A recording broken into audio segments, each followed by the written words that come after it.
The road to Ascension starts here. This is the 2024 VALORANT Challengers Philippines Split 2 presented by PPGL. Brace yourselves for the ultimate showdown as the most ruthless teams in the Philippines battle it out for the lion's share of the 1.2 million pesos prize pool and seize the most confident spot to VCT Ascension Pacific Tokyo.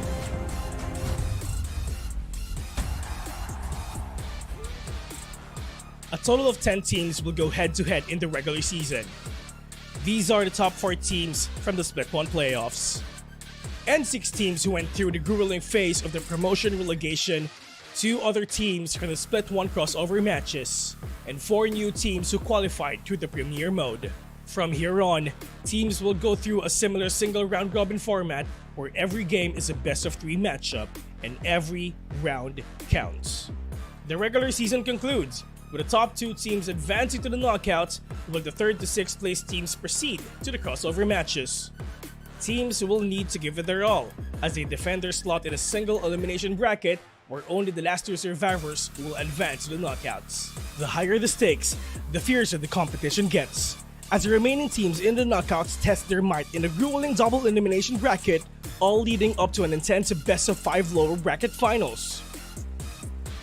Witness history unfolds as the last 2 contenders take center stage in an unforgettable best-of-5 series, where we will crown the champion of VCT Challengers Philippines 2024 and our country's representative to VCT Ascension Pacific Tokyo. All these will happen at our much-anticipated Land Grand Finals event this July. This 2024, it's time for you to take over. Resurgence is here. Welcome to VALORANT Challengers League Philippines.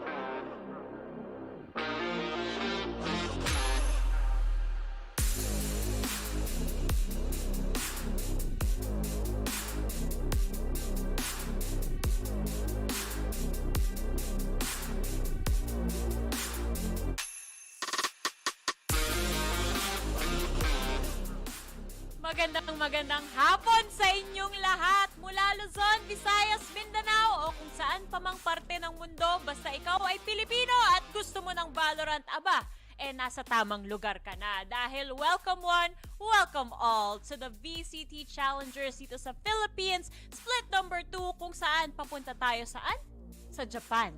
Sa Ascension. Yan ang inaabangan natin. And ladies and gentlemen, week number 3, day number 1 na tayo ngayon. Ako nga pala si Likeable ang inyong host at kasama natin ngayon dito sa panel, si Honey Glaze with a double E at si Dash. Kamusta naman kayo?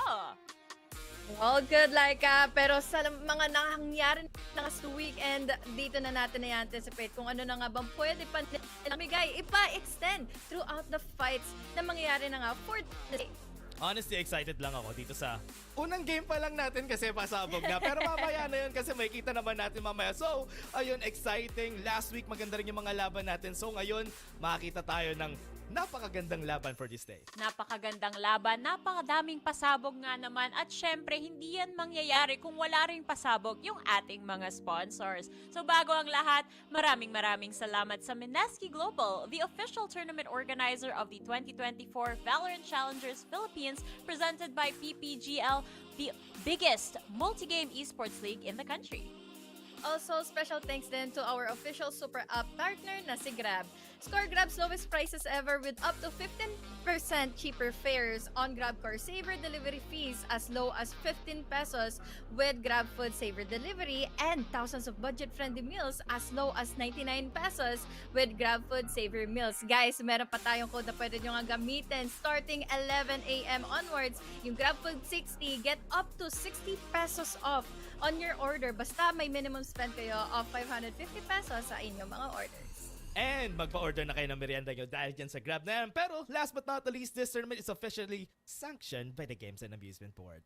Ayan, maraming salamat muli sa daming mga sponsors. Tulad nga ng sinabi ko kanina, week 3, day 1 na tayo. So bakit hindi natin balikan yung mga nangyari from the previous week, HG? Nakita natin syempre yung mga teams sa paborito natin na naglaban-laban dito. Tulad na lang of course ng yung mga atabs kung tawagin, 'di ba? Yung OSC.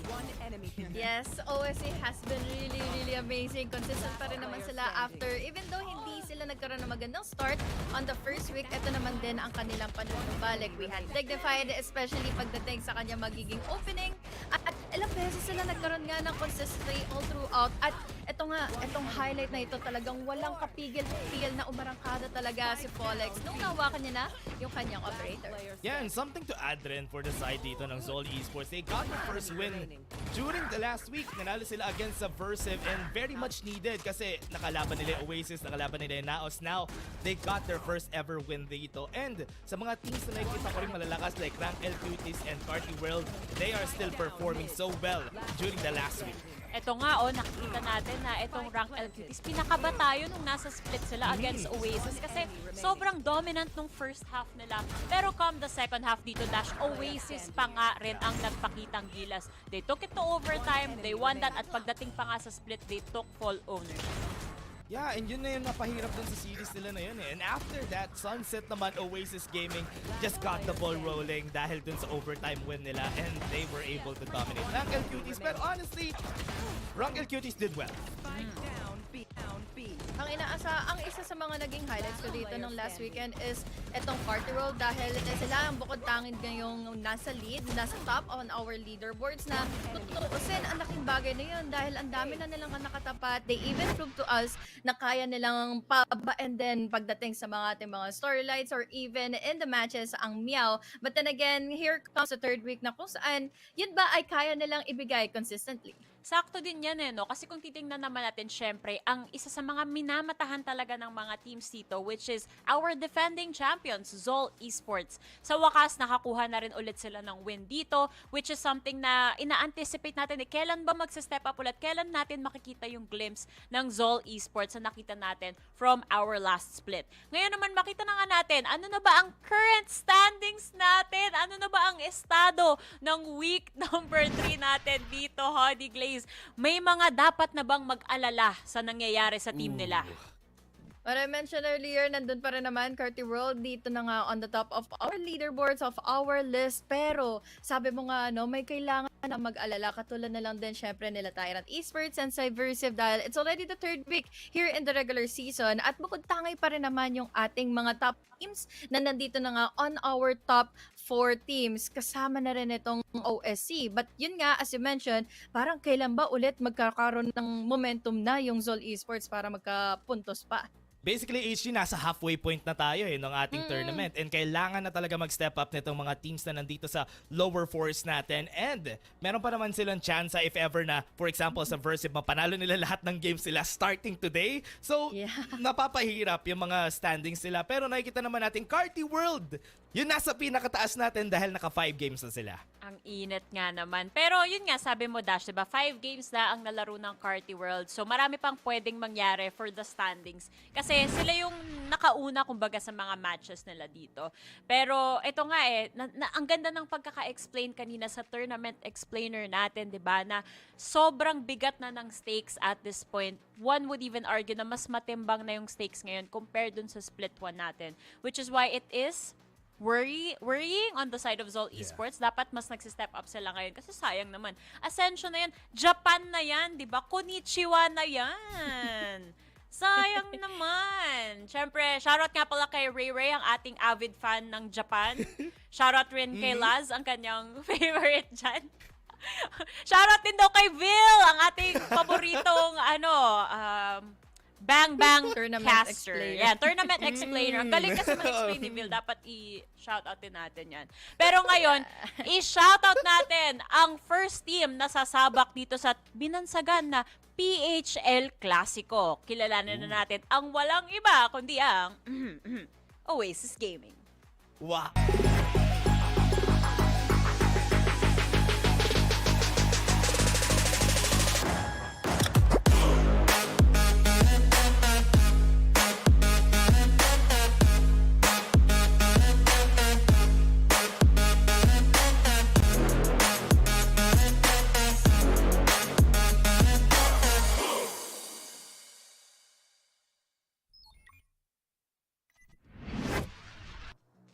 Natatawa pa rin ako. Sorry doon sa wow. Pero Oasis Gaming, from the last time na nakita natin sila, they were performing so well. They had 3 wins already. And during the time na nakita naman natin sila, during the start of this split, there were some changes pero for the better for Oasis Gaming. Simula nun, they were defeating even Zol Esports and now they have to fight against Naos. Pero with this newly formed team, I really do think that they have a chance, they have a way compared sa performance nila during Split 1. Ang pinaka nakaka-excite dito, Dash and Laika, is yung sunset map nila. Ito ba ilalabas nga later on the map dito dahil sabi mo nga isa ito sa mga sobrang commendable performance nila from the last weekend na to the point na it was so convincing na hindi mo masabi kung ano ba talaga yung magiging comeback dito ng naging kaban nila or kung saan ba nila mahanap si Savvy dahil it has been such a crazy performance na alam mong hindi mo siya matitigilan sa mga lurks niya and all eh. Ang init talaga ni Savvy nun. Even yung pag-hold niya ng sights nun, napakalinis ng pagkagawa niya doon. Pero siguro pangontra ko dyan sa sinasabi mong sunset map dito, HG. Ang bind. Hanggang ngayon, ang Oasis Gaming, hindi pa rin nila fully na-figure out etong bind. Oo, nanalo sila sa Zol, pero what did it take? Diba? Lahat ng strats kinailangan na naman nilang ilabas. Kinailangan pang umabot ng overtime para lang sa wakas makatikim ng panalo sa bind. Which is a big no-no. Hindi tayo pwedeng mag-risk, lalong-lalo na malakas na contender din ang makakaharap nila ngayon. Kaya kilalanan na natin ang Naos Esports.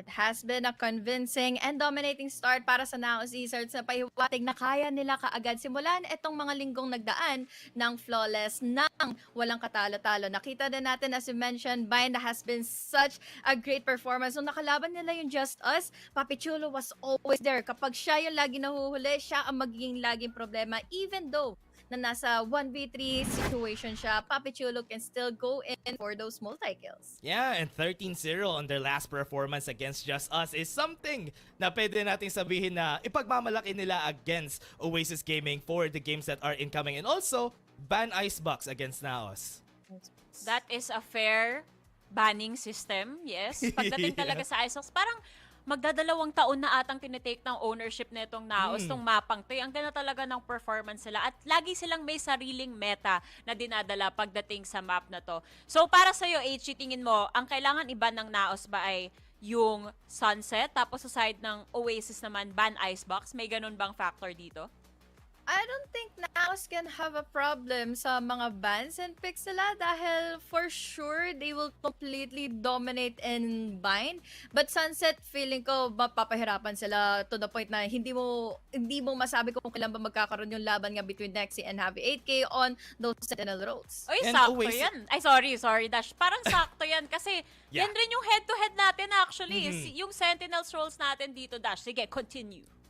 Sige, sa akin lang naman kasi yung Oasis, binaban nila recently yung Ascent. So maybe that might be the adjustment na hinahanap natin sa kanila from Split 1. And now, this time around, ito na yung baban nila lagi yung Ascent. Pero ito, si Savvy 8K from their last performance rin, he was able to get 3Ks and 4Ks. 2 times pa yung 4K niya during the last game niya. And that was an insane performance for this guy.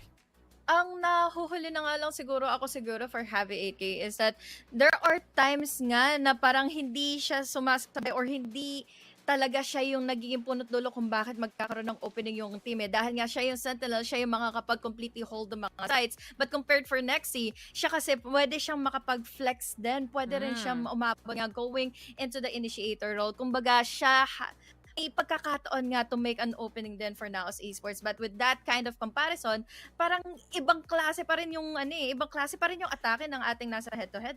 Pareho nga silang naka-Reagan post dito kung papansinin mo, di ba? May connection tong dalawa. Pero that is a very good point. Itong dalawang to, napaka-flexible players nila. Si Javi, ilang beses na natin nakitang nagre-roll dito sa Oasis roster alone, diba? Nag-initiator na siya before, tapos ngayon more on that sentinel role. Samantalang kay Nexi, on the opposite side naman yung nakikita natin. Pero alam mo, HG, parang hindi pa natin na-address yung elephant in the room. Na si Wits makakalaban ang former teammates niya. Anong masasabi mo dun?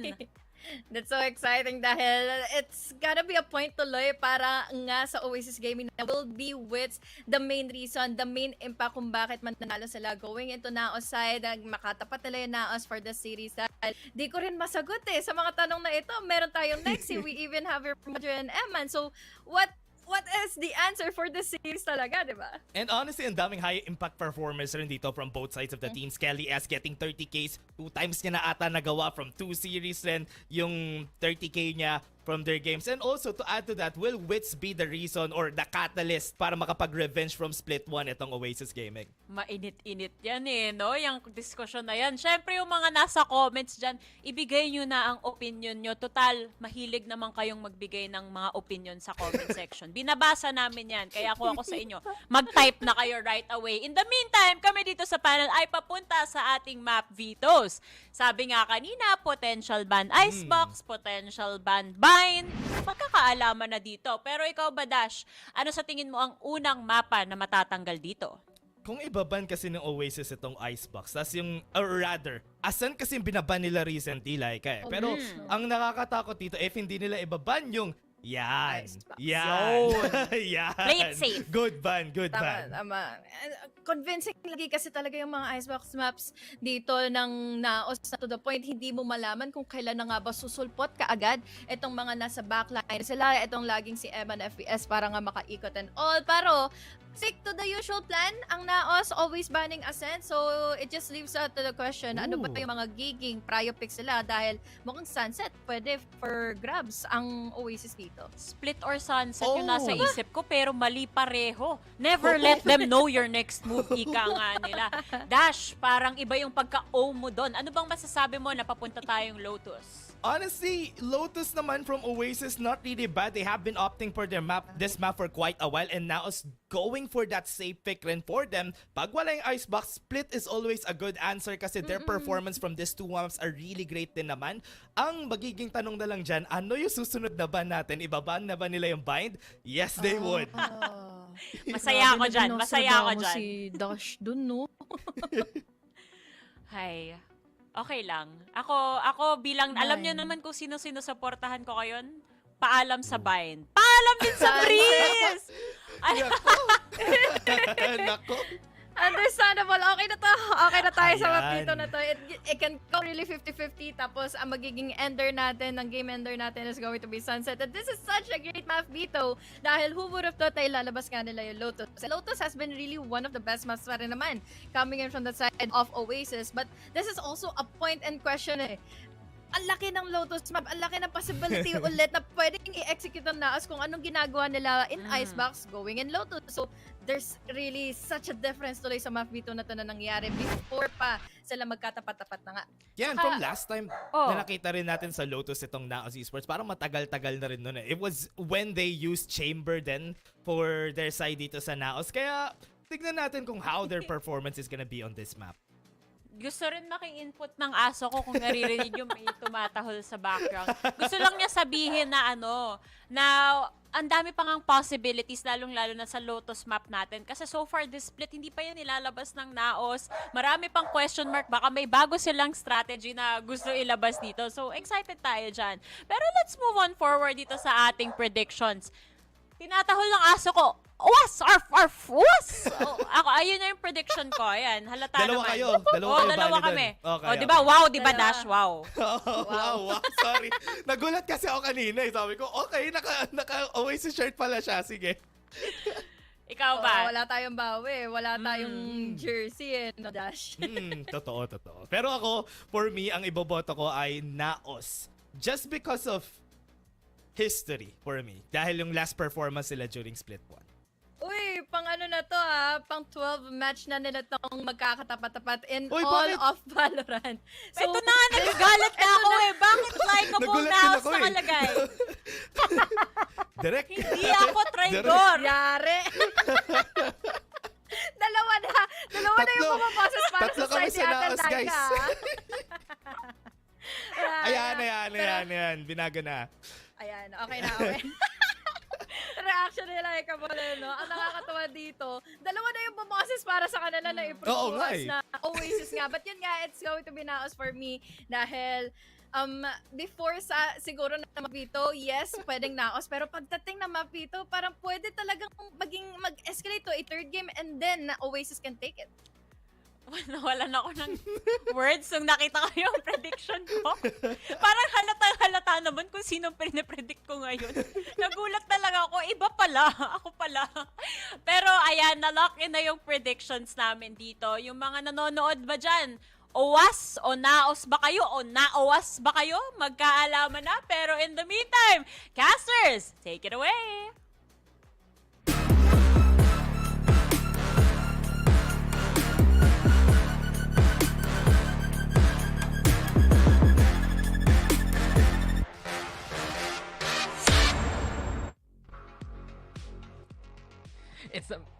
It is the matchup everyone is waiting for. It is the Philippine El Clasico. This is Naos versus Oasis. Ladies and gents, welcome to another week of VCT PH. I'm Daxter with Black and Blue. And first things first, my friend, nice drip you got there. I like your drip as well. It seems like we're very thematic for the occasion, an occasion that I think most of the community here looks forward to seeing. Another match, as you mentioned, and how many times have we seen this stacks in the past? It might have been like, what, 5-6 times these teams have already matched up against each other.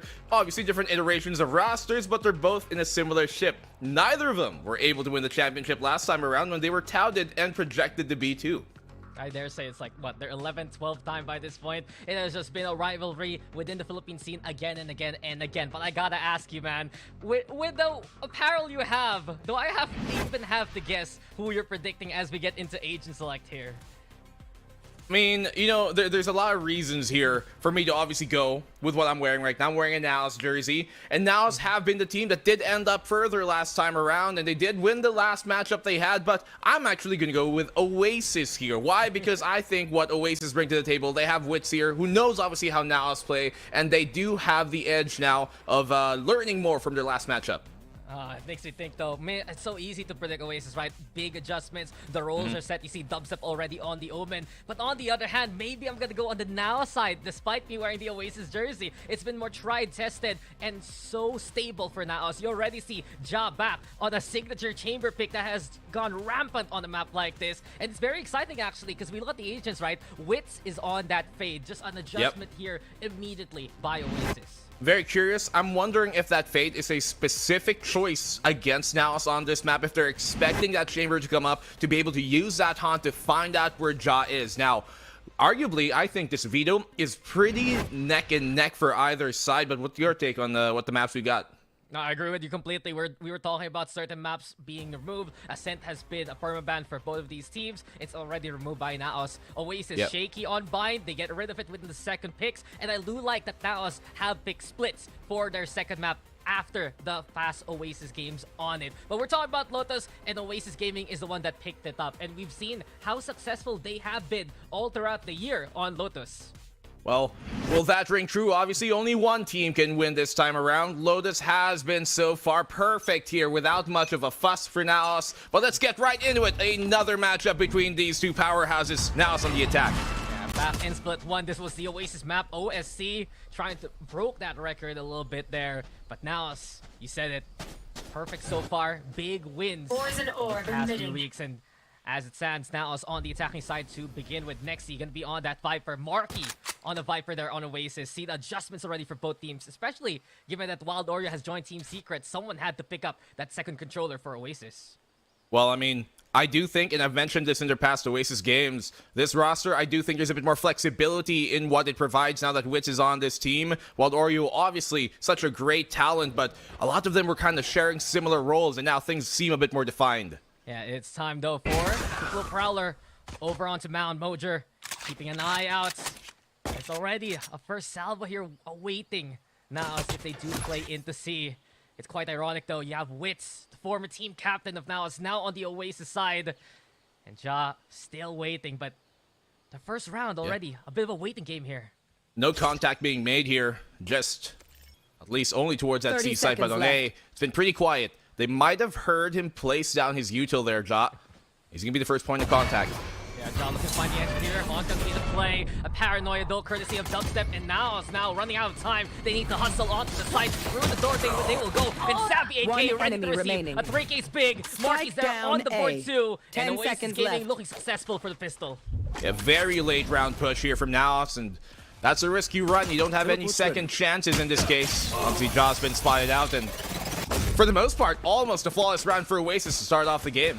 Yeah, a little surprising now, taking that much time to set things up. But Oasis Gaming just keeping everything so stable. We've seen Oasis Gaming coming into split number 2 so much more rejuvenated, refined, with Wits in the roster, with Kelly S now as the IGL. And if you think about it, Black and Blue, both teams are in similar standing. Both with 3 wins, both with no maps dropped as of yet. Someone's gonna get a smudge after this series.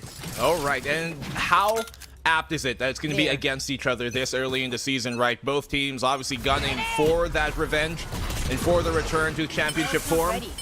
Will it be here today that we're going to finally see what the best they've got is? Yeah, top of the string to be set. Naos, though, will have to give up that rubble control. And Oasis yet again, you give them a 3-site map like this, they love to spread on out. Noise made over onto Mound, though, but Savvy 8K, as well as Marky, already in position. Be difficult here, I think, for Naos is that they have been completely stalled so far on these opening 2 rounds. Obviously, this one's a pistol, so it's going to be a lot harder to take away space. But now that Mojo is going to be first point of contact as well, I'm wondering if this will continue to be a problem further on. Yeah, Marky waiting for the bend push. Pain shells, though, lobbed perfectly by Mojo, keeping him away from the angle. Han trying to find a bit of intel. Prowler, too, confirms that site presence is there, but Naos, even on the eco, slowing things to a crawl, very patient, but Ja out in the open. Upward can't TP out there with Rendezvous. It's 2 here on the board for Oasis, and with the better guns, they have the firepower to fight on back. Marky covers for the 3rd kill. Here comes Savvy AK searching for his former teammate Nexi, and there you go. 2nd round goes to Oasis. Yeah, a bit of a game of who can land the right click quicker in that moment, but obviously Naos here on their pistol, not finding too much on both of those rounds, really. Oasis looking pretty in shape right now, and one has to assume that part of that has to be Wits coming into this roster. There were many complaints about this team in the last split that there was no real defined leader. Yes, there was maybe an IGL, and yes, there was some veteran experience in Dubstep, but it seemed like they were still finding their footing, and now things seem to at least be a bit more up to shape. Yeah, with Oasis Gaming, they are just running out of the gate strong. And with the mount push yet again, or the rubble push rather, it's already 4 looking strong to make that happen. Now, still playing slow over onto Mound here. So much space taken, and the thing is, now Oasis expect them to go towards C. They have not committed yet fast enough, I think, Naos to kind of bypass and overrun this C site. At least one of those swarms will be dealt with, but they're telegraphing this heavily. Yeah, and just because of that, Savvy AK is already in position. Not Teleport's only that, ready. Wits and Marky looking to mark this B site perfectly. Ja gonna get found. No lurk successful for Naos as of yet. And the rotation now to try and play into the rubble take of Oasis. Well, they could also hear his trip there, so they were a bit aware of that possibility in the first place for Ja, who hasn't really found anything going so far. Now is being burned for time once more on this hold. Oh, the swing from Dubstep though is marked well by Nexi. And the Prowler to send things away. Oasis Gaming regrouping to try and go for an A retake already, but another rotation. Naos were marking the C mount for quite a long time. 30 seconds with it, left. they can push into the site. Yeah, they know the turret is watching them, so as soon as they entry, information has been given away. Oasis know this is coming, and this will be the commit. No more time to go elsewhere.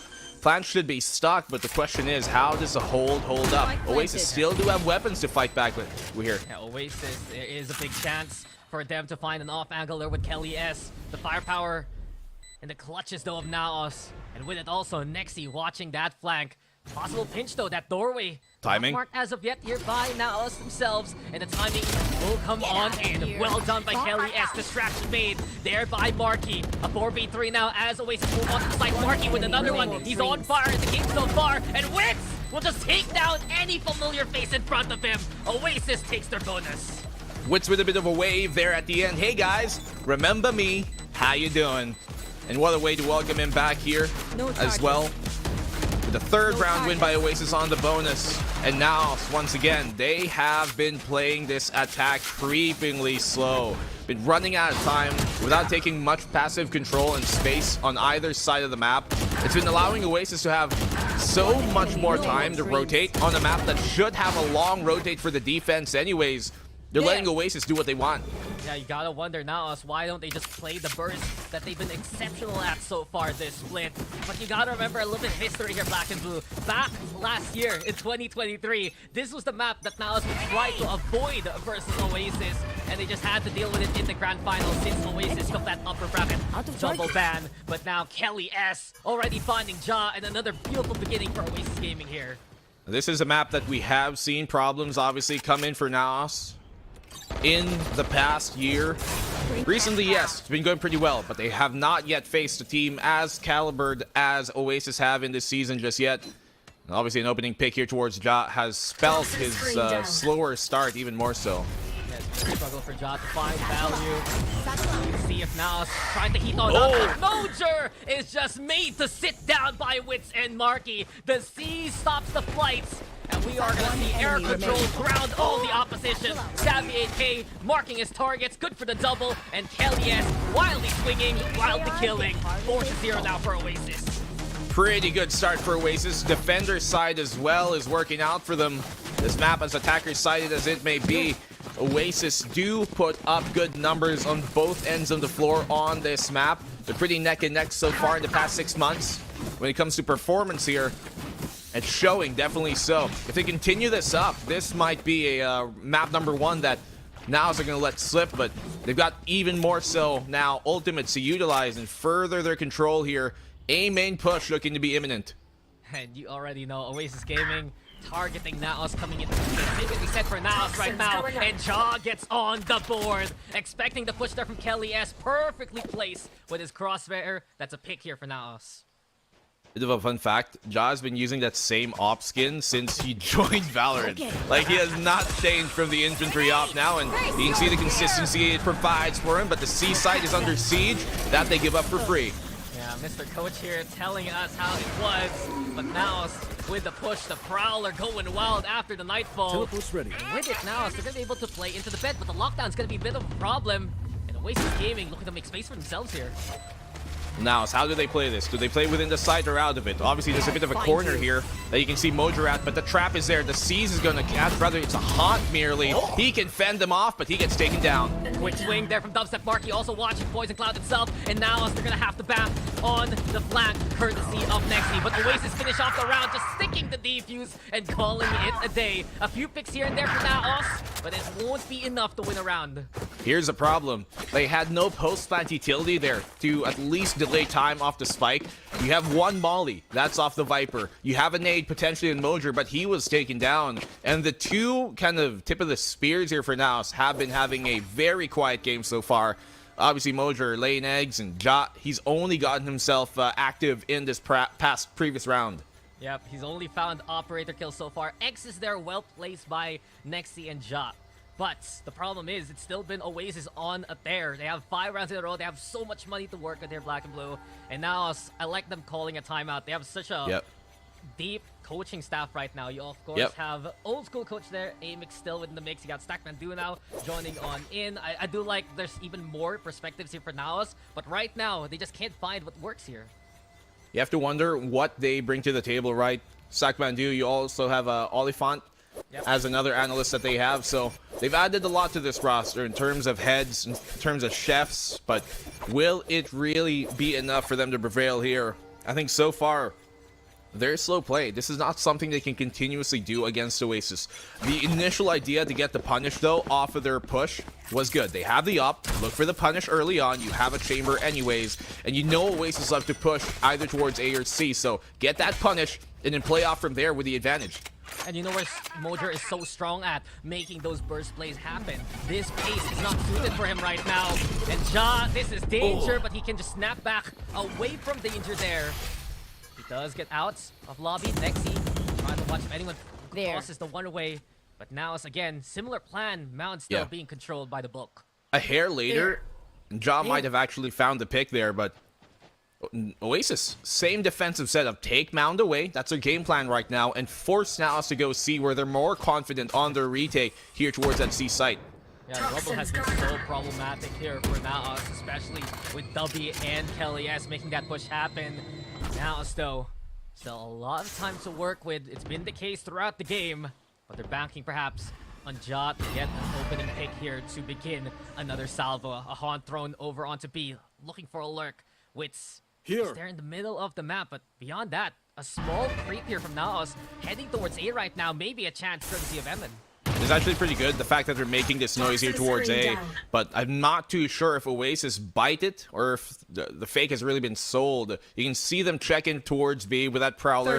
Nothing confirmed just yet. The defense will stay a bit more towards that A side, yes, but C is still heavily defended with Marky already prepped. Yeah, quick little smoke though from Dubstep, and again, look at the time here for Naos. This has to work, and Mojo will force the issue. Showstopper set, but Marky's parkour is just perfection. Again, hopping on top of Crate, just ahead of the curve. And with Oasis getting more picks now, it is all them all throughout this half. It's gonna be 6-0 here. Why was there no C's to where Marky was? They used it on the previous round in that same spot, yes, but this time around it was lacking there.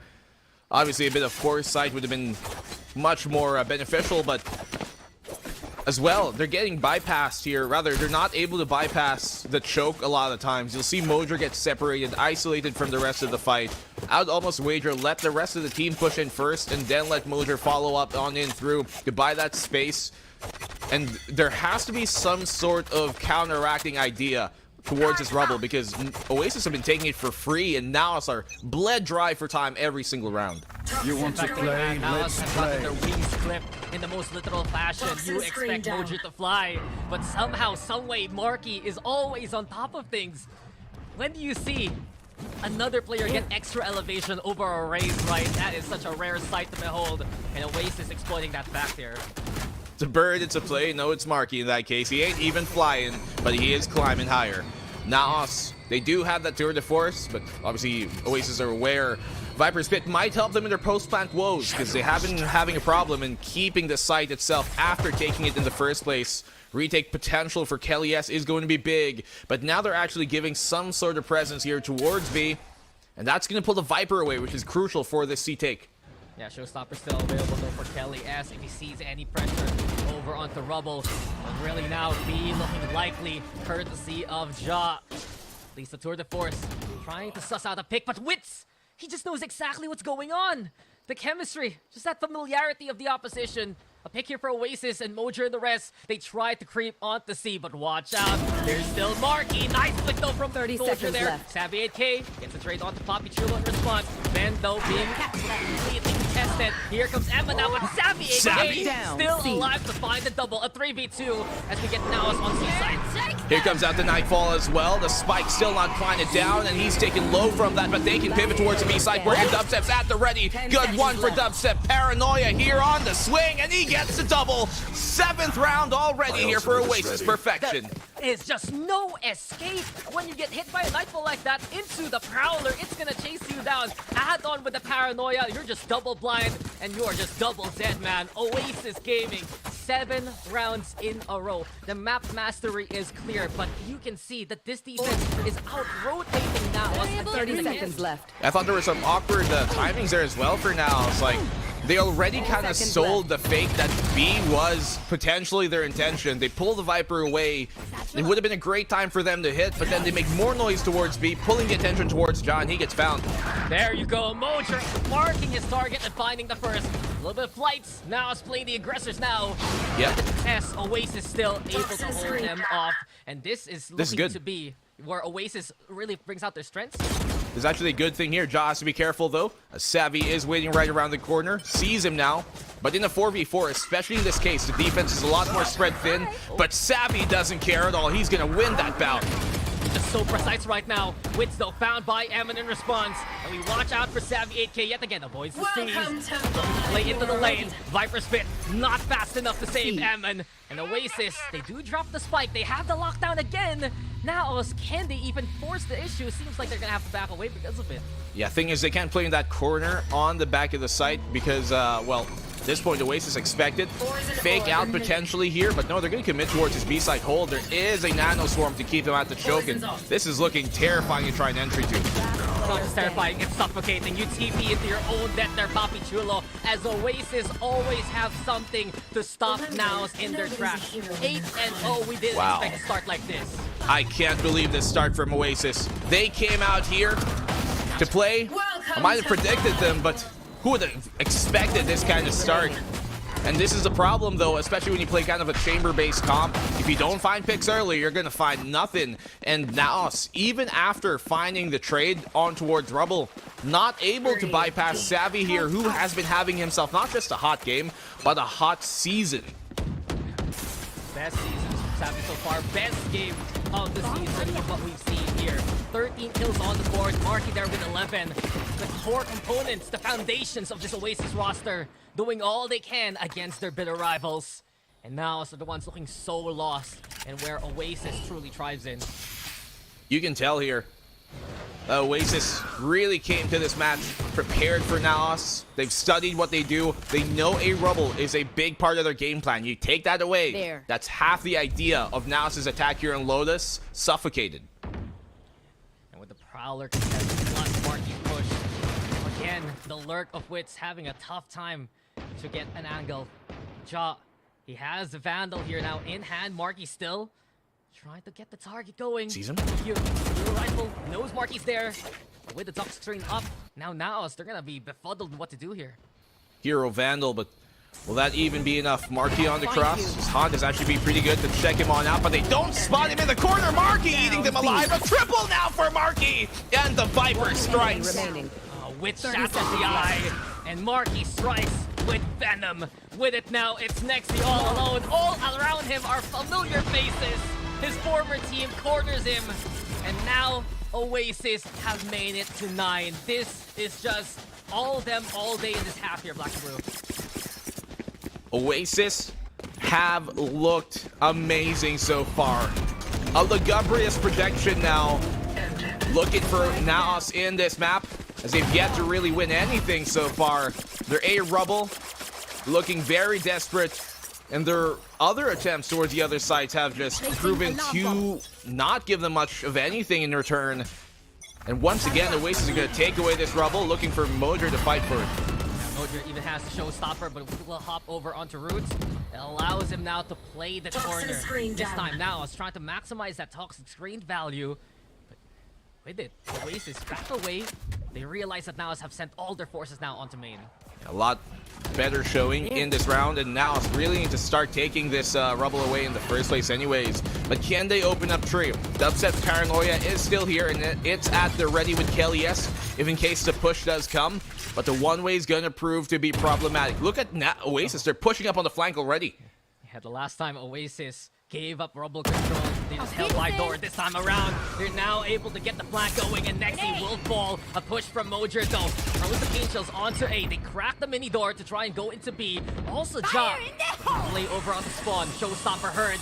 Gonna clear out everything that's numbers around, but Ja's Lurk has found Wits. Here comes now the Nightfall in response to watch the flank. Naos desperate to try and get this plant going. If Ja can find Dubstep here, that's going to be even better. They need another pick to really help secure this round because they've been struggling so far. There's Ja on the Lurk, finds his double in the round. Yeah, Ja's finding an Ember here, maybe the Flame. Now searching for Papi Chulo on the board. Been uncharacteristic of him so far. Here comes Ja versus Kelly S.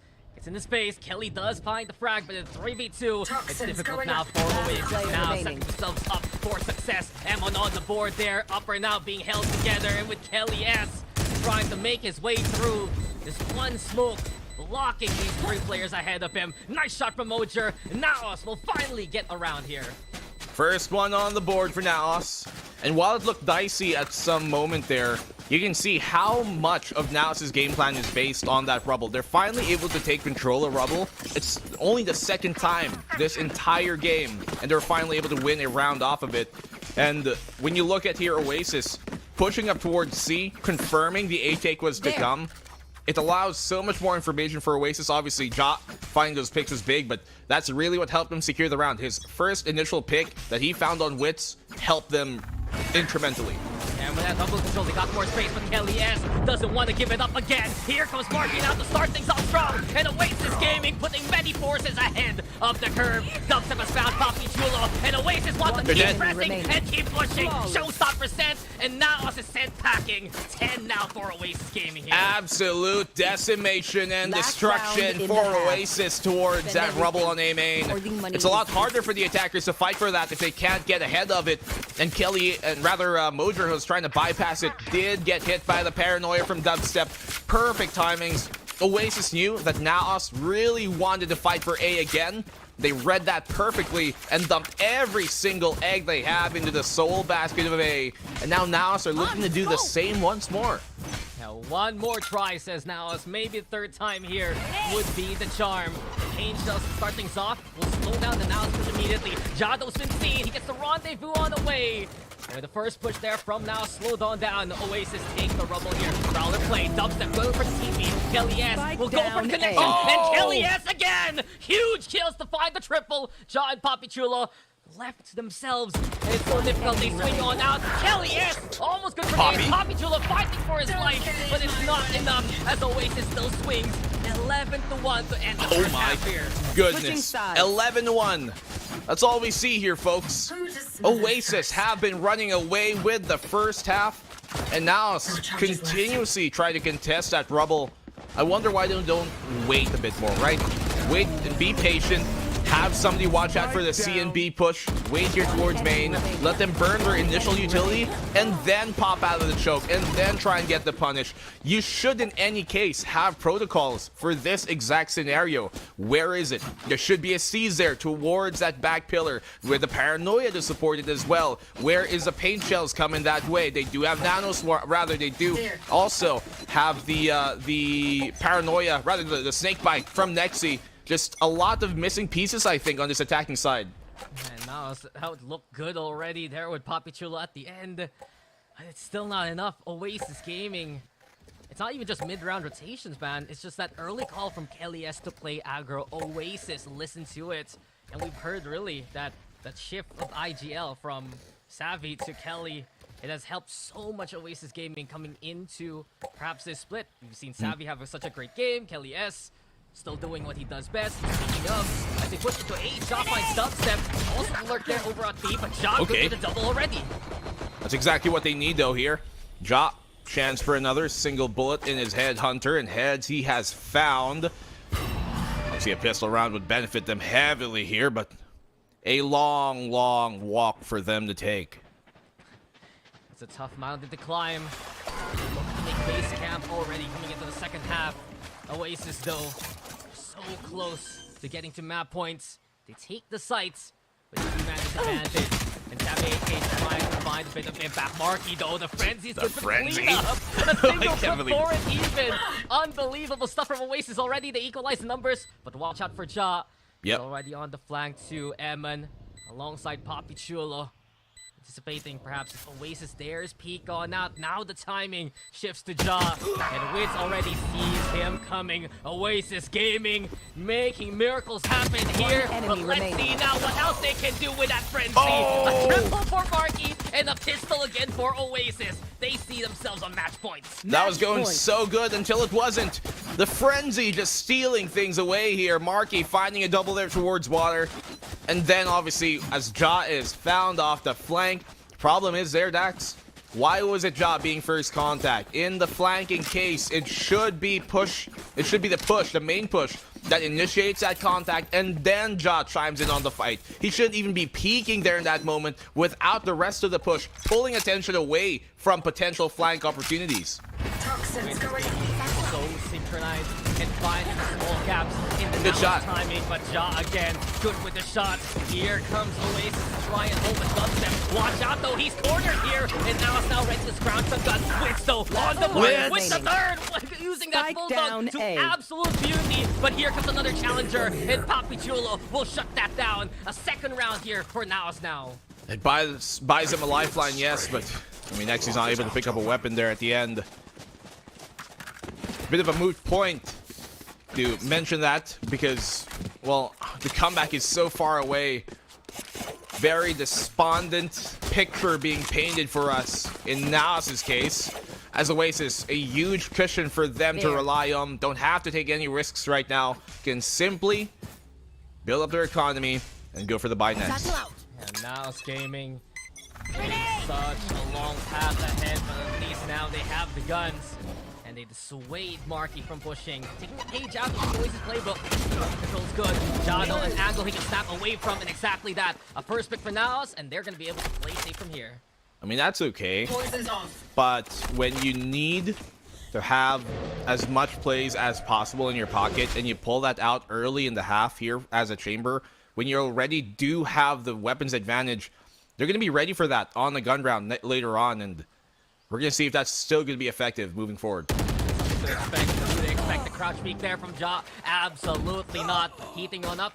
Good for the 3, but the damage is too much. And the classic will take him down. Remaining. So that's a pick there for Oasis. But this is looking to be a round for Naos. And I gotta ask you here, Black and Blue, how does Naos recover from this point on here? I mean, how? That's a question that even I am stumped with, Dax. I mean, obviously, you don't even have a round to lose. And if you're Oasis, I think really taking these earlier rounds to figure out the defense instead of taking huge risks is going to be beneficial for them. As obviously Nexi takes him down, but if you get the defense red, later on you can close it out. Give him maybe a few rounds, sure. Obviously do not want to give Naos momentum, but it might be a necessary evil to close this game out early. Yeah, one mistake always needs to force Naos. And just take that map. With it though, Ja now. Keep an eye out on him. He is just getting more and more kills coming into the second half. He's already ready with a tour de force. And he's gonna look to bank on it coming into this one here. Thing is, I'm gonna assume that Oasis are ready for those early peaks. They know Chamber is on the other side. They're gonna expect the aggression early on from Naos. And here it comes towards Rubble, but are they even aware that B is a possibility for them? Especially that Kelly S is crawling up that way. Oasis do have the Nightfall available. Ja now playing towards the door. But the Angels again will force him out, and we've seen that multiple times from Kelly S all throughout. There should have been someone there to at least help him destroy that bot, so he doesn't give his tour de force away. And now the jig is up. They know where he is. They know potential reposition spots. C has been faked. And even with A Rubble control, they can still commit to this. With Rubble still taken here, it's going to be difficult for Marky and Wits to make that play. Naos don't want to give up an inch at all. Bring them down. Rubble. They're looking to keep it. And with the Prowler now being set, they do the punches on top. He has a shrouded step away because... Let's see here if they're even going to be able to make this happen with enough time. They've successfully faked out the defense through rotating towards the other side. But Ja is ready towards the C site. All he needs is a pick to slow this push down. Trying to fake things with the smoke, but Ja again has the hold, and that he does. Ja's good for the 2, and with the tour de force bringing those slow fields up, it's even harder for Oasis to crawl on in. Marky though with the swing, only one. That's what he gets. And the 1v3.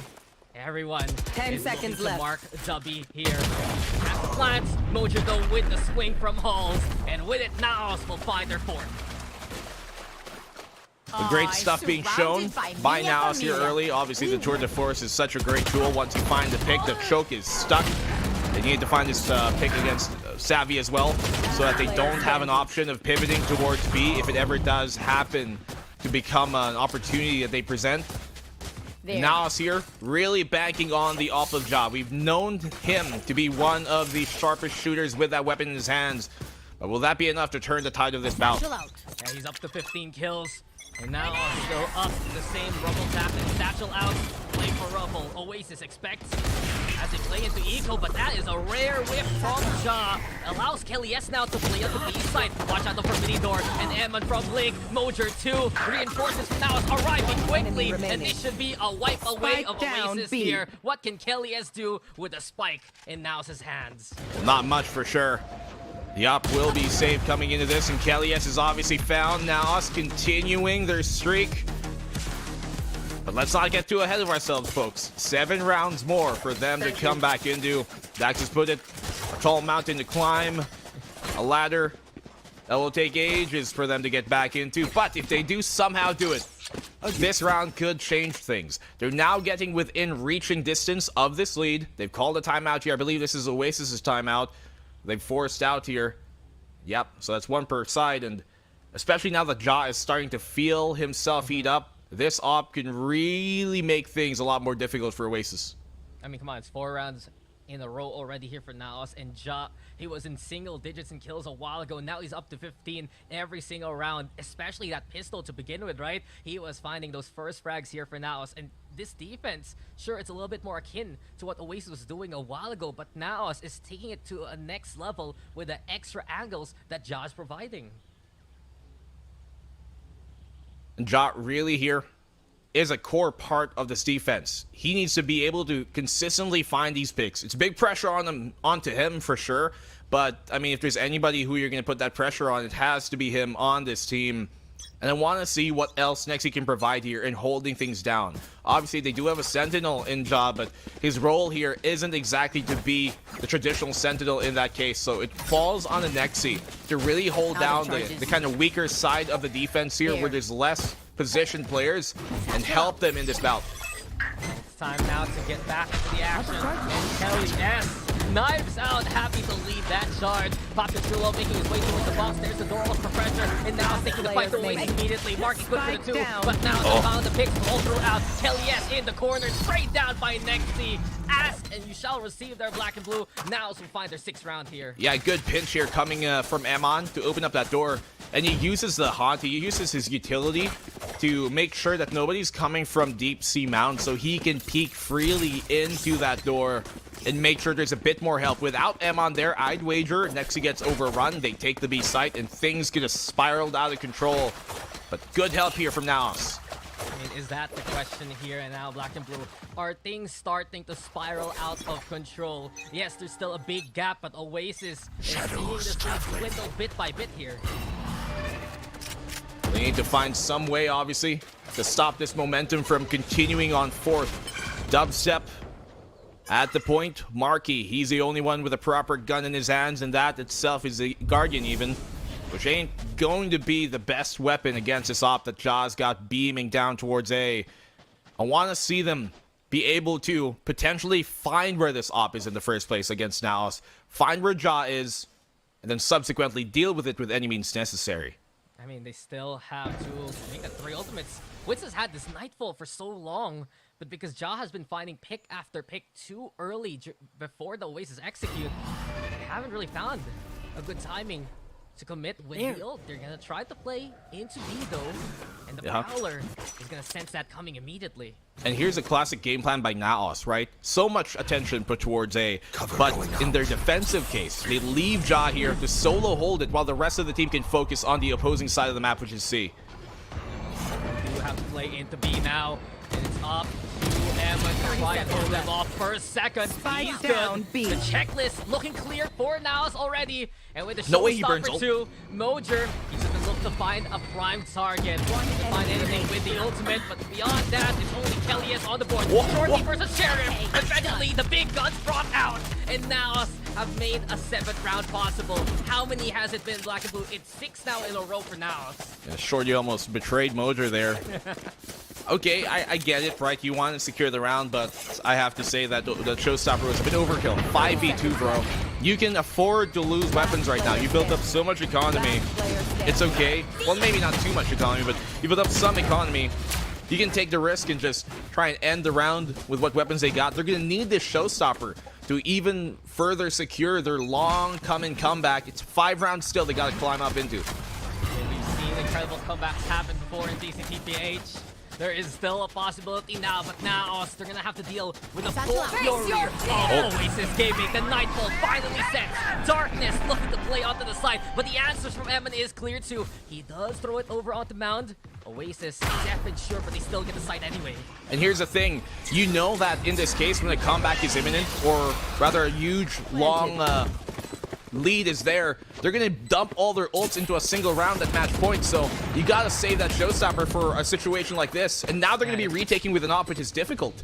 Yeah, not only that, they only have the Viper Spit really for the retake from the challenge of Papachulo, maybe to get that intel, but Ja, can't even find a way in. Nexi lobbing that snake bite already. Oasis Gaming going to Lake C as their domain. And Mojer flies on in. Nice flight though. Dubstep an easy target. Eliesto and Marky marking their territory again. And Naos, what can they do now? They tried to make a run, but Oasis is just seizing the moment. A statement win there from Oasis, a commanding first half to bring them this first map victory. But that's what I was talking about. They are going to ultimate dump into that round. They need to have as many potential ultimates to counteract that in that moment to keep their potential comeback hopes going. But obviously they dumped it a bit too early. Now they had nothing to help them on the retake, which they should have been aware of. They should have been aware of that Kelly is going to have his own showstopper. They should have been aware of that the toxic, rather the Viper's Pit was coming on in. And those crucial mistakes really cost them, I think, this potential map comeback. And I think really it's such a big gap to deal with. 11-1 coming into the second half. That's when you'd see players like Ja really step on up. He had an incredible second half, but so quiet on the first. They can be honestly said by Papi Chulo, a player so consistent, shut down by Oasis time and time again. And I dare say it's one of those games where it was a little bit uncharacteristic for Naos, right? We've seen them in the past few games show how strong they are, out-muscle the competition, but against Oasis Gaming, a meek beginning like that might not land the way that they would like. Very much so, but I mean, you're not going to be able to out-muscle Oasis anyways, so the game plan shouldn't revolve around that. Solid, yes, on the defense. That's where you expect Naos to really have a bit more benefit with this chamber comp. They can let Ja kind of solo whole day once they bought him enough economy for the op and focus their defense towards B and C, which is a sound game plan for sure. But I do think once more, yeah, when the lead is so big like that, it's very difficult to not make a mistake. And Oasis obviously reaping what they sow off the benefit of their opening tremendous half. As soon as they got into post-plant, right, it was over. But you gotta give big props to the Oasis faithful within the roster. Savvy 8K coming into that defense. Many of his C holds have been incredible. With that lockdown pressure, it always made it awkward for Naos. But on the other hand, look who's at the MVP of Oasis Gaming. 26 big kills, courtesy of Marky. Always online and always on point. Well, I'm looking here forward to what Split might bring coming into map number 2. Will we even get to that sunset? That remains to be seen, because at this pace that Oasis are playing, and we've talked about this video to be pretty equal for either side in terms of their picks. This was their map pick, by the way, but coming into that split, will they actually be able to bring this match back now? I'm not too sure. Oasis are a pretty good team on split as well, but this was just a masterclass on their defensive side and taking control away from Naos. Yeah, I mean, you see Wits and Dubstep really prioritize breaking and using utility to enable the rest of the team to get in position. Kelly S also, big shoutouts to him. His paint shell's always providing a way to flush out Ja. Coming into this map, this was the Oasis map pick, so I'm not too surprised them taking it. You'll understand why Naos would pick up Split after how shaky Oasis has been on it. Despite the victories, it's still, though, a big statement to be made by Oasis. Commanding Naos like that, with an 11-1 half, you already know they're feeling very confident in this series. Oh, definitely so. I mean, how can't you when you just decimated Naos on the opening half, stopped their comeback in the second, and are now looking to further close out this series in a second map on one of your better maps as well here on Split. But I want to see what Naos can bring to the table here on this. Will they change up their composition? Obviously, the chamber stuff hasn't really been working for Lotus, but Split is a very different idea, and they bring different compositions into that team as well when it comes on to Split. So we might see something very different here coming to map number 2. I hope so, because El Clasico is the best when it's a close game. I mean, we're always excited to see this matchup, but we're gonna be having more of that after this break. It's a lot cheaper. Grab food, saver won't make it roll. Yeah, oh yeah. Grab food saver is the one to choose. Yeah. Grab food saver meals 99 plus. Grab food saver 99 plus. Dining meals, if it's a bill, saver meals won't make you broke. Yeah. All my friends book Grab Car Saver. The Grab Car Saver is a lot cheaper. Grab Car Saver.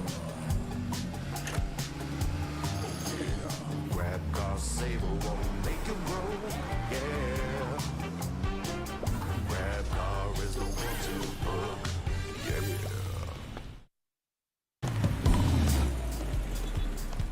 All my friends will grab food saver. Delivery fee is a lot cheaper. Grab food saver won't make it roll. Yeah. Oh yeah. Grab food saver is the one to choose. Yeah. Grab food saver meals 99 plus. Grab food saver 99 plus. Dining meals, if it's a bill, saver meals won't make you broke. Yeah. All my friends will grab car saver. The grab car saver is a lot cheaper. Grab car saver. Grab car saver won't make it roll. Yeah. Grab car is the one to book. Yeah.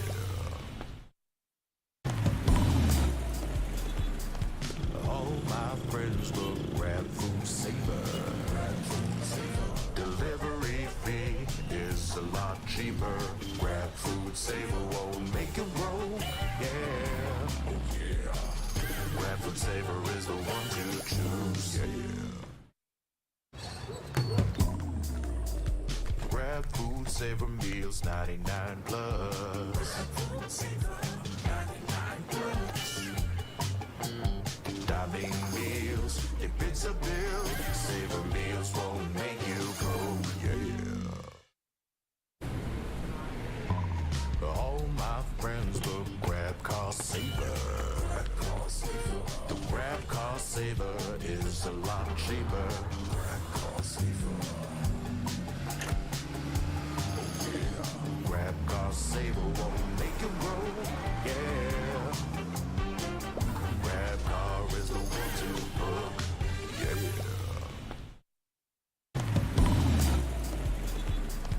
All my friends will grab food saver. Delivery fee is a lot cheaper. Grab food saver won't make it roll. Yeah. Oh yeah. Grab food saver is the one to choose. Yeah. Grab food saver meals 99 plus. Grab food saver 99 plus.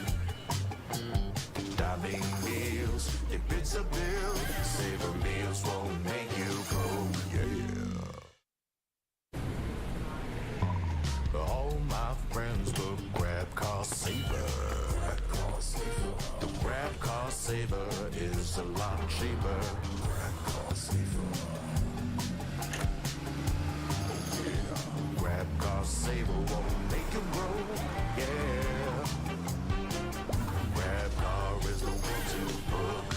Yeah.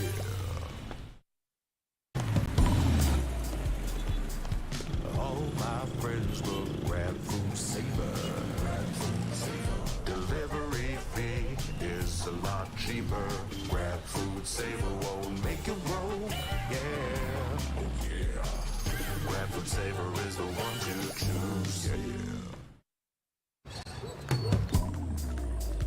Grab food saver meals 99 plus. Grab food saver 99 plus.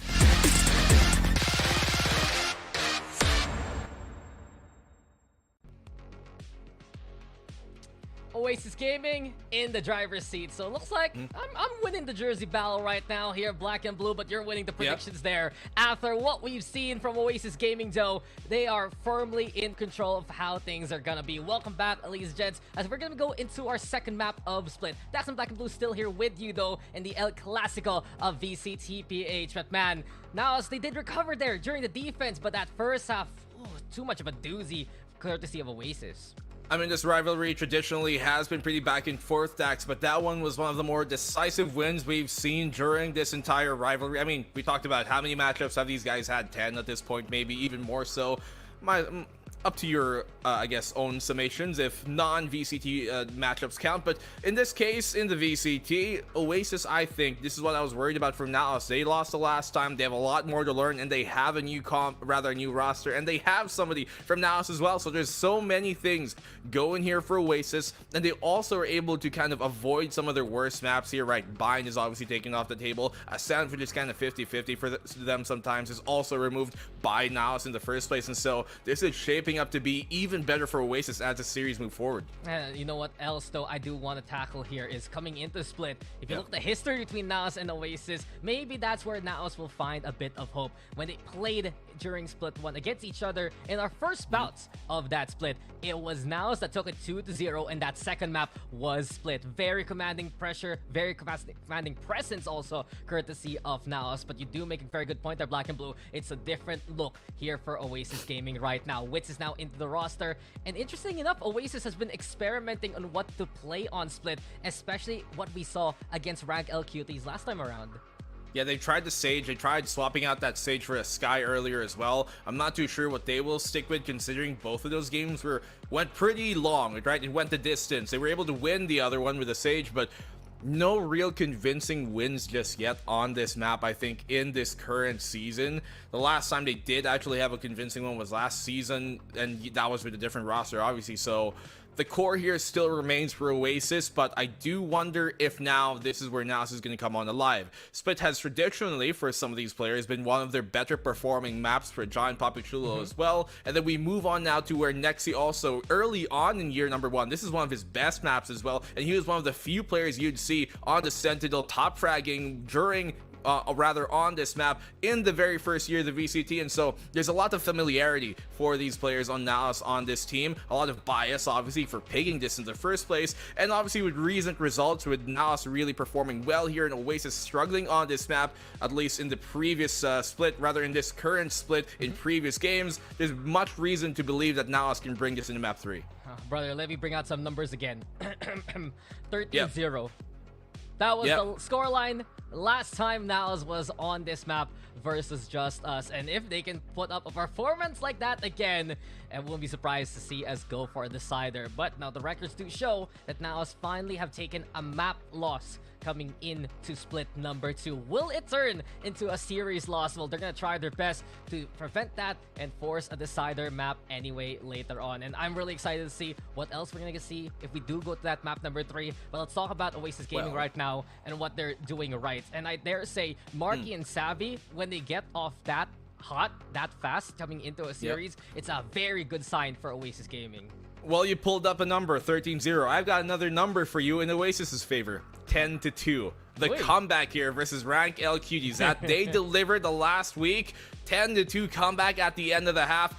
That is what we wanted to hopefully see from Naos a while ago. It did not come, but Oasis have done that. And that just proves to show that they've got mental fortitude to take this series 2-0 potentially. You talked about the very good performance we've seen now from Marky, from Savvy. Savvy especially, as I mentioned, he's been having one of his best seasons so far based off the eye test here. And Marky, as I mentioned a while ago, now that they do have kind of a different roster, it seems like their roles are more defined. There's less confusion as to who has to do what, and this brings to the table now Oasis looking a lot more stable in their decision making. Yeah, but the Oasis are actually going to go for the comp that they played against Rank L, and perhaps questions of how they're going to look to refine it after the struggles against that squad last time around. But look at Naos instead, and the adjustment is absolutely clear. When they played against Just Us, they played the Omen exclusively. Now they're going to be running the Viper with it, courtesy of Nexi. I think Jaw's gonna be back on the Cypher role, and there's a lot more control here that Naos is looking for versus Oasis specifically. Will the double controller be the right decision here, though?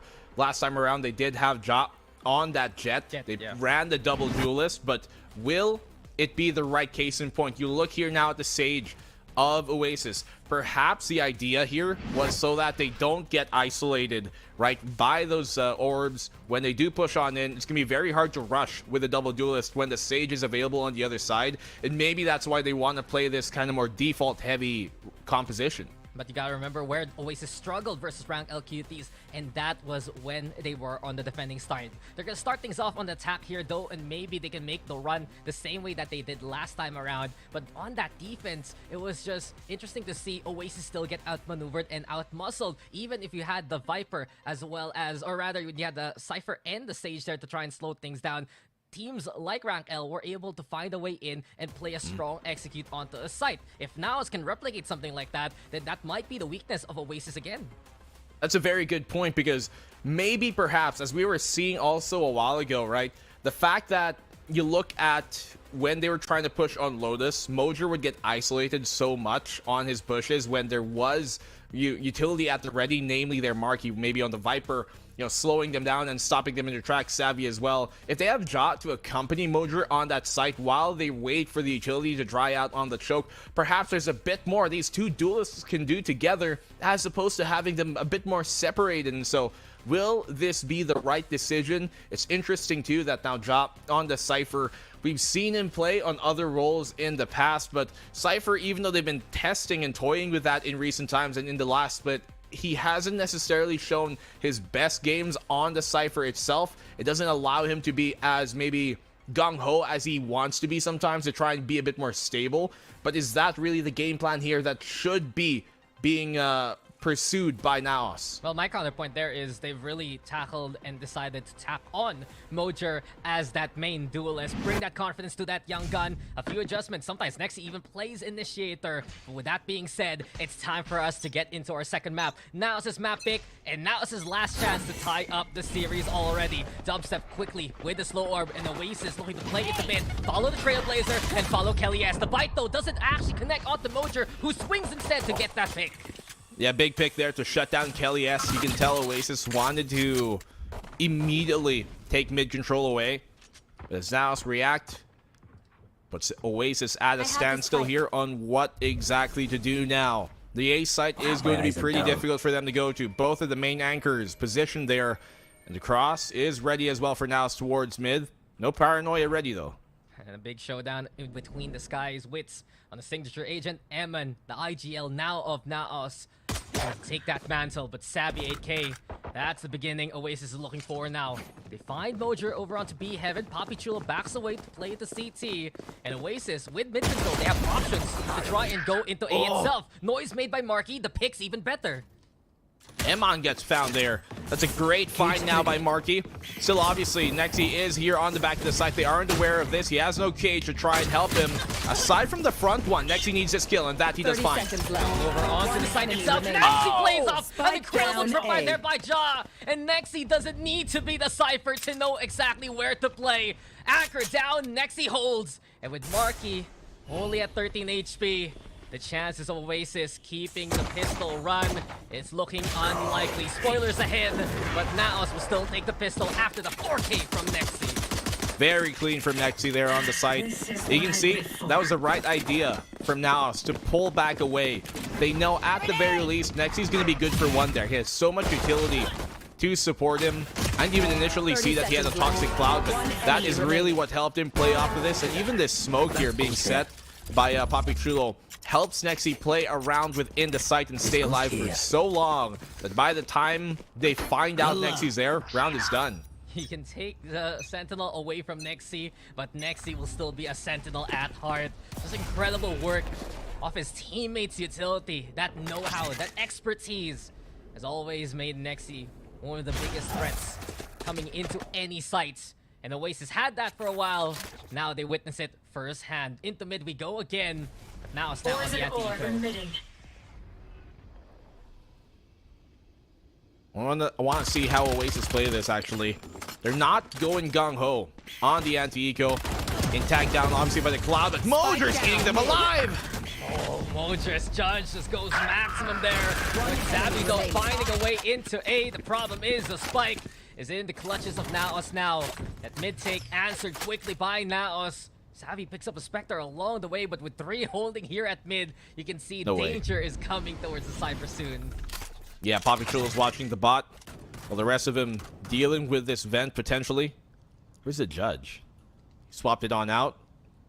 don't want to equip it for some reason. Potentially don't want to give it away, but they know he has a judge anyways. So Savvy's going to take the long route. 30 seconds left. No. Where are you going, Savvy? He's looking for a new place to stay, you know? Yeah. Split is a Wait, nice why? neighborhood. If you stay in B It's in Japan. It's in Japan. There's like a ramen nearby. There's a convenience store. Ah, he's looking for the path to Ascension already. 'Cause it's in Japan. Man's ahead of the curve. But Naos is ahead in the points. 2-0 here for Naos already. Yeah, clean stuff here for Naos. Start off this map is exactly how they need to come back into this. Obviously, a bonus is imminent for them, and not much to be saved, but they do have some SMGs to work with. And on a map like Split, these can be very, very dangerous. Motor's Judge is back in his hands, two away from getting his ult back up. It seems like he might have the opportunity to do so very soon, as Oasis are going to be having the same idea to go towards B. It's gonna be very aggressive from Mojer and Eman. A flash into the Judge on the bonus, and here comes Naos to try and make this push work. Paranoid also with connection with Kelly S. Still far enough to salvage the first kill there. Eman's trade makes it possible for the garage control, but Naos will have to give it up soon. It's because of the slow orb. It just stopped Mojer there. I thought he was going to blast back into it, so I was surprised that he decided to try peek. Now that the slow orb is being proposed there, they're going to expect this. Here comes the Trailblazer. He is dead to right, Eman. Yeah, Poppy Chulo can't save his teammate there. Oasis swinging easily to find that pick. And they're slowly dismantling this B defense by Koji to try and push on out. Exactly that. The peak is unwise as Poppy Chulo will witness it firsthand. Oasis just have everyone marking their targets over here in Garage. I guess they were hoping that Oasis were going to start pushing up in that moment and catch him off the off timing. It just doesn't come. Oasis a bit more ready for the aggression there. B-side commit will be pushed upon. Unfortunately, Ja has been just completely out of the fight so far. And this retake is not looking likely. As soon as they got that pick, they realized, okay, Cypher isn't here. Might as well wait things out and go for the push eventually. A 4v2. And Oasis Gaming even taking control of backside. Very aggressive now in how they play into the post plants. Looking to see if they can just stay away from the Naos SMGs, and exactly that. Dubstep on top of the wall. Nexi though, good for the first. Marky trays him very quickly. Ja still doing good damage. So far now, getting value on the bonus. And while Oasis will get around here, it's still 3 guns gone from Oasis Gaming. Still good damage done for sure by Naos, but I mean Oasis, because of the plant, it will be nullified just a bit. And obviously, this is actually good information for Naos in this round to be taken as well. The fact that now they know that there is potential for that slow orb early, that Oasis like to throw that. Now they know post-plant how their defensive setup, rather their post-plant setup might be looking like in this specific game. These are pieces of information that are crucial for this half. And this is where Oasis realizes B site is where the Cypher doesn't stay. And they want to push, but Marky finds Poppy Chulo, who plays the off angle. And with it now is putting pressure on early. Could have actually found the pick there, but Emon beat him to the punch. And so maybe if he went for Marky, that would have been a double. Things don't work out, and Emon's peeking. Why are you peeking? You're on the defense. There's no reason to take that risk. The overstep there from Eman. And with it, Oasis Gaming, they are looking to pull more of that defense towards them, but Savvy 8K left behind now to try and play the lurk. Mojer, they were so close to one another, breathing distance, but Mojer swings in. Big. With that peak, that's a good way to equalize the numbers. Yeah, the thing is they have no mid control. This is going to slow the rotation towards A lot more so, because they have to be wary of Heaven being crawled into. They have to be wary if Vent is already occupied. Luckily, the cam is towards A, Heaven, so once they do pass that threshold, they're going to be aware of this, but they will have the jump and the head start on towards A. Oh no, CCTV says hello. And with it now, Naos knows exactly what Oasis is trying to plan here. Elaborate the cross and a tripwire to deal with. Witz able to touch the line. Ja tries to find the pick, and there you go, he gets it there. Showstopper set, and Marky will be found. With 5 HP, Ja wants to help out his teammate, a 2v1, and it's dangerous for Witz. Right behind you, shadows of the past, and Ja will find his target there. 3-1 here for Naos now. now. Yeah, those trips absolutely secured it. The first one obviously aiding him to get the pick, even if it didn't initially come. And then the second on the site, which was just scanned for so long, he might as well have had a Sova Dart stuck on him at that point. But good opening start from Naos. A lot more proficient from compared to what we saw a while ago, where it was looking very, very dubious on that first map.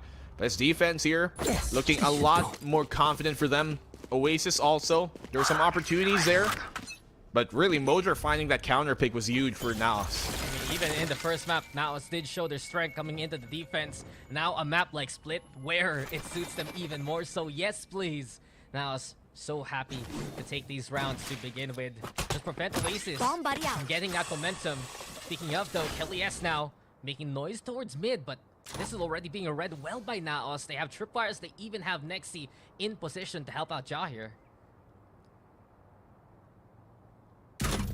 I mean, maybe with a pick-off, Savvy can use his ult to get a better picture on the situation, but hard to justify it without even more being found. Good tag here from Ja. Cage as well to give him some space to work with off the spam. Nobody really giving themselves up just yet.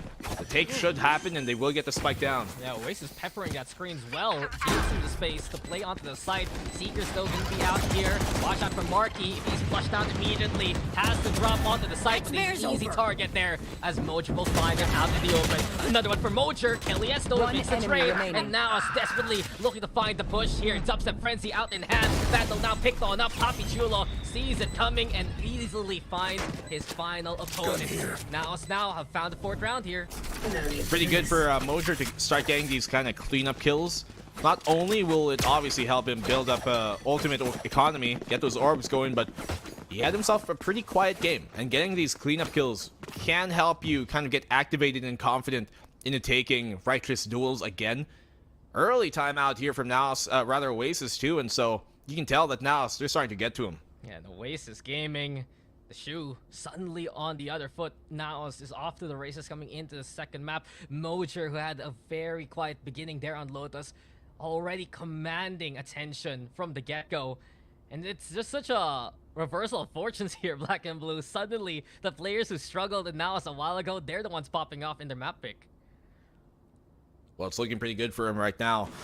I mean, there's a reason why either team picked specific maps. Lotus, obviously, very well studied by Naos, rather by Oasis, against Naos. And now Naos looking to return the favor here on Split, but it's early on. They still have a lot to play for. And look at Oasis, very ready.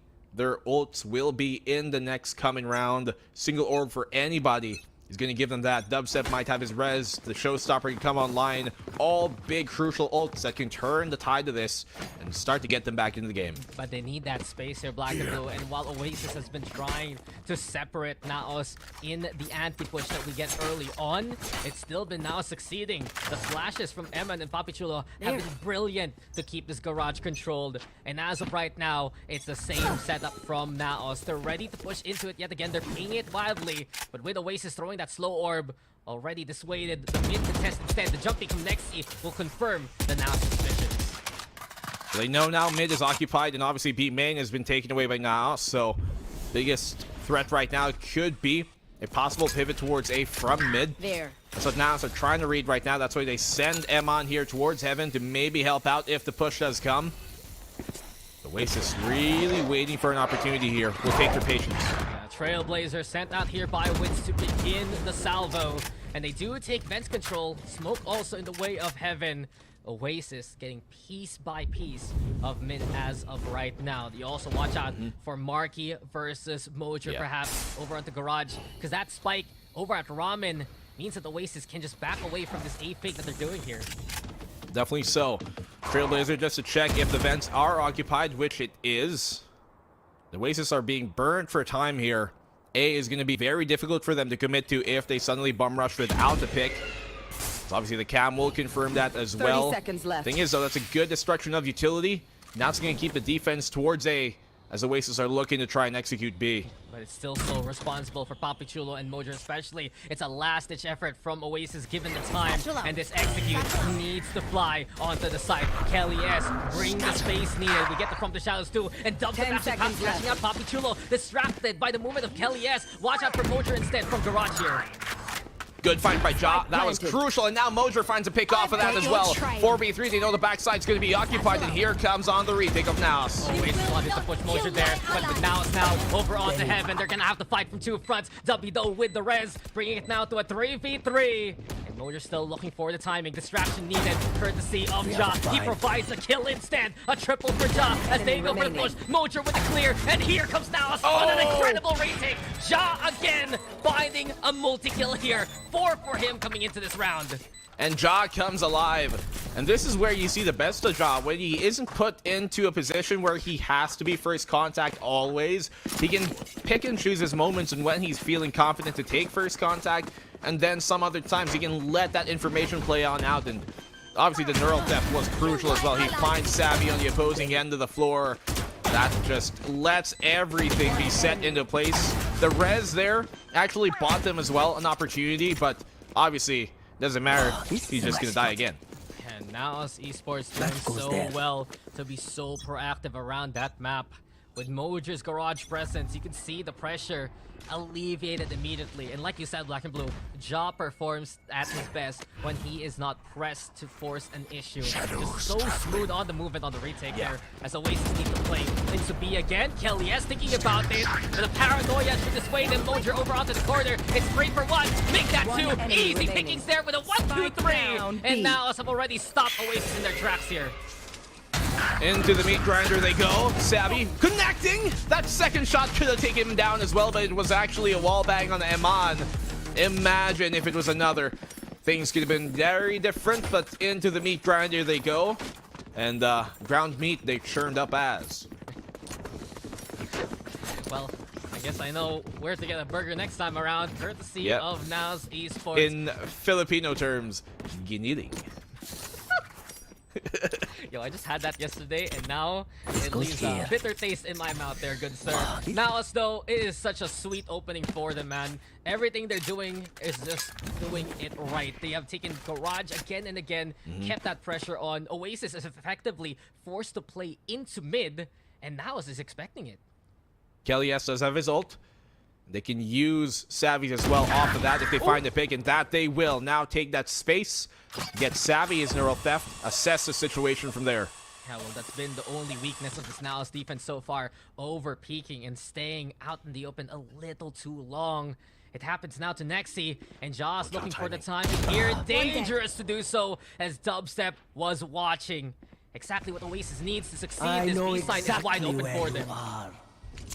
Oh, everybody's here towards A and fence. Eman still wins that fight, even with a heads up coming from Savvy. But the retake is going to be very, very difficult. They know the B side is open. They do have the showstopper on either side, but Naos even justify using that right now. Oh, it's a pick there for Naos, and now they bust through the barrier orb. Mojo still one away from the rest. Maybe he can play into alley here, thinking about it. But with the Trailblazer scouting out, Naos now look to just collate their efforts. Stick around with the paranoia to set things up. Mojo now doesn't lose the showstopper. A Hail Mary play, and Mojo delivers on the first. Say your prayers, though, as we hear the showstopper now from Kelly. Where is Oasis gonna look at here? Marky's the one good for the double instead. And Oasis Gaming, speaking of twos, they finally get their second round on the board here. Here's the thing, though. They used their showstopper there with nil effect. For Naos, I would have rather thought that they need to find a pick first before they can justify using that. Use the ultimates to help secure a round instead of as a last-minute Hail Mary when things are going awry. They're very low for time. They've been stalled enough. If you can't find the pick very soon, very difficult to justify it, and that's the risk you run here for Naos. They still have rounds to give, though, so all good to them. Now they refuse to give up mid. And with the Viper spin, Nexi should be a lot safer coming into this round. We see the strengths of Oasis on the attack. They find the picks. It's so easy to play into the post plants. But that is easier said than done there, Black and Blue. When you play these double sentinel compositions, even if it's just a Sage, you need to make your way into a site here. Yeah, getting into the site is the hard part. But once you do secure things, you see the benefit of it. We've seen that as well when teams try to run the deadlock of all things, right? Especially on this map where it's in the post plant that they really benefit off of the cards they chose to play. And A main looking to be hit here. Little flash outside the smoke. Paranoia though on point again. And Hammond ready to spray it all down. Lovely play from Naos here at 2-for-1 trade. And the Rams is still controlled here by Naos. Marky, he's looking to find any kind of angle to work with, but Oasis effectively stuck here now. Yeah, great trap setup there. Set up by Naos. The Paranoia confirms the double, the swing, the wide. What? They win that out? I can't believe it! He never even stopped moving! Kelly S brought out the Ferrari, and now Oasis is hitting the nitro onto A sites. The pop and swing is going wild here, and Nexi is all alone versus the forces of Oasis. What did we just watch from Kelly S there? They're looking to watch out for A main though. A trip bar in the way to Nexi. He's gonna run into the line, the rope. Oh no. Well, they know where he is now. And those are those moments where you're just like, you did not deserve that kill on me. Savvy going for the spam at the end, and I cannot believe they got away with that. Why stop and play slow when you can go, go, go? What did I just watch, man? Formula 1 Split Edition. Mojer, man. I mean, Kelly S. Kelly S. Insane! Okay, enough freaking out. Oasis Gaming out of that incredible play. They will get that round. And I like what Naos has been doing with Papi Chulo. His paranoias have been absolutely perfect. And if that Rams take didn't work, Oasis would have been stuck there. They do set them now into a less fortunate economic state. Naos have to start winning some rounds soon because their attacking side, I'm not as hopeful, if I can be completely honest here, on this map. They do have a good win rate in either way, but we saw how their attack faltered a while ago on Lotus. Oasis now should be bringing it with confidence here, but Papi Chulo silencing Kelly S. Now he's the one to find that first pick. Yes, traded. But Naos are on an eco here, and Oasis Gaming can ill afford to lose out members like that willy-nilly. Yeah. If they can keep on trading this 1-for-1, then Naos might actually be in a good spot to turn things around, especially if Ja finds a pick and uses ult to gain that information. He is alone on the site here, though, and so big task for him. If he can get the one, that's already great value.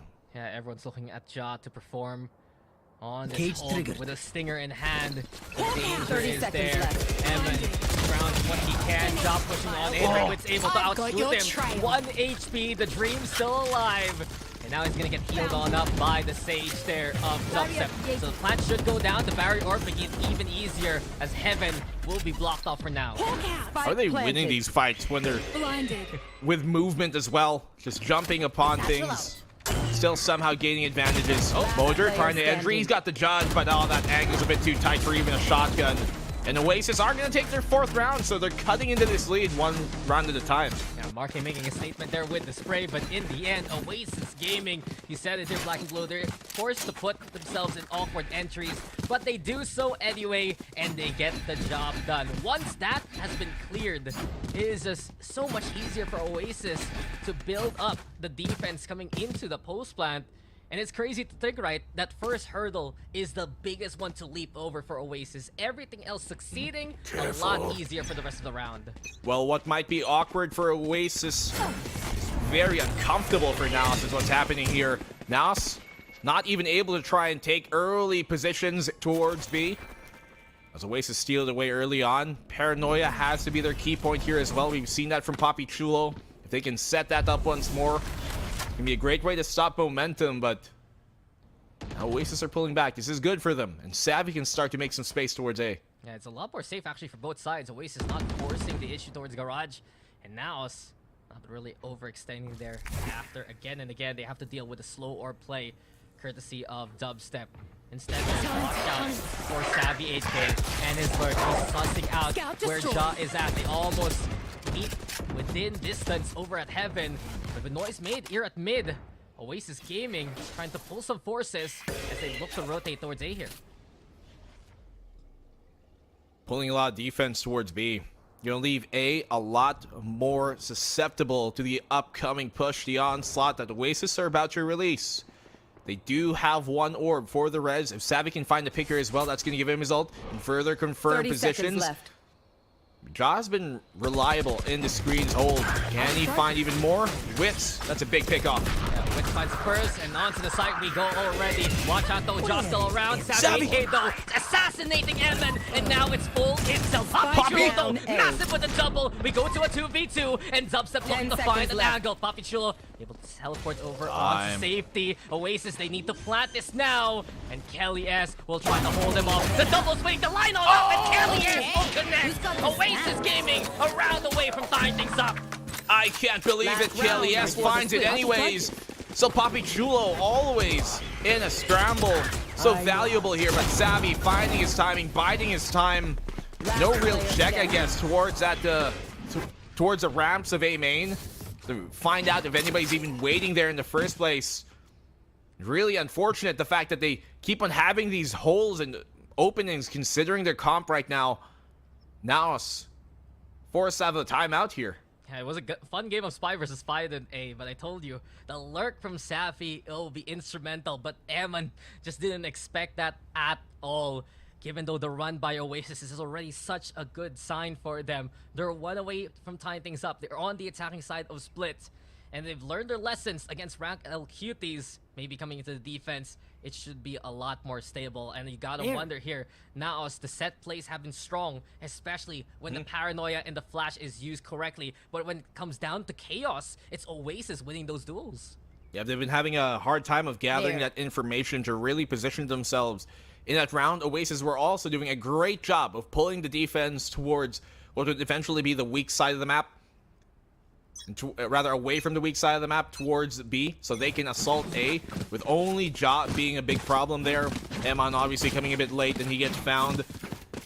And even though that round came down to a 2v2 at the end, it was, for the most part, Oasis in control of it. And here's another B main take coming from Oasis. Now flash into the satchel to Kelly S, getting all the space to peek on out, but Poppy Chulo wisely using the Shroud Step to get back into safety.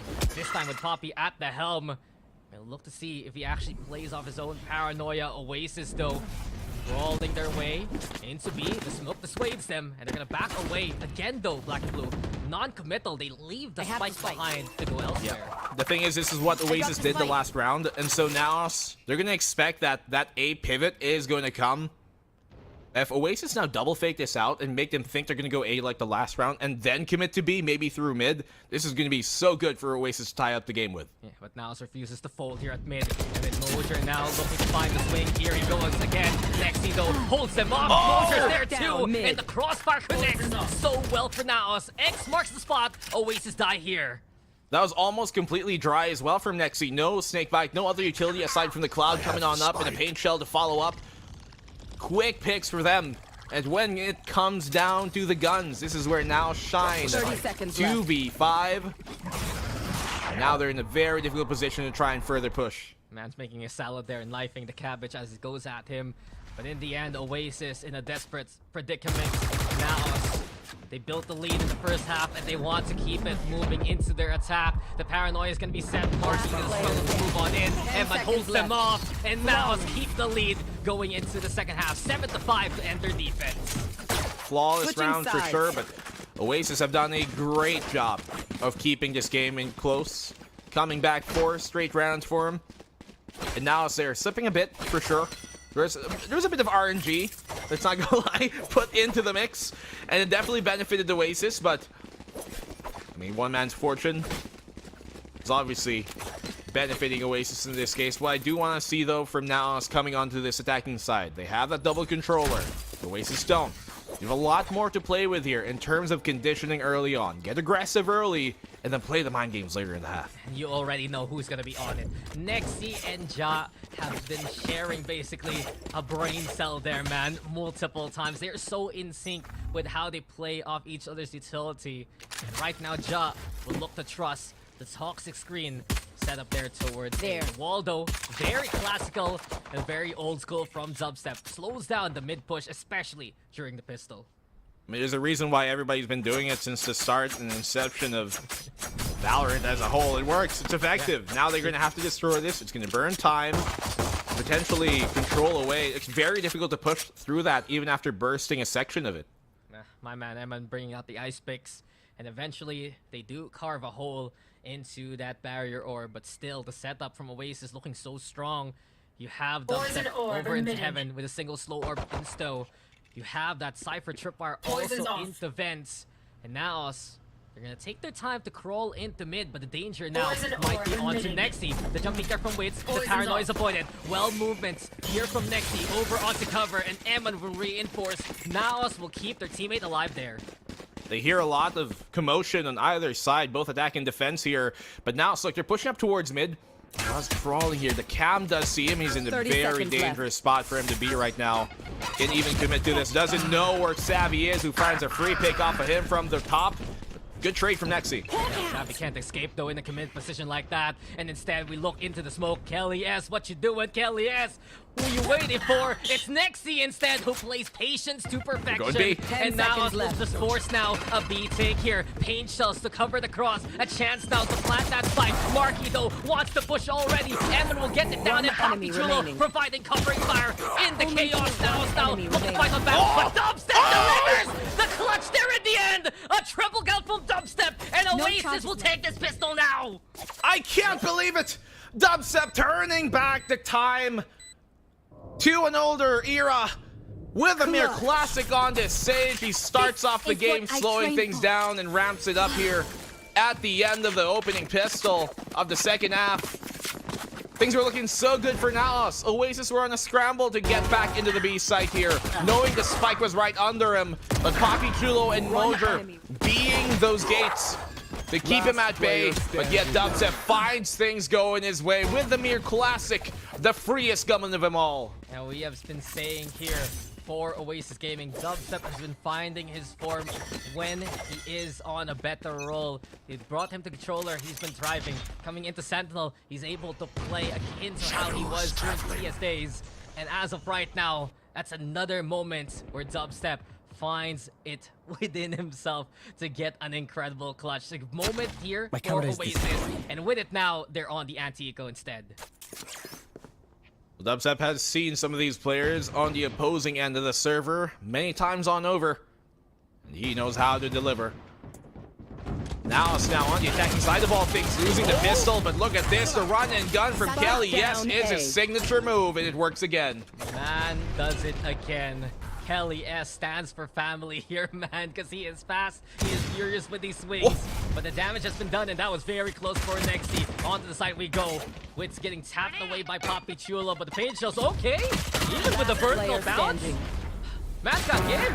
Matt's got game, but he doesn't get the ace. Poppy Chulo making them work for it. But the spray down should be enough. Oasis here. They take damage on the anti-eco, but they tie up the score. For sure. Damage done, which is already some sort of value for Naos, giving them a much more plausible bonus to win. Kelly, yes, look at this. How does he get away with highway robbery at this point? Put this man in jail. Because not even Naos can keep him contained. And Kelly, yes, to be an IGL and leading by example, yes, there's so much weight put on his shoulders, and he is delivering to every task. Oh man, I don't think you can get jailed for a speeding thing. You know? I don't think you get jailed for that. Depends how fast you're going. Well, Kelly S is going 88 miles per hour and then some. As we see now get the advantage back into the guns. This is their buy round. Oasis, honestly, bonus. Not the best arsenal for them. Watch out for Dubstep. He has the Bucky in hand, trying to make a play inside the smoke. But wisely done here by Naos with that boom bot. And they're going to look to play elsewhere here. But look at how much utility they force out here. Nexi, that's a good find. Another one goes his way. They just walk into his sights. Lots of utility forced out in mid, yes, for 2 slow orbs, but finding these picks. There you go. Buy 2, take 2. You get some on the B site, you got some on the A site, and Oasis Gaming effectively walking into those crosshairs. Now should be able to keep this lead here unless Dubstep one-ups himself and gets a better clutch. Can it work? Bark, bite, ADS, click, brrrt. Well, Does the brut work? there you go. That's my analyst for you, explaining exactly how this is gonna go. Problem is, though, Jaws already watching out from ramps. And now as Esports, they've been needing a round like this. Very much so confident now that damage that they did on their eco was very swell. And I do say that Naos, they have strong entry potential, especially with that extra bit of smoke. The high-low will say goodbye to Dubstep there. Naos But- will retake the lead for Flawless. Imagine. Uh-huh. Imagine if they lined up there and then the single click was enough. I don't think they would have been low HP enough though, considering the fact that you need like 2 bullets to the head with a Bulldog. It only spits out 3, but imagine a world they were low enough for it to happen. Could have been another clip for Dubstep for the day, but it was their bonus. And Naos did do it pretty cleanly, which is very, very beneficial moving forward. A take for them. 1 trip at the choke, the other unknown. A close Kendo so far, and Motion out to take it even closer. Here we go with Kelly S going down, but at least he brings his fellow Rays with him with the pain shells.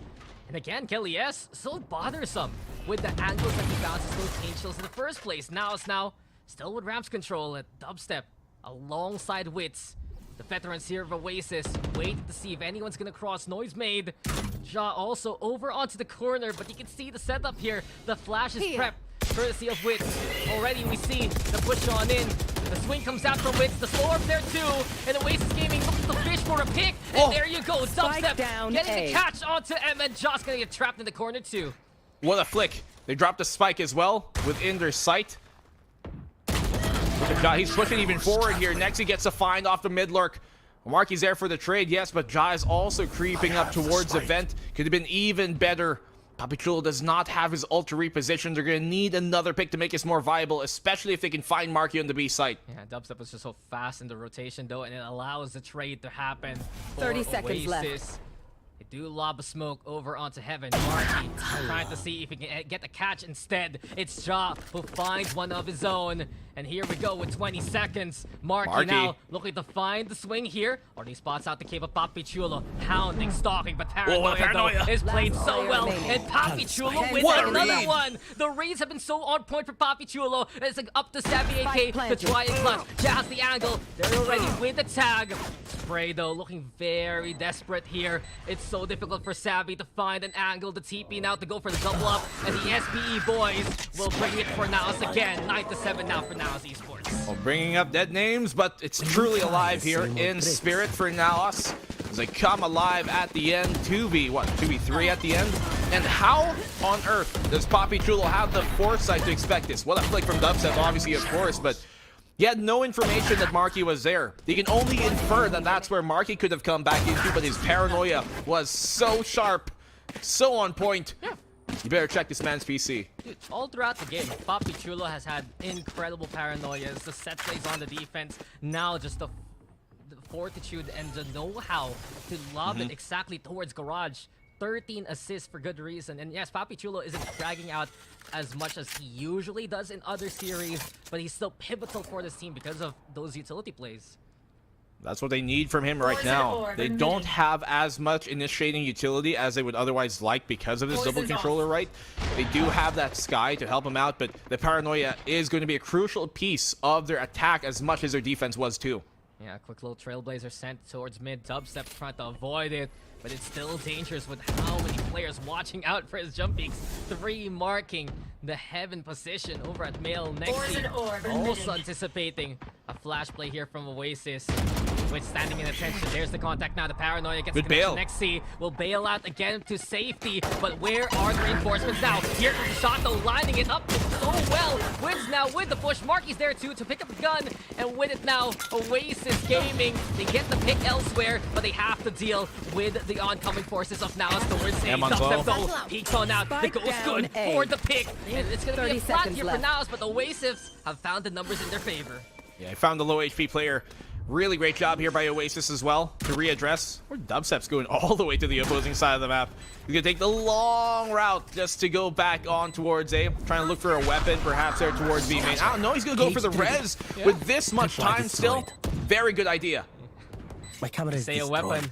he says a teammate. And with the full forces of Oasis Gaming, they also have 2 rifles in the hands of Wits and Savvy 8K. The push though towards CT, an extra angle over at Heaven. Anticipation from Papi Chulo, surprise to sneak the factor. Showstopper though, He doesn't LES doesn't even bother looking. And with it now it's trying to play off Jaw's pick. It's a 2v2 though as time's running out for Oasis. The Paranoia again gets a connection. Mojer able to get a free pick. And here comes Mojer now with another one. Wow. Papi Chulo confirms the kill. A triple for Poppy, but he brings the pain coming into the round.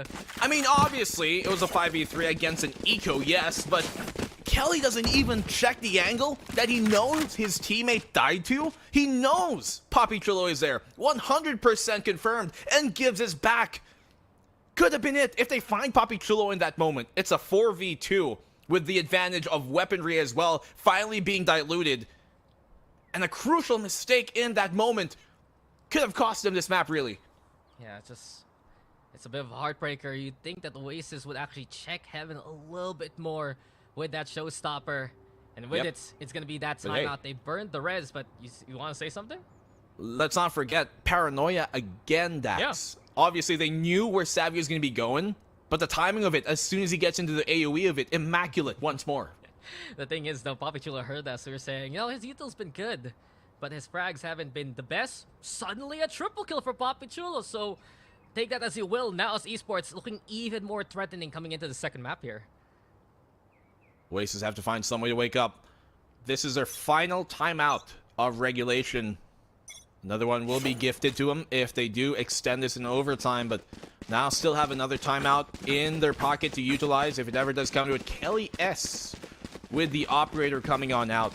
And I like that Nexi is getting a good read on the defense here. As soon as he saw Kelly S on that boosted angle on the Shroud, he knew there was a trap setup coming. Yeah, Naos has just been getting the read so well so far. And they're preventing Oasis from making these early plays all throughout the map. Marky has the TP on away. We see an operator though brought out here by Kelly S. Cloud though still to the chagrin of Oasis, blocking the sight lines that Kelly wants to play from.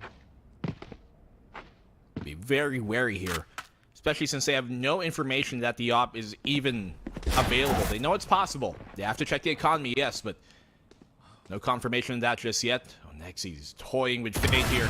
Oh no, he didn't expect though that's an operator ahead. He's been so good to play Garage. Now he's taken down. And with it, Naos may be forced to play into A with these lesser numbers. Oasis already anticipating that. But then again, there's a bit of noise being made towards Heaven. That's the thing. Everyone was marking that for a while there. It's good that they keep that op there towards B. To make things a lot more viable to commit towards A now. And that is where they're going to pivot. But the slow orb here from Dubstep might just be a bit problematic. Job, big find. He has an ult now to open up with it. Wit stakes him on down. Showstopper though doesn't find enough of Wit.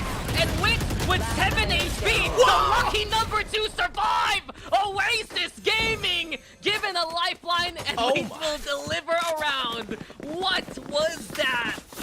That should have been it, but Wits playing with a small piece of space there.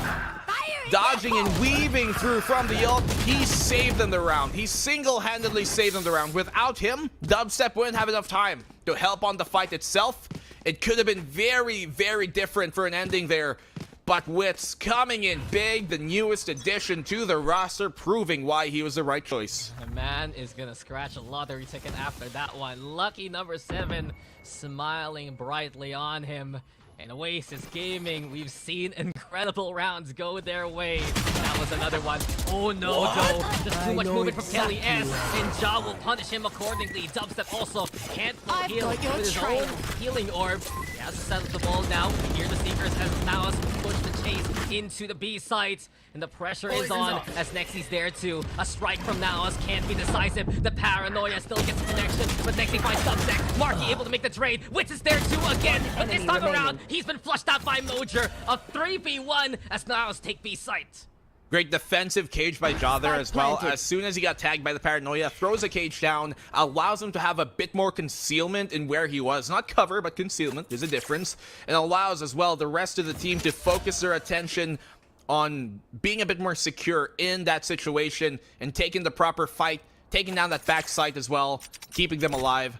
And now it's taking the 11th round here. Using so much. The thing is, they had 2 information gathering ults, which are very, very well put together if you can use them in unison, rather one after the other. And it really gave them all the information they needed to take that B site by storm, and there's nothing Oasis could have done, really. And you gotta realize how fast Naos is as punishing Oasis Gaming. There's a whiff there from Kelly S. Ja will say thank you very much. And exactly as you said, that neural depth was the go signal. It's crazy to think you'd see a team this fast to play off a Cypher ultimate, but there you go. Naos right now 2 away from forcing Sunset Look at the into kills. the plays. 18, 18, 18 for the top of Naos. 13, 13, 13 for Oasis. So a lot of, I guess, cohesion happening on both sides here. Obviously 11 for the 2. But, I mean, Naos said, you want to play fast? We'll show you fast.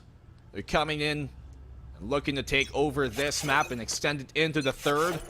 But Oasis still have another buy round. I mean, it's exactly what we were looking for from that map number 1. Where is the speed from Naos? The wings in their logo, you know that they can fly on high. And Mojer again, looking to emphasize that. Trailblazer, as well as the Pain Shells. With that timing, he satchels on in. The coordination with Naos, good on the entry, but they do need to reinforce Mojer here, or else Kelly S will take him down. There you go, that's the problem. The trap there set, and Savvy also finding his own. Yeah, he gets isolated. Nobody able to follow up off of him. These were the moments where I was mentioning if Ja was on the jet, perhaps things could have been different. Oh, this is so difficult. Ja is trapped here in a very desperate position. The cage is popping all around him to try and buy him some concealment. The double stack towards A Rubble, rather A main. Hey, Rubble, he's still back in lows there, good sir. But here at Rams, he said it. They are in such an interesting position, and Ja might not expect this at all. He's looking forward, thinking it might come from the window, but instead it's just right beside him. Oasis making their presence known. They even see exactly where the rest of Naos is with the cam. And with it now, the heaven is marked. This is one place 30 with no seconds vacancy. left. And Papi Chulo, as well as Eman, look to find a room Last along the player way. standing. Swing comes on out, and the push will be enough. Oasis Gaming will get one back. Crucial round for them to win. They lose that one, it's going to be match point, and their economy would have been in a very, very lugubrious state. Keeps match point away, gives them another bye to play, and actually forces a bad economic state now onto Naos here. Savvy found that kill as well, off the free. There's so much going on wrong there for Naos that Oasis are happy to exploit. We're just seeing these two teams just go for back-to-back punish plays there, Black and Blue. And now Naos, they're the ones who can struggle on the eco. They look for Papi Chulo. He's starting to pop off, and he's the one with the hero rifle. Wait, we'll just back away after the flash. Confirm the suspicions of Oasis that the mid-take is there. There you have it. Bit of a swing. Papi tries to play off the flash. Wit's not blinded at all. And this is going to be Naos taking mid away from Oasis for now. Mentioned it, solo Vandal. Will it be enough? Burning good utility actually here off of Oasis's defense to try and force a bit more to be committed to. It'll help them in their actual push actually, especially if they can burn another flash here off of Witz's arsenal. There's still a minute left on the clock, a lot to play for here. A pivot looking to be set. It's Marky who has a crucial position to make this fight difficult for Naos. It's a do or die spot, and he knows that danger is coming. He's looking to creep now over onto Vents, especially Papi Chulo, still thinking about a way to climb. And eventually Naos will need to reconvene here. Not ready yet. Evan still going to be contested. Mark 30 now seconds watching left. out for main. Everything will be focused onto Kelly S instead. As you see the smoke being popped. Mark now getting ready for the push. Kelly S, it can be said. And Oasis Gaming prepared here. They do lose the raise along the way, but with 50 seconds left, Naos is going to hustle towards B site. Immediately, Savvy AK is going to hear this coming. There's the TP off from 10 Marky. seconds The chase is on, but Savvy will find his target, and Marky will maximize the teleportation to take a better angle and take the round. Yeah, great reposition there by Marky. That is what the dagger was for that round. Obviously, on the health there, Savvy was going to be a problem, a hurdle for sure, but a full stop Marky was going to be from that B main. No way they take him down as well, especially without the weapons that they need to do so, with Papi Chulo being the last one on in. Final timeout forced by Naos. And isn't this a map that seems a bit more tuned for a bout between these two titans? Yeah, this is looking good here. The shades that we saw from the second half a while ago, now in full force here in the second map, man. And it's as close as can be. When Naos makes a mistake, Oasis punishes it. When Oasis makes a mistake, Naos punishes it. It's the El Clasico. It's the regional rivalry for good reason. And these two teams have been neck and neck in terms of performances. This has been an interesting split so far. I dare say some teams like Rank L alongside Cardi World, big surprises, but the old faithfuls of Naos and Oasis still putting on the show that we expect from them. I mean, that's what we come for here, right? The most entertaining highlight of the night. And Naos and Oasis are looking to deliver. Let's look though. Nexi does have his Viper's Pit. No ultimates just yet for Oasis, but LES is very soon to building that up. A single kill here could spell Naos' demise. And mid once more has been Dubstep's domain. And Dubstep again prepared for this. Aggressive at the start, but will back away into the smoke. Caution here. Realizing there's no time to hunt. It's always Dubstep crafting these angles with the first lure, right? He makes it at least a 50-50 for him to try and win. It's like comfortable for sure for Naos at the start. Because of that, very little space they've been able to take. They are able to crawl up ramps here, but I mean, Oasis are free to give that up. They're expecting the A hit. Now would be a perfect time to go B, especially if they find Marky once more. Yeah, Marky here, prepared now for any kind of whistle with Garage. Now still maximizing the time that they have. The one-way setup there, but here you want to see a one-way? Kelly, yes, we'll have to deal with Ja on the other side of it. So Boombot sent to try and guard some intel. Now still providing presence into ramps, at least a pivot point if they do choose to go that way. Mid smoke, nobody actually there, but they're making noise here towards mid. The thing is, that's going to pull Kelly S even closer. And going to make the defense just a bit more quicker to react now as they're telegraphing this B-side hit. Yeah, this is just going to be up to Mojer and Emma to try and push into heaven with Pain Shells though being the call immediately. Naos will hustle towards the A side. The camera though sees everything. We get the From the Shadows now from Papi Chulo, and Showstopper is going to get thrown up along the way. Paranoia onto the side. Paranoia again! Comes the flank, and Kelly takes down Ja with him, but now still with the advantage and the side control now. Perfect TP there from Papi Chulo, and once again his paranoia helps him secure the site.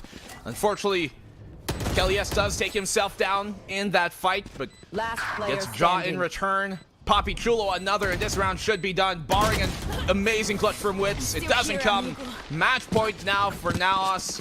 Still a buy-up for Oasis, but now it's do or die. And just the calls here from Naos. A while back on Lotus, the mid-rounding was on point for Oasis. This time around, the way that Naos is taking the site, or taking parts of the map to get into the site, in the immediate call, you have to know that Emma's the one saying, okay guys, quickly into A. Papi Chulo also so fast on the reaction. Role players here from Naos on point, and that's why they're one away from forcing a decider here. Yeah, late round pushes like that can only work out if you have a clean execute, and that was a very clean execute under pressure coming from Naos. Here comes the push though. Dubstep up on top. Do they catch him? He's getting tagged very low. Demolition Crew, and Dubstep bringing the wrecking ball instead. He's out. He found the one, and he's out and about. Gets into the corner for a bit of safety, a small chance to reset, but now as is still marking the cross. No way he survived that. Still unbelievable though that Oasis got away with that pick there. I can't believe he's still alive here. They do not have utility to flush him out now. No paranoia. I mean, rather, they do only have the paranoia. No snakebite, no paint shells left on Naos. This is a round they do not want to lose and give up the potential match point either way. Will it come down to another late round desperate execute? I mean, Split is such a city, and Oasis will have Dubstep to be the architect of their own paradise here. It's just so dangerous to make those blind plays, but Dubstep maximizes the angle. Same can be said for Wits. Cheeky on top of the boxes. Pick by pick.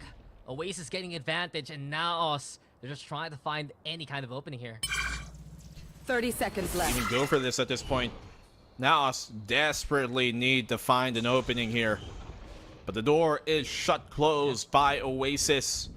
Maybe a master lock kid bailed him out. That might just be it. Next he finds a pickoff. The site is occupied though. Yeah, but 2 on site, as you said. Kelly S alongside Dubstep in position. Next he goes sliding on in. Papi Chulo still provides the pick. And now Esports in the thick of things. They find a way in. A 2v2 now, and Papi Chulo presence is still he's giving in himself away. position. Now Witz finds his target. Showstopper provided here by Mojo after the orb.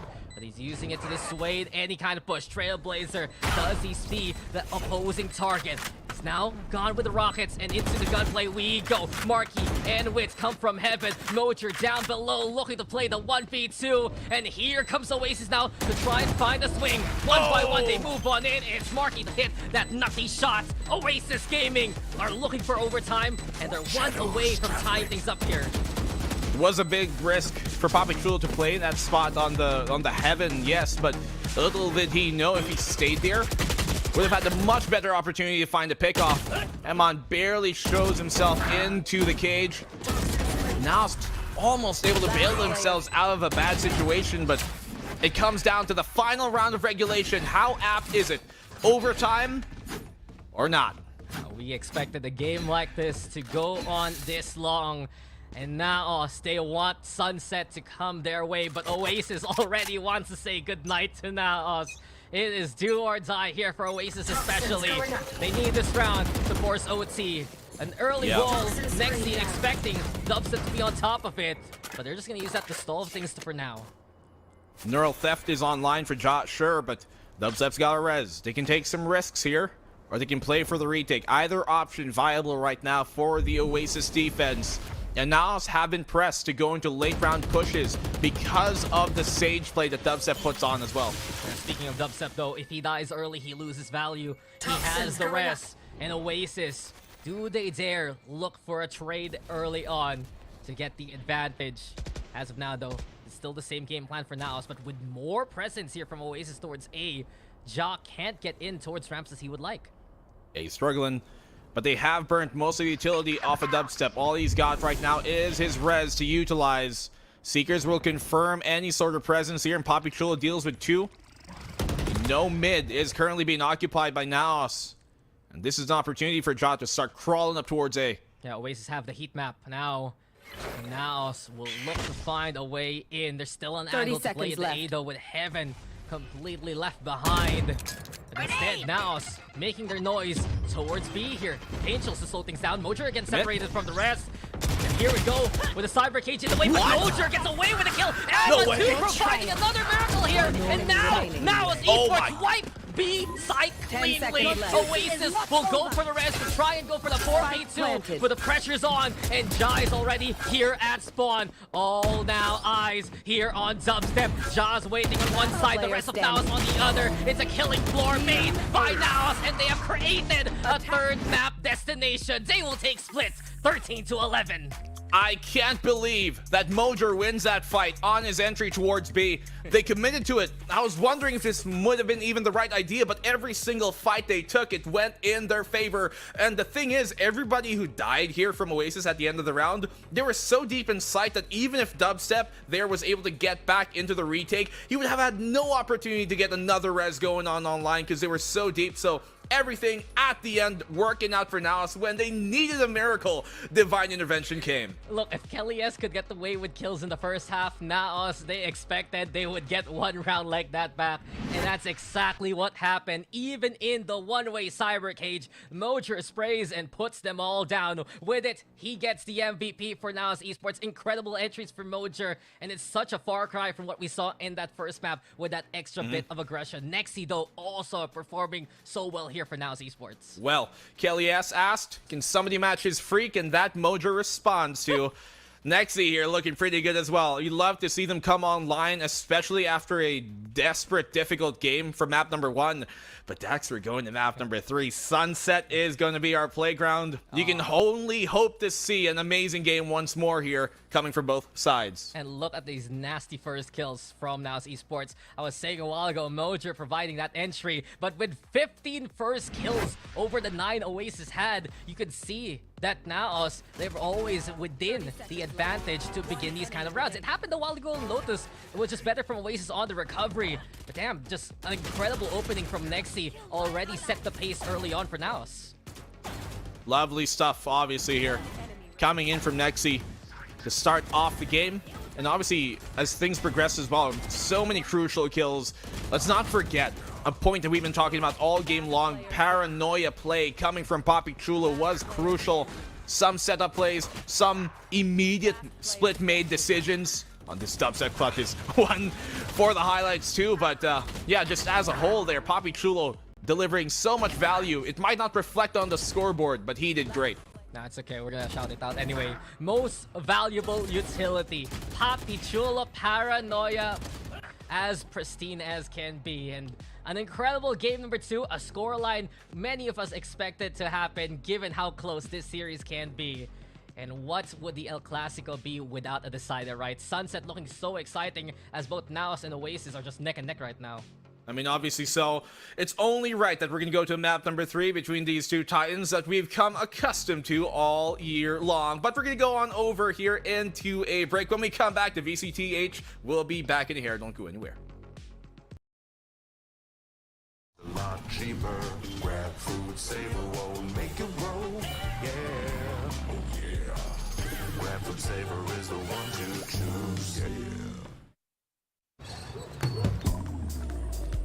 Grab food saver meals 99 plus. Grab food saver 99 plus.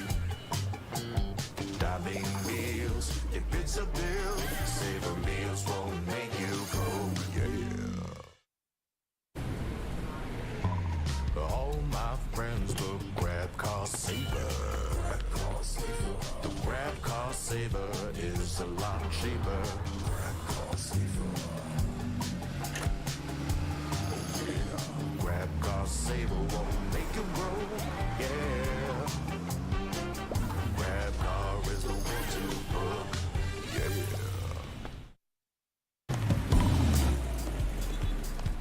All my friends will grab food saver. Delivery fee is a lot cheaper. Grab food saver won't make it roll. Yeah. Oh yeah. Grab food saver is the one to choose. Yeah. Grab food saver meals 99 plus. Grab food saver 99 plus. Dining meals, if it's a bill, saver meals won't make you go. Yeah. All my friends will grab car saver. The grab car saver is a lot cheaper. Grab car saver. Grab car saver won't make it roll. Yeah. Grab car is the one to book. Yeah.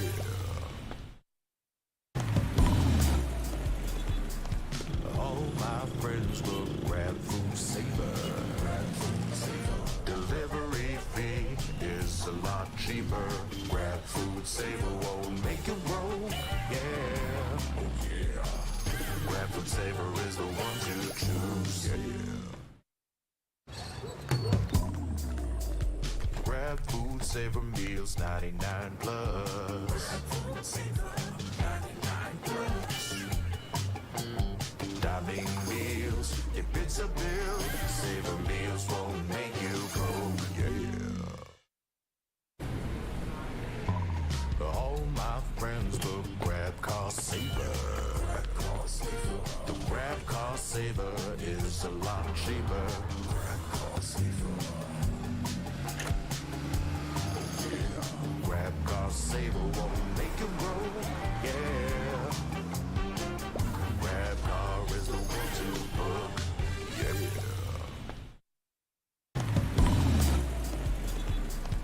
All my friends will grab food saver. Delivery fee is a lot cheaper. Grab food saver won't make it roll. Yeah. Oh yeah. Grab food saver is the one to choose. Yeah. Saver meals 99 plus.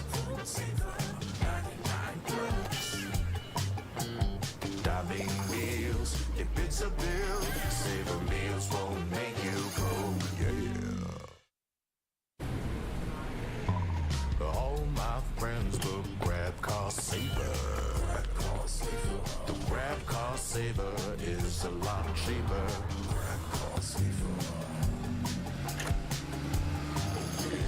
Grab car saver won't make you broke. Yeah. Grab car is the way to book. Yeah.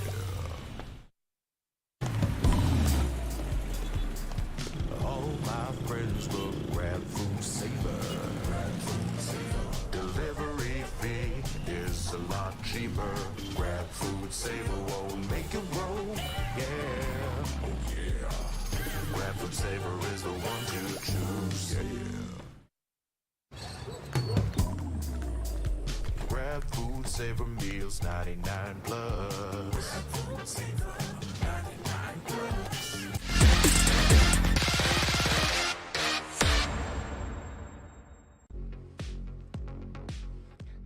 It's the Philippine El Clasico. Did you expect anything less than a You wanna give us a map word, Dax? number 3? Maybe I'm you saying wanna things. Hello? Mimes again. You know what? They can hear me. I can hear everybody. And we are here for another incredible game. This is game number 3 here, guys. And Sunset is upcoming between Naos and Oasis.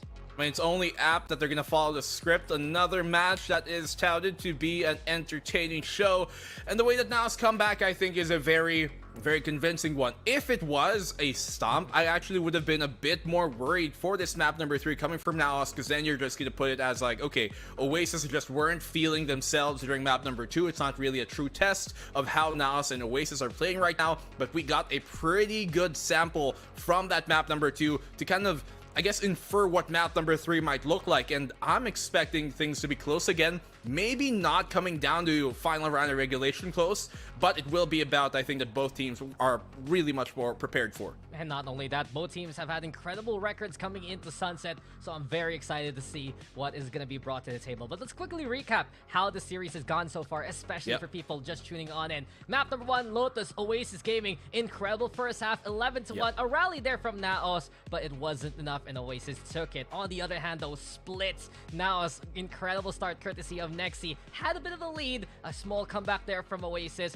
close first half, second though, as close as can be on a round-per-round basis. And I dare say there, Black and Blue, that one of the biggest strengths for Naos in this series have been first kills. Mojer, especially with 7 of them in that last map, has given an advantage to Naos moving forward. I mean, for sure, but let's look at Oasis as well and what's been working for them, especially during map number 1 when they had Savvy and Marky activated at the same time. They look so difficult to try and push through into on their defensive side. They were impregnable on their defense for the most part, and that is something they have. Don't laugh at that, Dax. That is something they have to move on forward and continue here into Sunset's defense. You know, I wasn't thinking about it. I know it's a real word. I saw your but smile. I just smiled for the camera. Now you make me chuckle there. But we are full of emotions here in the El Clasico. You are trying to pin this on me. But of course, let's focus on the upcoming game. Now, Sunset, I think really it's such gonna be a interesting bout between Oasis Gaming versus Naos, because when I look at the comps, you got one side loving to play the Gecko, the other side liking to play the Sova actually, and I do wonder what's the right configuration, because isn't that the story for both Naos and Oasis all throughout the year, trying to figure out what's the best fit for the maps and for the players that they have? Well, I mean, to be fair, both of these teams have kind of had, more recent additions, obviously, on Oasis's side, but this year, they put in a lot that is new to the table, especially Oasis. They put in Wits, which is his first split playing under Oasis for this team right now, and they have a bit more to adjust to. They seem, at least, to found at least what works for them, yes, but is it really going to be enough to take down Naos in this specific matchup? We mentioned this series is where they find their first map losses, not even only series losses in the season, but map losses. They've each delivered one apiece, but somebody's going to end up on top, and I'm still going to stick by my predictions earlier. I think Oasis have what it takes to take this series, but that map number 2, very, very much so swings the pendulum, I think, a bit more equalized. Yeah, and on my prediction, even with the Oasis jersey, right, we got Naos Esports doing so well in that second map, getting back into form. Every single paranoia for Papi Chulo finding value already. That's a benchmark of what's to come, courtesy of Naos. We got you guys with the jerseys that we have. Our predictions have gone a little bit The fake out, huh? Yeah, always. You thought I was gonna go Naos? You thought Dak was gonna go Oasis? Look, we have a little bit of time before we get into ages. Like, so I'm gonna expose you. I'm gonna get you right now. No! No, this is always gonna be in the cards if we had to stall for time. So guys, the plan was we would change jerseys coming into game number 2. And then probably bring out neutral attire for game number 3. But someone, I'm not gonna say black and blue or anything, can't find his Oasis jersey at home. Because he has a new setup. It's amazing, it's incredible. But where's your jersey, man? First of all, it isn't mine. I was gonna borrow it from the Joa, but we can't find it because it's in the box. But I will sometimes, so maybe in the meantime, if you send me another one, I will don it next time around. Yeah, so you heard that, Oasis. Next El Clasico, if Black and Blue has the jersey, we can actually do the I got swap 2 Oasis. I got 2 Naos jerseys. I only got 1 Oasis. I Bro, need another, you know, equalize. I think I have like 4.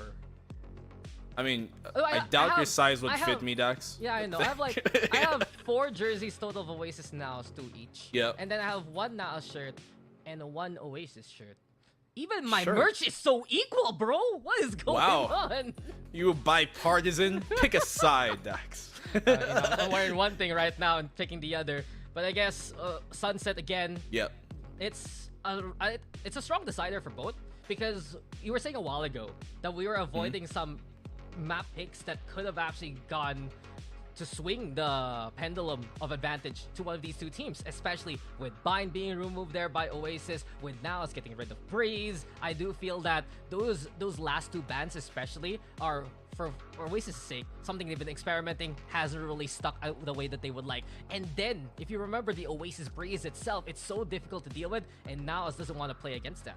I mean, it makes sense why they both removed that, right? You obviously already mentioned earlier on the Bind kind of being a very weird map position that Oasis have been trying to figure out, but they're not going to try and do that test here. And we're going to be going into the Agent Select. If this lasted any longer, I heard that these 2 teams will settle things in a game of rock, paper, scissors with their fists. But we're going to go into it. And Naos do stick on to the comp that we were expecting from them, that KO Gecko setup and the Sova comp here from Oasis on the other side. Exactly, it's just that deal with the initiators. And this means, given the map pool, Oasis Gaming have stuck with Kelly S as that main duelist all throughout the series. Usually when they want to bring out the Jet, it's Marky on that, but given the rotation itself, it's just been Kelly S in the front line versus Mojer. And it's such a big testament to how great our race players can be in the PH scene. It's a big showdown still to watch out for coming into this map.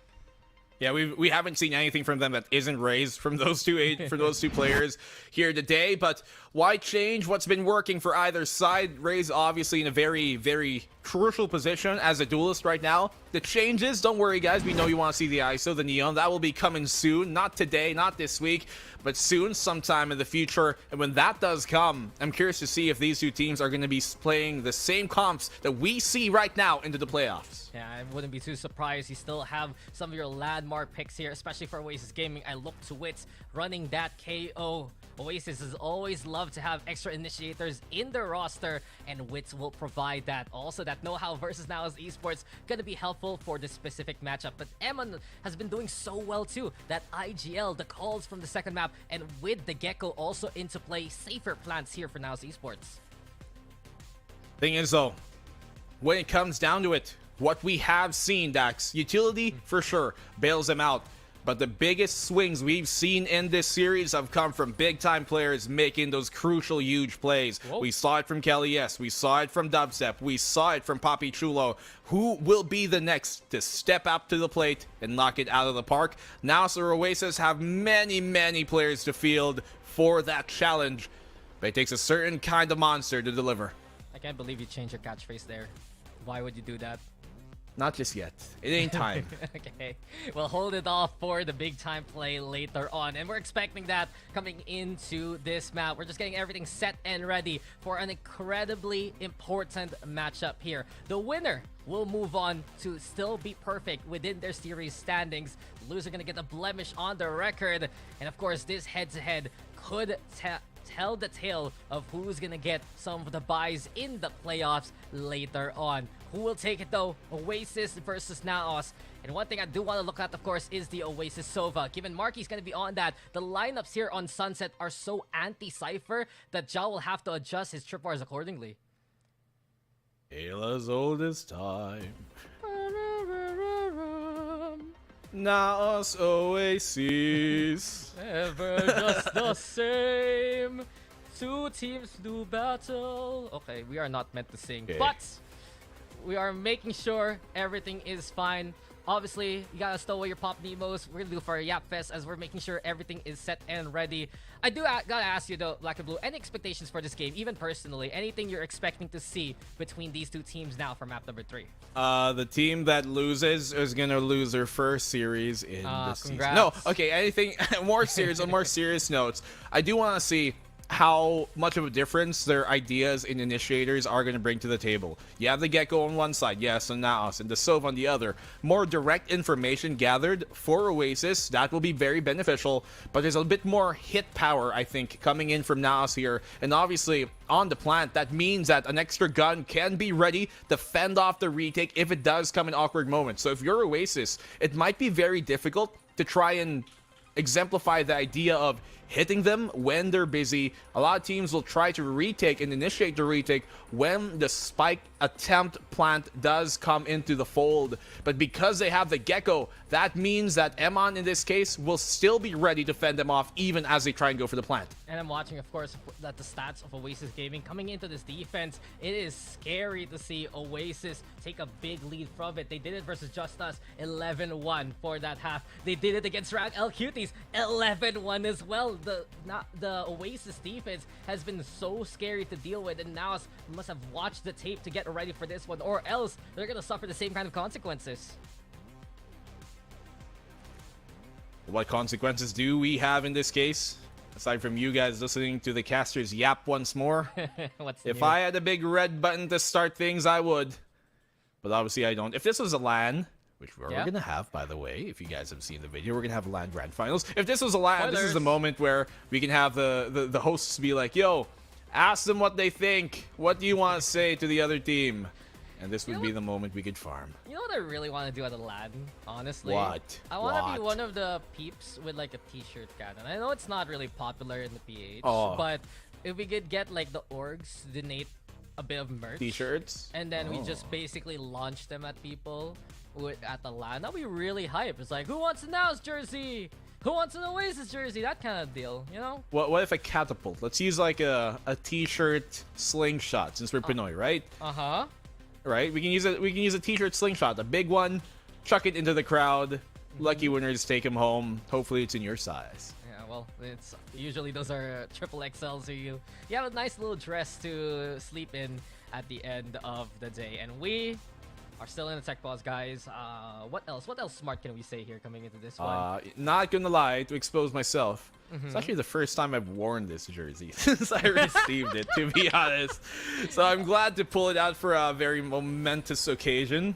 Look, I'm gonna defend normally you. wear them. I'm gonna defend you. So guys, when Black and Blue goes to the gym, usually his attire is sando and tank top. So he doesn't have, you know, the jersey mindset like I do or some of the rest of the talent do when we go to the gym. So maybe the org should be making esports sandos in the future. Yo, you know? I agree. Give me the tank top jersey, give me the cap, and I will rock that every single day of gym time. Because I'm a sweaty boy, so I need the extra skin to air, you know. Plus it doesn't hurt to show off the pump too, but I mean that's besides the point. So yeah, I mean other teams did that, other teams have done that, like Cloud9 have done that. So orgs, you know, bring out the Sando jersey and I will have one for every day of the week. Guys, please, like, Black and Blue's neon jersey, that neon sando, that is overused, to put it lightly, to say the least. I wear it to the gym, to the loo. I mean, you gotta go to the loo during the gym at some time, right? Yeah. I do want to say, though, we expected the series to go game 3. But Yes. the tech pulse is a very different thing. And we have to go back to superstition. Not only is Osiris casting on the Filipino side, but Ray has but? arrived in our Discord. So I you see. know why there was a delay. But enough about that. Casters, stop yapping. We will talk about the game instead. Naos on the attacking side, Oasis on their strong side will begin on the defense. And how does this go? Mid control looking to be seized by Naos to start things off. Nobody actually playing top mid off of Oasis's defense. They smoke it off now. And Market is a position that they do get scanned off, and this might actually be a good idea to initiate contact here and potentially pivot to A. Also, watch out. Oasis has left the door wide open. And now, they get baited to push into it. Wise though from Mojo, steps away after spotting the camera. Shock Dart also avoided to begin with. And Oasis, their stratagem coming into a map like this, do some early chip damage to get the advantage. Why? All right. Okay. I see you, Diver of Hell. But let's see, moving on here. Now, they are not going to bite the bait of going into that market. A-side commit coming on in, and Kelly S off the spam. Exactly what I'm talking about. They're taking chip damage from every bit of utility and spam. As soon as Witz lobs the fragment, Kelly S just peppers them from afar. And now it's just went around the world, ways to bring them to the fastest destination there. Even that, it's a 5v2 immediately. John trying to play into alley. Papichulo good for the one, but all alone over at elbow. You're gonna have to deal with not just one, but all the forces of Oasis. The paranoia will be good, but Kelly S has stepped away from that fight. Oasis will take this pistol now. Lovely stuff from Oasis here. You can see them try and go now towards that market, but shop is closed. As now pivot towards that A. Obviously, Kelly S has a free lane to spam his shots through. And of all players, he finds Emon as well. And Emon would have been crucial for that push. They would have needed his Dizzy to clear out the A side surely. And then his wingman could definitely have benefited on the plant itself. To left a couple more members ready for the fight. And because of that opening pick, everything just dismantled here on Naos' attack. Yeah, the real benefit though of this series, Black and Blue, has been the pistol round for Oasis Gaming. 4 out of 5 pistol rounds won so far. Savvy AK does need to be careful when he peeks like that, because with the suppress, the strip bars will be offline. Given it's an anti-eco anyway, now Wit's ready to challenge. So Naos, they send their forces towards B main, but beyond that, they barely get any bit of the map here so far. Just taking some damage. Once more, mid seems to be a crucial plan for Naos on their sunset play. Oasis they've been readily, happily to give this up for free. Hard time though for Naos again. They always have this doorway to tempt them. It is one dark door you do not want to cross with Marky in position. Perhaps Mojo and the rest will find a way in from top mid here. So knife broken, Kelly is still in position. The pain stone is going to be an immediate answer. And Kelly S, not only does he play util, he also swings Ghost in hand. It's awkward for Nexi. Now Oasis wiping away Naos there. And a flawless anti-eco, an even better start from Oasis now. Nice flawless. Obviously unfortunate there for Nexi. He could have had some timing, but it doesn't come to pass. And Naos here are prepped on their gun round to maybe take something home. Oasis have been not actually fighting for mid here. They've been wanting them to go into the choke. They know in the open ground is where the fight could be turned around by Naos to their favor. And so they're going to want them to play into the fatal funnels they've created. And not only that though, Oasis Gaming, their ult eco looking good too. Kelly S is 2 away from the showstopper. One big round. Suddenly, Oasis can shift the momentum coming into this bonus. And now, we've seen the struggles a while ago on Lotus, looking a little bit lost on the attacking side after losing a pistol. They do want to play into A though. Wingman used early on their early corners. Dizzy was used to try and check out the elbow. They should pick that back up to try and use it on the site itself just to make sure nobody's on that back box. Got timing there. Let's get tagged by Marky. This A-side hit is not going to come easy with all these trips. Yeah, Marky always aggressive coming into a map like this. Cage trigger. Dubstep will perhaps look to reinforce him over at main. Ja makes the noise. Paranoia used here by Oasis. So that's a crucial bit of utility that now is able to burn. They dodge the knife too, they said so. Now leaves him open here. Come towards that A site, but once again, so late in the round are they looking to push, and the defense is not ready. Shutdown though, Mojer making it so that he can play into the sites. Savvy has to give that space up. Instead, Wit's the one playing the front line. It's Oasis with the advantage. Oasis again! Dismantling Naos here! What? And they are trapped in every single corner of the site. Oasis with a bonus or run to start things off with.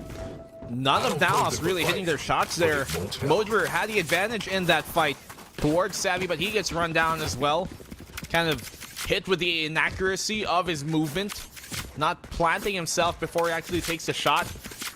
Because of that, Oasis are able to overrun them on that retake, and once more, because they're trying to execute into these rounds so late, Oasis know it's going to be a commit, and so they fully are ready to defend it. They fully know to rotate now, because Naos don't even leave enough time for any error. Yeah, it's a piece of concern here for Naos, but Mojer making sure he still gets the opening pick. Eventually, Kelly S resetting the aim, this time even sharper on the second target. Oasis Gaming advancing early on as they have to deal with the Naos eco again. Nicely done here by Kelly S. 2 clean picks come his way. A third shot follow. Remaining. Okay. Fourth for Poppy down, Chulo. chill out. And he's going to clean up house. Ja is looking to be his next target. He knows he's on B. And they're going to try and give it to him. Nope. Well, Savvy tried to deny the ace, and Ja says no. Kelly S Good wants riddance. it. He only got a 4K with the previous map. Marky instead runs into his target. And Oasis Gaming, all business versus Naos. It's 4 rounds out of charges. Uh-oh. This is much akin to what we saw in Lotus. And Oasis start on the defense now. It's having a really tough time of setting the pace of the game. Was only when they started on Split a while ago where they seemed a lot more proficient, but here in the attack so far on Sunset, proving to be very, very desperate. Early on, will another early timeout be called? I wager if Naos lose this round, the answer would be yes. Yeah, Oasis Gaming, they have all the momentum now in the world. They also have such a big bank to work with. And Naos, even if they get that mid control, they do get lost in the sauce. They still know exactly where to go with the Oasis setup. Look at how top mid is played. Usually, someone likes to contest that from the middle itself. Instead, Marky, alongside Wits, always setting up a bit of a crossfire if Naos chooses to push us there. Caution here. Yeah, they know the cross is going to be their biggest strength. The thing is, they have a cross in every single part of the site here now, of the map. If they do come towards A, Dubstep can pull back an elbow, and then Wits can help him on out. If it comes towards mid, then Wits and Marky can help on out instead. So, multiple different points that they have pressure on. And look at the conditioning here, Black and Blue. Market is not an option for Naos after the first few rounds. It is so different when you see that doorway wide open. It's like it's making you just go into the abyss itself.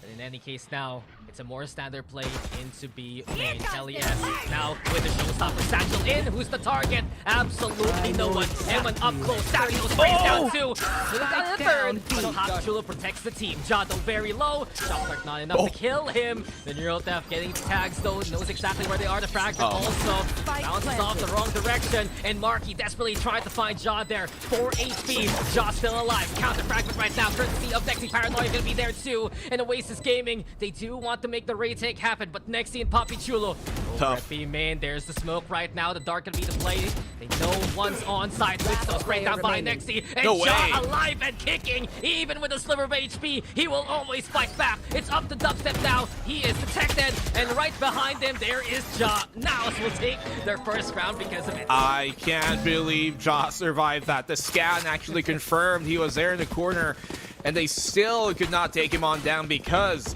Poppy Chulo, knowing that his teammate Ja was scanned, long-time teammate, spammed that angle knowing the swing would come from Oasis. So great heads-up play coming from Poppy Chulo to stop the trade from even initiating in the first place. And then now, obviously, because nobody from Oasis came towards market, Ja only had to focus on the task at hand. Ja getting away with the most impeccable things. 4 HP, man. Just how do you survive that long? How do you not even get sprayed by the rifle there? Naos blessed with the round, and it seems to inspire some confidence for Naos. Their take looking effective, coming to more standard play here towards B. The ult there, obviously, missed opportunity for Kelly S. They did find 2 frags after from the trade on Savvy, but was it enough really? Seemingly so not. The Thrash destroyed, actually saves Marky from that one. And here comes out the push. Yeah, Dizzy's out, Mojer's in.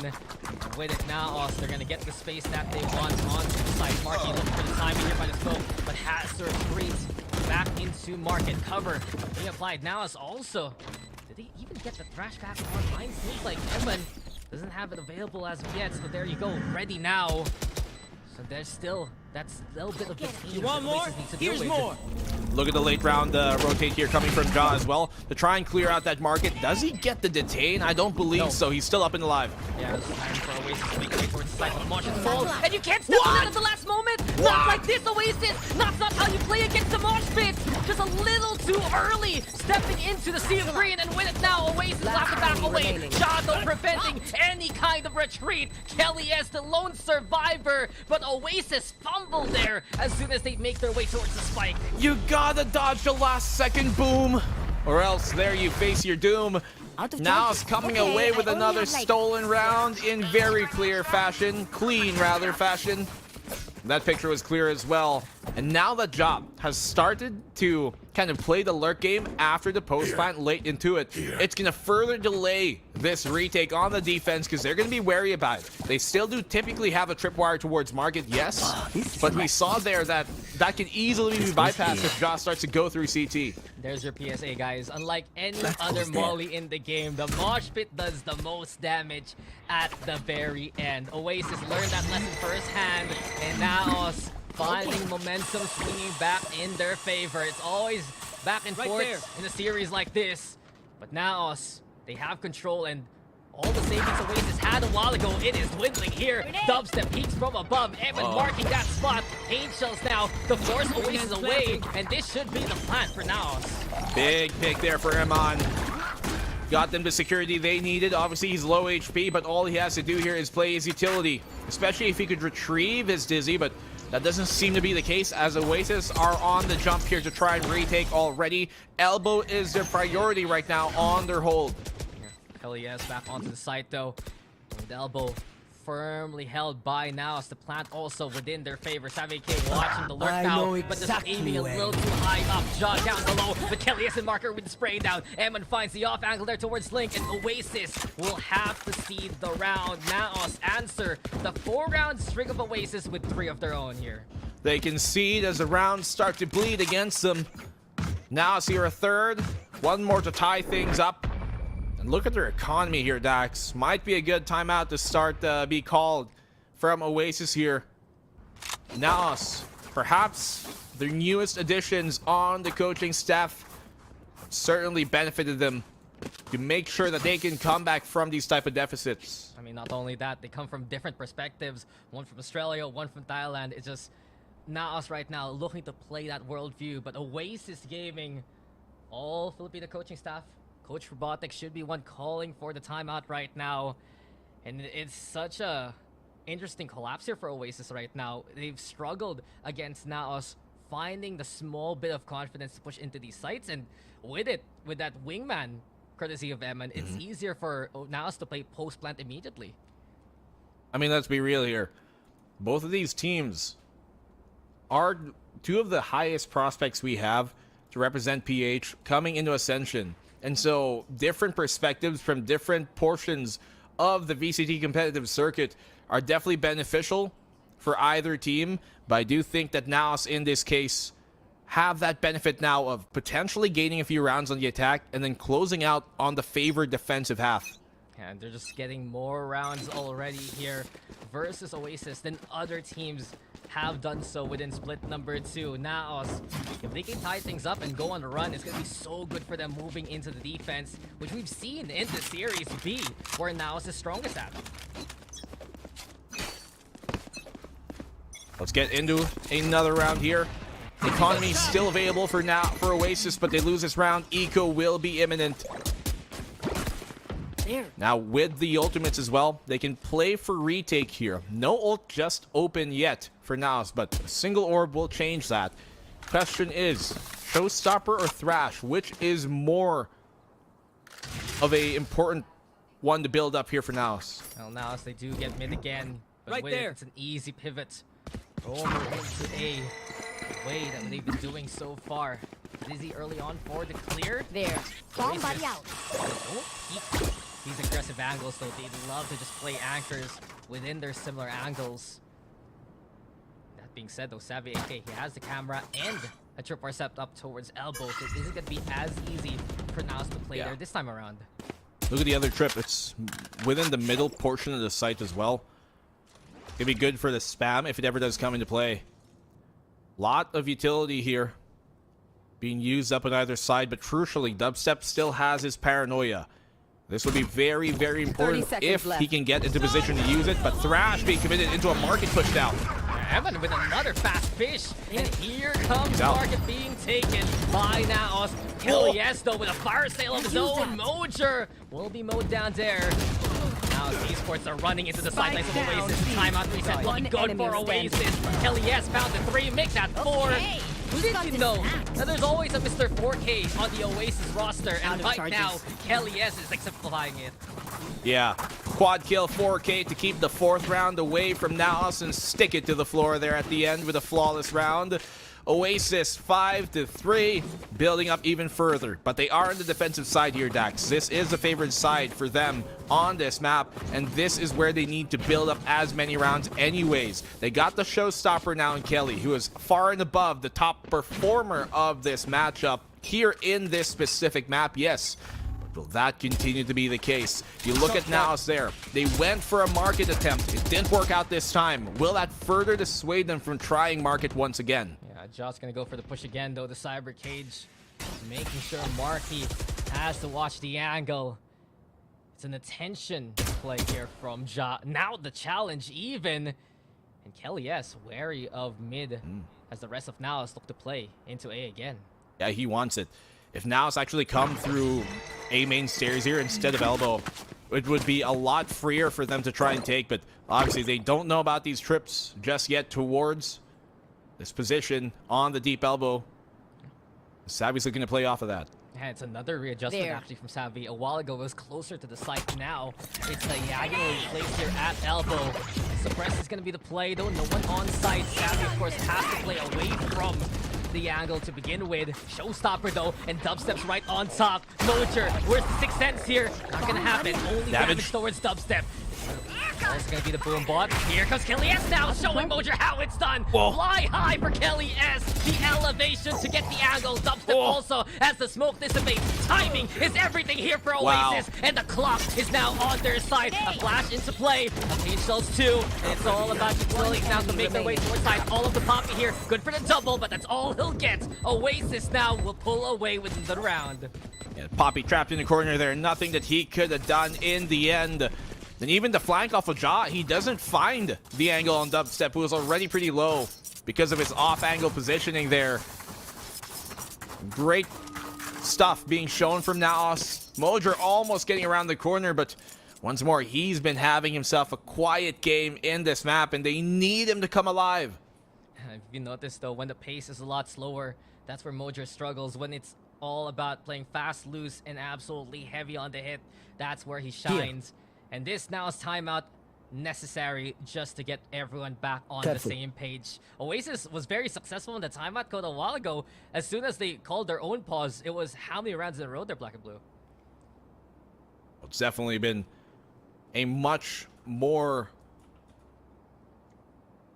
I guess, direct effort into making sure that there isn't directly space given away from Naos. I think here the biggest problem when you look at what Split was happening on here, that Naos, they were able to condition early on their own offensive side on the second half that there were positions they weren't comfortable to play. You could see them kind of shying away from that vent sometimes. You can see them kind of shying away from Heaven. They want to take the choke, and B main was also one of those points. But here now, Naos have been giving away this market which Oasis want them to do. They want them to not have to worry about holding on the market in the first place, so Oasis can hold the rest of the map. And because Naos are playing into that, Oasis have them red. It's been conditioning since round number 1. And dubstep, okay, a little too ambitious there. Mojer able to snuff him out, and I dare say Mojer, that's the one strength he's had all throughout the series. An early engagement, Mojer will say, yes please, thanks for the kill. Well, it's a good pickoff for sure. To start things off after the timeout, directly finding value off of it. I mean, as a coach, what do you say there to give you that? Get pick first, start round, yes. Happy to play the advantage, and now without the smokes to deal with on the other side, it's gonna be so much easier for them to craft the angles that they want moving into this hit. And speaking of, look at the Oasis. They're playing a high-low over onto elbow, expecting now to still go towards A again. Will they commit to it? There. This mid position as well hasn't been something Naos have been trying to exploit just yet. They've only tried it once to go deep in the mid, but they themselves do not pull it out just yet. We've seen teams 30 have seconds left. executed plays there like Gen G in the International, but Yo, will it come to pass? Wiz has got expectation, timing. reality, and now Down Oasis A. get the double there. Hunter's Fury also for more pressure, and now enemy is just remaining. stuck between a rock and a hard place as lightning strikes twice. No way. Marky has found a double with the Hunter's Fury, 10 and seconds Oasis left. Gaming are just finding easy pickings in front of them. Papi Chulo though, down and safe, all up to him, but he's sprayed down immediately. Can't even get the spike planted. Oasis have found the 7th round. Yeah, he kind of had to commit the plant there, but Oasis, who plays in that position, right? Emon certainly had no idea. And this is going to make Naos a lot more careful of trying to proceed, especially when going that slow, when playing that close to a corner. Even though it looked pretty good for Mojer here to get the opening pick, it's even better from Oasis. And then you got the Hunter's Fury coming in from Marky that just turns things around. And just shatters the economy of Naos. A half buy now, so they can go for the full buy in the last round of the first half. But this lead is getting out of hand here. We will tag though with the spy cam. Wits is seen, but Savvy AK still in position as per usual. Like a while ago, the opening half, but Ja! Huge pickoff from him. He's got the neural theft as well, but they don't actually go for the scan. No way though, through the box even. Wallbang headshot. Ja can do wonders with any kind of sheriff in his hands. You said it though, they don't want to pop the ultimate here. It's really about getting that confidence once they get to that A site. If they get another pick, I wouldn't be surprised now is willing to burn that there.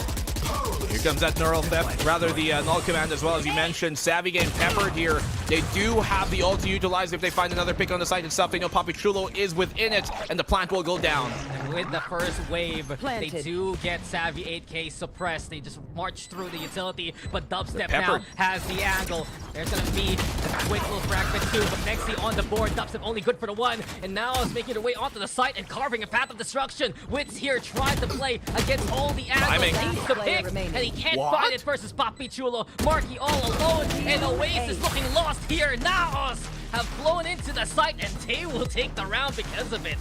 And Dax, after that timeout, Mojer has come alive. He's found 2 picks in both of these previous rounds, and they were crucial ones as well. The push towards CT was huge. And look at Ja as well, who didn't even have to burn his ult for that round. They have a much better chance of making things happen on now. They find a single kill here, and they use that ult. They're going to know that the op is up. Yeah, well, the op is brought out, though, for the first time within this game. And Kelly S, he's having a monster stat line so far. 17 kills coming into the first half. Oasis, very much so happy to see him enabled. And with it, now we see Oasis challenge mid, but Naos will narrowly avoid that. Not only that, do they know Savvy 8K is playing this poison pill position. They need to check that ASAP and... Molly it. Eman, Mojer, do you see this coming? He's got the cam to know if they're close enough here for him to swing out in the first place. The regroup though. Oh, they're not going to no. check. This could be dangerous. This is not good. They have for no Naos. idea. And here we go with Savvy 8K. He's good for the double, but the fish allows the entry onto the side. Detain onto one, but Marky holds off Mojer, and with it now, it's Oasis with the advantage. Now struggling now with scraps. There's only 2 of them onto the side. They can still go for the plant anyway. Ja trying to find a pick here to maybe equalize, but the One enemy operator remaining. will just bid him adieu. A 4v1 up to Captain Emman here. Fragment 2 in position. Kelly Out S of charges. always above and always against the rest. Oasis Gaming will end the half 8-4. Out of charge. That's 19 now for Kelly, almost 20 at the end of the half. Thanks. They had no idea that Savvy was playing there, tucked into a cheeky corner. That's when he is the best. He finds the 2. Could have almost even found the 3rd. I can't believe Naos don't check that when they've known Oasis to be pushing up Switching in these sides. moments when they don't take space. Like they saw that towards elbow a while ago with a high-low. And they still don't expect to check this corner when it's such a commonly played angle. Yeah, and Marky has been pushing into B main, but they just never expected the Cybrid to be the one sucked away. Also, Kelly S, I've seen how many highlights from him over Caution onto here. the height of Boba. Just Out of hit charges. shot after shot onto the site. And you said it, Black and Blue. Thanks for keeping count. 19 kills coming into the second half. Already an insane game from Kelly S. He is performing like the superstar that we know he can be. It seems like when he's also calling the shot stacks, he knows a bit more intuitively where the rest of his team may be. Allows him to kind of, with further instinct, expect his team to be in positions that they've rehearsed. Yeah, well, Oasis Gaming, they move over to the attacking side, and we've seen them find a few struggles here and there in the past few maps. Naos would love to rally with a pistol win here. And Kelly S. Oh yeah. Only find a way to dip into the site. Little satchel to hop over the fragment, avoids paranoia, and Kelly S is just invulnerable right now. Every bit of utility, it doesn't even connect. Kelly S instead with a shot. He's already found the 4, and he's hungry for the 8. Where is Ja? There you go, Kelly S. Absolutely insane. It's another pistol for Oasis. Well, we talked about it, Dax, coming into this series in this final map. It's about big-time players making those big-time plays, and Kelly, yes, he is monstrous right now. Titanic he may be, and nobody can slaughter him at the moment. Out of charges. Naos looking desperate. charges. Oasis indomitable in their pursuit for the victory.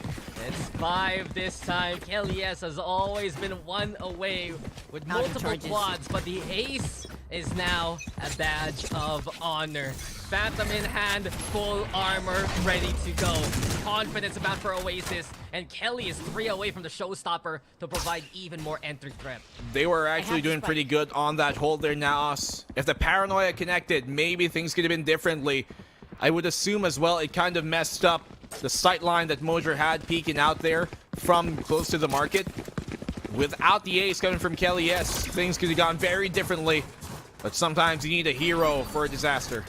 Would have been holding out for quite a while, and Oasis Gaming have put the cape on Kelly S. With it though, it's a free A plant as Naos went for the 50-50 gamble. And they're gonna look to go for the full eco retake. Wouldn't be surprised they just back away, prevent Oasis from gathering orbs, and especially that raise. If they see Kelly, they should be running to prevent that showstopper from being online. Beyond that, they're just gonna stay here towards their spawn and look to see the round because of it. Firms of their presence within the site itself. That. Oh. Cover See here Savvy trying to chime on in from this deep angle, but Nexi does get the kill. They're spraying them down. There's no way they come out of this one on top. Look at the ring around the rosy musical chairs, and Dubstep gets a triple off of that still somehow. Man played enemy against the smoke. It's a Thunderdome inside that one dark cover. And Oasis Gaming gets the double digits. Fancy footwork there, Dubstep. Wonder who's your Yeah. dancing partner, but given that, Oasis Gaming Dancing now. Queen. I know a caster. Anyway, Yeah. good anti-eco there. That's right. cover going out. What can Naos bring to the table is a question.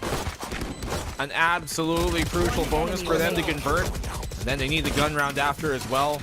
They have to start winning some rounds, otherwise this could be done. It's looking snowball out of control, but this is the best chance Naos has had all throughout the half.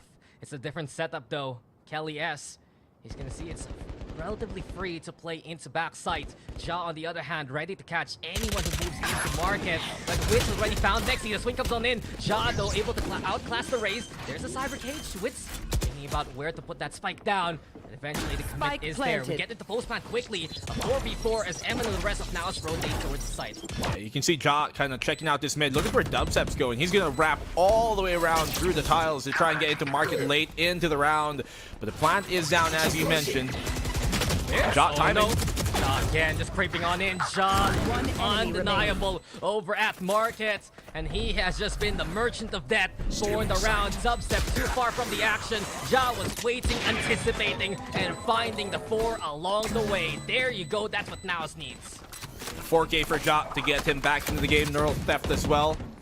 Ever more so available. It was a bonus, so obviously Naos poised to win that round in the first place.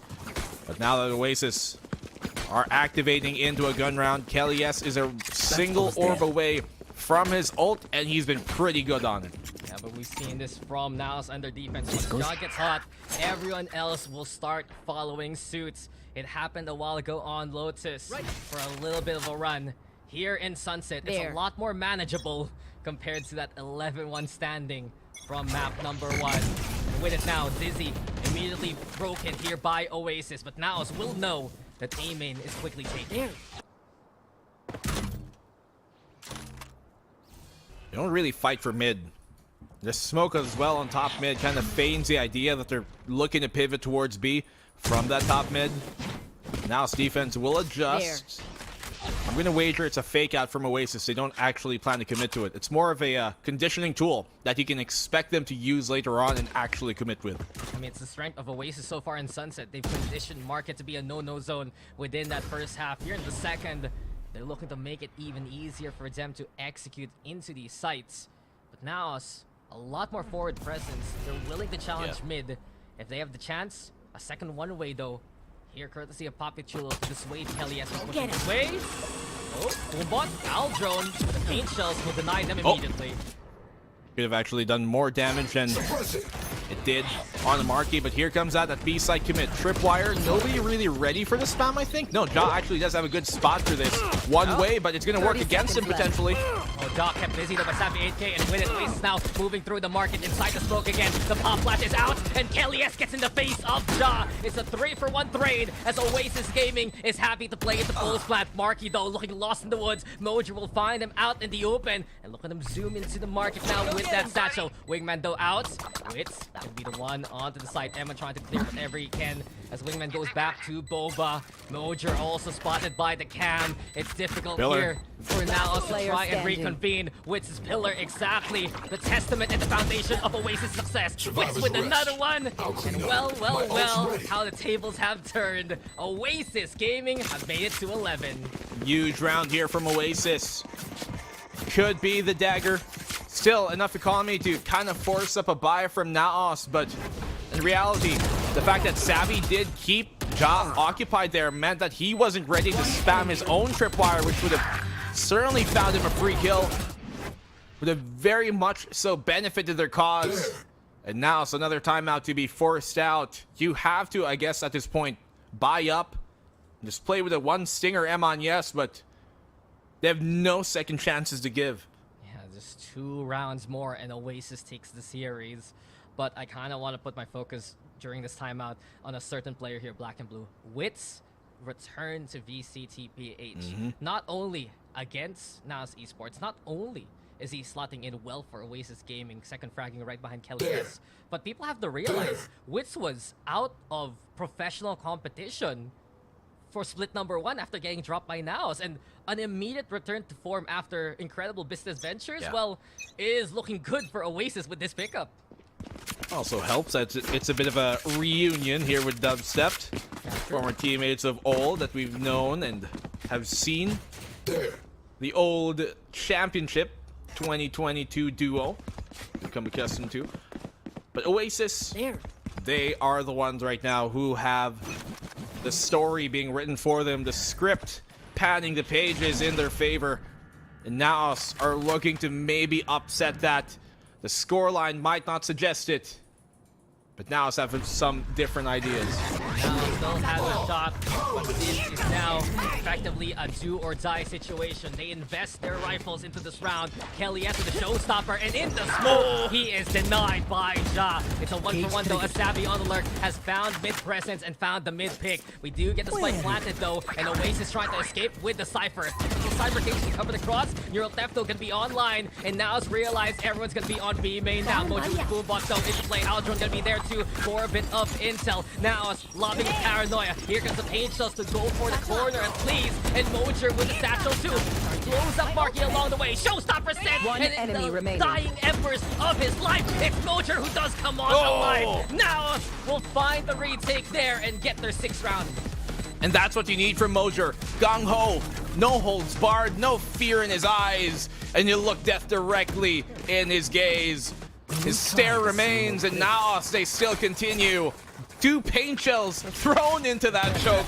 A showstopper as well, dodging and weaving like a well-trained boxer, like a cobra in the grass. And now strike back to keep match point away. Give him a belt after that performance. Mojer willing himself in the round. And honestly, same can be said for Naos. When they see themselves cornered in terms of scoreline, they just bite back and fight back hard. Oasis now, they need to deal with Naos here rejuvenated. That round was so instrumental to future success.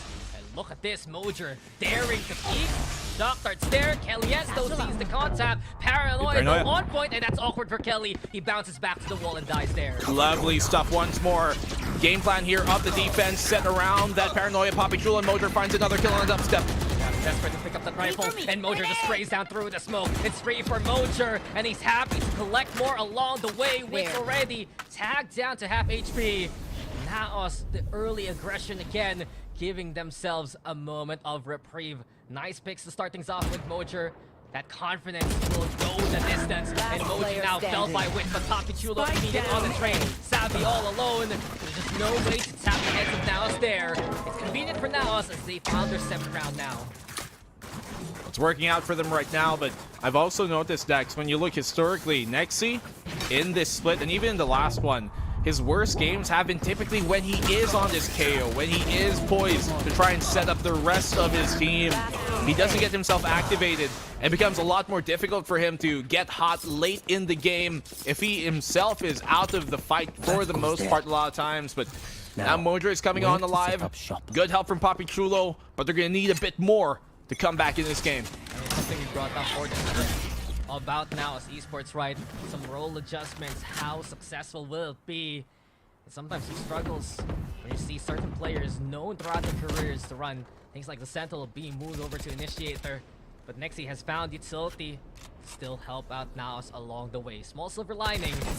Kelly is now ready to run a red carpet. Over here, avoids the paranoia again. And whenever he's able to just dodge Papichulo's utility, it's easy things for Oasis. There you go! Savvy AK Executioner as he gets 2 in a row. exactly where you I can't believe that paranoia didn't even connect.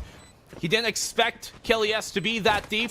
And this is what I was talking about. The early smoke there was conditioning. Wits gets the kill. Looking like applause potentially here. Jaw taking on down, and there it is. Match point for Oasis. Look at Kelly Esto again. Adrenaline in his soul. A nightmare to deal with whenever he makes the space.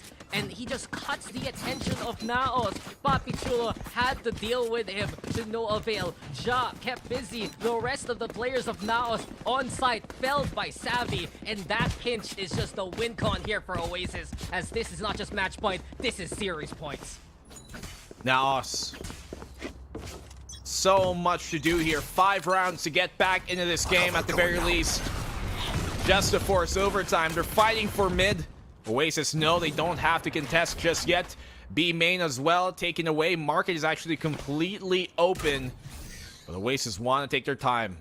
But it's such a far cry performance from Split 1. Oasis struggled. Now here in Split 2, Oasis looking better than ever.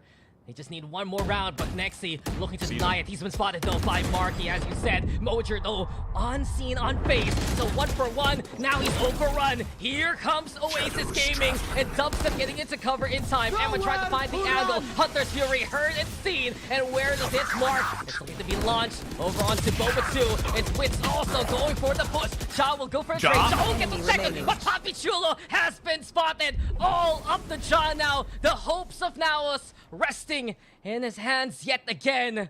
But the pressure is on, and with Dubstep and Marky, they can reposition elsewhere with it from the shadow. A 1v1 with it. He got the ult going as well.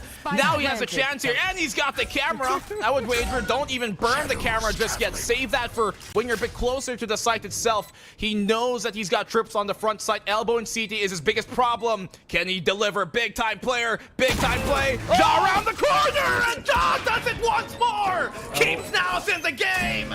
Another round where Ja just decides, nah, I'd win. Incredible effort from Ja, to say it the least. And we see Naos always provided by a lifeline by this Cypher. Just finding the trades immediately, catching any kind of push. And he has been so strong in this Mark's position against these three main takes. Winning though those 2 1v1s on both sides, crucial to keep Naos in the fight. Let's not forget a few rounds prior as well. Ja there towards that market did shut down Kelly S's Showstopper for free without getting traded, right? So this market has proven to be his playground, his home to keep locked down. In Oasis here, a timeout forced off of them. Still 4 rounds for Naos, yes, but if they can cut down into this and bring Oasis into an eco round, then things are gonna look a lot more viable for Naos. Yeah, it's all about closing things out for Oasis Gaming. There were these struggles a while ago on map number 1. We've seen in certain maps against other teams, it's happened for Oasis. But if they can build up that bank of ultimates, things are going to be a lot easier. The biggest one now to watch out for is that null command from Wits, but they still have to deal with how much from Naos, right? Ja was the one who did everything in that last round to keep Naos alive in clutch situations, meaning everyone else, they have their ultimates available here. The superstar here at Naos definitely delivers, but yes, as you mentioned, they've got the ults. In case it does come to a sticky situation, Naos have that to further push this series as long as they can make it. Nexi has had himself a quiet map so far. We need to see him come alive if Naos have any hopes of bringing this one back.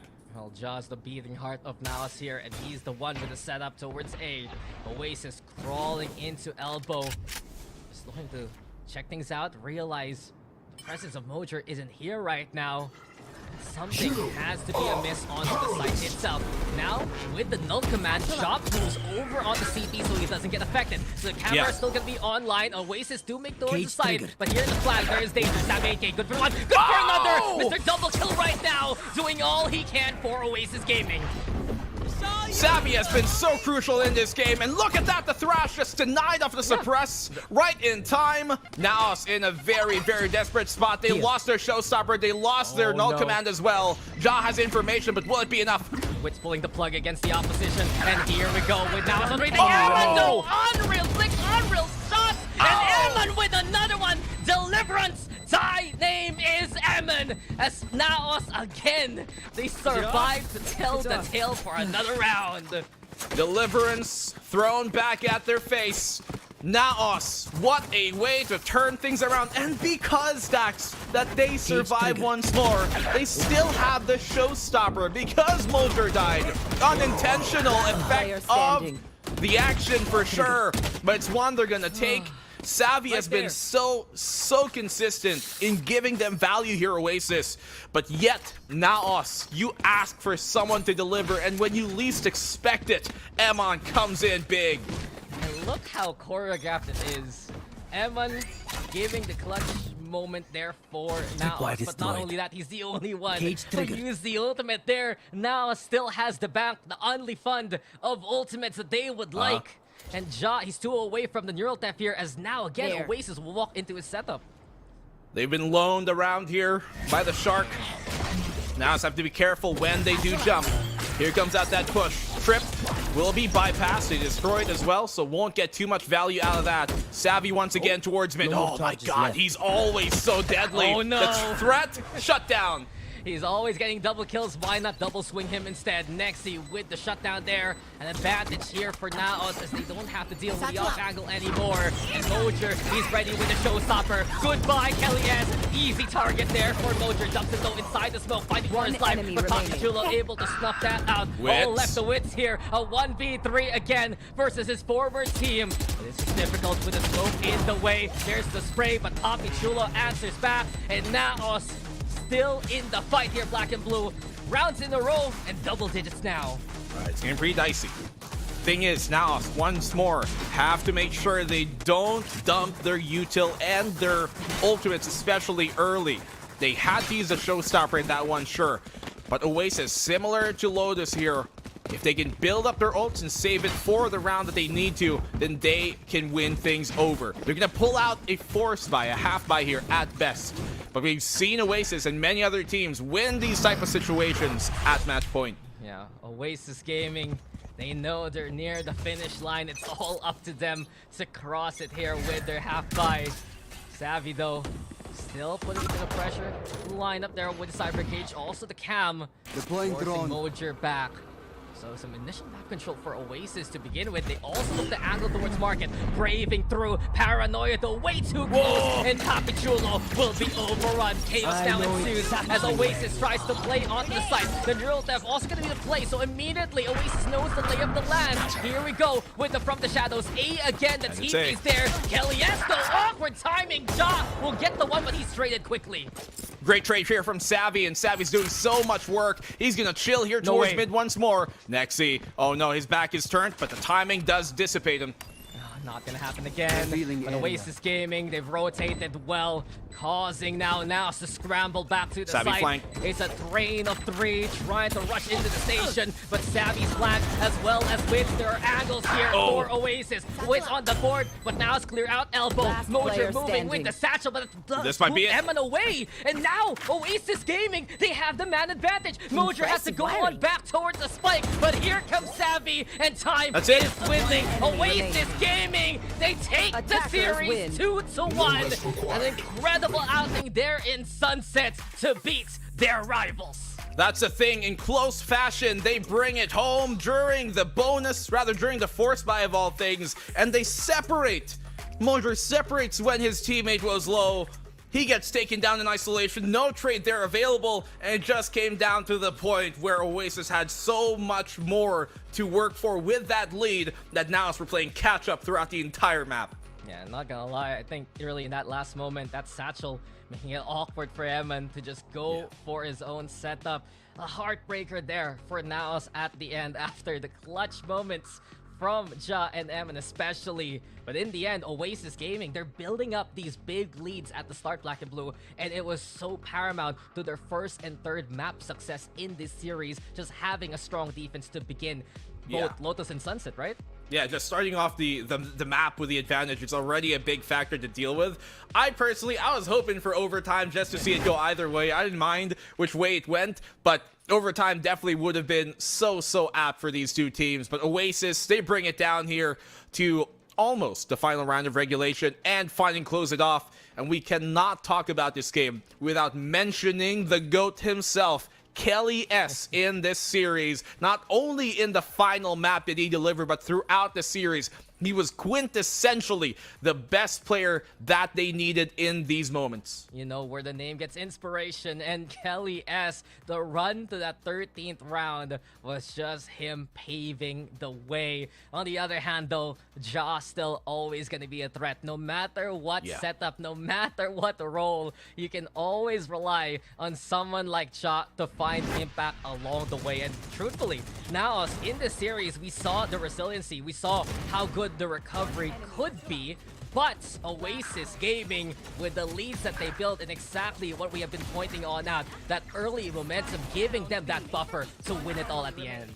And once more here, you look at role players on either side, Savvy has to be a crucial one. He was such a threat all the time, keeping Naos on their toes, checking for those flanks, and he would, even if not, he doesn't get these kind of trades and kills, he would still provide value by keeping them a lot more preoccupied. And so many moments there, Savvy chimed on in either directly or indirectly. You look at the opposing side here, Nexi, Papi Chulo just not having their best game. Yeah, it wasn't as fragtastic for the side of Naos, but in the end, it was Oasis taking the dub. You said it though, Savvy 8K, he was just a threat from start to finish. Yeah. Whether it be playing the anchor or playing the lurk, it's good to see him back in form. And Oasis Gaming, I don't know if I want to say the technicalities, right? Yeah. This is a team from Promo's relegation, but we know how good Oasis can be. The panel also knows how good they are, so we're going to throw it over to them to break down the series. Ang init nung laban, umabot pa nga tayo ng game 3. Pero masasabi ko dito, Dash, it's no surprise na umabot tayo sa map number 3. These two, kita mo naman yung nangyaring series na yon. Beautiful Valorant. Honestly, sobrang ganda nung laban natin. Hindi natin alam. Even nung last map, kala ko makakapag-comeback pa yung Naos, parang mag-overtime pa tayo nun dahil sa kung gaano ka-close yung buong game na yon. And Yes. the performance right there of Oasis, they outperformed themselves from Split 1. Definitely. I really love what happened here in Lotus. Sobrang dominating na sobrang believe ako sa mga nangyari dahil hindi nila napasagot pabalik ng yung Naos. Although there were moments of highlights na pwede sana magkaroon na ng comeback. At yun yung mga pagkakataon, di ba Dash, na parang nail-lighter of kind of way yung half na ito eh. Oo, tadagdag lang. Sorry. Tadagdag lang din. Yung, grabe talaga yung performance ito. Even during map 1, I thought the game is not gonna be that close. Pero when Naos closed down Split, nagulat ako na ganito yung nangyari na they were able to finish it. I loved Split so much, likeable, dahil kung tutuusin, may turnaround din naman yung Oasis. May lagi silang nagiging sagot, may lagi silang nagiging bawi. There's also falls coming in from Naos and the rest of the gang. Meron silang laging napapatay coming in from Raptor. So, this is just a perfect, ang klasiko talaga na PH teams natin, no? Ay, Ito, wow. grabe oh. Tapos going into map number 3, si Kellyas hindi mamatay-matay nung umpisa eh, no? Tuloy-tuloy talaga tong mga to. Pero, okay, Dash, feeling ko ikaw lang yung fully naka-absorb nung isang scenario kanina. Makikita natin sa highlights.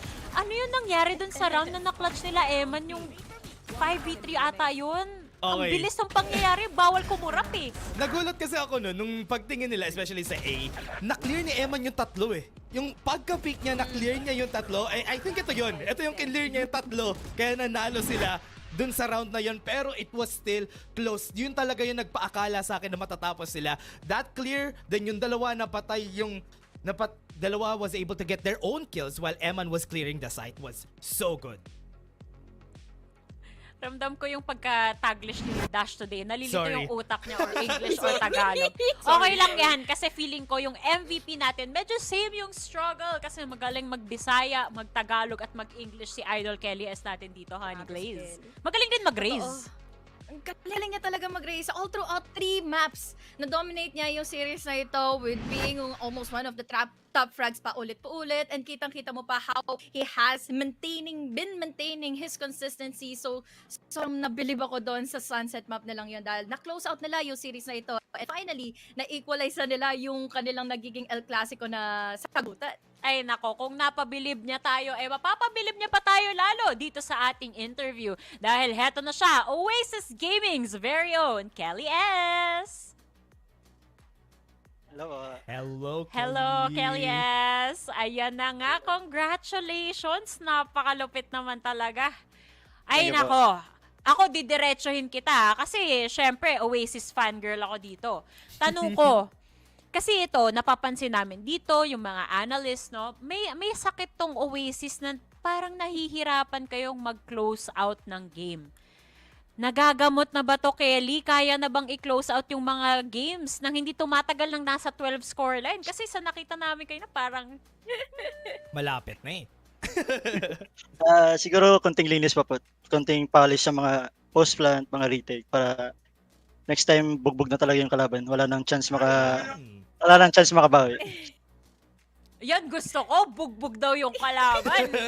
Yan yung mga gusto ko linyahan dito. Ikaw ba, Honey Glaze? Anong maitatanong? Ay, Dash pala rather. Ikaw pala muna. Tatanong natin dito kay Kelly S. Okay, Kelly S, yung tanong ko lang naman. Kasi di ba yung second game nyo, close na kayo na mag-overtime yung game. Paano yung regroup nyo nun? Kasi nakakapagod yun eh. Almost makukuha nyo na. Tapos heading into game 3, paano kayo nag-regroup as a team? Siguro yung pag-regroup namin na sa team, nag-usap kami sa like tapangan pa namin, tapos nagano lang kami, group huddle, tapos nag-ikutan, talon-talon, tapos yun lang, pa-hype side. Literal yun? Pampahype. Literal yun? Nag-time out kayo, yes. tapos umikot-ikot lang kayo? Ay, hindi. After game 2. Okay. Happy to see how dominating you guys really are, Kelly. Ito, gusto ko lang maging question din lang dito. Gusto ko ding malaman how down, ano yung naging thoughts nyo nung nagkaroon na ng positive parang spark of comeback yung Naos? Dahil parang, ayun, on the way na sila after nakakuha ng model si Eman kanina eh. Siguro, alam namin mako-close out talaga namin kasi may mga veterans kami na maggagabay sa amin. Tapos,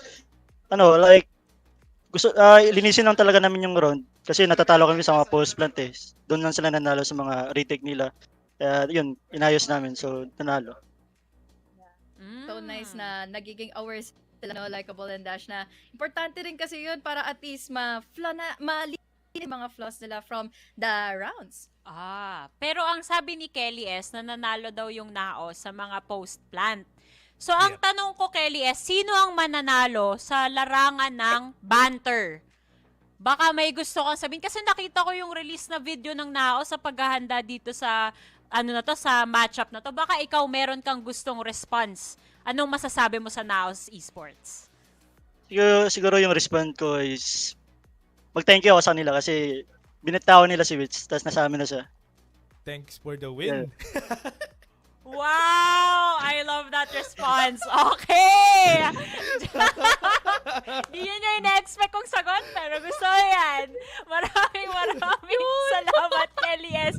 Alam mo, bigyan na rin natin siya ng opportunity na mag-shoutout bago natin i-close ng interview na to. Shoutout sa mga fans ng Oasis, fans ng VALORANT PH, mga kaibigan ko sa bahay, sila Buro, sila Franco, Gaki, mga Batima doon, tapos mga boss namin sa Oasis, sila boss Anorakta, si Boss Clara. Ako si Kilis. Tapos yung girlfriend ko pala. Thank you for watching. Yun. Maraming salamat. Congratulations sa inyo. Yeah. At thank you sa napakagandang laban na yun kanina. Thank you. Thank you, Kelly. So grabe yun, ha? Grabe yun. Alam mo, Hindi yun yung ine-expect kong sagot talaga kay Kelly S. Pero I am all for it. Napakaganda. alam mo, may dadagdag lang ako, like, yung thanks for the wits, tanggalin mo lang yung TZ, dagdagan mo na N, thanks for the win na rin yun. Yung sinabi ni Kelly S. kanina. Anyway, guys, para makamove on tayo sa joke ni Dash, we're going off to a quick Let's break. go! Huwag kayong aalis dahil may 2 more series tayo na paparating only here on VCT PH.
cheaper.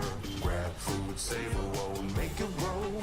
Yeah, oh yeah. Grab food, saver is the one to choose. Yeah. Grab food, saver meals, 99 plus. Dining meals, if it's a bill, saver meals won't make you broke. Yeah. All my friends will grab car saver. The grab car saver is a lot cheaper. Grab car saver. Grab car saver won't make it roll. Yeah. Grab car is the one to book. Yeah.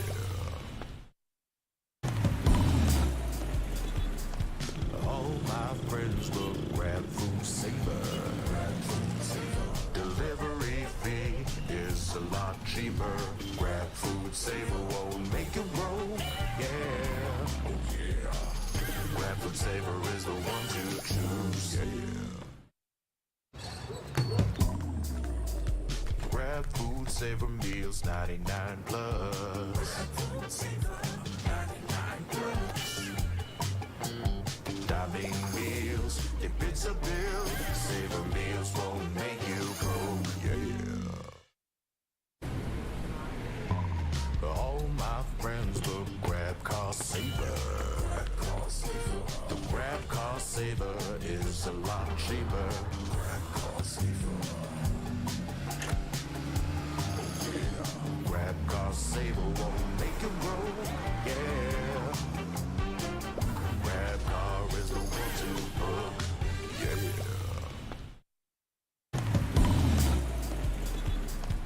All my friends will grab food saver.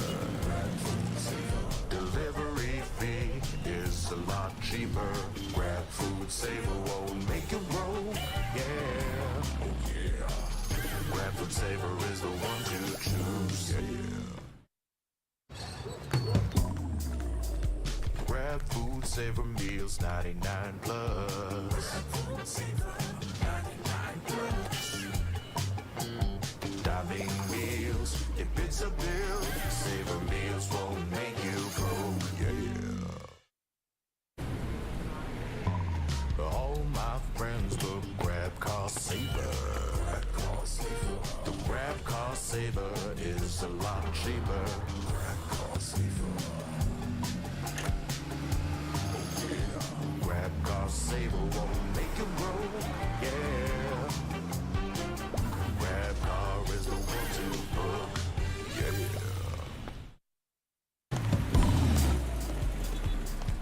All my friends will grab food saver.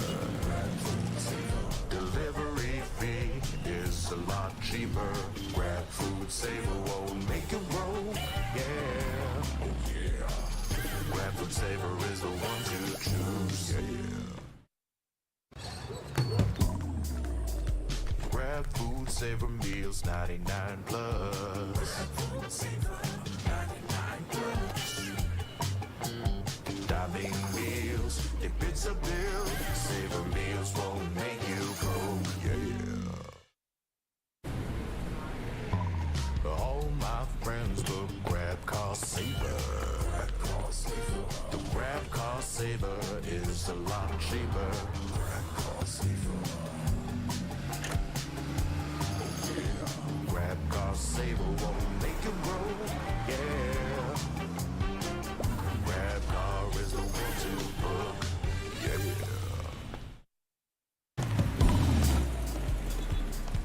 All my friends will grab food saver. Delivery fee is a lot cheaper. Grab food saver won't make it roll. Yeah. Oh yeah. Grab food saver is the one to choose. Yeah. Grab food saver meals, 99 plus.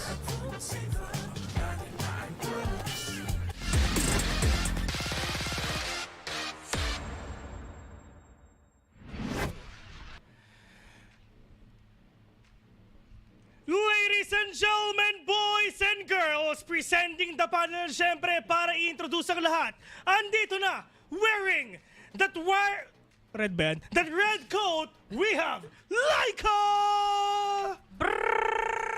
And ladies and gentlemen, allow me to introduce to you one of the goats of Philippine casting, Dax! And now, announcing the announcer of the panel, the one who introduced the introducer, Mr. Bill! And of course, to start everything, let's give it up for Likeable! Welcome mga kababayan! Kanina nakita natin Oasis na naig sa ibabaw ng Naos Esports. Tama. Ngayon, second series of the day tayo. At syempre, bago natin pag-usapan ng tuluyan ito, pasalamat muna. Ayan, pasalamat muna tayo sa lahat ng dapat pasalamatan. Katulad na lang ng Vil, ikaw naman ngayon mauna. Pabaliktad tayo. Papunta kay Dax. Oh, para maiba. Talaga? Madaya to Oh. si Laika. Alam ko ginagawa niya kapit eh. Madaya to si Laika eh. Hindi pala ready si Vil. Sorry, Hindi pala ready si Vil. Sorry. Sige. Ikaw muna. Kinabahan Sorry. ako doon. Na-realize ko na, hindi pala kabisado. Ako na lang. Oh. Maraming salamat nga pala sa Mineski Global, the official tournament organizer ng 2024 VCT PH Challengers Split number 2, presented by PPGL, kung saan nyo ito pinapanood. The largest multi-game esports league in the country. Dash! Shh! Dash o Dax? Hello? Ay, Dax pala, Dax. Ay, wala. Ayoko na. Dax. Uwi na ako. Ako na. Alam nyo ba guys, you can actually score Grab's lowest prices ever with up to 15% cheaper fares on GrabCar Saver. Delivery fees as low as 15 pesos with Grab Food Saver delivery and thousands of budget-friendly meals as low as 99 pesos with Grab Food Saver meals. Alam mo ba Dax, na pag ginamit mo ang Grab Food 60, pwede ka makakuha ng 60 pesos off of your order with a minimum spend of 550 pesos. Promo runs from 11 a.m. onwards. Ito na, Ako na ginagamit bahala. ko na. Got you, pare. Ginagamit ka na yung coupon ngayon pa lang. Pero syempre, last but not least, sa gitna pa talaga, no? This tournament is officially sanctioned by the Games and Amusement Board. Peace bump sa'yo, Vil. Thank you. Oh, peace bump pare. Yan. Kaya mo ba kami i-fist bump pareho? Baliktad Vil yung sa'yo. Vil sa'yo. Ha? Ayaw nga pala. Sorry. Ganun ako. Dito ka pala. Yan. Pwede na yan. Ayan na, boom! Nice! Riot Games! Let's go! Congrats, guys. Ayan. O, diba? Tamang energy lang tayo. Energy check tayo dito sa panel. Kasi series number 2 na. Ibig sabihin, may mga panibagong pangalan ulit tayo na i-introduce for the day. Naghihintay lang ako ng go signal na sabihin G na agad, diba? Kasi already na. So dahil dyan, heto na ang ating paboritong logo dito, ang Avernus Esports.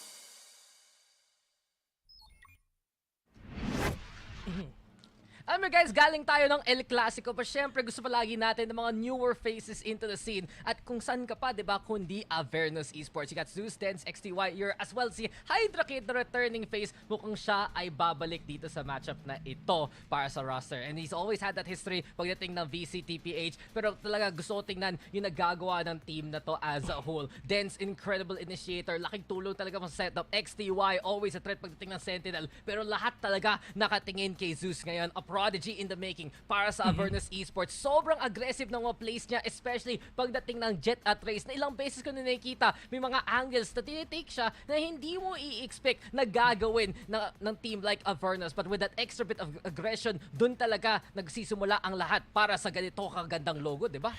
Ito yung actually na inaantay natin sa totoo lang. Gusto ko rin makita yung mukha ni Hydra Kid kasi Parang Pokemon no, Bes? Who's that Pokemon? So, kailangan ko pa ata magbayad. DLC ata si Hydra Kid para nga makita, di ba? Pero ayun nga sa mga players ito, like what you've said, it's just these team. Ito yung kumbaga the future of VALORANT PH na bata pa lang pero matindi na lumaban. Pero hindi lang yan mga tropa kasi ito rin ang mga titos of Manila. Nandito naman ang Zoli Esports.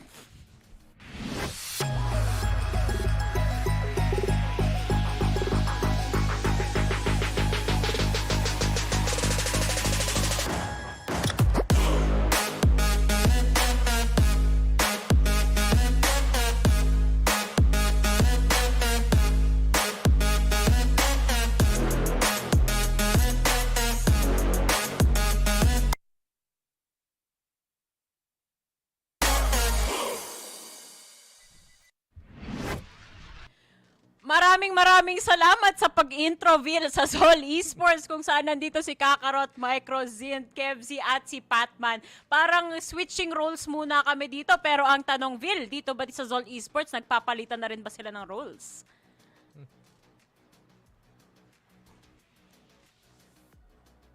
Actually, minsan nagpapalitan din talaga sila ng roles dito, lalo na kay Zint tsaka kay Patman. Kay Zint, Reyna, Cypher, kay Patman, Sky and Cypher. So nakadepende pa rin talaga yan dyan sa composition. And of course, dun sa mga mapa nga na makikita ka natin dito. And dito natin nakikita yung versatility nila. Once again, sila yung champion natin ng Split 1. And of course, right now, tinatry nila na maging back-to-back yung mga ganung mga klaseng mga wins. Pero kung napapansin mo rin, in terms sa mga past games nila, I mean, yes, nananalo sila sa mga games na alam naman natin talagang kayang-kaya nila ng mga teams. Pero nung nakalaban na nila ang Oasis and Naos, medyo landslide yun, boss. 2-0, Dax. Oo nga, tama ka dyan, Vel. Kasi talaga, our defending champions on Zol, but they're the ones who have to prove themselves for the rest of the split, diba? Natalo sila Naos, natalo sila Oasis, gumawa sila ng mga adjustments. Pero ito na talaga ang chance sila for redemption para to keep the run going dito sa standings natin. Saktong-sakto rin yung adjustments as we take a look at kung sino ba yung head-to-head natin today. Dahil si Kakarot, di ba, nasanay tayo na ibang role yung nilalaro niya recently, Dax. Pero sa ngayon, mas nagre-raise na talaga siya. On the other hand naman, si Zeus nag-o-omen dito sa Avernus Esports. I mean, Zeus, he plays pretty much anything for Avernus, pero we've seen him rin play into that duelist role. Pero I do wanna tackle Kakarot rin eh. Pagdating natin sa Oasis Gaming na series, siya nag-struggle for his first outing as the duelist. We know Kakarot, kayang-kaya laruin ang lahat. Pagdating naman nung kalaban nila yung Subversive, dun na iba ang lahat. Kakarot being more on point, as well as mentioned, na biglang si Zindra nakikisama na on the Reyna, and with a more frontline-based threat here for Zol Esports, yun talaga yung kailangan i-deal with ng Avernus, no? Na pwede mag-outpower ang Zol pagdating sa mga series ng mga ganito.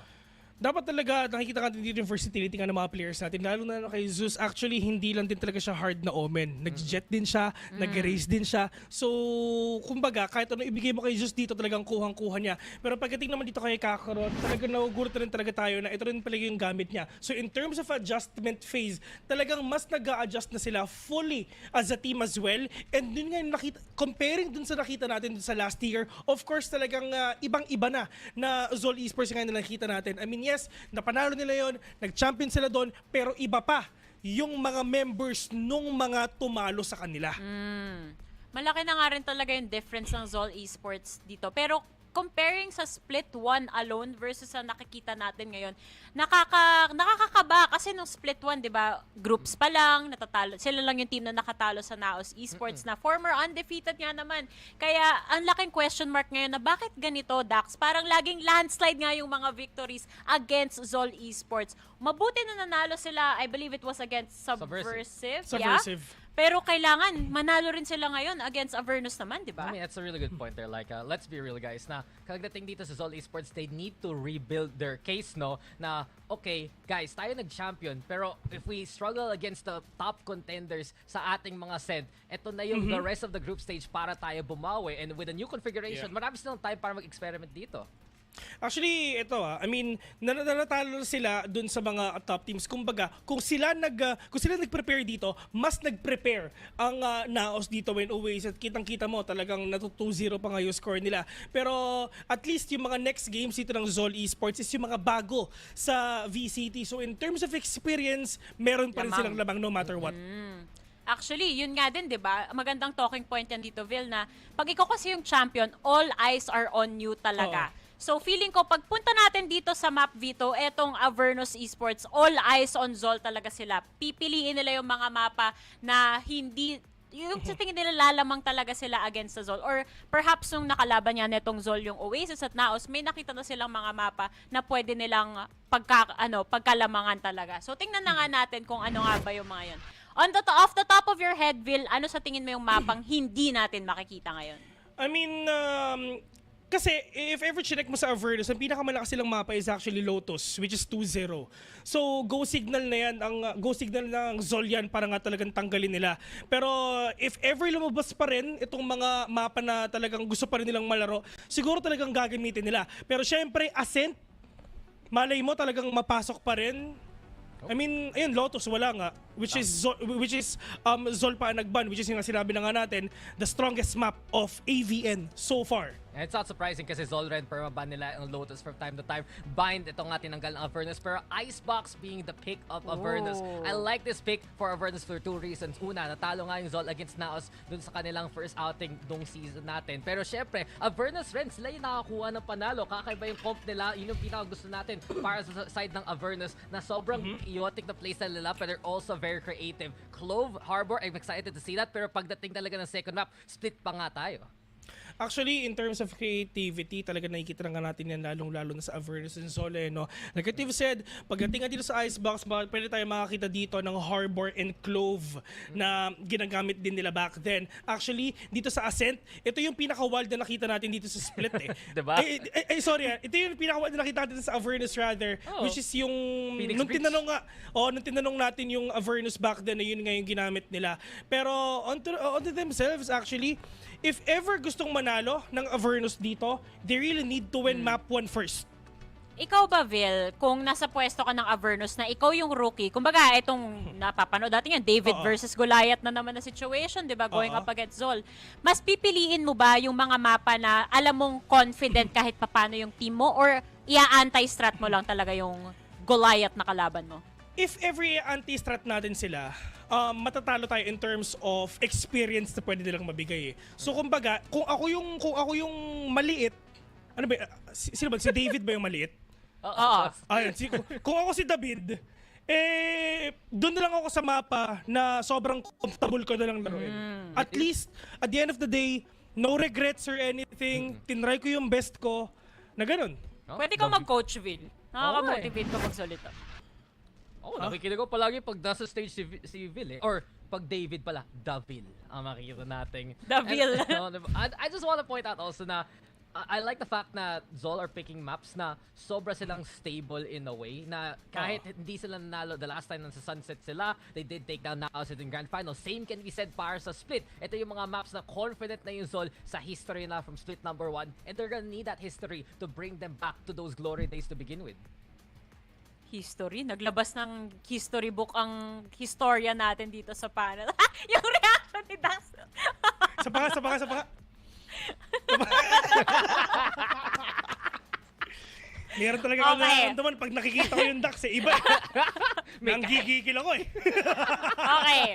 So, ang question ngayon is, pag tinala sa history books, etong match-up na to, sino sa tingin nyo ang magwawagi? Simulan natin kay paano yung intro natin kanina, di ba? Vil, intro me. Si Dax, intro ko. Dax, ikaw una.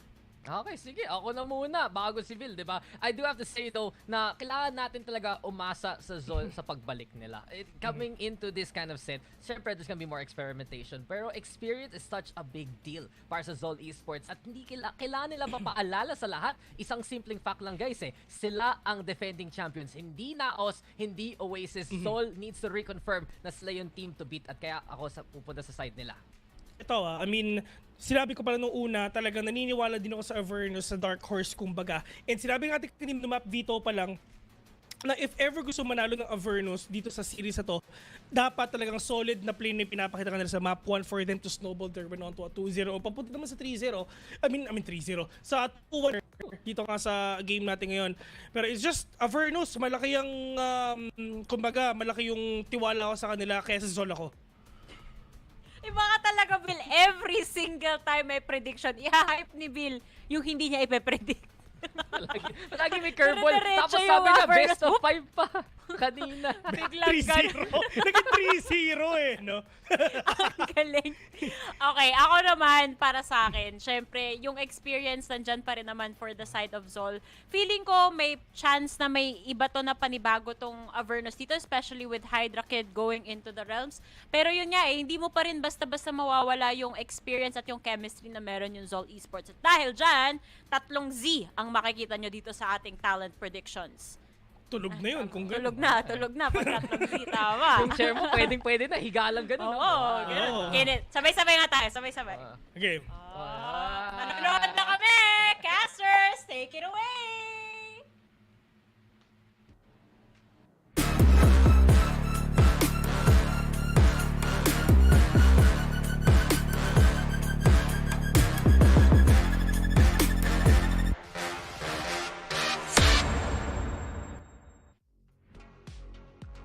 It has been a crazy, sweaty of a series coming into the first one between Naos and Oasis, but it's a different story between Avernus Esports and Sol Esports. I'm Honey Glaze with the W here at Casks, and we hear BNB. And how are we feeling for the next series, BNB? I'm feeling good. I mean, our opening series a while ago was very hyped up. You seem very far from the camera. It's like you're all the way zoomed out. Come closer to the camera, Ashley. Don't be shy. I know it's your debut here on the English broadcast. So everybody, welcome Ashley to the English side of things here on Twitch. But I mean, I want to ask you, how are you feeling? I was feeling so tense earlier in the first series. It was always dominating. It was always close to someone or for Naos or Oasis to make a comeback happen. And it was also close for Oasis to make it a clean sweep. So I don't know what's going on with their heads earlier on, but that was such a really big pressure of a series. I mean, you definitely can see the fact that coming into this series, there has to be some sort of, I guess, definition on who is the favorite team in this case. The underdog, definitely Avernus. Zol Esports, as Dax was talking about a while ago on the panel, they have to assert themselves as the team to beat still. They are the current reigning champions, but the results haven't necessarily shown that. To be fair, they started off the season going up against Naos and Oasis. They finally beat Subversive as they should, but can they continue that momentum here coming against Avernus? We're trying something new. Avernus, so we still have here Hydra, who has been really familiar with us all throughout the VCT, all throughout the first few years that they have been playing all together. But in this time, it's a different story to go up against Sol Esports. This is still a well-played team and a well synergized team, especially that even our panel even discussed that they have been our defending champions from the last split. And obviously, with that history in their favor, there comes expectations of exemplary play. Zol have defined themselves as one of the teams who are very, very clean in their pursuit for every single round. Attack or defend, they have shown that they have what it takes to beat some of the best we have here in our region. But so far this season hasn't looked to be the case. Maybe rectifying whatever other chemistry issues this team might have. Zol to take a very decisive series here would definitely benefit them as they start now on the defense. Revealing area.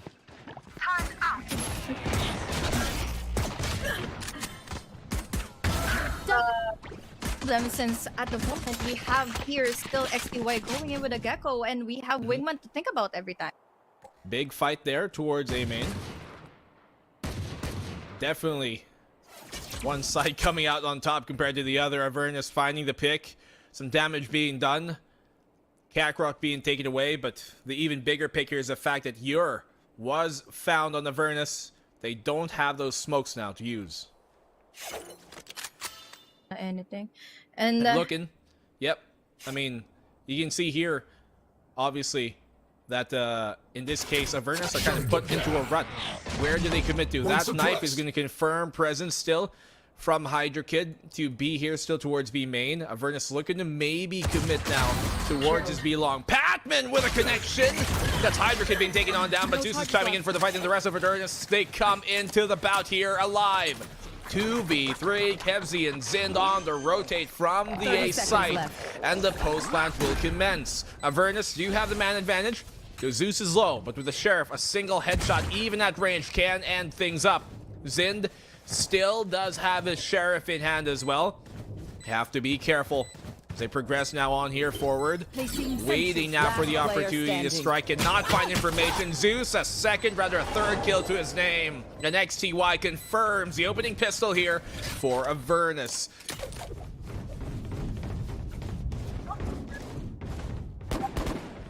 Kind of situation, this kind of favorable moments on their favor, on their offense, since at the moment they have here their DZ, they have here XTY, they have what it takes to secure in the attacking side, the first half for this map.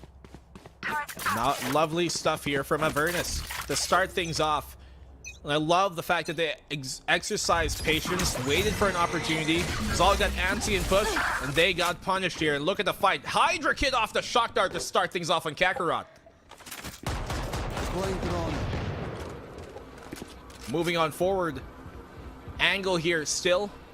That Zol have to try and punish. They've got the flash setups to play off of, but with Kakarot falling down, who's going to be the man to peek off of that utility is the question. You see Avernus with 2 pistols in their pocket as part of their arsenal. The Avernus obviously do not want to fall into a trap they're not ready for. You can expect potentially Micro to be there behind that Jenny. Do have some util to close it out. Mosh Pit is ready as well for XTY. The scan here might just confirm his positioning if they don't destroy it quick enough. That is where they're going to chuck it. That wall, this NBA unique signal for Zeus to make an anti happen, and XTY Enemy completely remaining. the anti as they make their way to take down almost 3 to 4 members coming in from Zol Esports, and unfortunately 30 it's all up seconds to left. Zend. It's all the way from Spike planted. all the way from Ebel. Well, Sind, he's all alone. Oh, he doesn't even connect the shot. He had the angle there. He had the timing. That's one. That's a second. Okay, Sind, we see you. But Dens will return the favor in kind. And Avernus, that's its second round for them. That's a great take, especially for Seoul Esports. They really needed that casualty to happen in favor of them to secure in this buy round. On the buy round, especially for the bonus for Avernus, we only have here the Guardians Bulldogs. But early on this half, Black and Blue, we already have the crash for XTY, and this is great. This is an immediate impact, especially for Avernus to take control of this map. Well, Avernus here. We want to see them kind of build up as many rounds as they can. Attacker's side, this map can kind of tout to be. And so you want the underdog, especially here, to start gaining some rounds rapidly and quickly and consistently, more importantly, because that defense, it can be brutal. But what can Zal bring to the table here? I would keep on looking forward where the 0 point might land, since that's going to be one of the most impactful things that they need to tackle down against Avernus if in case they want to go in for the comeback. Especially right now, we already have 2-0 on their name, but Kakarot makes that opening happen as they take down Dens out of the flanks, and this is huge already since we have the numbers in favor of Skull. Flash out here. Obviously catches out Zeus. They did get the plant, but the opening pick favored Zal anyways as they found it. Look at the flank here coming from Kakarot as well. Could be a potential push on in. Sorry, rather the plant does not get stuck down, and Avernus are put here to the awkward spot. They don't have wingman to begin with, so it's going to be really hard for them to tackle down on the side without taking their chances to go in with the duels.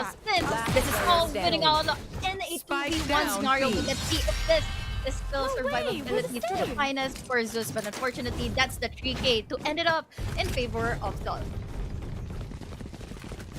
It's a good opening round here for Zal.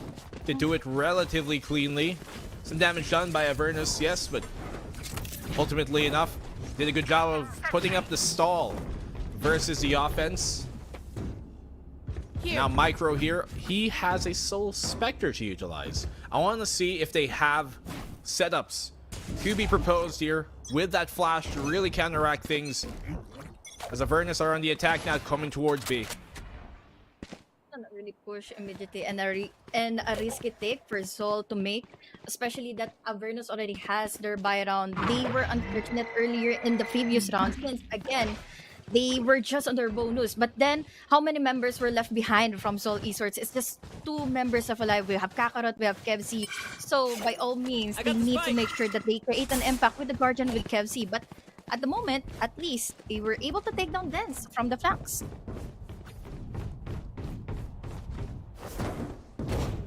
Let's see if Zal can tie things up here. As Dens has found, as you mentioned, underneath the tube. They can tell the rotation coming towards A. They still do leave Ur to wait towards B though. But look at the forward push here for Micro. He finds the timing as well.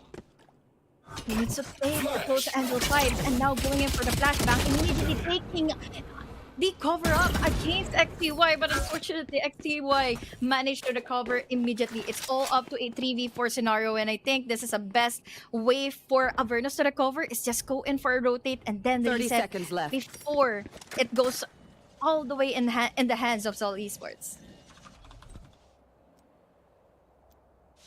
They push on here forward. You can see the 4v3 now stands with them in an awkward spot to actually get the spike planted here. Luckily, the wingman will kind of aid their pursuit to do exactly that. Dangerous position for Yer. They get punished, and Zol, they come in for the swing. XTY is left all alone, but he answers back. 2v1. In a 2v1 scenario and a planted spike, he only needs to buy in some time, and he had still the mosh pit into his hands. But one thing's for sure, the pressure coming in from the roof is going to be one of the biggest advantage in case they Kakurat and the rest of the gang from Sol Esports takes an info, and that's going to be it. He was forced out from the hiding spot, and that's an equalizer in favor of Sol Esports. Good equalizer, as you mentioned here, HG. And I like that Zol are not afraid to get aggressive on this defensive side. Like, you see Micro push up here. You see Zin and the rest of the team, with Kakarot as well, pushing up forward to try and dismantle the actual hold before it even starts in the post plant there, to try and disconfigure them as they go for the plant attempt. And so it's really nice to see that Zol are getting active. Yep. They only need to think about how to deny the wingman, and it has been working into their favor. But when it comes to the duels, they keep on just extending the fights that keeps on going in favor of Avernus. But then another decline on his position. I don't think that's going to be the best strategy for him to take. Yeah, it's definitely not a favorable fight for him to go there, but they don't know Zin is here. Zin gets a double for Zin. They had no idea. Triple for him against the Eco. It's a quick farm for Zin to feed off of 4K now. They keep on committing on those kind of mistakes that they haven't cleared up yet in yellow, and it comes into their favor immediately into the side of Sol Esports. Zin makes a stinky play. There's no utility to check him out. We even have your DZS, but it doesn't even locate where immediately he is really positioned. But we still have your Haida Kid, so unfortunately, they just always on focused on whatever is happening all the way from Snowman or inside of the site itself.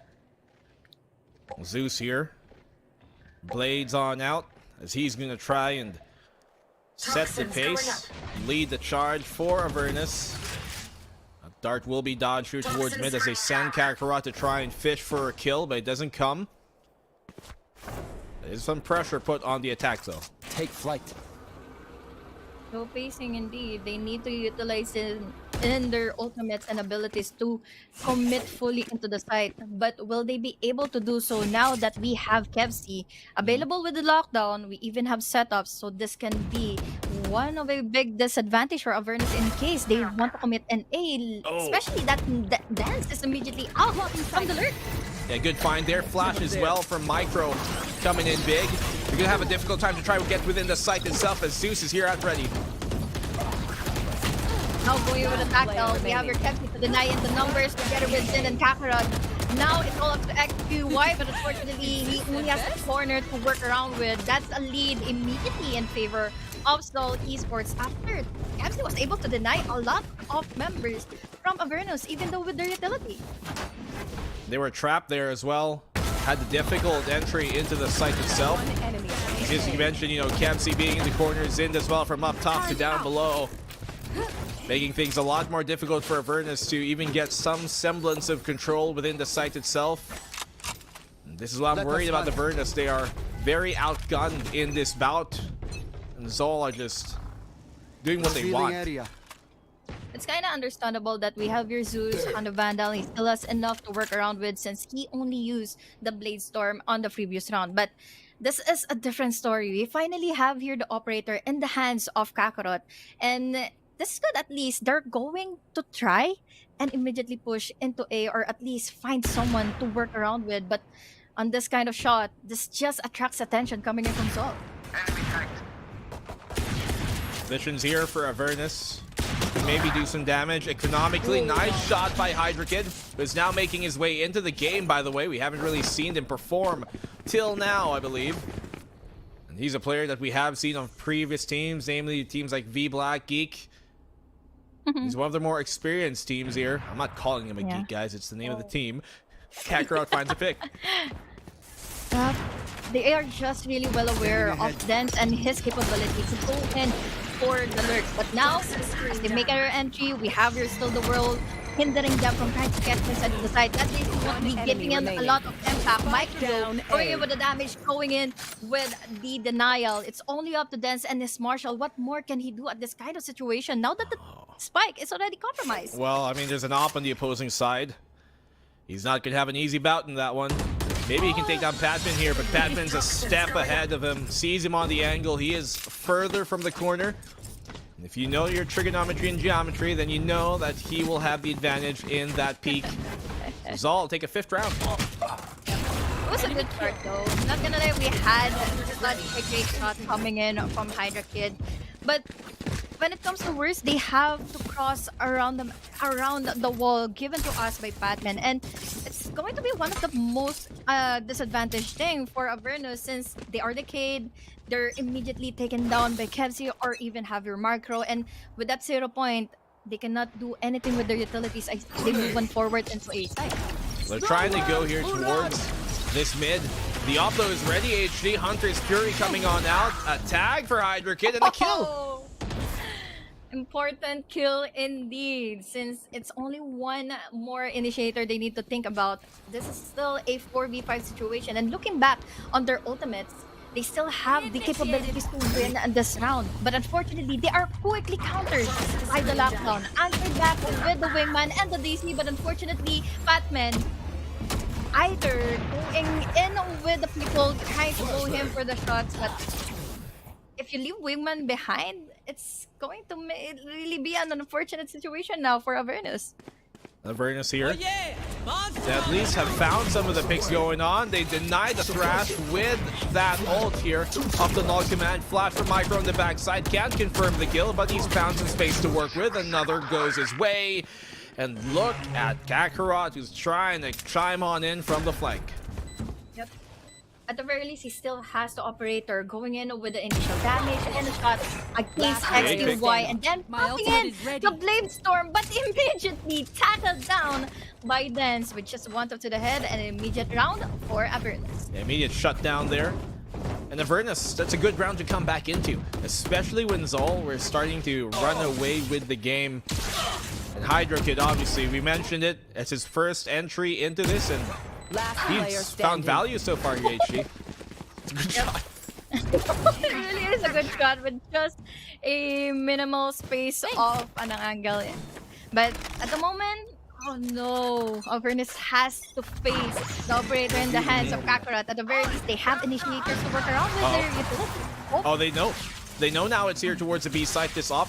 The question is, will they commit? Kevsi finds a counteracting Hunter's Fury in return. He returns the favor that Hydra Kid did to him the last round. Exactly. Immediate denial on their recon and on their possibility to find the whereabouts coming in from Zol Esports, especially that Zol is already making their way to conquer the space here on mid. But Kevsi with the recovery, going in with the trade is Patman. You're with another, but now it's all up to Patman himself to finish out the round, and there we go. Great stuff here from Patman as well, pushing up. And HG, what is his nickname? You don't know his nickname? Who's Mr. nickname? Consistency? Patman? You guys were one of the people who coined it. But anyways, that is what we know from him. Always here to deliver. He might not be like the top fragger, but he's always there, middle of the pack. You'll rarely see him bottom fragging. And when you ask him to deliver, he shall. Yep, especially when it comes to worst, we have your Patman to work around with the holds, with the counters, as the enemy team going in with the push. And speaking of the push, we only have here the operator in the hands of Kakarot, immediately denied because of that Aldro. But this time, with the recovery, we have your such a blind, coordinated with a push, coming in from Kev's team, now Hydra Kid, and the rest of the gang from Avernus, trying to force out Zol with the use of the lockdown. You're trying to buy that space here with that lockdown, but it doesn't seem like they're going to commit just yet. Their Viper Wall is committed, though. And let's see if they can find the pick off here, Kakarot. much time here. And it might possibly create an opening again for Seoul Esports to tackle them down all the way from the flanks. But now Kevs, another blind, goes to show that he wants to get that pick. He wants to deny in the numbers in favor of Avernus. But let's think about the eco right now for Avernus. They need to play around with their utility first. Molly line up here. You can see Avernus are posturing for an execute, but the operator is still trained on that choke. Here comes a push.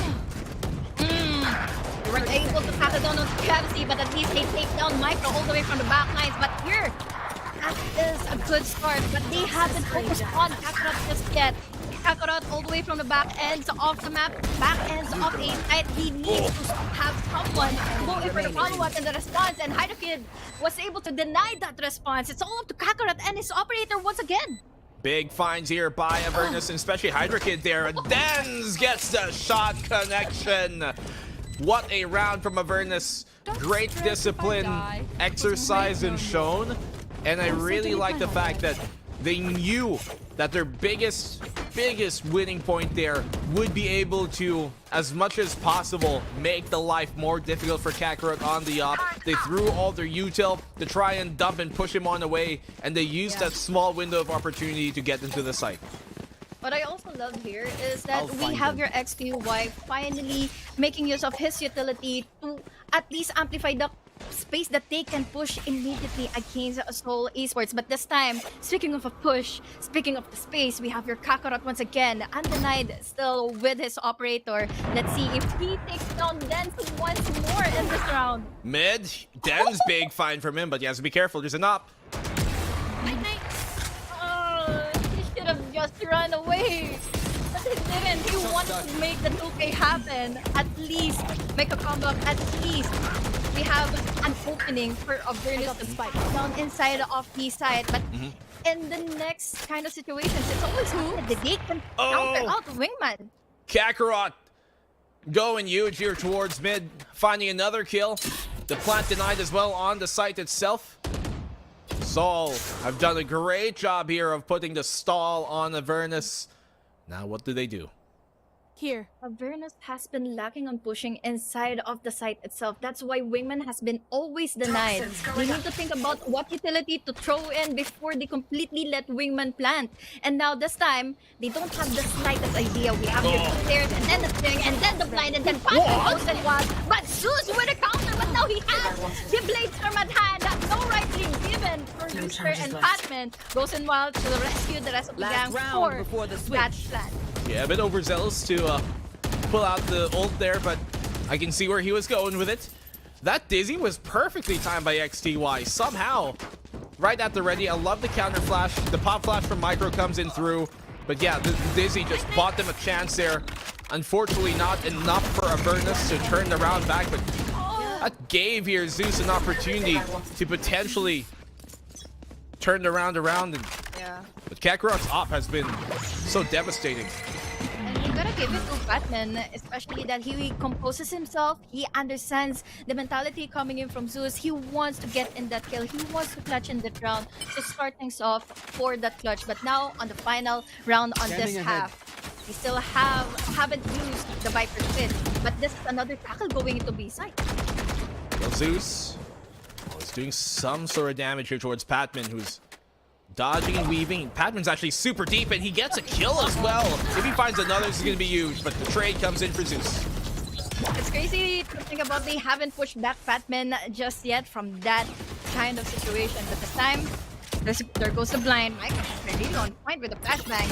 And even that beacon. But now Dens always denied. No more flanks for user. And it's all up to Kakarot once more. Good catch on the flank. Yeah, good catch on the flank there. XTY. Obviously, he's trying to secure the plant now. 3v4. Viper's pit committed now by Avernus. Will they get the spike down? They denied for the meantime, and still they can't get the plant. 30 seconds left. It's always the same position for the Wingman plant. Now we hear the trash. They should have used the trash earlier to create some space, but unfortunately the damage has been done. It's all up to two players, but here finally takes down onto 1 and a 2 for XTY. It's all up to Kebsy, but now Kebsy knows for sure where XTY is. Oh, great find by XTY at the end. His utility coming in clutch. The Dizzy, the Thrash right before. The Wingman to force out the Snake Bites off of the defense. And then as well, obviously, at the end, gets the kill here. Oh, you saw the shoulder there. We got the spam going on. But yeah, I think all things considered, good job done by Avernus to start things off. This is obviously a map that they picked, and Zol picked the next map, but still, as the underdog, they're doing a good job of making things tough. And I do acknowledge the fact that Dance wanted to create an opportunity as a plan B for Avernus, but it just keeps on being anticipated by Seoul Esports. He has been completely denied, but let's see if this can work around on their defense, especially that they just need any kind of go signals, any kind of sound cues for Seoul Esports. Where are they supposed to go now? Seems like they want to crawl up B, but there is a alarm bot here at the choke itself. Gonna let Yor know. Be careful. They're gonna be coming his way. Suppress out. B site is under siege. Will they commit the same mistake that Avernus did earlier in the first half?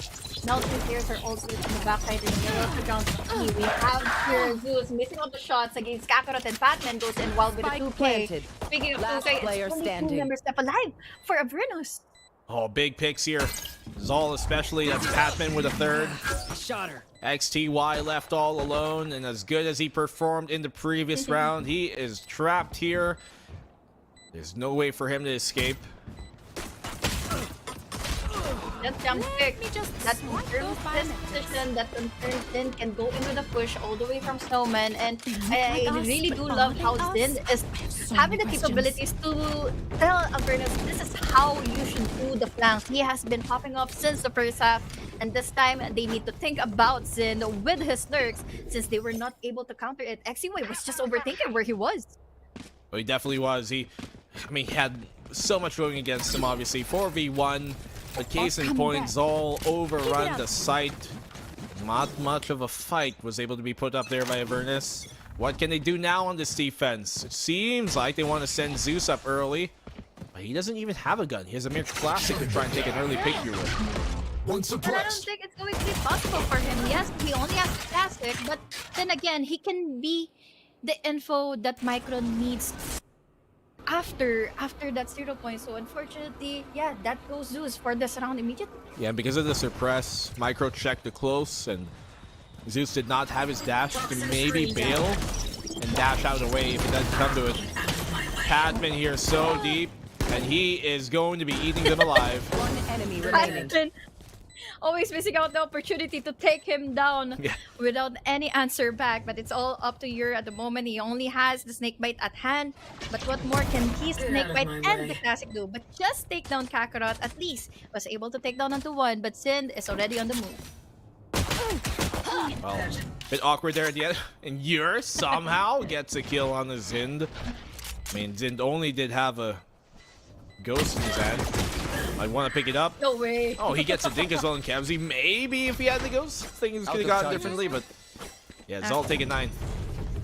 Yeah, that's one of the objectives, main objectives for Avernus on that eco round. So they just needed to do the deal in the casualty against Avernus Esports, or rather in Seoul Esports, and actually did. But at the moment of intensity here going into B side, it's just really the good advantage for Zol to win out that round. Zol, look at this. They still have economy to buy up, and this is their bonus. And they have 2 Vandals and a bunch of Bulldogs. This is definitely a winnable round here by Zol still. You can see the Outlaw available as well on Hydra Kid on the opposing side, but there's not that much half armor on Zol's squad. So it's not going to be as effective as it otherwise could have been on the bonus. Can be a disadvantage, especially they are possibly playing on the defense right now. Kakarot is already inside of the side, but I think Yor is just really mistaken of giving up the space in favor of Kakarot. But at least there comes the trade. There comes Zeus with another, almost for another, but Atman takes him down. There's an opportunity for Hydra Kid to take Micro away from the casualty, away from combat as well. But now it's all up to Kebsy and Zin. A nice flank here coming in from Zin. They know where Dens is. Well, Kebzy, he has an opportunity here. Will he get the kill? No, low HP, but Hydra Kid swaps to the classic and takes Kebzy down anyways. Nicely done by Avernus. Zol are going to be kept within reach. Such a winnable round, especially when we have your Zin with the late presses that he has committed over and over again against Avernus, and with that kind of impact, it makes Avernus think most of the time where Zin is while they are tackling down the attention against all esports. But then still a winnable round. Point is still a point for Avernus, and we gotta agree that they have been really consistent on their duo, especially that they only need 3 more rounds to work around with. Definitely so. I wanna observe here. If Avernus are gonna start to mount this comeback right now, they obviously have the Dizzy. There's some play to be made out of that. It's not a surefire flash as maybe the flash of a KO on Micro might be. But Avernus here, look at them playing outside of A. Now Kebzy's kind of walked his way on in, rather Hydra Kid. But they're looking to give up A and play retake, I think. Yeah. Just give away the space. They still have utilities to work around with. They have double initiators coming in their composition. So they'll have the best advantage in case we have here the postman scenario, the retake scenario into their favor. Comes out the hit. Contact to be made soon. Here comes the suppress as well. They destroyed actually through the wall. Wake wallbang to come on in. Good heads up play. But here comes on the push. I really do think this is going to be just a retake play coming in from Avernus side, but unfortunately, Kakarot misses out the opportunity to react on time. 4 members still alive for Zol, but an opening already created by Zin all the way from B and Batman. 30 seconds answered left. back by Zeus and Zin. Another cutting off the rotation against Avernus. Big picks off in retaliation here. 3v3 it stands. But the B side is open for them to get a plant off. The flank could be coming here from Zeus as well, who's trying to trail him. He might just have timing on this. They will be able to plant the spike here. We know nobody's 10 close. seconds left. And the retake is going to come from Avernus, but look at the flank from Zeus. Yeah. I love how he is aware, but unfortunately, he needs to tackle onto Zeus, who only has the half armor at hand. We have a 3v3 situation, and now Zeus needs to think about 2 players right now, coming from yellow and all the way this part of the map, this part of the game. Now, he only has 5 HP and needs 1 enemy to remaining. go in for the flush, but unfortunately, it's all up to Zin and Zin. No way! That should! That could! But it didn't! Den's almost dropping the ball there, turning himself around, and Zin could have confirmed it, but luckily he rectifies his mistake. Great flank coming from Zeus to isolate the fight, take the 1v1, dismantle their hold on the yellow. If ultimately enough, as Avernus still take the round there. It's looking good for Zol on their pivot towards B. When Patman found the kill, when Zin found himself deep on the lurk towards B, yes. But Avernus on the retake, looking proficient. I think Zin was also confused why Dens turned it on immediately at that point. But we just gotta do agree. We really thought the damage will be enough.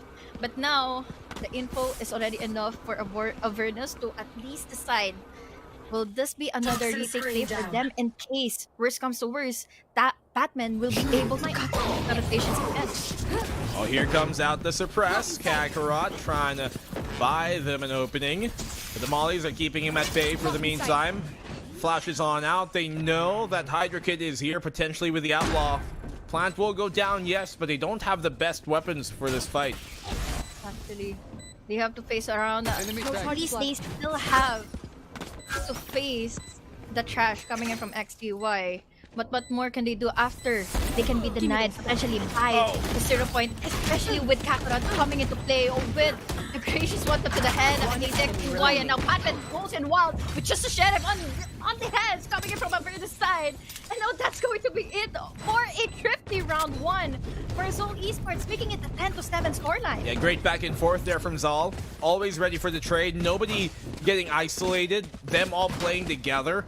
And Avernus obviously just aren't as experienced as Zal by far in knowing how to deal with that situation. They need to make sure they themselves do not put the retake in jeopardy by isolating the retaking members. And Zol know how to play it to perfection there. 10-7 as Zol looking to extend this even further on the eco. So much confidence given to us by Kakarot at the meantime, going with a push all the way from Ines, but this time they're just attracting in attention while we have your Batman creating some space again, going into tube, potentially going into tube or here on mid. But again, they do acknowledge the fact that this is still an eco round for Avernus. Oh, nice big picks here from Zol. XTY is trying to chime on in. And obviously the site is under siege now, but there's not much that XTY can do. Outgunned, outmanned, outplayed. Zeus has his blades, but that's going to earn him a kill at least. Really needed kill, especially that we are working around with a lockdown that this can be one of the biggest game changers that they can win here on this round. But this time, it's all up to Zeus to create an opening. After being denied by that 0-point play service, it's not available for just a couple of seconds. Why use it? It's so late. It's so late already into the post plant, and it's a 2v3. You can't justify it. There's no right way to take it. Micro will get the one. Dance gets the two, and he's gonna get the lockdown. Can he stick it? Does he even have enough time? Yes, he does. He's gonna win this. I can't believe it. They've just stole this round away from Zol. Dance, how does he do it? After 30 points less half, and now he takes on the players. Also, Esports with a multi-triple kill as well. Giving them the ability to go and compromise in the positioning coming out from Troll. Going back into that round, we gotta do agree. We love that line. We love the displays coming in from XTY. But worst comes to worst, they really need to plan away that knockdown to force out players from Zol. And then we have your Des to win out that duels. That 2K was just really big of an impact for them to turn on things. 10-8. I can't believe that Dens was still able to take that one there. It almost seemed later in the shot clock, but seemingly so. There's much more time for them to work with, apparently. Yeah. Proving us wrong, proving me wrong for sure. But yeah, you run the all odds. according to plan. 1,000,000 to 1. That's the one. Oh my god. We're just so close. One more inch, and that is going to be a goodbye already for the defense, or for the offense rather, for Kakarot to come into play. But now they're just trying to go in for the cover for Batman, immediately denying in the trash, and this is a good decision made by XQY for just a bit. Unfortunately, he still made the pick, and now Dan's still going in for the trade. A good shot there. Trying to deny XTY from getting value out of his utility. Just is a bit too slow to the punch. Hydra Kid has got his drone. Hunter's Fury as well available to try and clear out a main. The rest of the team still taking their while. There's slow time to get onto the site itself. We have Recon to work around with, but unfortunately they are answered back with just the fragment. Now another Recon coming into play to counter out that positioning already committed of Avernus inside of the site. We even have the turret. Kakarot goes in with a wild 3K as well. And to the rescue, we have your Sin to deny another multi-kill into the hands of Pure. This is an 11-point advantage already for Zol. Now they're put onto the eco here, Avernus. But match point at, they're ready. Zol, look at Padman here, so sharp. Kakarot as well, he finds a triple in this round specifically. The retake just taking a bit too slow there from Avernus to get going.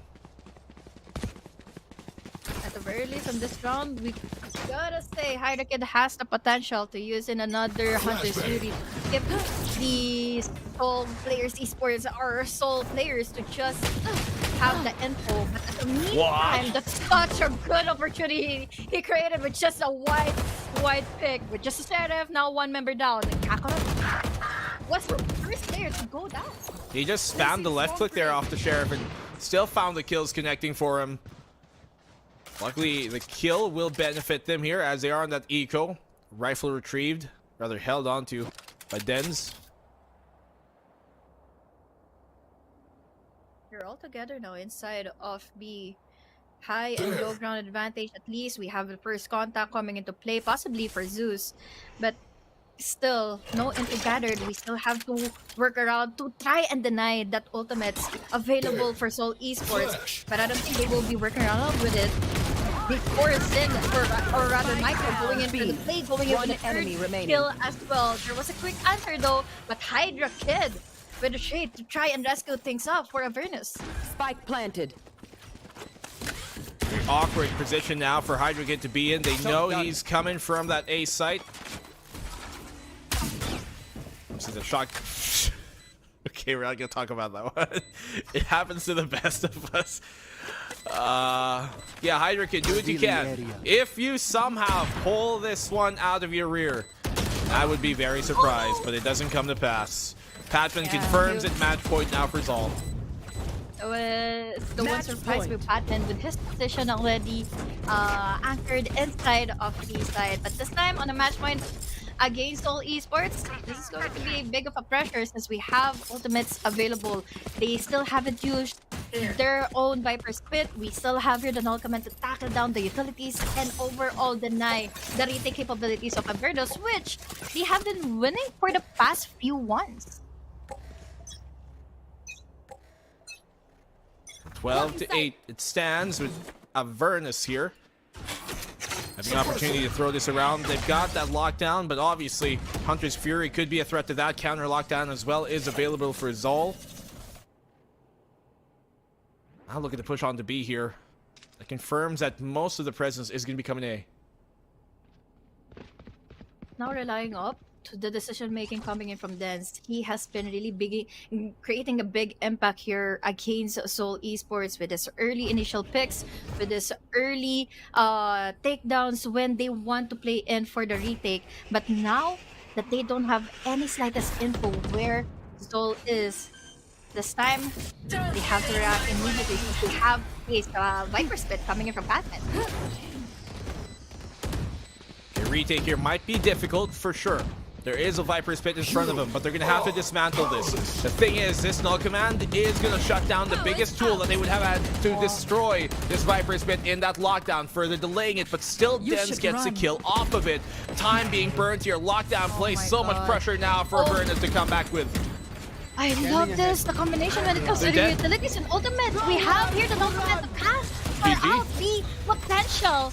Lockdown coming in from Avernus, so it's all up to 3 players left alive coming in from Avernus side, but they need to still tackle down onto the Viper Split and Patman going in wild with the 3K and Michael to finish things off. The Wonder Duo coming in from Seoul Esports, taking down this first map into the game between them and Avernus. Yeah, there was just so much there for Avernus to utilize, rather for Avernus to have to go through for them to even be able to close out the round and come back into this map. The thing is, when that Viper's Pit was put down, it should have been an immediate response here. Once they were ready for the lockdown to be placed, because they waited, the null command popped here from Zol, which further delayed the timing of that lockdown, and then there was also a counter lockdown to come out here of Zol, so there's way too much for them to deal with. They had to jump against it, rather jump in front of it, and that they weren't able to do, and so Zol take the opening map. Yep, I just want to commend how Dens was really working out the ways he can recover for the rest of the gang here for Avernus. We love the plays that he has been doing for the initial times or for the initial picks he needs to do to tackle onto the players of Zol before they perform and execute in their retakes. But unfortunately, yeah, it's just a really dominating lead already for Zol Esports to tackle down on this first map.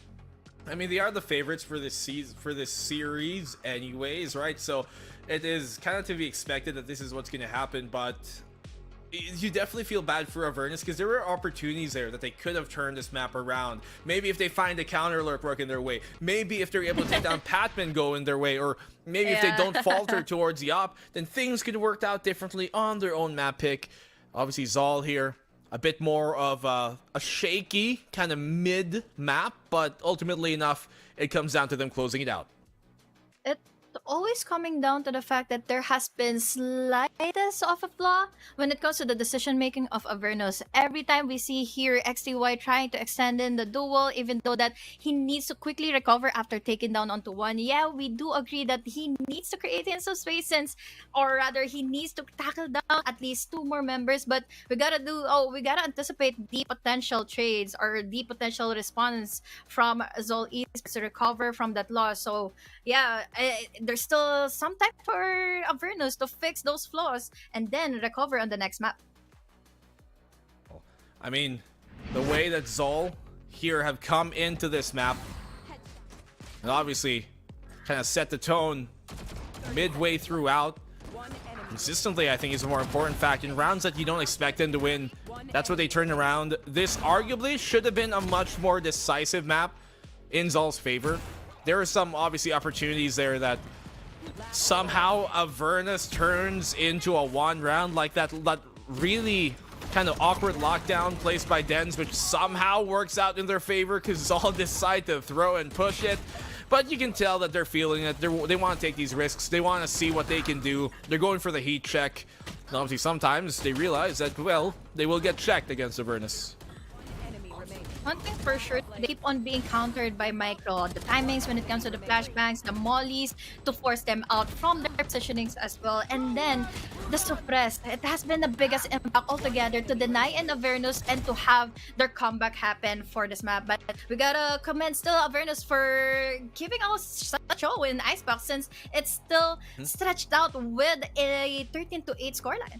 Definitely so, and I hope so that when it comes on to the own map pick here as Zol, that we're gonna see Avernus also put up this valuable of a fight because they are down in this series. Zol obviously they should be closing this one on out very decisively to assert themselves as that top championship caliber team still. But we're gonna assert a timeout, a break here, so don't go anywhere. The VCT PH will be back in a hair. We'll see you guys in a bit.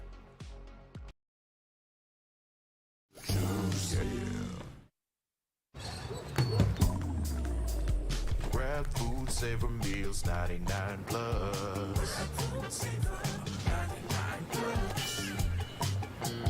Diving meals, if it's a bill, savor meals won't make you go, yeah.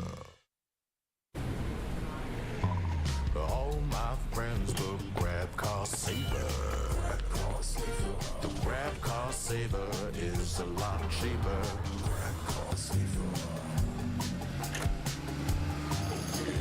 Grab car saver won't make you grow, yeah.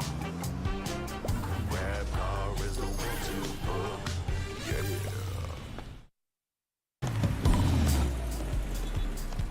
All my friends will grab food saver. Delivery fee is a lot cheaper.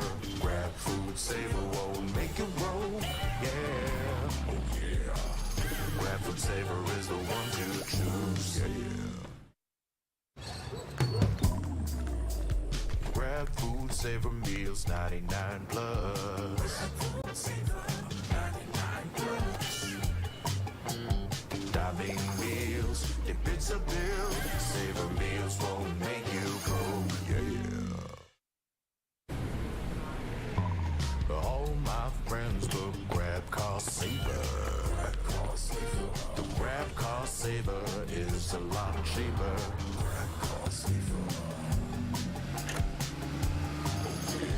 Grab car saver won't make you grow, yeah. Grab car is the one to book, yeah.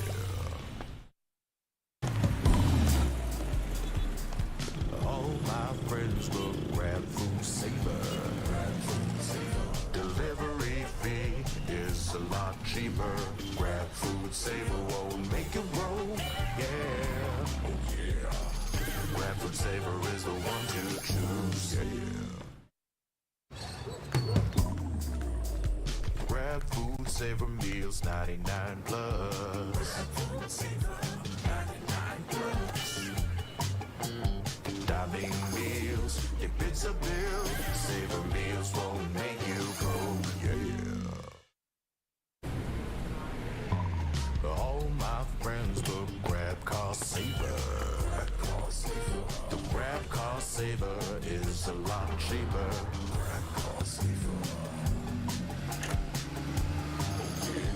Grab car saver won't make you roll. Yeah. Grab car is the one to book. Yeah.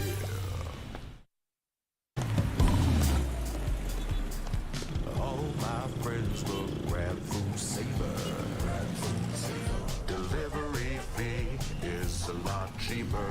Grab food saver won't make you roll. Yeah. Oh yeah. Grab food saver is the one to choose. Yeah.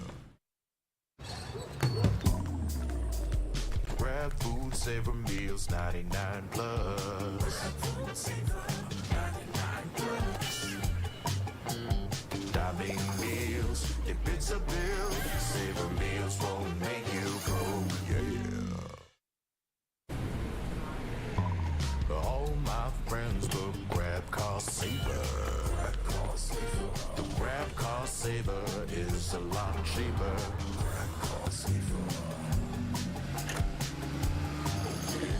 Grab car saver won't make you roll. Yeah. Grab car is the one to book. Yeah.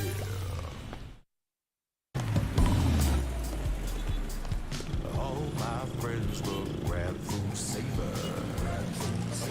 Delivery fee is a lot cheaper. Grab food saver won't make you roll. Yeah. Oh yeah. Grab food saver is the one to choose. Yeah. Grab food saver meals 99 plus.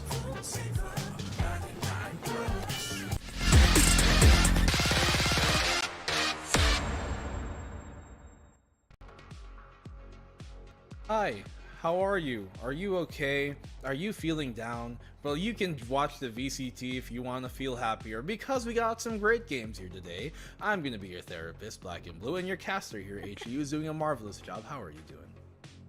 I have been overthinking, especially in the first one and the first intro, what to say for the intro to make it impactful, and here you go with the intro. But yeah, I was really surprised on whatever is the outcome earlier. It was 13-8, and Avernus really did a great show to try and counter out the mechanics given to us by Micro and the rest of the gang from Seoul Esports. Yeah, I mean, arguably it should have been a more one-sided game, but we like to see Avernus kind of take their opportunities and run away with them. It is the map pick, this next coming one here of Zol anyways, so they do have that going for him even more so.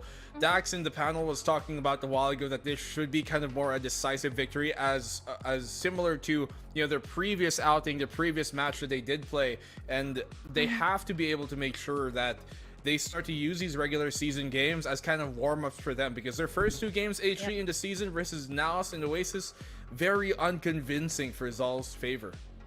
And it was really unfortunate since they were not able to have a consistency going on forward in favor of them. But now on this day, this is a great opportunity and a great time for them to excel, since again, this is against Avernus and they are a map ahead against Avernus, who has, I think, the slightest advantage later on the next map, since they were the ones who picked it.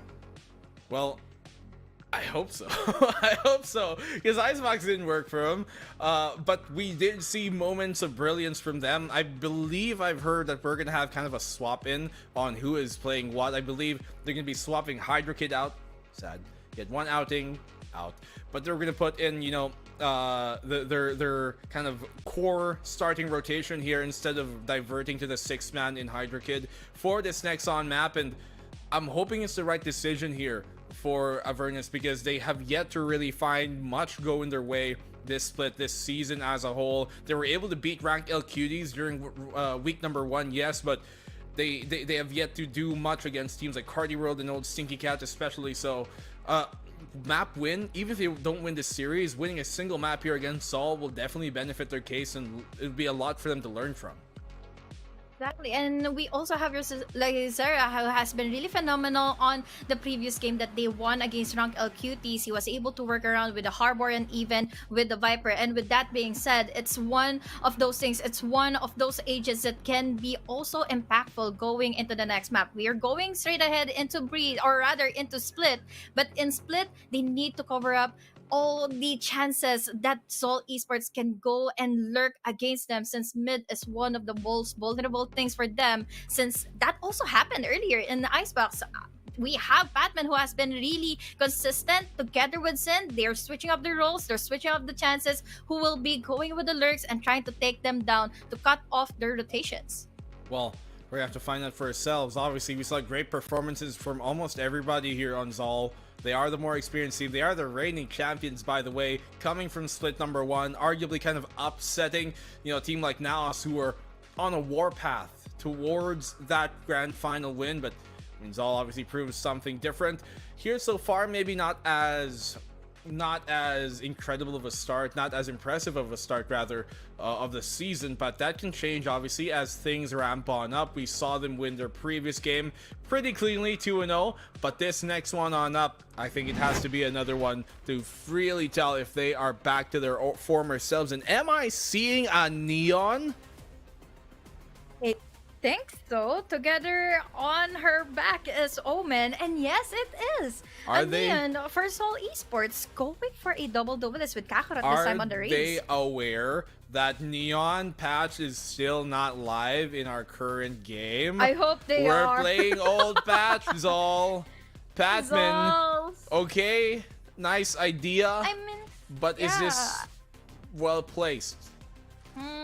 At the very least, we all do know what the capabilities of a Neon is here in Split, especially the times she just needs to go in with the sprint. She just needs the walls time and time again in case it just comes to worse that they need to make an entry happen, and then let Kakarot play the offense. Let Kakarot play going with the pickoffs and all. We have here the distraction coming in from Neon, and let Kakarot do all the things that he has been doing since Icebox. Well, is it viable? For sure. Is it a bad pick? Of course not. But is it optimal? Maybe not optimal with the timing right now, because the patch isn't live for the current tournament client we're playing the VCT PH on just yet. It will be eventually, but for this week, not so. And well, I mean, guess knowing Zol, I have a feeling they're gonna make it work anyways. They're running the double duelist, so maybe that's the idea here, right? You have the Raze, you have that Neon as well to really just deep dive into the site, and that could definitely be beneficial for the team. And perhaps there's a lot for them to extrapolate anyways, if it works or not here on Split. One thing I'm worrying about for Batman though is that we have the trip wars, we have the setups coming in from his Cypher, so anytime we have Batman who can potentially trip onto those wars from Avernus. But let's see and hope for the best, since they are playing in on the offense, on the attacking side. Let's see if they can predict or they can dictate any kind of momentum that they can place in against Avernus.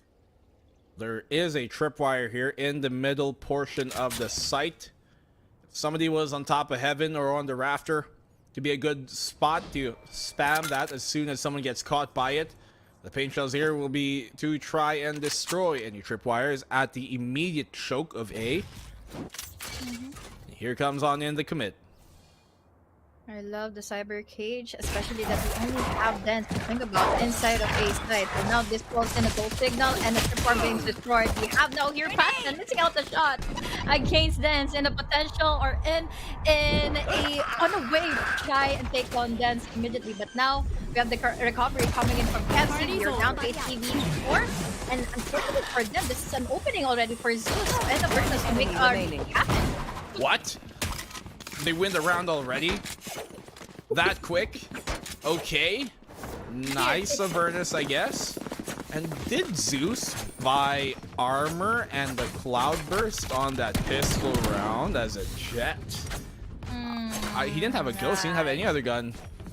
That is the most Asarai buy I've ever seen in the VCT. There. He's the only jet Gotta have... I know who does that.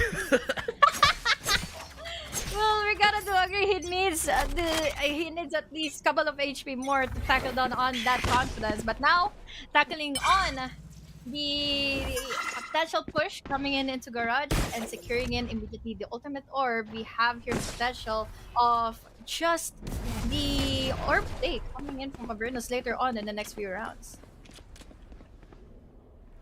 It's a good start for Avernus. Just as they did on Icebox, they shall here on Split. They know Zind is around the corner towards A. Mid. It's going to be difficult for them to pursue, knowing that they are on an eco here. Because obviously Dens finds it. Bit off, since we all know how Zind is really just capable of making those spaces around the map without Avernus really knowing where he is. At this time, it's a different story. We don't have any guns to work around with for Zol. And with the split push that they are creating, I think this might be a better chance, really, for just Zol Esports to tackle down onto B side. Paint shell for paint shell. 30 seconds Micro left. finds a kill. Somehow they're on the back pedal. Even on this eco. B site hit coming on in. Slyzera rather, within the site. Oh no!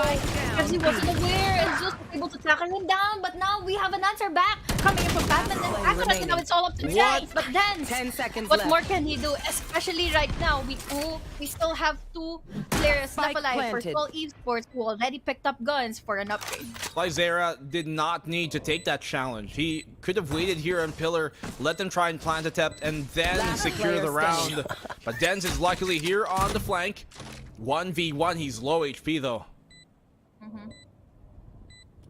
Cage What triggered. more can he do though? Especially that we have here now Kakarot positioning himself all the way from heaven, and Dens doesn't have the advantage at all. He needs to tackle around the side, around Pillar, and now, unfortunately for Kakarot, he went down, he fell to the ground, and Dens was able to gather himself a triple kill ultimate on is their ready. buy round on the bonus round itself from Zol.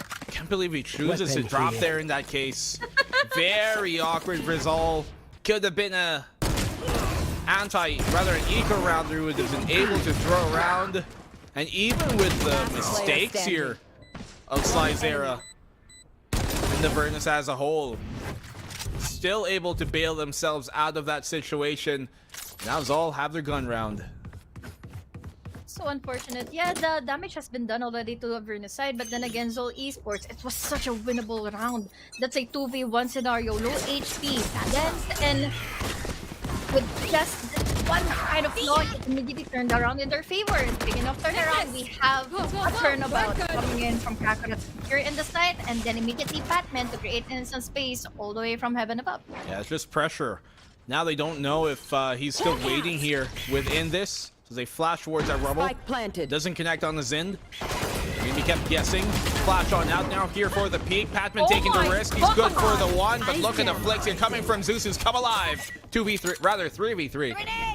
That's an amazing showing coming in from the reaction time, coming in from Zeus, but now we have already Deleted. the Trailblazer. Now an opening coming in from heaven. Cage We triggered. have here Dens, but Player Micro remaining. was able to deny in Zeus, and Kevzi late to the contact, taking down Dens for their potential on the retake, but unfortunately it did not end up well. Now it's a 2-1 scoreline and kind of a slow start for Zol. At least they have the round.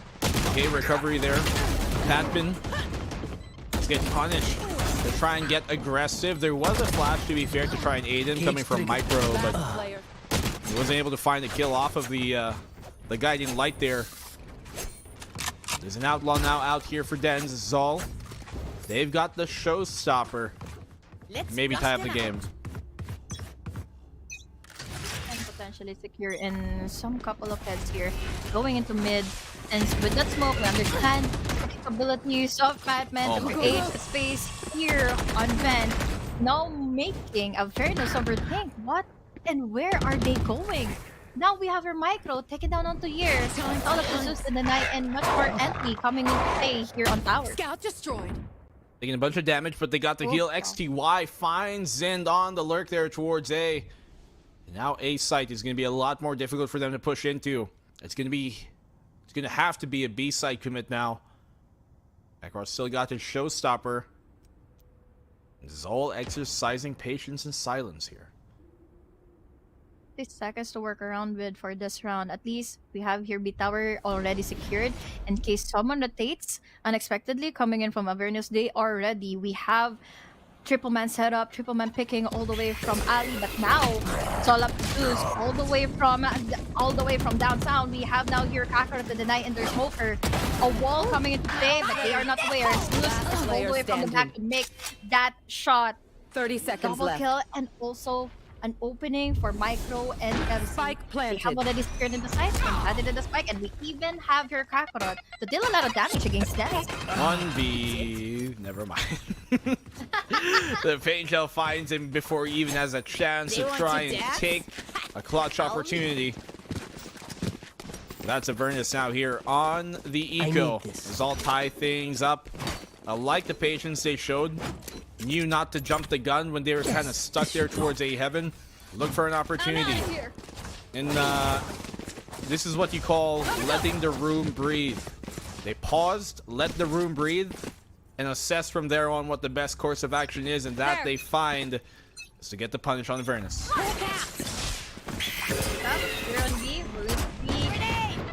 Most favorable moment for them, especially we have the work around it, and Batman going in, dealing a lot of damage, dealing a lot of heads, taking down a lot of heads rather, but now they start out for an answer. We have a trade for trade, 1-for-1, but now, at the very least, this is damage done by Avernus on the buy on themselves.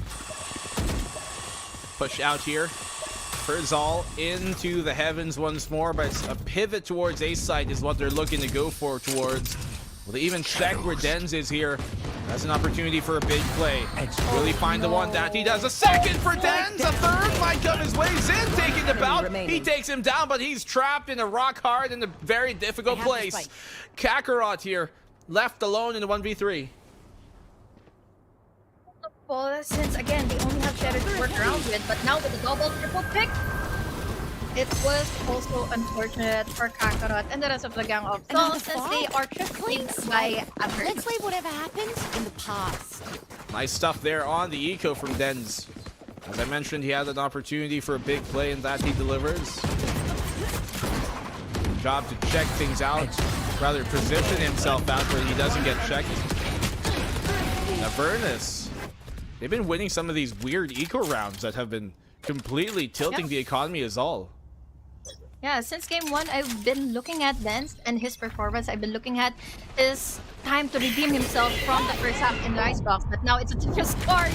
We have now here Batman going on crazy together with Kakarot, the main duo coming in from Sol. Now, it's all up to just one player. We've been talking about Dens a lot, and now it's all up to him to clutch this one out in a 1v4 scenario in which he started off with Kakarot. He actually ults here. He's going for it then. 1v3, trying to be his. Camera in the great spot. This is a good angle. It sees both heaven and that CT alley. You can't even take a clean fight versus in. Eagle eye. But now isolating the fight was a good start though. But oh boy, reaction time is just there for Sind to make a recovery happen. But now it's a 3-3 score then, and Avernus is just really looking good in the first three rounds. Tied game on up, yep. He's all, after they lost the anti-eco, it seems like they were just like, you know what, let's just W key into this. Let's just end the round. Let's just tie up the game right here. Because they're tired of losing rounds that they shouldn't in this case. They know they're the better team. Avernus are keeping it close still. Really need to discipline themselves and also take acknowledge on what Avernus is capable of. After that info, what is the next decision? Especially that we have here the split push that may happen here on mid, taking attention here on garage, and now while we have two players, we have also Zid and Micro all the way from A main, and this is a huge distracting play coming into the side of Zol, but unfortunately one is immediately taken down by Zeus. Good find there on the Patman. It's interesting that Patman's the second duelist here, not Zin. They have swapped out roles in the past. The dog bites Kakarot, and Zeus follows on up. Here comes out the Neural Theft though.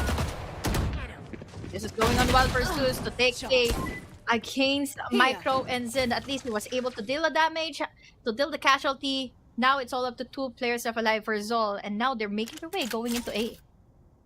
Showstopper available for Yer.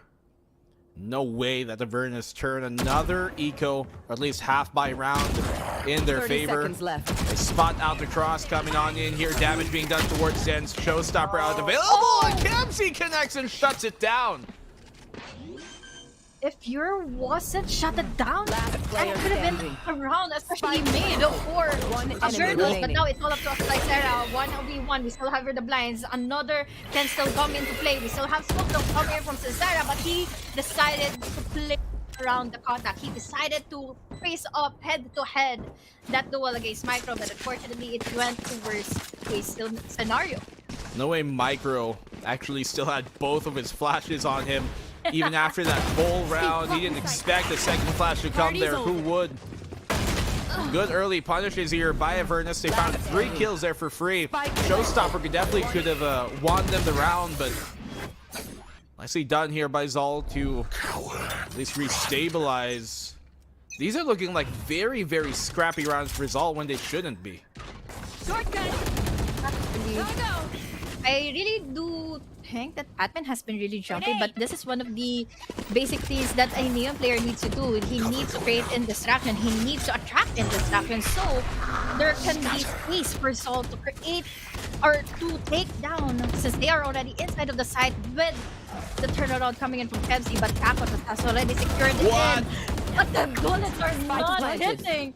The answer is just coming in favor of XCY together from here. Oh man. We have 3 players alive, but at least we have the Atman lead to the play, but they're already making a huge comeback for this round. Now it's all up to Dens once again.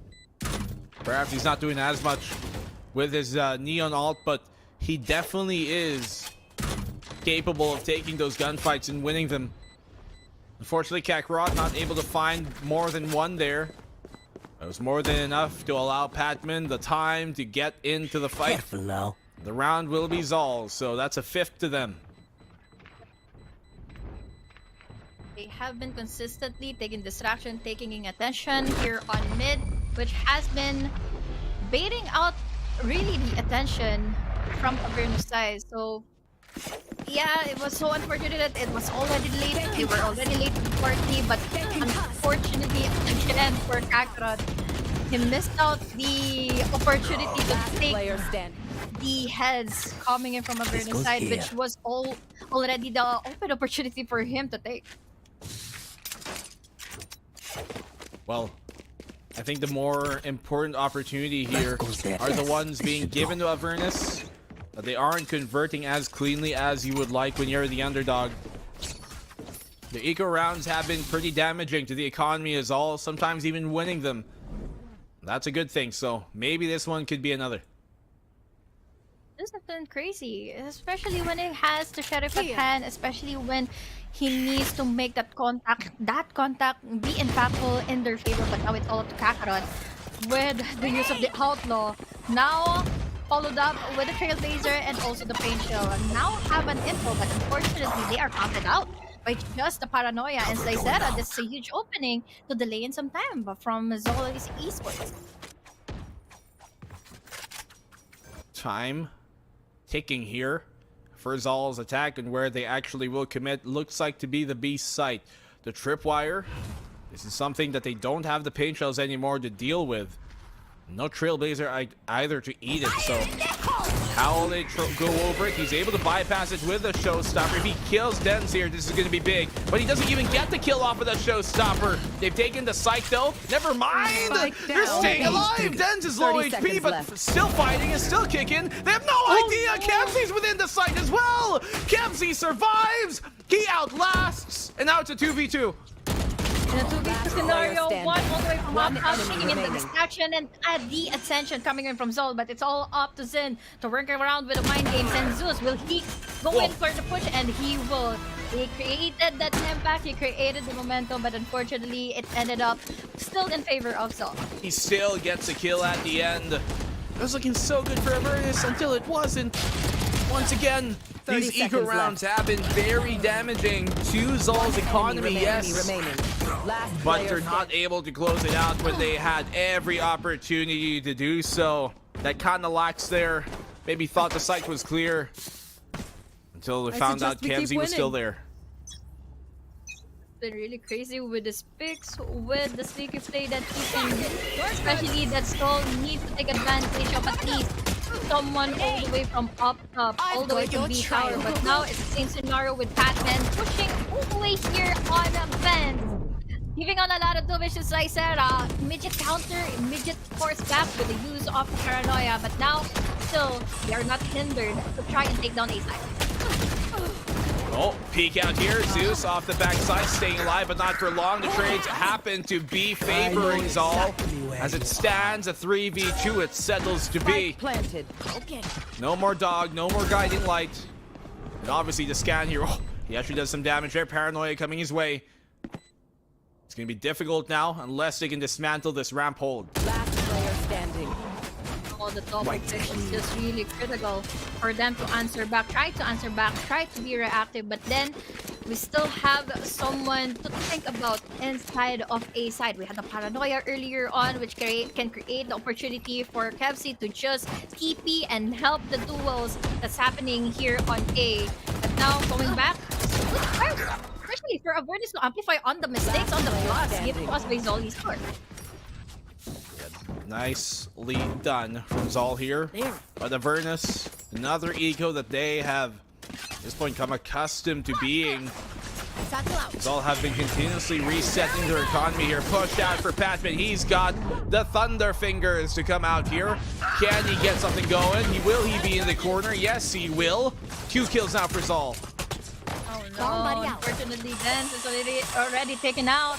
It's all up to 3 players left alive for Avernus, and their wonders hasn't been really in favor on this trip around now. But at least it starts with this. Zeus with an immediate kill onto Kakarot, but still the number play, or the numbers advantage, is still in favor of Zol. Oh, Zind. Oh, he sees the gun. He knows Zind is here, but the tripwire is going to prove to be a problem. He swings wide, confirms a kill, knows he doesn't have to deal with the trip. That's a good find here from Yer. Patman, though, with the judge, is going to be the jury.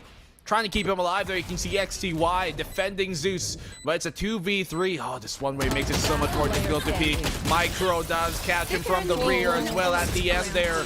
8-3 now for Zal. Such a hard Last position round to take. in the It's half. such a hard situation to tackle around, but this is such a great start, or the win was still in favor of Patman since he hasn't been being countered out. Even though the Paranoia connected into him, he still has the jumpiness, he still has the capability to ramp around the side and immediately take onto that advantage as well. Best round for Avernus to take is 8-4, but that's a huge rounds, or a huge number of rounds they need to tackle down in case they want to equalize this further against all Esports. Definitely so. Tripwire, you're going to catch him on after they're going to commit to the site anyways because the spike is on the backside. Dance is going to drop him. Batman knows the close corner is there, but Dance is still holding on for a double. He's got the neural theft going on online. His site is only his to be, and Avernus keeps all outside of B. Oh my god, with a little tap coming into play, they need to really be aware of where Slicera is, but no! The finisher Zeus with a showstopper, and here tackle down onto another, and now they have Switching fully sides. secured themselves the best round on this half, 8-4. What a messy, confusing mosh pit of a round. Just they got trapped there inside B main. The scramble would hit. Obviously, Patman doesn't wait for the stun to actually go off before peeking there. Maybe if he had another dash, if this is a new Neon patch, it might have been different. Now that Zol are on the defense, you would wager the dash wouldn't be as important, at least on the initial fight. Will it matter now? Zol still do have a lead though, 8-4. One thing that's confusing me though is why was Kevzi concussed? I think that was the coming in from the recon from Patman. So unfortunately, even though that they wanted to play on the distraction play with Patman, going in with the dash, going in with the trying to attract the attention of Dance. Dance is just fully aware of Kevzi from the shadows play. But now on their offense, on Avernus side, I really do hope this plays out good for Dance with his work.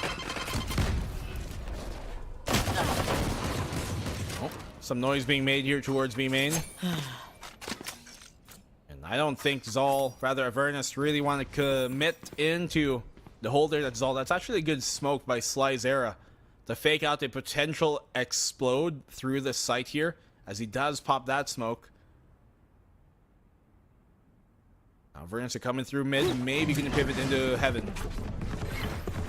It's just really well placed. And potentially taken down by someone coming in from alley. But now, Crossfire need to be on point. Slyzera is still held off guard here. All the way from Mirage, it's all up to Slim. 30 seconds And left. for the Tyrant of Avernus, they lack the bullets, they lack the guns. And now, Last player standing. it's the opportunity to take down Zin. It's all up again to Zen's the savior himself for Avernus. Can he bring this one back?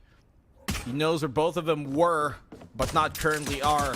The camera destroyed is information in of itself.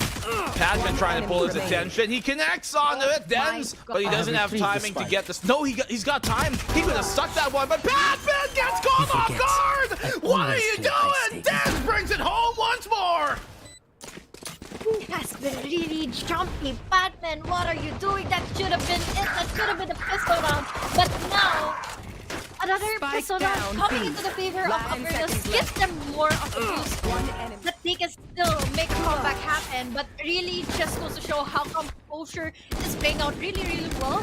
And calming Dance down on that round. And that is a huge play. Especially that he was able to tackle down 3 players from Zal Esports. What are they doing here, Zal? What are they doing? These rounds, they should be closed out, but once more, they're just giving them away. They're not taking the fight seriously. Here it comes, though, now. Patman does get the one, retrieves the weapon, goes on the opposing side. Now they're trying to fight me towards a main. Here comes out the pincher. Finally a response from Avernus due to Slyzera. The 4v3. I love how Micro was able to just pull away the attention coming in from Kebzi's side. He's still inside of the smoke, and Slyzera has no slightest idea. He turns his back. At least Kebzi went back, pushes himself back. At least since they don't have any idea where the rest of the gang of Avernus is. But now it's all up to Kakarot with the sheriff and info known already because of the tripwire and even the camera. Spike planted. Kakarot obviously is out for the count now. As Dens finds a 4th, he has come alive in this game when they need him to the most. They can ride off of this, and maybe a map 3 can be forced on up. Zal, they need to stop wasting the opportunities they found. Yes, this should do.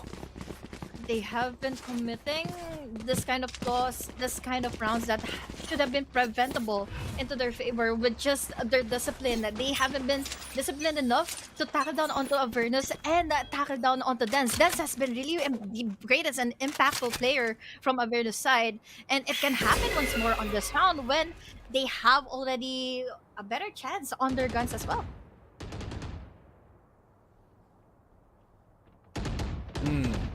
Well, Zal now, obviously with a Neon, it gives him many opportunities for the retake potential to actually be a sufficient idea of their defense. But what other else do they have planned on up here? On this defensive side, 3 on the A, 1 on mid, solo B hold from Zind. Cover going out. Kakarot makes an impactful play here going to mid, taking down an off-guard kill against, or rather from Avernus side. But now that they already have the info, this makes Avernus overthink if they should be still committing into B side. But with that paranoia, they are convinced that they can still commit into the side after taking down on the Zin. Like Micro missing out the immediate shot at 30 seconds but now he's still able to propose himself for him to take down onto 2 players from Avernus. Last Now player it's remaining. 3v3, now it's 2v3, but now Dance? goes on ace for Dance, but Slyzera finishing it off. And another round goes into the Avernus side. My goodness, Dens. He is the equalizer of this game. Denzel Washington is his name.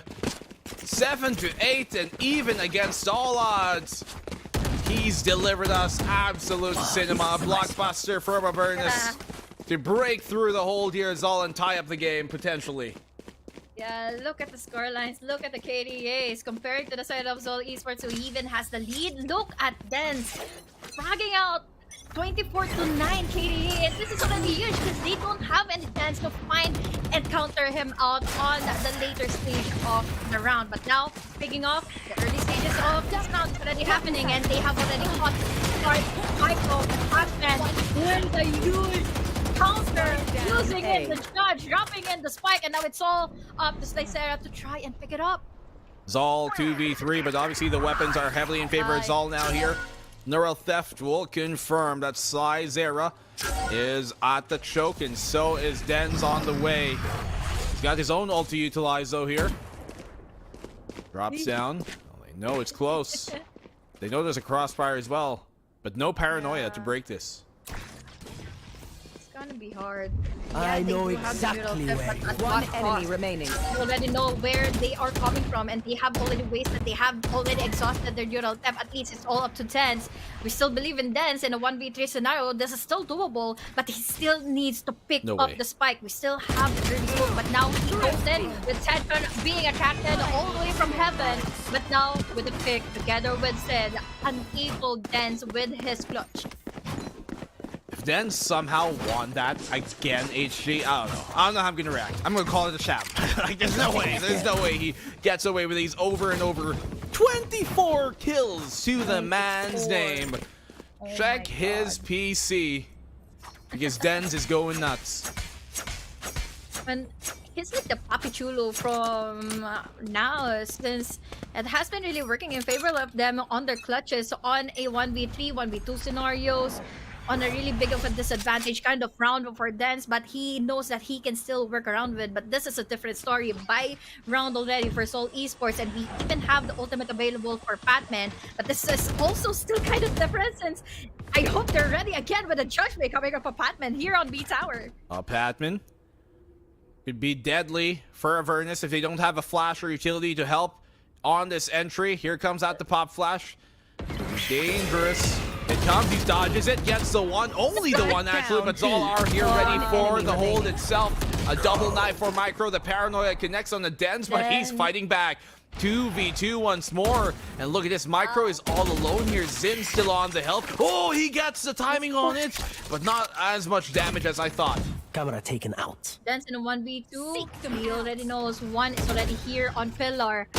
We all know Micro just really respects the capabilities. Dens to flush this one out and then goes in for the wide swing. Especially he used even the Seekers to respect the potential of Dens. But now in this lead, that could have been such a round for Dens to recover and make a comeback happen. You can see here Last player. that there is big respect that Zal have for Dens now in those such situations. Micro even burned his ult in the 1v2 just to make sure it doesn't go the wayside.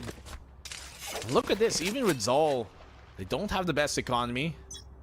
Some of the players here. Luckily there's an ult, obviously.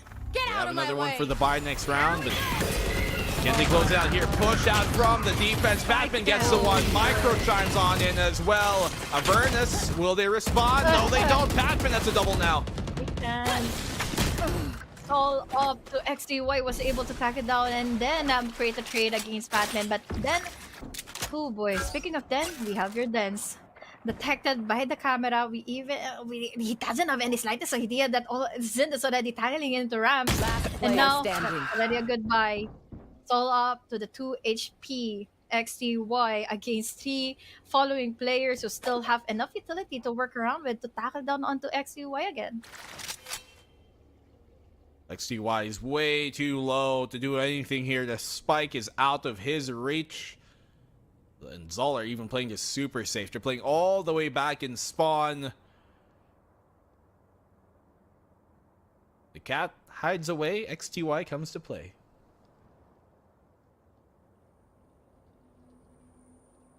Unfortunate event, he still needs to pick up the 30 spike. seconds left. And most likely he is overthinking that there has been a crossfire already being held up, a triple man or a triangle formation even coming in from Seoul Esports. But speaking of Seoul, they are pushed back all the way from their defender spawn in case XTY comes into play with a clutch. But I mean, I think it's the right idea. 10 seconds Here left. for Yeah. XCY, very little chance that he's gonna clutch this out. So why not just save the weapon? They're gonna be 11-7 very soon. They're not gonna have enough economy to get a full buy-in for everybody. And so Exactly. every single weapon they can save at this point, sure, it can benefit them in the long run. But is this the end of the run here, coming to a pause for Zol, rather for Avernus against Zol? Zol have finally kind of stabilized here. Some very, very awkward rounds a while ago, especially in the first half, and to start off the second half. But now they're looking like, okay, guys, Much more let's convincing. turn on the TV, turn on the monitor, and start playing the game. And then Discipline use everything what they can with Pac-Man and his jumpiness all over. They changed up the pace, so that immediately distracted Avernus, or rather rattled Avernus and their potential to hold their composure, hold down into mid. But now as they hold into mid for Seoul Esports, he's still able to take that onto your quick trade roll coming in from Zeus. Oh Spike no! down A. Zin comes in with a big Player double. standing. Avernus here trying to respond, but Zol are simply running them over on their attempt to take the site itself. Now it's Dens in a 1v3. He's got a Guardian. He's been a sharp shot so far. But will he be able to make this happen? He can't pick up the rifle. It's going to give his position away. He needs to be the one to take and carry the fight. And every time the push is coming into play for Avernus, they just keep on losing in the duels, he stepped- losing in the team fights.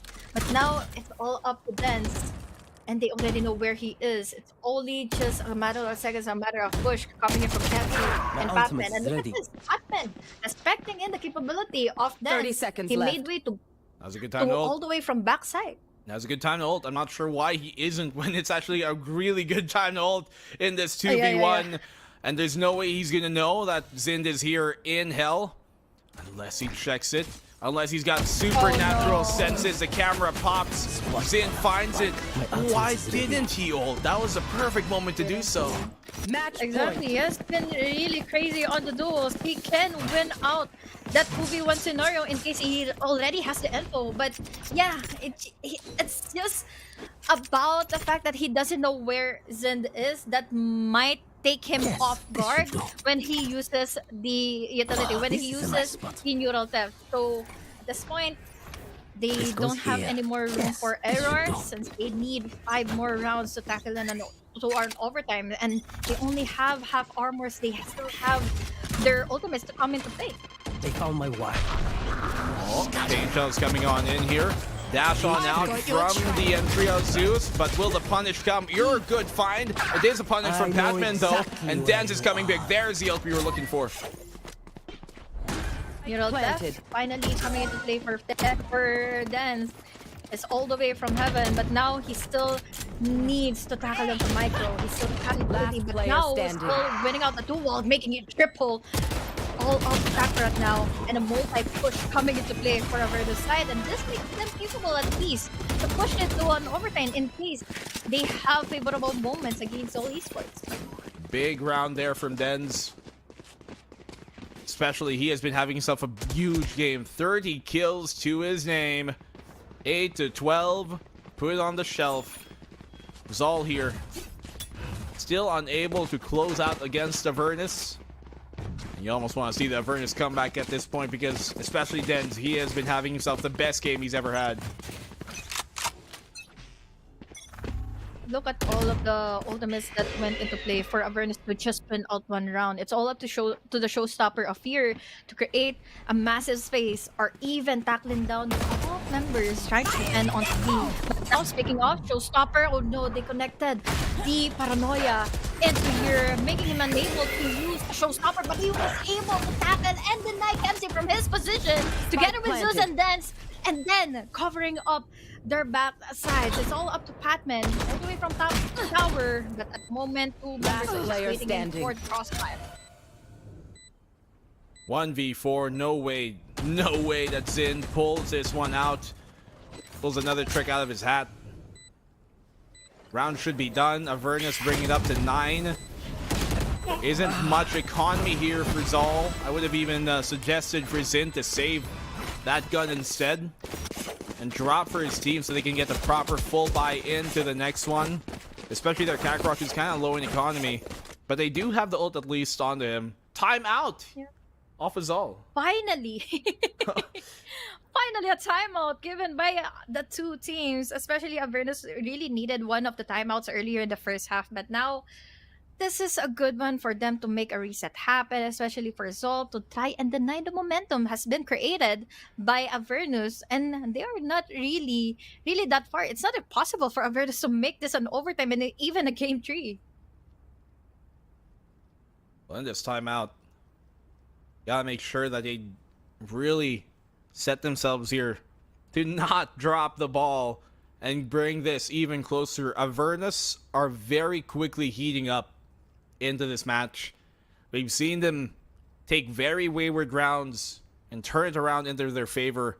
And Avernus, even if they lose this next round, well, I mean, obviously they'd be done. But if they lose a lot of economy in this round, they still have more to buy for another round, is what I'm trying to say. So even if Avernus don't do this cleanly, they're in still a good place to extend this further.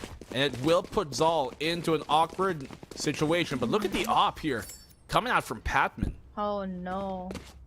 This is huge, since especially the previous rounds, all of the rounds that has passed, nobody anticipated that operator into the hands of Patman. But this is usual. Now that we have the smoke coming early into play, distracting in someone who, Patman, who is already holding on that operator, and now making Zol think, where are they right now? Avernus even gonna expect the op to be out here in this position when Kebzy has given up his economy for a mere Sheriff. He might be under siege. They are going to be taking mid control though, looking to maybe use that to wrap around in A.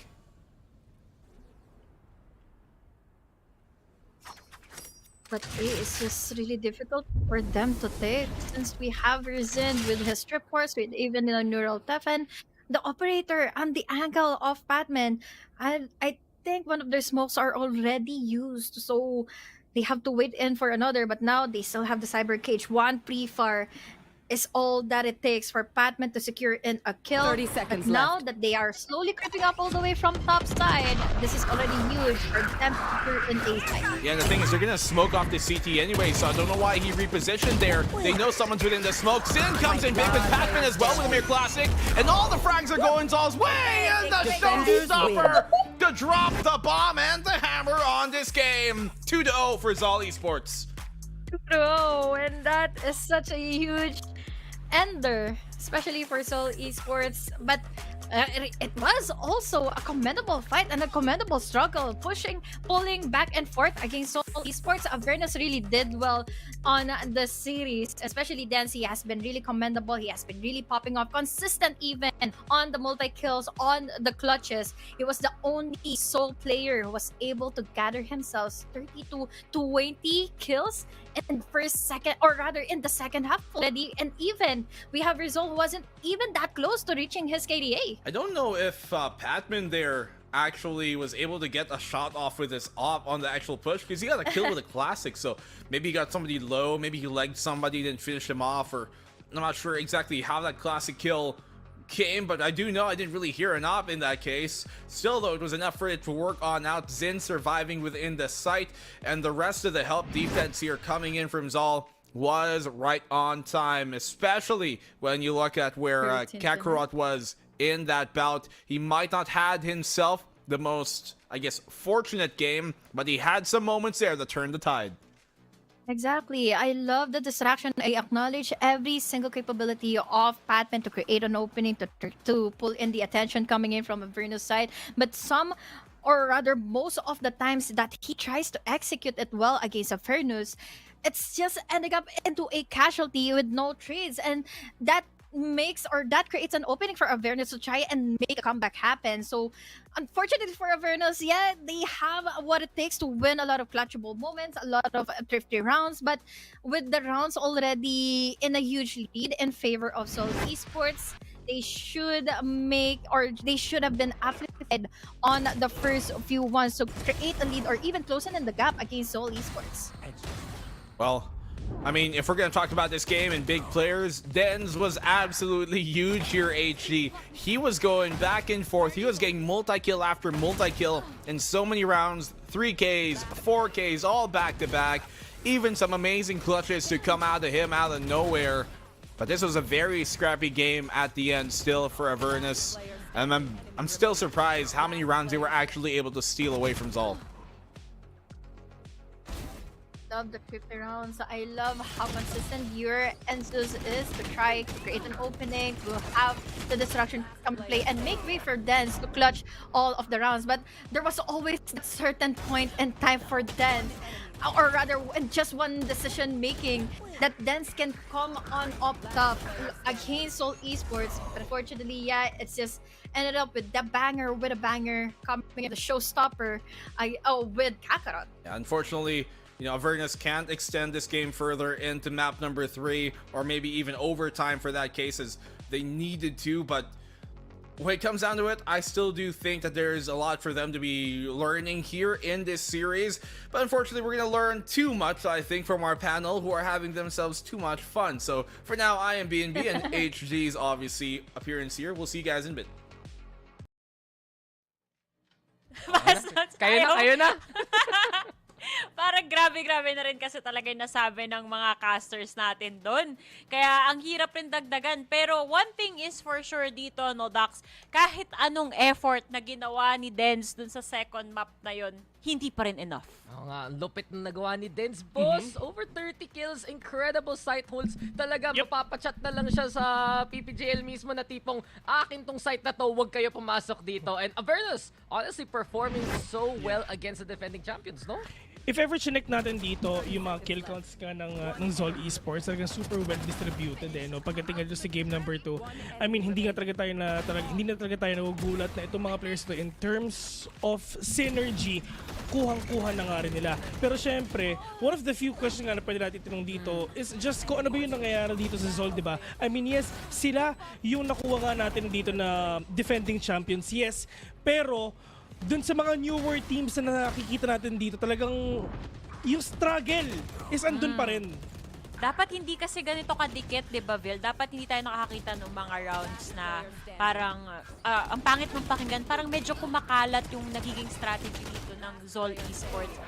Dapat pag mga ganito yung kalaban nila, yung mga newer teams or rookies kung tawagin nga natin, dapat mas convincing yung win nila. Something na lacking sa nakita natin today kay Zol. Pero at the very least, dito, Vil, at least panalo sila 2-0. Yeah. And dun sa last take ko, bago kay Duck, sorry, para natin sabihin, siguro talaga nag-improve na rin din dito yung mga newer teams nga natin na kaya na nilang patumbahin kahit sino nga nasa harap sa kanila. Pero yun nga, Duck, si Patman, ang ating MVP. Thank you naman pag-intro sa MVP, boss. Pero love na love ko mga takes mo, Phil. At love na love natin yung nagawa rin ni Patman dito sa series na ito. Pagdating ng game number 1, on lupit ng Viper niya doon sa Icebox. But it goes to show yung mga players talaga, especially yung mas maging raw talent mismo ng Zol Esports. They show off a lot of flexibility and a lot of versatility mismo. Patman bringing out the Neon. Kahit hindi pa tayo sa Neon ISO patch mismo, napaggana niya yung extra bit of pressure. At yun talaga yung nakatulong sa Zol para lang guluhin yung Avernus pagdating sa dulo. Yan talaga yung kailangan Yung sirain mo talaga yung momentum. Imagine mo, nag-iinit na yung cipher nila. Siyempre, kailangan kontrahin yun. Dire-diretso lang si Patman. Nakikita ko nga yung iba sa comments, yung mga dumadouble yung gaming na yung comments nila. Kasi, totoo pag Neon, ano bang choice mo, di ba? W lang ng W hanggang sa makuha mo yung tunay na W, which is yung win. Di ba? Di ba? Omsim! Feeling ko mag-agree rin yung i-interview natin dito. So, ipakilala natin si Mr. W himself. Patman, our MVP, welcome to the panel. Hello po. Ayun. Congratulations sa win nyo! Congratulations! Patman, ako, sobrang curious ako kasi nung split 1, wala na kaming ginawa kundi purihin ng purihin. So, syempre, pagdating dito sa split 2 bilang defending champs kayo, mas critical kami ngayon sa inyo, di ba? So, curious ako, ano ang pinagbago sa Zol Esports mula split 1 hanggang ngayon? Siguro mas nag-expand po kami ng ideas, kaya kung mapapansin niyo po halos nagbabago po kami ng roles. And then, siyempre sa mga patches, hindi naman po palagi meta is meta. So, nag-iba po kami ng approach para makasabay po kami sa existing patch. Sheesh. Yun. Salamat, pinakita mo yung Pinoy pride natin na si Neon. Yan yung mga gusto namin. Si Dax mahilig sa Pinoy pride. Alam na natin yan lahat. At syempre, patatanong ko dito sa Zol Esports. So, Patman, I guess talaga yung, let's be real, nung pagdating talaga ng start nung split, medyo tough start kayo against Naos and Oasis. Pero naka-bounce back na kayo against Subversive, naka-bounce back na kayo versus Avernus. And I do have to ask kung ano yung vibes ng team ngayon? Ito na ba, bumabawi na talaga yung Zol moving forward? Opo, mas nagpe-prepare na rin po kami. Tsaka, syempre, hindi rin, nagpa-practice din po kasi talaga lahat ng team. So, talagang lahat po nire-respect po namin. Focus na focus sa goal. Ikaw, Yeah. Phil, may tatanong ka dito. Ito Patman, kung napanood mo yung last split, ang tawag namin sa inyo is Mr. Consistency. Ikaw yun mismo, being consistent all throughout nga nung bata ka pa. Pero ayun actually, halos same question lang dun nga kay Dax. Kasi coming from a loss nga sa Oasis and Naos, ano yung mga preparation nyo na Phoenix din? And my second question is, ano yung mga gusto mong sabihin sa mga next na makakalaban nyo? Yung tipong manggigigil sila sa inyo. Sa next na mga kalaban namin, Sige na lang. mag-ready na kayo. Lalo, yung pinrepare naming patch pinrepare naming strat is para sa next patch. So, pag nasabak na yun, Ayun. ready na kayo dapat. Maraming salamat. Kilabot pala ng next patch tong Zol Esports Nako po! Ano yung next patch is 9, di ba? Tama ba? Yung patch 9. Yun. Oo. Yung si ISO. Pagbalik ng Haven. Oo, Oo. si Neon yung updated pa. Kita mo, lalakas pa yung Neon Kaya, department yan. kaya pala, sinimulan niya na ngayon, palalakasin niya palalo sa susunod na patch. Nako, Patman, binigay mo na yung strat mo, ready ka na for next patch. Ibig sabihin, naghahanda na sila sa composition nyo. Baka gusto mong i-pivot yung sinabi mo. Ano mo sila? Psychohin mo na iba yung strategy nyo. Hindi, okay lang po. Papanindigan ko po.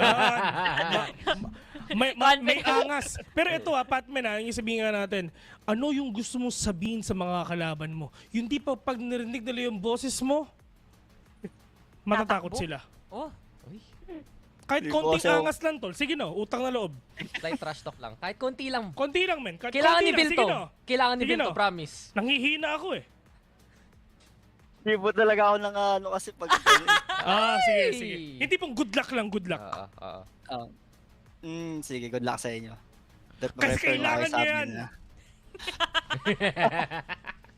Pilit na pilit. Oo. Spinunpid na Patman yung sasabihin. Oo, good luck sa Gagayahin inyo. mo lang. Kasi Kailangan. kailangan nyo yan. Ganon. Ganon. Salamat, boss. Sige. Patman, total, nandito ka na rin naman. Bakit hindi ka na mag-shout out para marinig ng buong mundo yung iyong boses? Shout out sa family ko yan. Number 1 supporter ko yung kuya ko tsaka yung nanay ko. Then sa mga supporters, sa investors, and sa lahat ng sumusuporta sa Solia. Thank you po sa inyo lahat. Ayun. Maraming salamat din. Excited na kaming makita ang new era ni Mr. Consistency. Congratulations sa Zol Esports at kita-kits sa next na matchup nyo. Thank you po. Love you. Pahabol ka pa. ang humble lang no? Ang humble talaga ng mga Pinoy. Ang babait ng mga Pinoy. Kaya nga kanina nung may sinabi si Kelly's, gulat na gulat talaga yung kaluluwa ko na, uy, saan ang galing? Hindi ko naririnig basta-basta sa PH Esports. Yun yung mga yan, eh. angas. Oo. May kagat pa ganun eh. Sakto. Anyway guys, wag na wag aalis yung mga viewers natin dyan dahil magkakaroon tayo ng caster switch kung saan si Dax at si Vil ay magkakast sa English at saka naman sa Tagalog. At dito naman sa panel, magkakaroon rin tayo ng panibagong muka ulit. At may third series pa tayo, di ba? Ang daming ganap dito, kaya wag na wag yung palalampasin. VCT PH will return.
saver won't make it roll.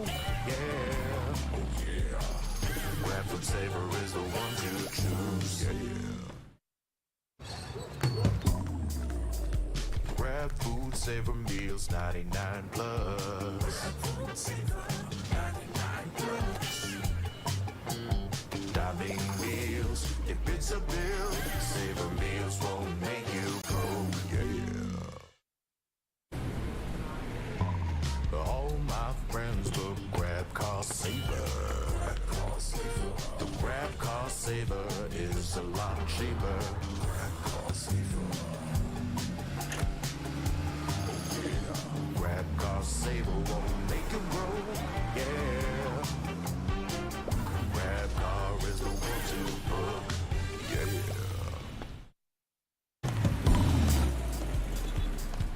All my friends will grab food saver. Delivery fee is a lot cheaper. Grab food saver won't make it roll. Yeah, oh yeah. Grab food saver is the one to choose. Yeah.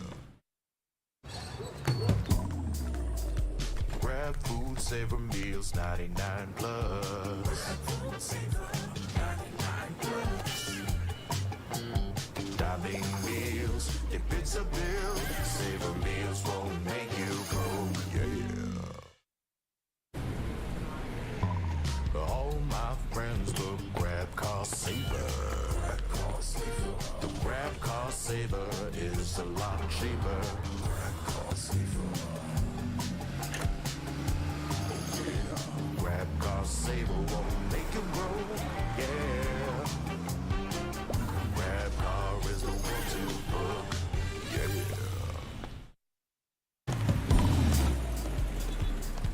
All my friends will grab food saver.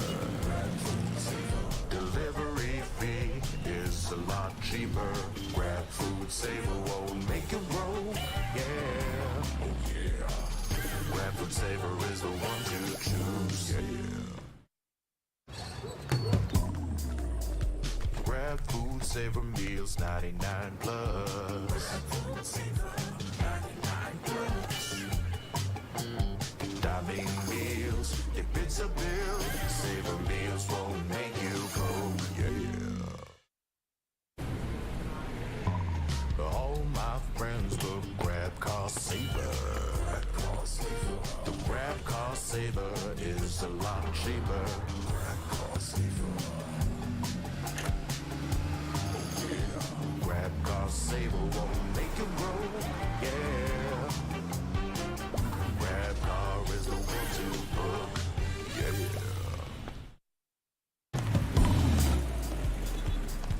All my friends will grab food saver. Delivery fee is a lot cheaper. Grab food saver won't make it roll. Yeah, oh yeah. Grab food saver is the one to choose. Yeah.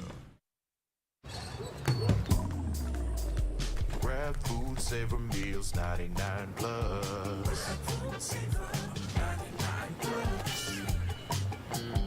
Diving meals, if it's a bill, saver meals won't make you broke. Yeah. All my friends will grab car saver. The grab car saver is a lot cheaper. Grab car saver. Grab car saver won't make it roll. Yeah. Grab car is the one to book. Yeah.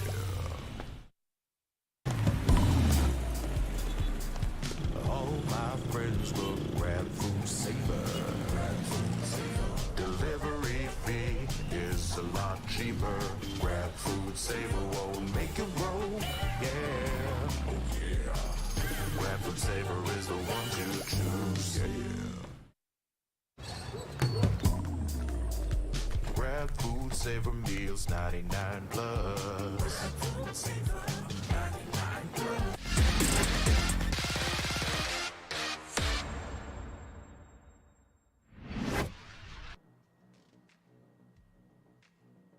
Andyan pa ba kayo mga kababayan? Aba, dapat lang. Dahil final series of the day na tayo dito sa VCT PH Week 3, day number 1. Dito nga pala sa panel, allow me to reintroduce myself. I am Likeable, your host. At dahil nagkaroon tayo ng caster analyst switch, pakilala ko na rin ang mga kasama ko dito. Black and Blue, bakit hindi ka naka-blue? Bakit si Osiris ang naka-blue ngayon? Para syempre yung buong spectrum dito sakop natin. May pula, may asul, tapos meron ding sa gitna, green. Tsaka kasi green ang kulay naman ng ating pinaka-favorite sponsor na si Green. Ay, dahil na-bring up mo na yung sponsor, diretsoy na natin. Ako nakapula kasi maraming salamat, Mineski Infinity, Mineski Global. Throwback, Mineski Global. The official tournament organizer of the 2024 VALORANT Challengers Philippines, presented by PPGL, the largest multi-game esports league in the country.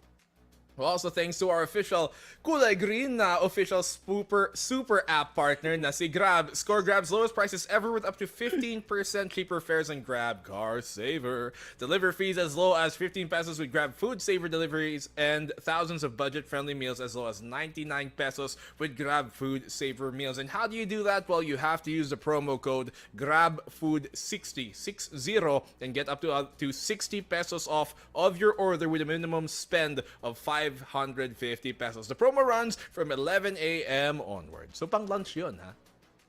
Ayun. Last but not the least, this tournament is officially sanctioned by the Games and Amusement Board. Hello, Miss Cynthia. Ang GAB ba color blue? Na-curious lang ako. Hindi ko alam kung ano yung official color ng GAB eh. So for this panel's sake, blue siya. Ngayong araw na to, blue. Change yung branding pala. Yung triangle yata niya is blue. Pwede. Sa loob ng opisina nila, puti naman yung pader. Pwede na yan. May puti naman ako sa kwelyo ni ni Osiris. Pasok yan. Pasok. Anyway, guys. Balik na tayo dito. Third and final series of the day. Kanina, grabe yung mga karamdaman natin ng Oasis versus Naos na going into series number 2 naman, kinasyo pareho yung ating mga former champs na defending champs pa nga rin ngayon versus Avernus. At ngayon, final series of the day na. So, kilalanin natin ang unang sasabak sa gera na to. Walang iba, kundi ang Subversive.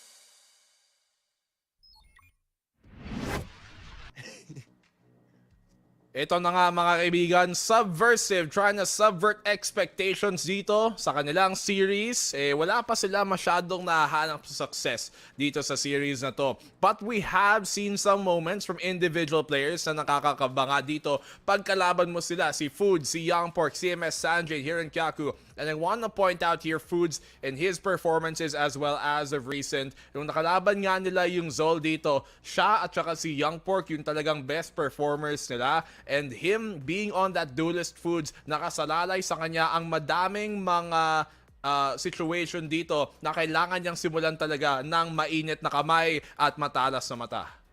At ayun nga, di ba? Kung kasama niya pa doon si Young Pork, itong dalawang to, dahil nga si Young Pork bilang ini, working hand in hand sila. Once na nakuha nila yung ganong klaseng momentum, once na uminit nga yung kanilang mga kamay, nagiging, sabihin na natin, mas nagiging dominant sila. Pero they're having a hard time closing lagi yung mga games nila. So as much as close they are, hindi pa rin talaga nila nakukuha yung panalong hinahanap nila. Kumbaga, parang hawa-hawa na to sa mga Pinoy teams recently, no? Yung closing the games talaga, nagsastruggle ang ilan sa mga teams natin dito. Pero questionable nga rin ba kung ito ba ang same struggle ng makakaharap ng Subversive ngayon? Tara na at kilalanin naman ang Tyrant Esports.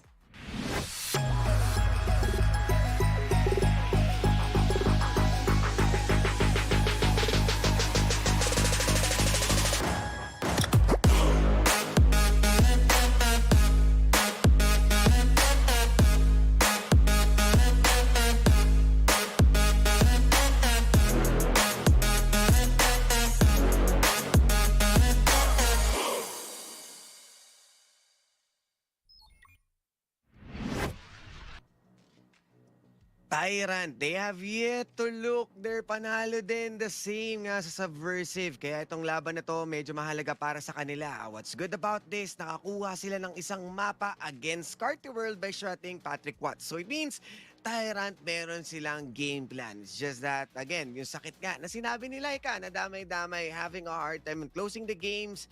Kaya kailangan pa rin nila mag-step up. Notably dito, makikita mo si Nier na isa rin sa pinakamainit as well as Irish Monster na nagpakita ang gilas last time.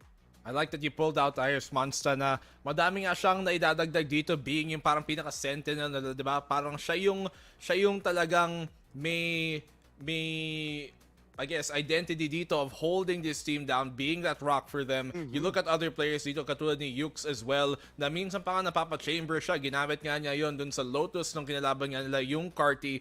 And I do want to see a bit more though coming in from other players na may experience dito, namely Chowdy as well, who was a player na nanggaling nga sa Bestial dati, nanggaling din sa Aether, so madami siyang competitive experience, and I'm hoping that kind of seeps in here kasi kailangan nila na lahat ng miyembro dito is firing on all points, and really this matchup, I think it's a good equalizer to tell saan ba talaga sila nakasalalay dito sa mga standings and ano yung mga power ranking talaga nila against each other.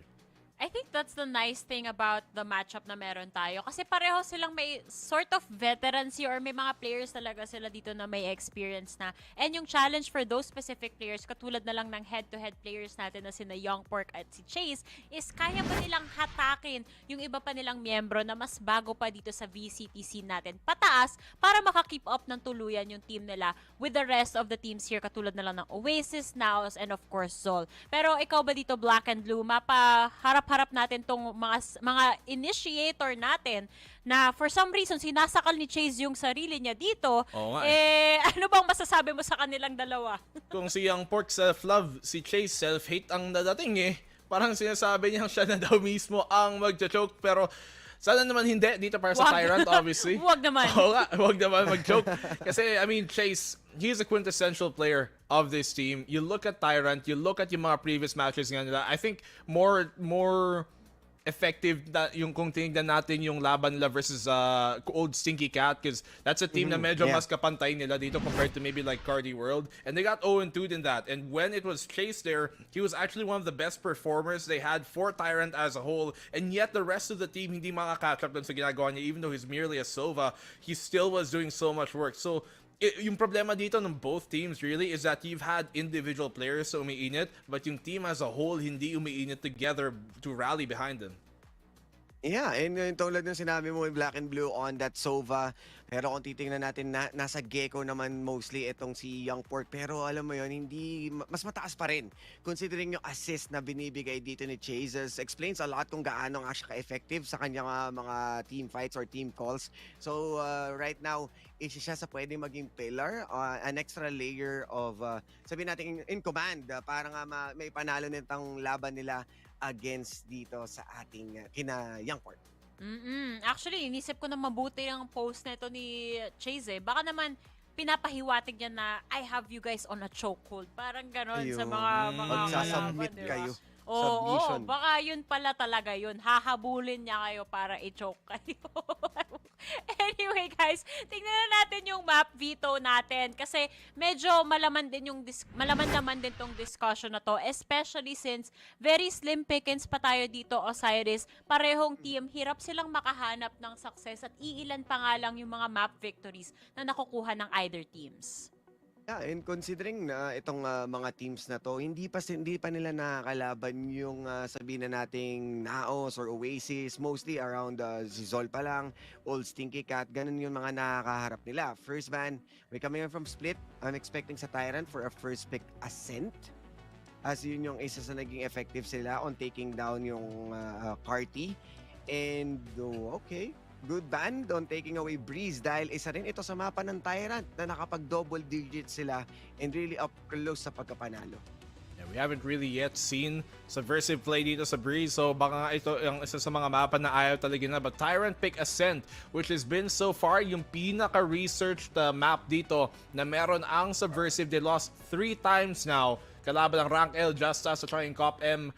nung parang qualifier dito. And it is one of the few maps that Tyrant have actually been able to win. Kalaban niya doon ang Carti sa isa na yon. And the Icebox pick here by Subversive is interesting because hindi pa natin nakikita ang Icebox ng Subversive. Actually, ito nga yung first time no, Osiris. Iniiwasan din nila to alongside Breeze, pero nag-glitch pa yung di ba, pick or ban. Billboard Parang hindi natin, sila sure sa feeling nila doon, di ba? Nag-aaway. Ayaw lumabas. Hindi, pinili ka nga. Kailangan mo magtrabaho ngayon.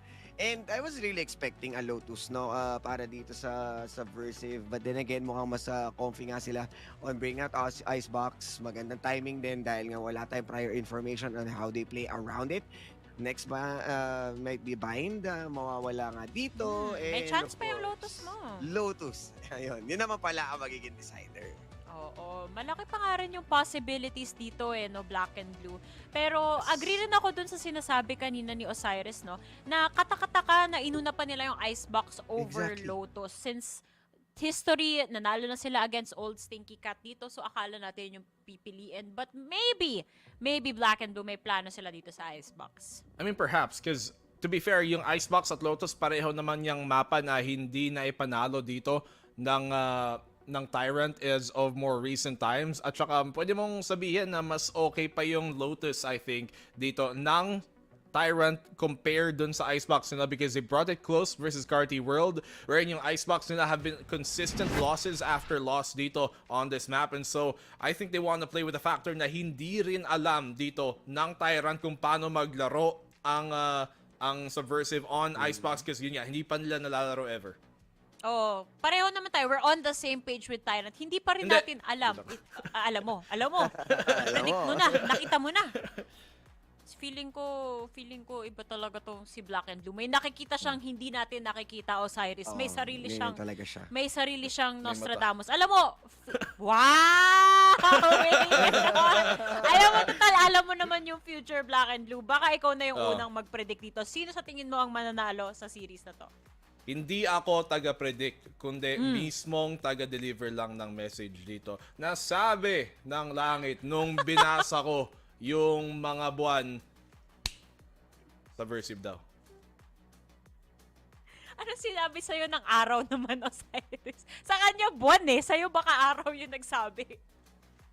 Nicostradamus na naka-battle gear. Ay, yes, ang sabi naman sa akin ng araw, ako ay dapat magta-Tyrant para maiba sa inyo. Ngunit alam naman natin na Subversive, they are being consistent ngayon at they are really hungry na makuha nga itong unang pagkapanalo nila. Ako tinanong ko yung salamin kasi mahiwagang salamin. Wow. Ang sabi, Subversive din. Yun ang sagot sa aking prediction dito. 3 Subversive prediction ang ating mga panelists. Pero syempre, nasa kanila pa rin ang kapalaran nila. Kaya ba nilang i-fulfill ang propesiya ng isang Nicostradamus? Ay, swear, Nico. Galing. Galing nga. I'll take it. Nasa kanila na yan. Pero in the meantime, nasa casters naman natin ang tula at ang kwento. At dahil dyan, kayo na ang bahala.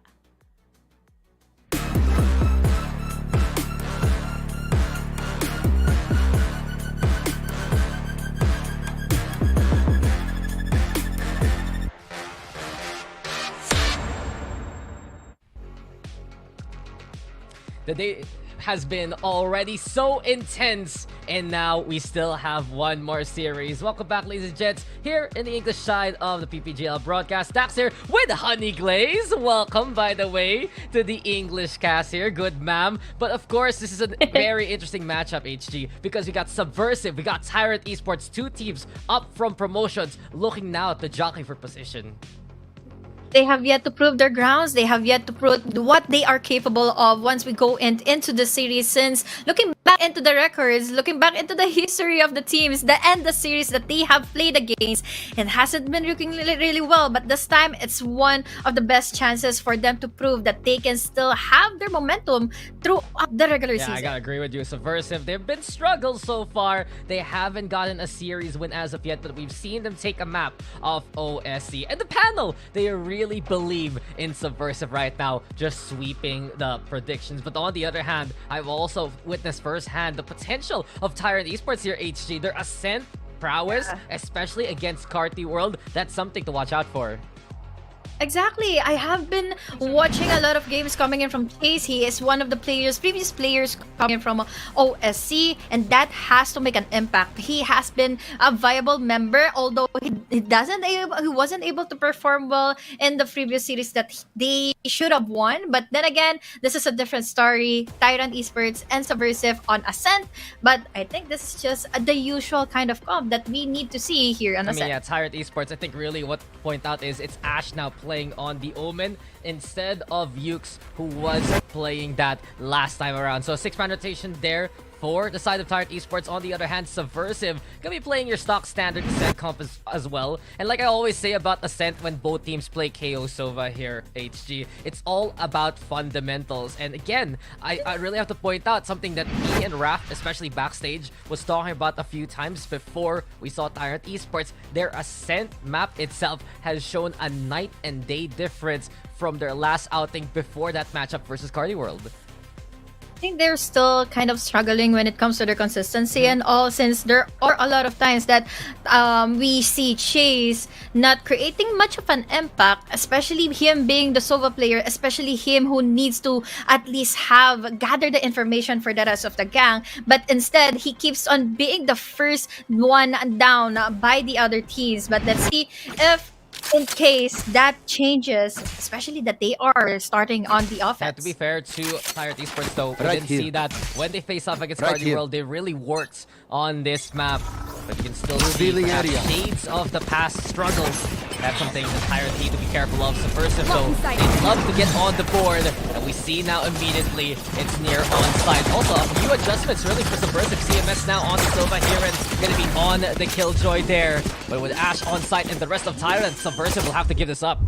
I love how they planted away from the usual planting spot, and that just gives them a lot of space to work around with in case they play on the post plan, since we are at the moment Subversive all the way just waiting all the way from P and waiting for the utilities to come into play. True. Seeing if they can actually get the dart online here for CMS. Here and now with the swing. The paranoia is good. And here eventually gets the shot, but Chowdy on point with his aim. It's also Minori in position. And the Omen good for the 2 already. Now busy on DP duty. Getting spammed though by Iris on the other side. And Iris, he's performed well before. Now the push on in, but right beside you, it's Minori sticking you up. A triple kill there for the Omen. And Subversive should get this round. Understandable that he needed to go in for the push. He needed to see in case someone has already been sticking onto the spike. But it was definitely a good start for the crossfires to come into play and well synergized for Tyrant Esports. But unfortunately, they lose around, and the skins, an ample amount of eco for Subversive themselves their right now. Last player Really, standing. Minori, I'm looking for confirmation of this, but it might be Himiko based on the roster that they have here so far. But we'll just name him Minori for the time being until we get confirmation. Still very good retake there from Subversive. And Tyrant right now on the Eagle, leaving the spike behind over at spawn. They have a non-commit. They just want to find a few picks to begin the round here. I appreciate how Minori was able to knock it down and was amplified by the rest of the gang here for Subversive after he used his paranoia, and that was immediately the go signal. But what will be the go signal now here for Tyrant Esports, since they are just waiting in for someone to pick from Subversive? Yeah, and Young Pork out in the open, but the Bulldog's good at that range. And you said it, HG. Just a pick there. Looking vital for Subversive to work with. CMS looking to line things up too. He wants to go for the wallbang here. Love this that he used first and foremost his Aldrone before he goes in for the trades, before coming in with the duel. Yeah, well, it's simple kills here for Foods. Outlaw in hand versus no armor. It is free kills every single day. Next on the list, okay, Foods. A little bit of danger after the sheriff shot. But this is just so difficult for Tyrant. He's stuck here effectively in B main. Subversive also getting the scan. CMS looking for the wall bangs. And Chowdy, this is danger. He gets sharp, but not good enough versus Subversive's guns. Anti-Eco successful here for the Flawless. Definitely. I love the decision making coming in from CMS. He didn't overextend. He immediately used the Aldron to secure in much more info, since once he held onto the trigger with the use of the Naris, most probably someone from Tyrant will be able to go in for the trade. This is a good start, especially for Subversive, but here comes the buy round for Tyrant. I mean, we've been looking for a good start like this from Subversive for quite a while, and they provide it here.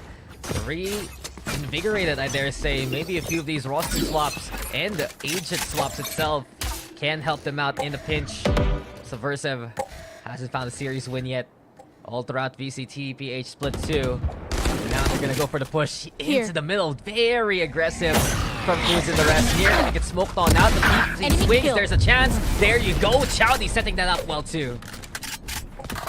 Would have been such a good crossfire already held, and such a good intensity that we have here for Subversive. They were just playing for the space for Spools to secure in all the way from Catwalk, one all the way from the back, but they were caught off guard from someone from Tiles, and this is such a good read for Tyrant. Yes, the flash also.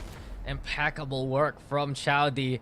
And with the knife set on up again, it's a chance for Tyrant to play the burst into A. Lurk also. Enemy mark. Iris at mid. Here, realizing Silva up top the rafters. Sando coming on through to Ash and the rest.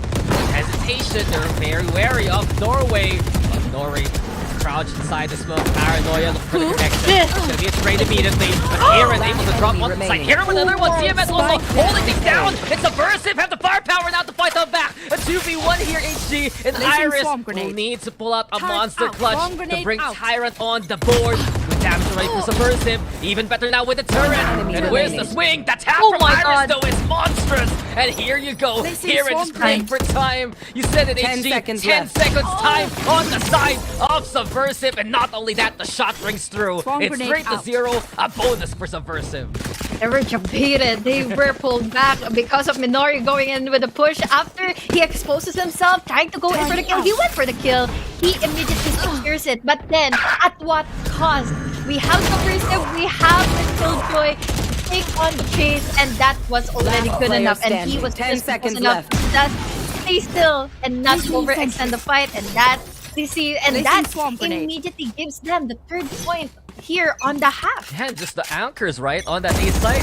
The Spectre doing so much work for Hiran, and now Subversive. Not just upgrades here, HG, but the Odin special do. CMS bringing it out. He's been looking for wall bangs throughout the game. With more bullets, well, it's gonna be even easier. Now, just a slow push is one of the main options here for Tyrant to just tackle down on the casualties that they can secure. But will they be given any info though? Will someone still be picking from Subversive? They all know for a fact that there can still be a potential for Tyrant to hit the shots, to hit the heads with just the use of the Sheriff. But no one's giving. No one's just picking from Subversive at the moment. Very safe play here from Subversive. The operator though makes noise already. And that's a signal to Tyrants. They need to be careful with these longer angles. Mid taken yet again. The Aldron though should spot out Iris along the way. It's first gonna know now. That's likely a mid take. Nice shot though from Foods. There's another one. You see that in a blur. And even more so now. The scan connects. Tyrant is stuck mid here. But no matter how safe you are trying to go in for the slow pushes, it was really unfortunate. After even the warning shot coming from Foods, that could have been a read already for Tyrant to understand that they can immediately reposition themselves. Now, it's a finisher in favor of Young Pork. 4-0 already, and a dominant convincing win for Subversive. Yep, very beautiful pop flash there from Young Pork. And soon as the flash drive shows on up, it's a swing from 2, and it is textbook so far from Subversive. Again, fundamentals so important in a map like this. And I dare say you have Young Pork, Hiran, Minori doing all they can to keep everything so stable. Like to look at Chase right now with his KDA, and unfortunately this has already happened way back then on their previous series, so it might end up at the same time and the same place here in the same map. But now we have a good recon, we have a good read for near. lands in front of the Odin. And with it, Subversive even getting to from the shadow throw from Minori. The reinforcements arriving over at Boathouse. And with it now, the paranoia gonna be the play. CMS though swings out the smoke. Doesn't even need to wait for the blind from Minori. Advantage here for Subversive so far, but Iris Monster able to equalize now. And Chase looking to get on the board. Rattle in hand, ready to let it rip. Foods though winning his duel. And here we go, Foods has arrived. Feasting now, Subversive with 5. Yes, and delivered all the way from mid going into B. And unfortunately for Tyrant Esports, they cannot make way to gather themselves a safe spot inside of the site. Since yes, we understand the fact that we have the dash from near, try to create in some space. But is he ready though? Are the other players from Tyrant ready for the trades? I don't think so. That since at the moment, it's 5-0, and unfortunately for Nier, he cannot really maintain the consistency that he creates after going over the space. That's a very good question there, HG. Is Tyrant Esports ready? Apparently not for the past 5 rounds we've seen so far, and this is a well-timed timeout for Tyrant just to reset things. You can see some of the bright spots. Shouty again setting things up. Iris finding these off angles, but the numbers, they're always dwindling on the Tyrant side, and Subversive have had many players get double kills out of nowhere to give them that fighting chance. I can anticipate how slow of a start is here for Tyrant Esports. We all know for a fact that they still exhaust a lot of time, a lot of rounds first before they create themselves a couple of opportunities to work around with against the teams that they have been facing. But this time, it's already week 3 in the regular season. I do think they have still the potential, but this is still Iris Monster and Chowdy. They have been phenomenal from the previous games. I mean, you make a very good point. We're coming into the middle of the season. These teams need their wins and fast. And as of right now, Subversive is hungry to find their first series along the way. It's a good start. My ult's ready. Still much more ahead of them. And Eco though for Tyrants, the blades are out and there's so many ultimates that they can utilize if they want to press the issue. Just really hope they secure and amplify it all together in a really good decision. But now, they are stuck all the way from mid-top. And this is at least understandable for them since they don't have any slightest idea if in case Foods has already taken up the space, which he has been doing from the previous rounds. I mean, they're picking mid. They don't even know Foods is over there towards A. Turret's destroyed. Careful now. CM is the one actually taking that position instead. Tyrant. A little lost in the woodworks, but with the slow play, they're trying to suss out perhaps if Subversive wants to push over onto main. Very responsible play though from Minori. A quick little smoke. Expecting that top mid presence to begin with. You already see Iris Monster also on the lurk towards Pizza also. 30 seconds Tyrant left. Esports. They're going to be forced to play into A here, and I dare say they're so prepared from Minori and the rest. At least we gotta give time for Iris Monster to make a move already going into mid, but we have Mir already inside of the site. That's it. Shorty in hand though. And Young Pork overrun. But with 12 seconds left, Shouty left behind because of the fragment. And desperation from Food. Near though bringing the flame on back. Shot doesn't bring him. Shorty in hand. He wants to get the one busy with the spike. But Tyrant Esports have willed themselves onto the site. Perhaps a little too hasty there from Subversive. But Heron in a 1v3. Locked and available. The one-way though very dangerous. Trying to cross through. Shouty hits the shot. And Tyrant on the board with a third play. Oh my god, that was so hard to watch with all of the anime battles that happened inside of the site. But yeah, we gotta do understand that Subversive kind of jumpy. They already have the lead and all. They still have the money. They still have the eco. But that round can be a start for Tyrant Esports since, again, that was just a thrifty round. It was thrifty, and now it is looking pretty spicy. HG up in the hands of Chowdy. This guy can play the operator. He used to play Jet a lot for his previous teams. And as of right now, he's gonna have to deal with Foods on the opposite end. Carrying on the operator at the moment, forced to back away because of that paranoia. But what more can they do? What is the option? They're just giving away the space, but at least this is well timed already. Lockdowns into play. Tyrant Esports unable to put into that one, given that Heron put his own a little bit later. What a shot though from Guardian Gamer Young Pork. It's been his signature gun. And these scenarios. And Foods also with the up in hand. Subversive already finding two. Paranoia can get love. Ash though able to avoid it. Iris too, way too far off. And given that, it's a pick here onto the op that Tyrant's been looking for. Subversive needs to be careful though, since the Tyrant can possibly turn things around, especially that they still have the Hunter's Fury to create space or even play in for the postman. But first things for sure, they need to face in the duels, the pillars already waiting inside of the site. We have here Hiran and Kyaku. We even have here from the backlines is CMS. He is well aware of mid that Tyrant can possibly take. 30 seconds Now, left. CMS gonna turn his attention towards main itself. Here, from the shadows play. Iris just pushing in.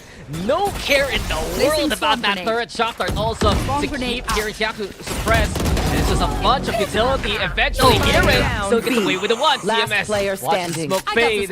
And Ash's life 10 is seconds forfeit left. along the way. A 3v1. Nice shot from Iris. Maybe it'll be for another. Young Pork shuts that down. And Subversive go back to winning ways. Commendable for Subversive since they were able to counter out the possible push that might happen in a split push kind of way from Tyrant. They created space, trying with the paranoia. They were facing off that operator in the hands of Foods earlier and then was countered out with the lockdown. And that was quick thinking already for Subversive. Successful take, especially for a 6-1 scoreline first half here in the set. I mean, they got the timing, especially with CMS, and given that, Tyrant Esports struggling to find any point of entry. Moving into 8, things are going to be even worse. Already the Hunter's Fury after the darts, looking for a pick, and he does get on the chase. Another one onto Ash, just so far off. CMS untouched by the knife, and the dash in is shut down by Hiran. Subversive shutting the door on Tyrant early. The opening here going into cover, but already is detected by the turret, by the alarm bot. The casualty and the damage has been done. It's all up to two players have allied and even connects the paranoia. What more can they do as they pin themselves down here in cover? It's a snail's pace here, HG. And Tyrant have been scanned, are known, and will be blamed. Anything that can go wrong here for Tyrant will go wrong, as Subversive are so succulent in the half so far. I see that they are kind of lost with all of the options that they can perform, execute against Subversive. Since Subversive is just really well mechanic when it comes to just taking on the duels. Foods is just really consistent, trying to go in with the flashing plays himself, even risking his position with the operator since he knows for a fact that some people from Subversive is just ready for the trade. For example, we have your Minori already all on his back for a trade. Yeah, and Subversive doing so well here on Ascent. They've been well practiced on this map. Even the panel mentioned it, but just haven't found the win as of yet. Given the situation though, things are rising up on the Subversive side. And it is raining now for Tyrants, and it is even more suffering for Nears to go for the cross. Ash though on the board. Big pick now to remove Hiran from the equation. A plant likely onto the A side. CMS considering maybe push them towards doors, but Subversive will give up lead for now. Planted. That it is convincing for them. You're in A side, but now that they have created the Naos plan, they have to come in huge when it comes to the crossfire. Up, out, swing, wide, and Baboon is searching for anyone to shorty, but to no avail. Instead, it's Minori now fighting for his life and winning the fight for Subversive. A 3K for Minori leads to 8 now for the defense. He was quick to flick all the way from his back. And overthinking the possibilities of whoever is still ready for the trade. But it was already too late for Tyrant. It was already too late for him to react, and nobody was there anymore. 8-1. Really convincing and really dominating of a start for Subversive. Yeah, you can see the smiles beaming here for Subversive as of now. Usually, you'd expect someone like Youngport to just hard carry for the past few series, but it's Hiran, it's Minori, it's the rest of the team, honestly, doing all they can. A more balanced effort here from Subversive, and with it rewarded on a stellar defense so far. Especially when it comes to the retakes, I love the timings of their blinds. But one thing's for sure, I saw the blind connected from Ash to Near. That gave them a huge unfortunate Spike down A. the cloud burst is just not enough. The flash was there on point for Young Porks, and it led to the two-man swing. But anyway, it will still be odds equalize. Oh, so close for Foods. He could taste the kill there, HG. But Tyrant fought for the A site, and now they're gonna get it. Pressure. Virus Monster needs to create a tackle in the space here on Kobe and then possibly win out the duel against CMS, but he needs to be ready. He has still the Odin undenied, uncountered from the previous round. Oh, Foods wants to dip again. Here we go into the waters. Iris also looking to beat back here and there. The duel of the Killjoys continues on. And here it needs to be careful of his flank now. Iris trying to play the timer. Here's the reload, and it's easy pickings. Nice swing there from Iris Monster. Chowdy also pitching in, and Chowdy consumes another one there. A second round for Tyrant here. Needed round since the best possibility for them to secure in a better half on the next one is 8-4. But looking back into the ultimate now available for Tyrants, we still have the Hunter's Fury and the Lockdown. First things for sure, we still have Pico coming into play for Subversive, but look at that, such a clean take, especially for Minori. Yeah, Tyrant Esports, they are good on the duels though, and if you realize this HG, I've seen here for Tyrant, if they get onto the sites and keep marking places like rafters and doors, ahead. they do so well versus Subversive. Subversive though, changing the pace, and onto the races we go. That's one down for Tyrant. Near, if he dips in there, it is danger, and it will be B-side given to Tyrant instead. You can see the amount of execution coming in from Subversive immediately. Changing up the pace, turning in the tides. This is such a good opportunity to win another retake round, but they need to be careful against Foods, or rather against Nears, since he is already waiting from the back lines. Absolutely, and not only that, it's Subversive now, lacking on the guns here. It will be the lockdown also to go for the stall. Nice call from Iris, gives them ample time to work with. Foods though, still swinging, Near trying to peek from main. But eventually Subversive will have to respect it for now. Watch out though, Market looking open for someone like Minori to utilize. Foods in the rest, playing off the dart. Gates broken, here we go. Minori getting on the board. It's Foods also hitting the shots. And Subversive right now, they are just mechanically inclined to fight as much as they can. All about the outmuscle here. We lead now to a 1v1. Minori versus Chowdy as time is looking to tick on down. Chowdy stalling as much as he can with a flash. There's the kill, but there's just no time. It's only going to be a consolation prize with the exercise from Minori. Tyrant now getting 2 in a row there. Thank God they still had the lockdown to come into play to buy themselves some time, and it was already enough to secure themselves another round. But it was so unfortunate to the point that they are taking down one by one. There were answers back and forth, but on the execution for the retake of Minori and Foods, just to see, they already know who is picking, who is picking on the right time. So at the moment, this can still be a 90, but better yet, an 8-4 is really the best score line for Tyrant to secure. Yeah, they need one more round to make it valuable. CMS with the Odin, and here it just pushes anyway. Hunter's Fury, though, gonna be the call. We also hear the Null command into play. And as of right now, Chowdy and the rest, they just want to just step on Subversive here. They found the 2. The blades are out, though. 4 HP left here for Near. The plant should go down, and Tyrant making the post plant. Toxic play coming in from Ash. Nobody knew for a fact that he is already going for the kill, going for the pick. And Young Pork, with that pick, this changes a lot in favor of Subversive. Single bullets enough anyway to kill him, and Subversive maybe a chance here to make their way towards the side. Iris Monster still denying that immediately. Young Pork gonna go after the Killjoy, of course, but inside the smoke, it's Iris Monster, the real gladiator. Tyrant Esports have made a run, and as you said, HG, they made it 8-4. Switching sides. Really convincing round for them also to have and reward themselves an 8-4 scoreline. But going back into the retakes, it has been really phenomenal for Subversive.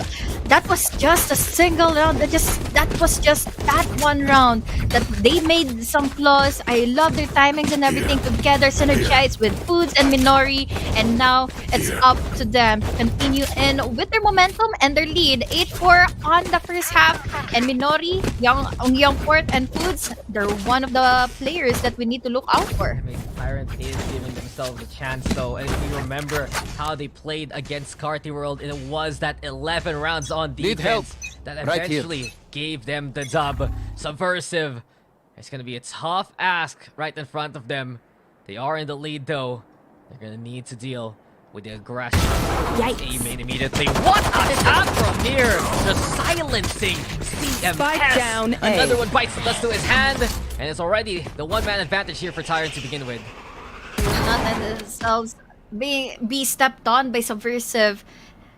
First half was already enough. So now they have already done the damage, but they need to be precise. At this time, the spike has been compromised. They can play in together, and they will. They're backing away all the way from A main and still looking forward for an info.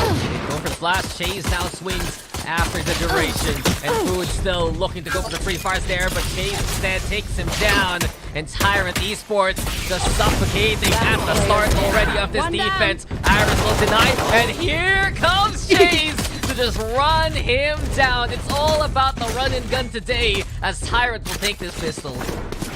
Love the coordination. They are much more well formed, much more well synergized. We had the paranoia earlier, amplifying in the push for near, and a one tap to the head was enough already to take a -1 against Subversive. Although Subversive, I do think that they were caught off guard in the middle of everything. They didn't expect Tyrant to be that aggressive early on. And with it now, gonna be playing a Marshall in the hands of Near. Watch out for how he goes for the pick here early on though. Turret in the way. Now priming the dash. There's the scan. And a wall bang brings him to 1 HP. The Ghost again just completely locked into heads. Oh, he was so close for another nasty one. But Tyrant will just take the first pick. He just knows he doesn't have anything to lose. He only has the Ghost at play, so he better yet go in for the push, go in for the pick. Although he's low on HP, but this time, this is a good start for Chow, the three remaining players for Subversive. I mean, that gets rid of the lurk. And with it now, Subversive effectively forced to play into B itself. The turret spotting that first contact. Woods wants to play the entry. There's the smoke though. Interesting smoke, honestly. It's just like half of what we really expect. But they're trying to creep into lane, but Iron will obviously say no. No, not a denied for 2. At least CMS finds his visa for entry, but near the wall, well, it's close enough to get that kill. It's 6 rounds now for Tyrants.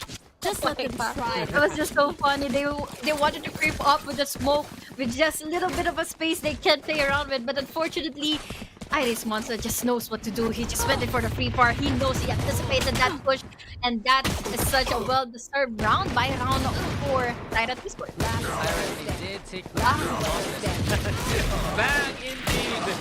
So very close to the push itself. Subversive now gonna have the guns in hand.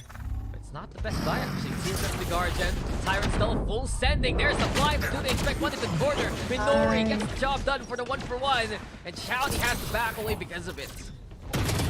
Good decision made already for Subversive, or rather for Tyrant to back away and then make a reset happen. With that reset, they are completely still in the site, at least waiting in for someone to go in, coming in from Subversive. But Subversive, unfortunately, oh boy, they're just down to a 3v4 scenario. I mean, they're surprised, but near having a Vandal actually in hand.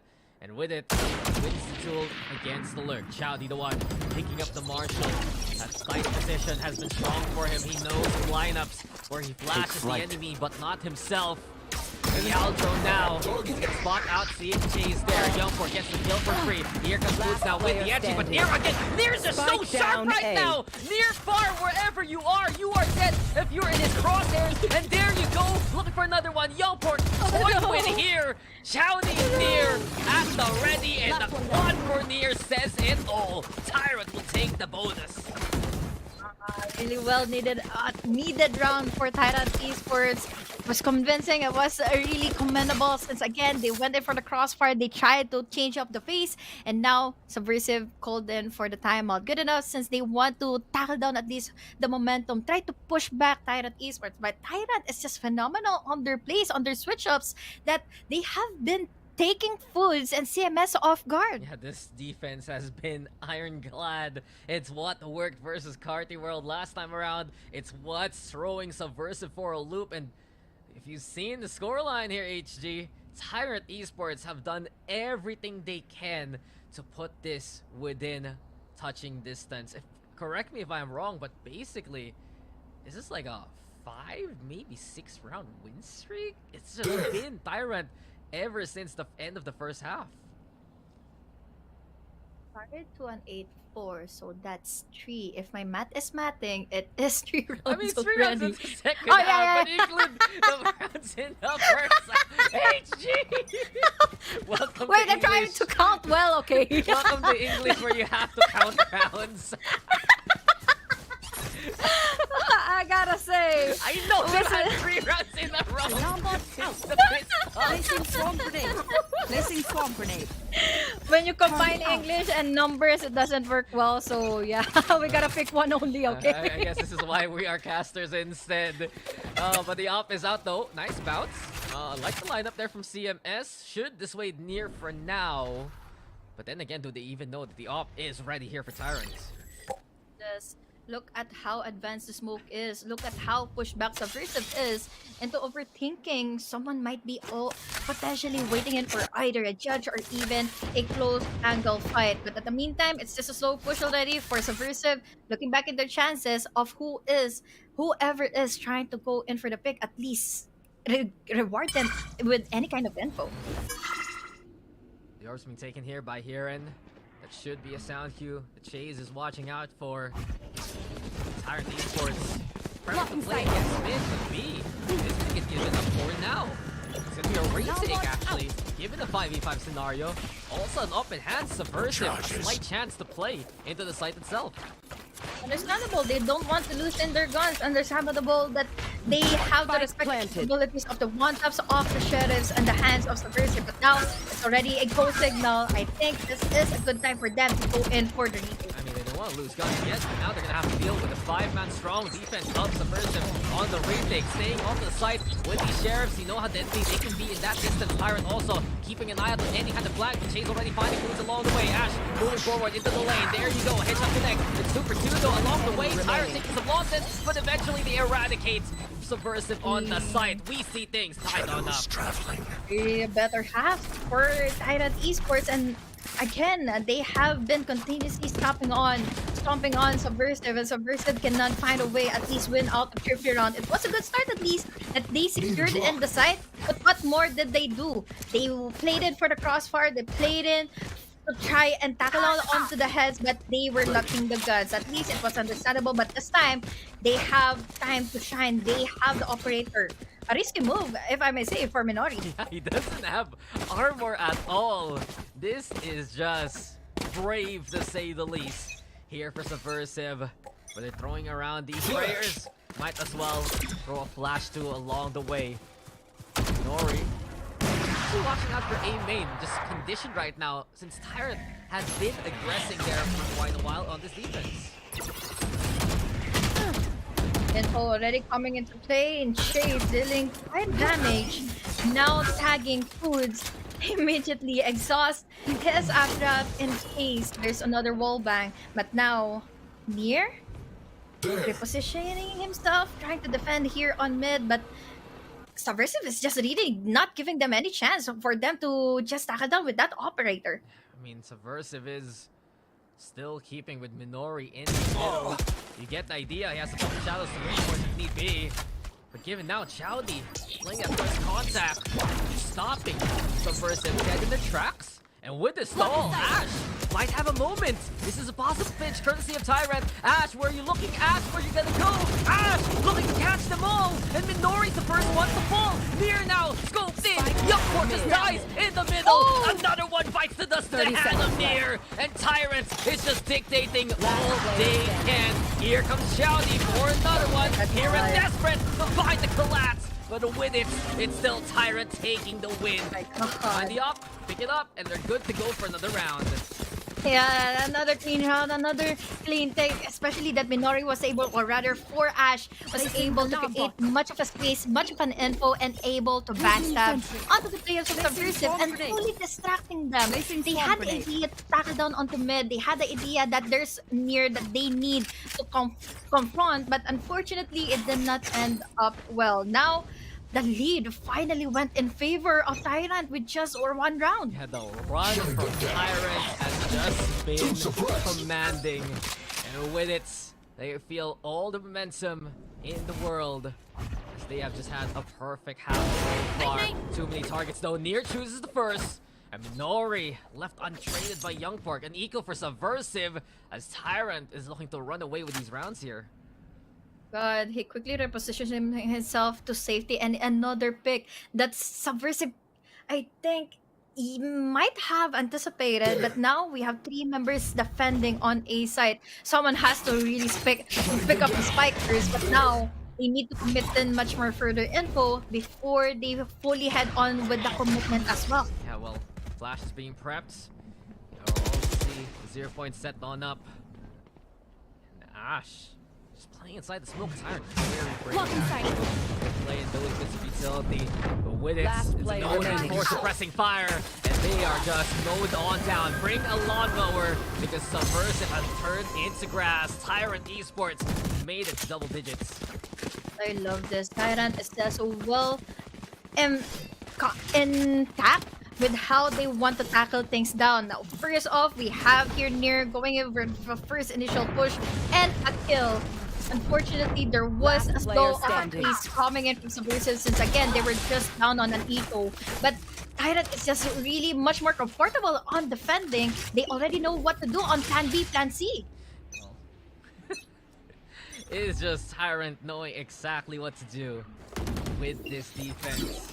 And given that HG Subversive now themselves on the other side of suffering. Wow, the operator busy with the turret here and lucky to get away with it.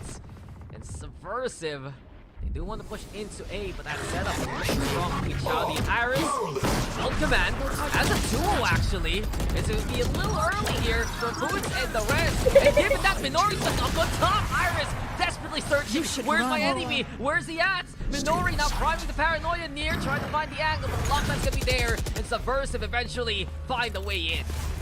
Great safety net for Minori and the rest of the gang here for Subversive to finally secure in the round. But now they have to face in a couple more players with the ball fans. Use my chase!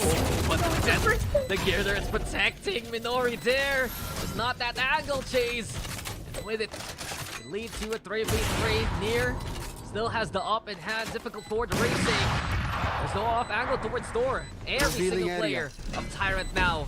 Pop up from Raptors. Paranoia gonna be there. Chase though able to move down Minori. A TP in from Ash inside the smoke. Mystery now and peekaboo. Youngpork down. Tyrant though saves the day from hell. It will be high waters for Subversive. So close now, but so far Subversive with the round finally.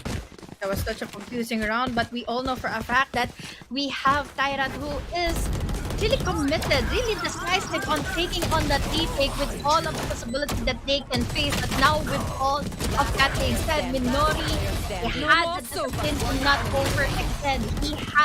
He stopped himself from trying to TP all the way from heaven, since we already know, we had already the info that Near is already holding that angle. So now, at least one more round, it makes things much more further. Streak finally broken, 2-9, including those two halves. Subversive though, got the confidence to push into the site, immediately silenced by Tyrant here. This is their domain, and there's just no way for you to play on it. Kieran, the hero of the last round, left alone to his own devices. Near already in position. Making noise even with the guard, just giving away his position. Doesn't even matter. The flash is there, the swing comes in, and it's a freebie for Tyrant as they found their 11th round.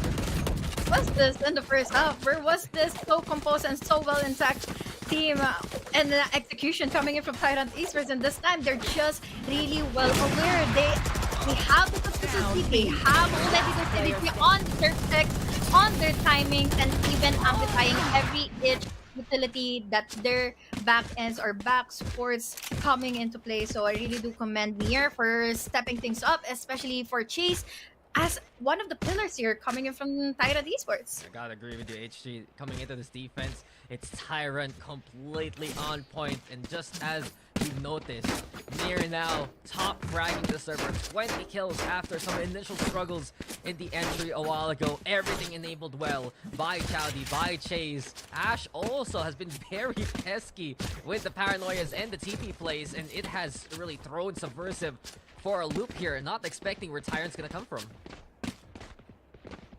a good call, especially that this is the time for Subversive to regroup themselves. They have already the lead earlier. What it takes is just pure on commitment and pure on decisiveness, at least, especially when it comes to the trades and comes to the responses. Minori has been really performing well in the first half, but unfortunately, it lacked when Nier knew already how to tackle and at least deny him down. Just Tyrant though, an unbelievable comeback so far. At one Quick point, peeks this was now. all Subversive in the first half. And then you can see the damage that Get has out of my been way. done. 11 rounds here for Tyrant, 9 for Subversive. And it's even worse for wear now here for SBR. As they are on the eco, they look to rely on the blades. The dash, prime from Foods. Chowdy ready to receive. And here comes the fragment 2. A dash forward, looking to press the issue. Foods making his way towards the site, Spike down ignoring A. Chowdy along the way. And Chase instead will be the target. Peekaboo. Tyrant? Oh no, he got the free shot and the free player kill standing. in front of them. Punished accordingly by Ash and the rest. Tyrant now on map points. Incredible lead, incredible Match point. consistency, and Let's incredible end this. comeback for Tyrant Esports. Oh my god, they're just really well planning the step-by-step process in case they already know for a fact where Subversive is or whatever play that they can still execute against the Tyrant Esports. Still operator? Or no, it was denied. Or He's juggling it. He has both. yeah. He has both HG. Are you really? I'm so confused. Ready for the circus because you're ready to run into the ring of the Odin. The op also in hand near. Ready to play no matter what, any distance of contact. And SBR going back to Placing mid. swarm The grenade. only place they feel safe within this attacking side. Post up peek. Tyrant, if he does it again, it's danger. But he almost takes down Near along the way.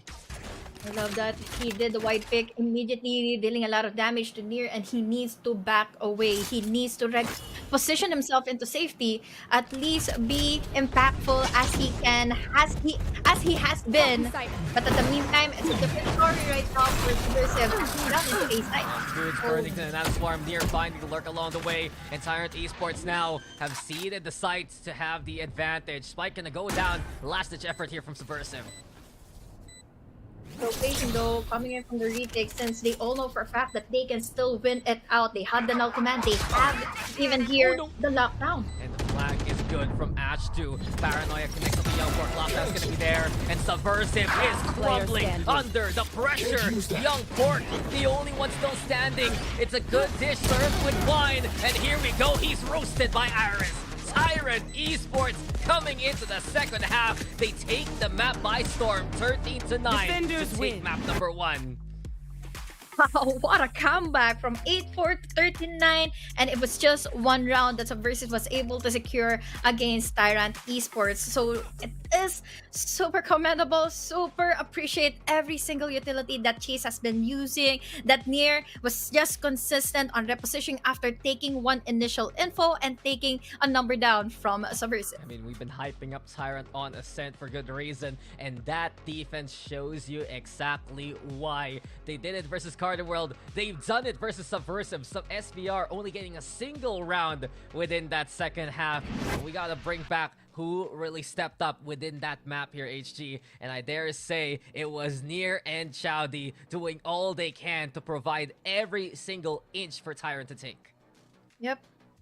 When it comes to the numbers, I gotta do agree. Near and Chowdy has been phenomenal, especially when it comes to the TP plays. Ash is also there, and Iris Monster, he was one of the players who has been really popping off.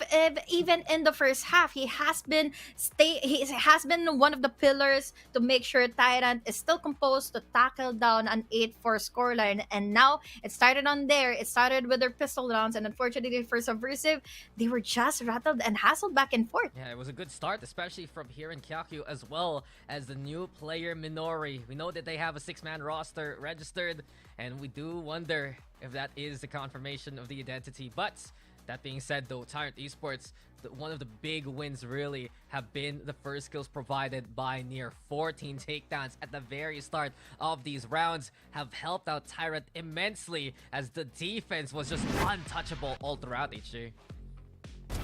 Yikes.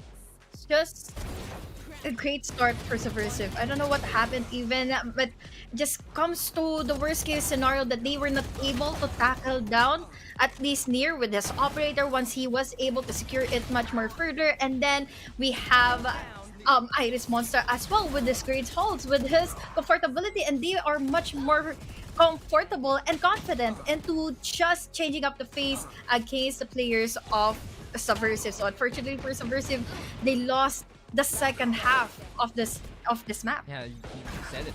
Confidence was so key here for Tyrant. They just found that rally in the first half, and they knew where they were strongest at. They knew that they were stable on the defense. They knew Nier was hitting on up. Shaze was pesky with the Odin. Chowdy would hit some of the best flashes. Iris always reading the calls. Why not even bring in Ash for good measure? And everything worked out so well for Tyrant Esports. This is a team that has so much potential, and right now, again, the hard work on Ascent is rewarded by a map win. Really deserving win, especially that was a huge comeback that came into play, coming in from Chase and Iris Monster. Yeah, well, guys, that is map number 1. Let's see if we're gonna go for more here, as we'll return with map number 2 after this. Delivery fee is a lot cheaper. Grab food, saver won't make you roll. Yeah, oh yeah. Grab food saver is the one to choose. Yeah. Grab food saver meals 99 plus. Grab food saver 99 plus. Diving meals, if it's a bill, saver meals won't make you go. Yeah. All my friends will grab cost saver. The grab cost saver is a lot cheaper. Grab cost saver. Grab cost saver won't make you roll. Yeah. Grab car is the one to book. Yeah.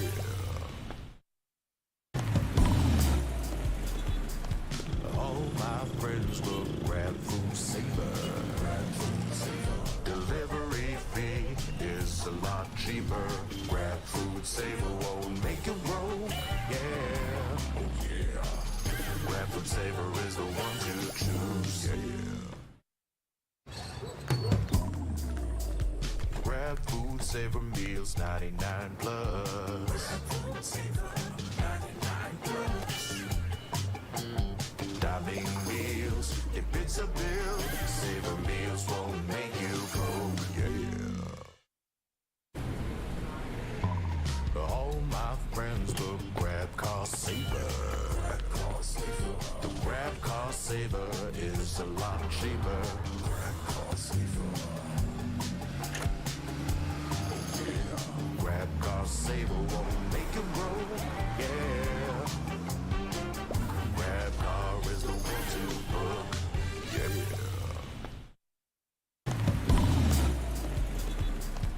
All my friends will grab food saver.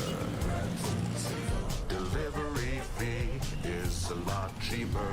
Grab food saver won't make you roll. Yeah. Oh yeah. Grab food saver is the one to choose. Yeah. Grab food saver meals 99 plus. Grab food saver 99 plus. Diving meals, if it's a bill, saver meals won't make you go. Yeah. All my friends will grab cost saver. The grab cost saver is a lot cheaper. Grab cost saver. Grab cost saver won't make you roll. Yeah. Grab car is the one to book. Yeah.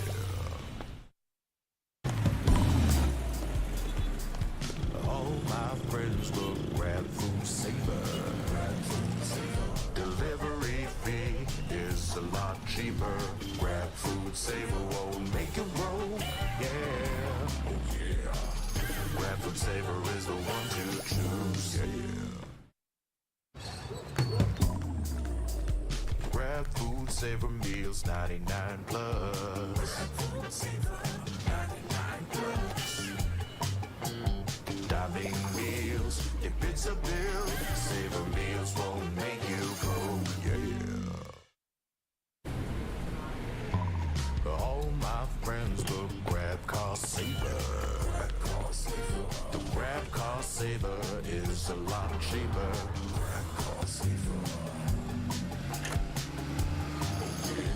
Grab car saver won't make you roll, yeah. Grab car is the one to book, yeah.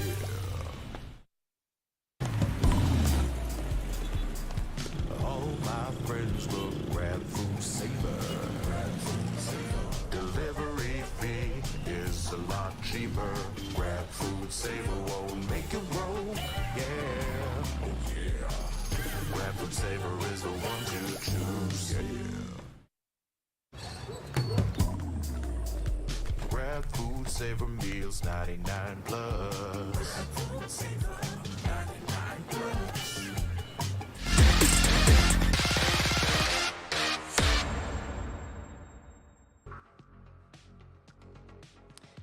Tyrant recovery looking unreal, but we got substitutions all across the Hi, board, guys. not just for some of our teams. I'm but Honey also Glaze. for I my like- caster. I named myself after a donut because I am sweet and nice. Don't forget, it's with a double E. But ladies and gents, we are together with Black and Blue with a single E at the end, at the very end. And you guys are tuning on in to our final series of the day with Tyrant Esports versus Subversive. Of course, Black and Blue, very much so glued to his seat watching game number 1. And you, of course, saw Tyrant Esports recover incredibly coming into that second half. I did see the comeback. That was incredible. We were thinking, we were watching on the panel like, okay, Subversive are probably going to run away with this in the second half. They had a decent lead, not the hugest one, but a decent lead enough to have a reasonable kind of suspicion of winning this one out. But the comeback from Tyrant really, Dax, since you were on the one who was eyes laser focused on it, how did that even happen in the first place? What was the biggest factor there? My man's asking me the question I asked him. Yeah. How you do it.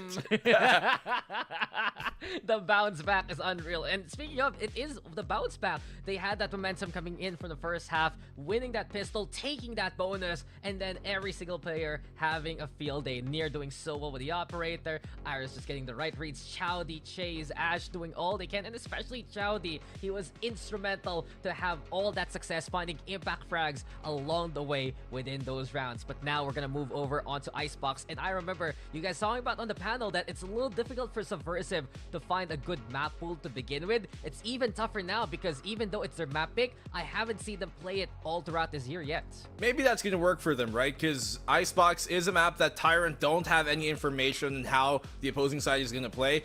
Yeah, map number 1, map pick of Tyrant, good riddance that they're able to turn things back, but Icebox might be very different. And then we go on over to the third map of this series as well on Lotus.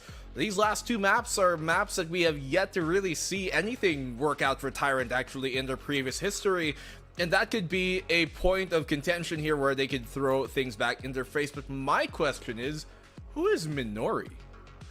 Exactly. I mean, I'm really looking at our documents right now, and I've seen within VLR that Himiko's been in the roster, so perhaps we can get confirmation on that. He did do an incredible job. Maybe it's a name change Tyrant so far. Maybe it's a name change. Honestly, we've seen that a lot from Subversive. New identities, new names coming into a new year. But I do want to talk about also that we've gotten an update too. There is a substitution for Tyrant Esports, wherein it's Chase going to be subbing on that to put Ukes back in the rotation. Okay, well maybe that's going to kind of change things up even more so here, because their Icebox hasn't really been the best here for Tyrant, and I'm looking to potentially see what they can bring differently to the table here. We look at their comp the last few times that they did, play here towards Icebox, and I wouldn't necessarily say that there's anything too special about what they bring to the table. I will say though that at least in their matchup against Cardi World, they were able to take that Lotus map. So if it does come to it, and especially against a team like Cardi World who has been very impressive, then maybe things will change. But yeah, Icebox, I mean, last time around, they pulled out the Gecko. Gecko. They pulled out the Sage. Will that still be what they run here, considering the substitution you're talking about? I would assume not. Yeah, and Minori is the official sub here of Subversive, so he's been with the roster for quite a while, only activated today, and he's doing such a good job so far filling in that role. So Subversive, they brought out the 6-man. In the meantime, Tyrant playing a 6-player rotation. But coming into Icebox, perhaps really the expectations here for Tyrant, you've said that they haven't taken a single map win on this map as of yet within the year.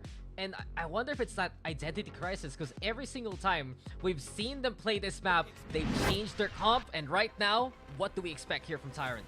Well, it seems like they're playing the same thing. I'm looking at it, but just they swap out who's on what, right? You got Ash here on the Duelist, on the Jet this time around, where you look at maybe their previous performance once again versus that Cardi roster here on Icebox. They had Nier being that Duelist, where now he is on the Sage, and on the Gecko it's Ukes, as we talked about, who swaps on in when he has also swapped out from that Sage in the past. So there have been kind of a reshuffle on who is on what, but the exact pieces they bring to the table, the exact cards, are still the same as we saw last time around. Absolutely. So it is, again, Tyrant Esports willing to rotate around their players in different roles, just like map number 1. And again, just to point out, Nier's the one on that Sage. Iris is still sticking around on the Killjoy though. But we move over to Subversive too. They're going to have to deal with the Gecko Sage Viper-based composition here of Tyrant.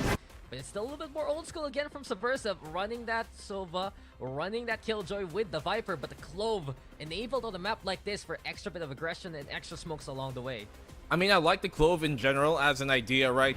It does secure, especially considering the fact that you lost a bit of time off that toxic wall, off that screen from the Viper. And so having extra smokes definitely will be beneficial on this map, on those post-plant holds, to further delay time from the retake. And I think this is an edge that Subversive do have, but once again, the Gecko on the opposing side, this will be crucial. They're going to have a bit more firepower in that case here when it comes to the actual plant itself. They can keep the gun up. They got the Sage as well to give them a bit of a safety barrier, and the Wingman to secure that plant. So plant attempts here might be very dicey for Subversive to try and dissuade.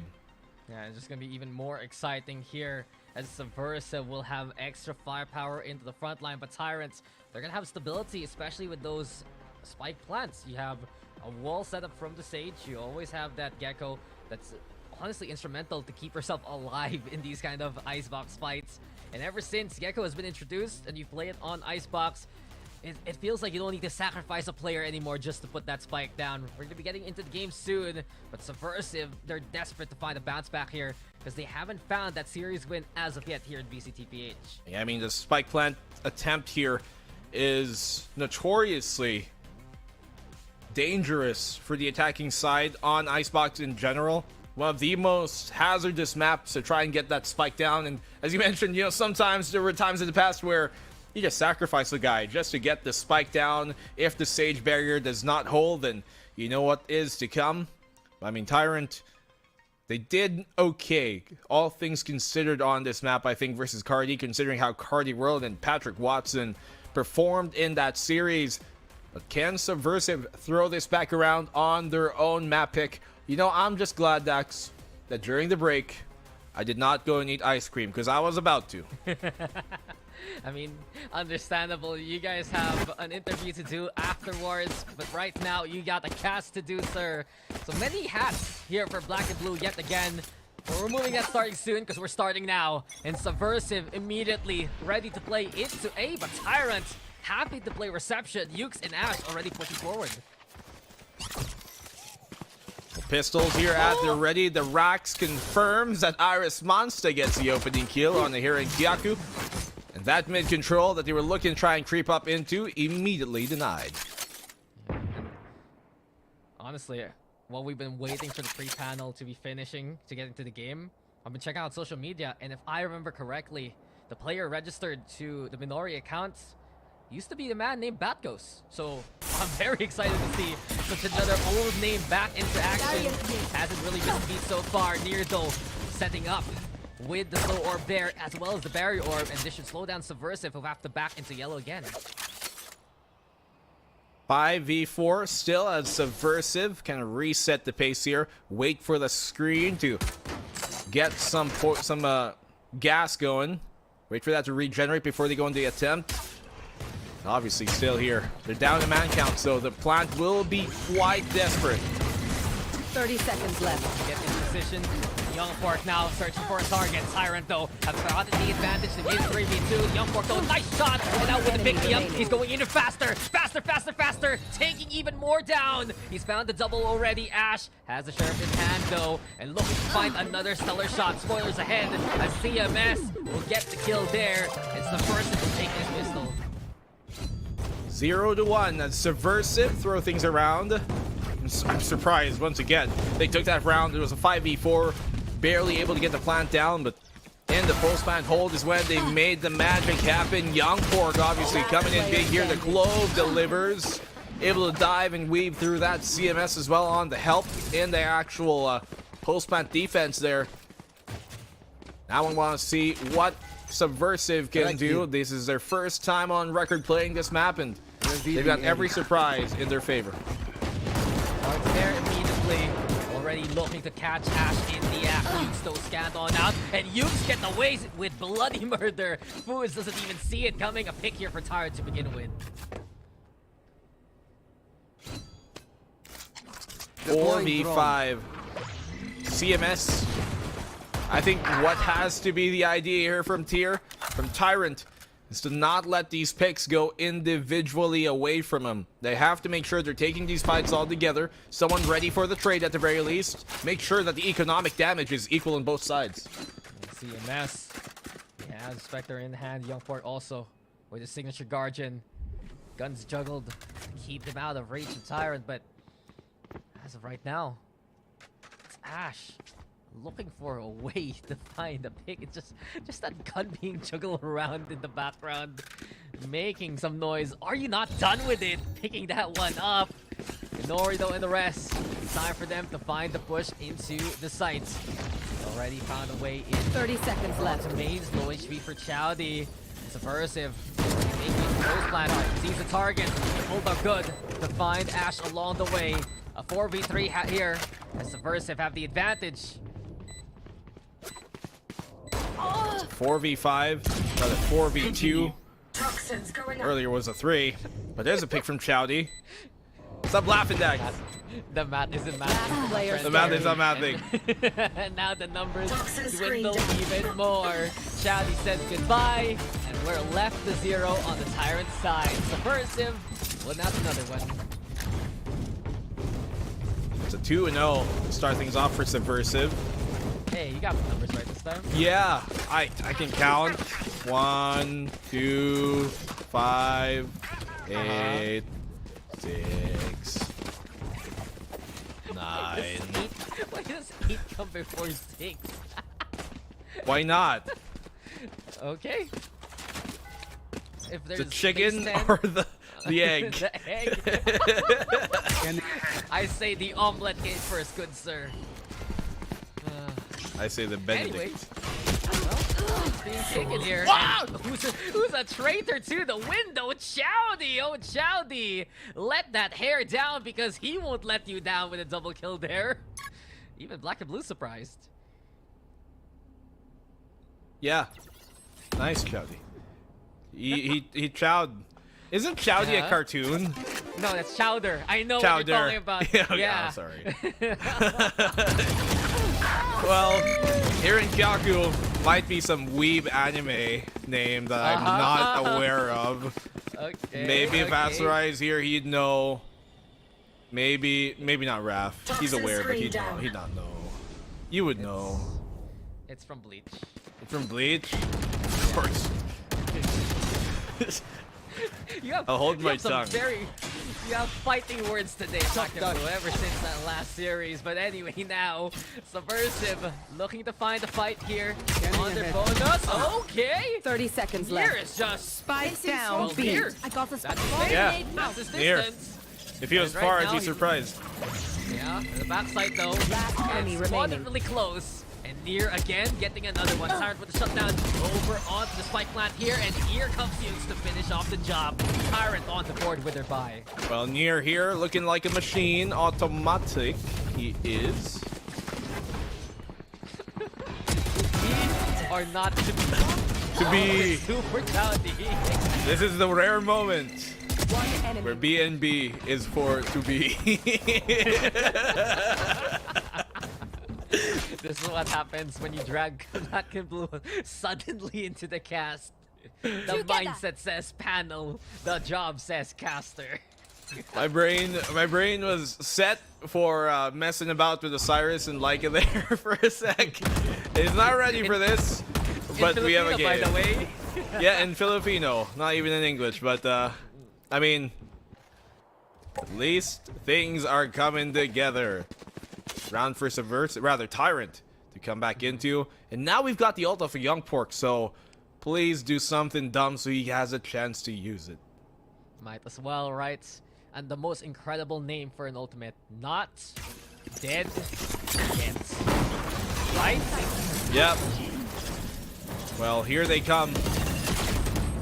Almost be oh, I guess there's something worse. I was thinking of a worse name, but there's nothing worse than that right now, to be honest. I agree with Raph. Run it back, acceptable. Not dead yet. Yeah, no thank you for that one.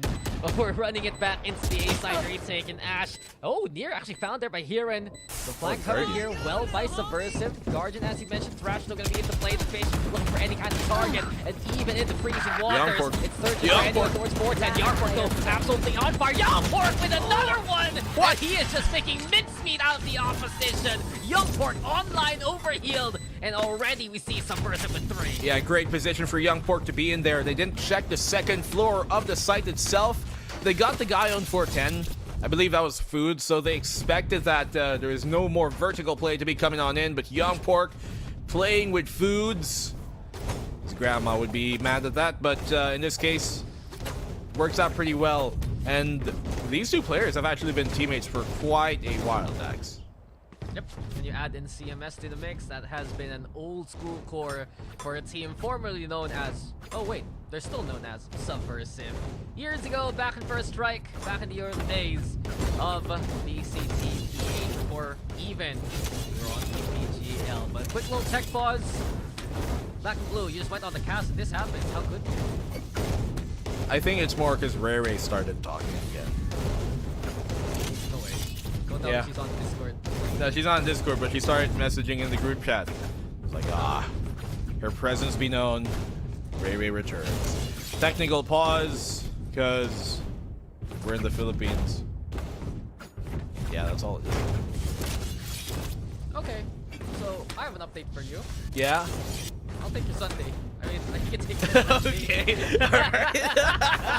Thanks for telling me this on broadcast. Alright, you can have my hot fudge sundae.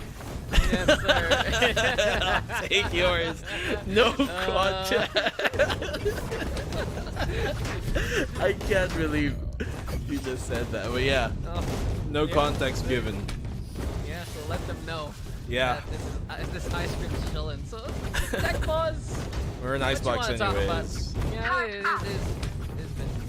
Oh, okay. It's game time. Thank goodness. Let's go back into it. Obviously, unfavorable economic state here for Tyrant Esports. They do have like 2 rifles to play with, but Ash has had himself a quieter start to this map. One has to wonder if this is the right decision to kind of swap out who was playing on what, because I would say they weren't playing too bad against Cardi when they did play in Icebox.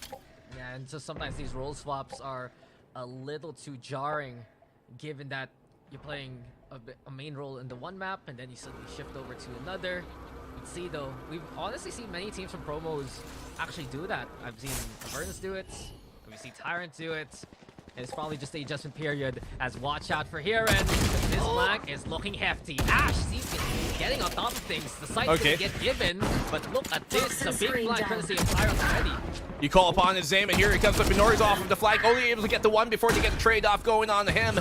It's a 4v3 with the majority of the retake coming in from that flank as Iris Monson and Yukes finding everything going their way. How does this go against Avernus? Subversive!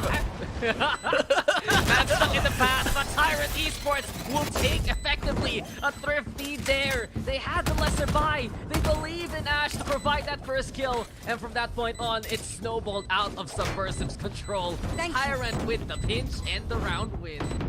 I am thrown in for a loop. No charges. 2 to 3, and Tyrant. Well, we were mentioning, right, Ash. He's got the solo Vandal on his hands. Bulldog was on them, yes, but as he's had a quieter start, he opens up here fiery. Enemy remaining.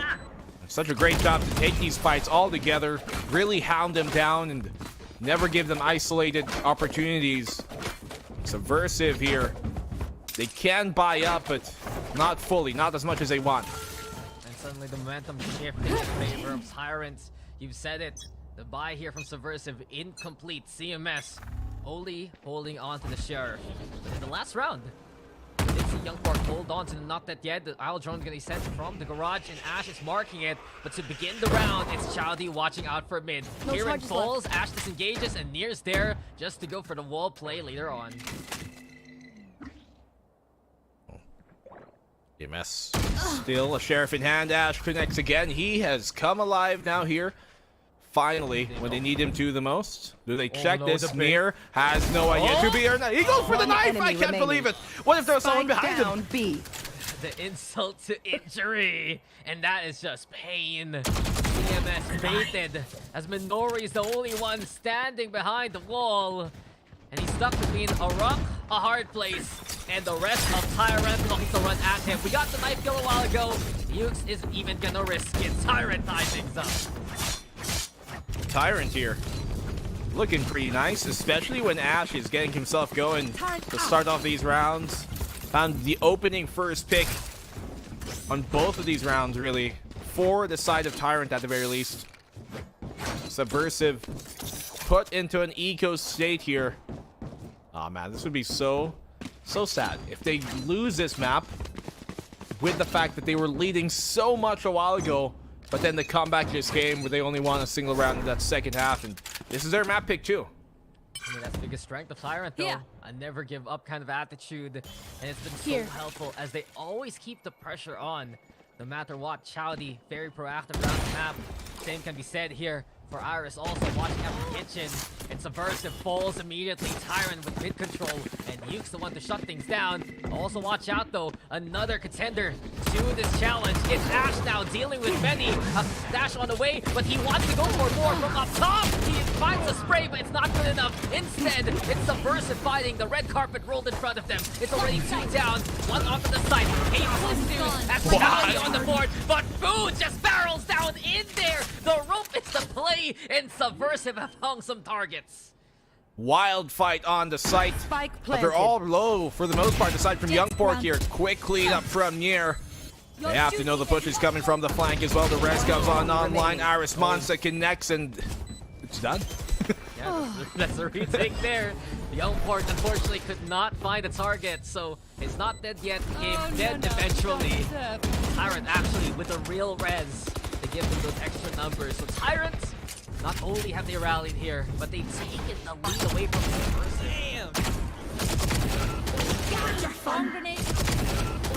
Am I hearing voices?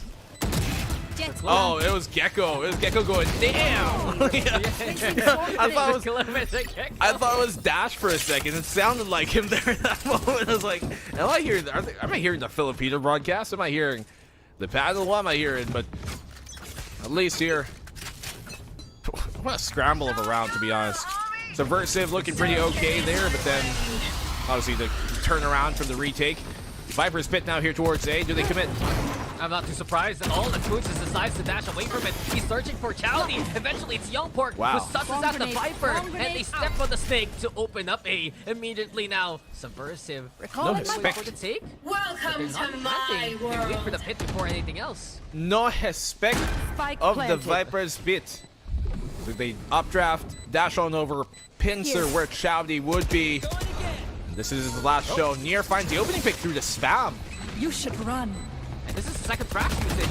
Lockdown gonna be the play. Ash in there, but Boots and Youngport hold off the opposition for now. Yuke's trying to find any way in, but it's danger afoot. Needs to get to the corner. Yuke's instead shutting down Minori. Iris Monster on the board too, but without now the speed of the Viper's Pit, it's just clear sight for Boots to work with. Subversive with the scrap fest again. We are tied up one more time. Imagine if he hits the flank there, rather the flick there, to get that kill on the Foods. That would have been insane from him staying alive there in the back of the site. Iris Monster.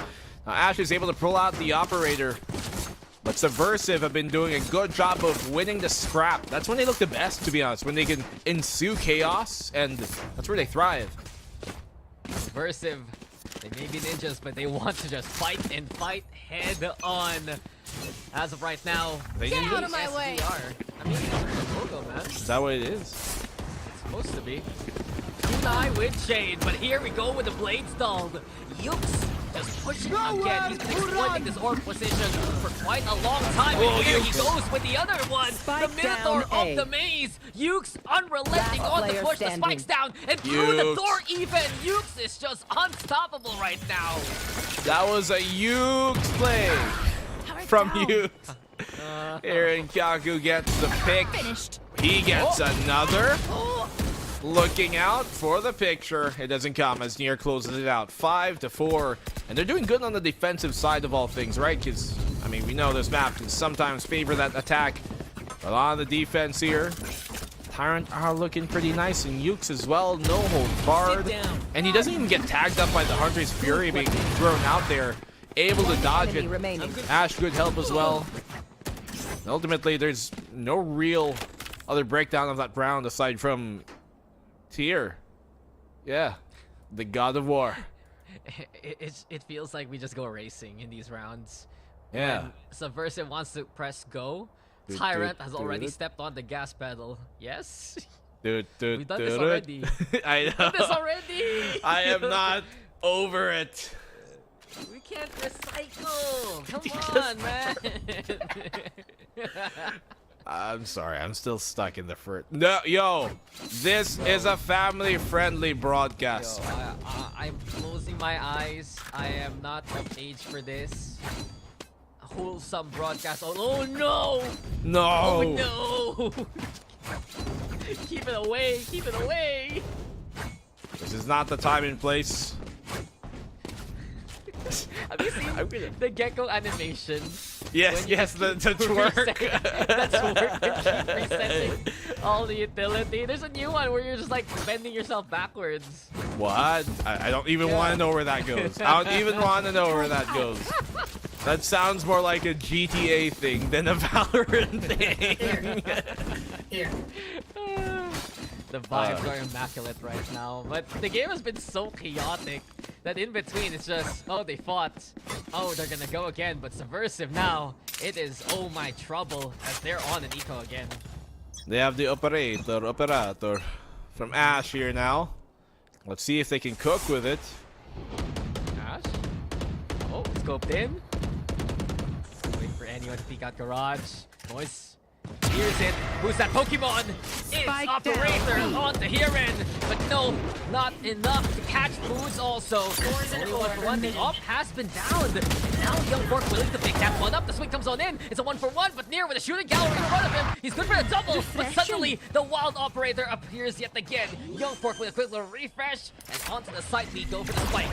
Plant will go down. Obviously, the Dizzy is up above. They have to destroy that Thrash. He swaps on over, but it doesn't connect, not in time. And Tyrant take the round, but he had the chance there to land a shot. Yeah, he could have hit the shot, but in the end, they were just dead to the right with the fish coming their way anyway. Tyrant now have found the 6th round. And we've seen this happen in the first map here, Black and Blue. It's when the momentum swings in Tyrant's favor again and again. Subversive, they try to force things too much Down longer. B. I think they're, as he said, kind of trying to force things when it shouldn't have to be. Yeah, okay, maybe they drop the op there, but do you really have to greet them at the door? I'm not too sure if it was the best idea, but certainly came a bit too close for comfort. 2v2 off the eco when you have heavily invested into the op. It's not a good sight to see. This one does continue here for Subversive, their chance now to rally back. And maybe even a chance to tie up the half at the end of it. Young Pork played into the tube here. Got Aris also watching out for Kitchen, but with the smoke onto the turret, it allows Young Pork to creep. Fired though by Nukes. Near also ready to reinforce. Not dead yet though. Best sniper ability. He's looking for anyone to fight back, but Young Pork needs to force the fight. You're gonna die if you don't. Oh, Yukes, he's gonna run into him, but he wins it again. He is dead. At least he finds a fight, but does take him down anyways. Ash, he can play the cutoff. Doesn't connect the shot. That should have been it. Up close, he lands those though. Still got the updraft as well to try and fight for another angle. Second chance is good. Now the Blades are looking for anyone else. Iris Monster able to pull one down. Still the lockdown defended, but you don't even need them detain when you got a Killjoy popping off like this. Minori has to back away. It's a free defuse here for Tyrant into a round to be taken. But he's got a lineup. I'm kidding, it's possible. From here. Show me a lineup from B Orange to A round in the A half. backside plant. Please, show me one of those. I'm not Fluffy O2, I would, no. I'm sure he'd figure something out with like 3 bounces off the snake bite, curveball, as we like to call here in the Philippines, pectus into it. But he didn't study, so no lineup there for Minori. Yeah, Minori, a good first game, a little bit more quiet coming into the second one. And I like when Subversive actually running this a little bit really attacking fits up. Young Pork and what he wants to do. You said it though, attacking up on the Viper of all players. So it's getting spicy here from Subversive. Tyrant should be wary of this one. A long range weapon to put on a Viper. Bit of a spitting cobra, if you will. He's got a bit of range more than you'd expect, and there it strikes. And Shouty's blind. It's Cobra Kai instead, man. As Ash still up top, 410. A dangerous position, but with ambition comes reward, and you gotta pick an angle. Here at timing. The timing. Please. Ash, please pick a side. Ash, Bro. you are keeping us guessing here, man. And in the game of musical chairs, he has the back on the way. Fluid is sent to the overrun, and look, Fluid is looking for another one here. Screen's taken, and Young Pork with a right click after the medal. It's Subversive already with the A-side. He was so antsy there in that angle. Unfortunately, heavy 50-50. Finds nothing. Near off the flank, sure, good value. That's a double? Okay, it's a 2v2. What is this? And now Near, he has the rest online, so even if he's all alone now, he can maybe bring up a player along the way. They don't expect him to come in from mid. Eventually, Minori now gonna check things out. And Near's heard. Near will be seen. Minori, though, hits the shot. Precise with the Viper. Don't hate on the crowbar when it can connect. It's 5 rounds here. Switching sides. Apparently, that's the strat. Play the op on the Viper. It works out in the end. Damage done here by Subversive to keep it close at the very least, but they're swapping on now to the second half where they do not have the advantage of being on the attacking side here in Icebox. How does their defense hold? Theoretically, they got those 2 smokers, so they should have some stalling potential here. But the safer plan is going to be beneficial for Tyrant, knowing they have the Gecko and the Sage. Looks like another tech pause to the game. The series that refuses to end, and Tyrant Esports, of course, are feeling the pressure now from a resurging Subversive. It's been, I dare say, really neck and neck. It's just been Tyrant finding these strings of rounds a lot more compared to Subversive once they start heating on up, man. Yeah, they have players like Ukes too, and Near who are coming up alive all of a sudden. Especially turning that round around when it was a 2v5 became a 2v5 became a 2v2 of all things. Blink of nothing. Ash has also not really found himself the highest quantity of big impact plays, but there definitely is some quality to what he's doing, buying that space for them. We've been seeing him as well every now and then start off with a pick to initiate the round, and those have been good enough at least to keep him in the lead. No, I agree with you. Ash is the one making that space for players like Ukes and Near to really shine. And Ukes, I dare say, he's one most important players in the Tyrant roster, now fresh off the bench, rotating alongside Chase. He's better than ever and ready for the rest of the series. What will happen? We'll find out eventually after this technical pause. Say bench? Say bench? Like, bench press! So, how much do you bench press nowadays? 200? 250? No. Do not gas me up like that. I wish. maybe actually pounds out. I can do that. If you remove one of the zeros, I can do that. 20? I got more faith in you than you do in yourself, bud. I guess 20 kilos is the bar alone. bench. Like 50 or 60. I think I can do 60. I think so too. I think you do 60. I think so. Yeah. I'm thinking what's what weight do I put with the bar itself. I mean, I'd ask you to go to the gym with me when you're like very far away. I mean, you can always wait for the goat Asteroid to get back home. No, he even left the gym we were going to before, you know. That. Yeah, He's moved on. He's got a new he doesn't life. remember us. Hey, he dropped by a while ago, surprisingly. Who? All right, who's that guy? Who is that guy? This guy has like a sword? I don't know any Asteroid gaming. Yeah. That's true. You know who I do know? Never mind.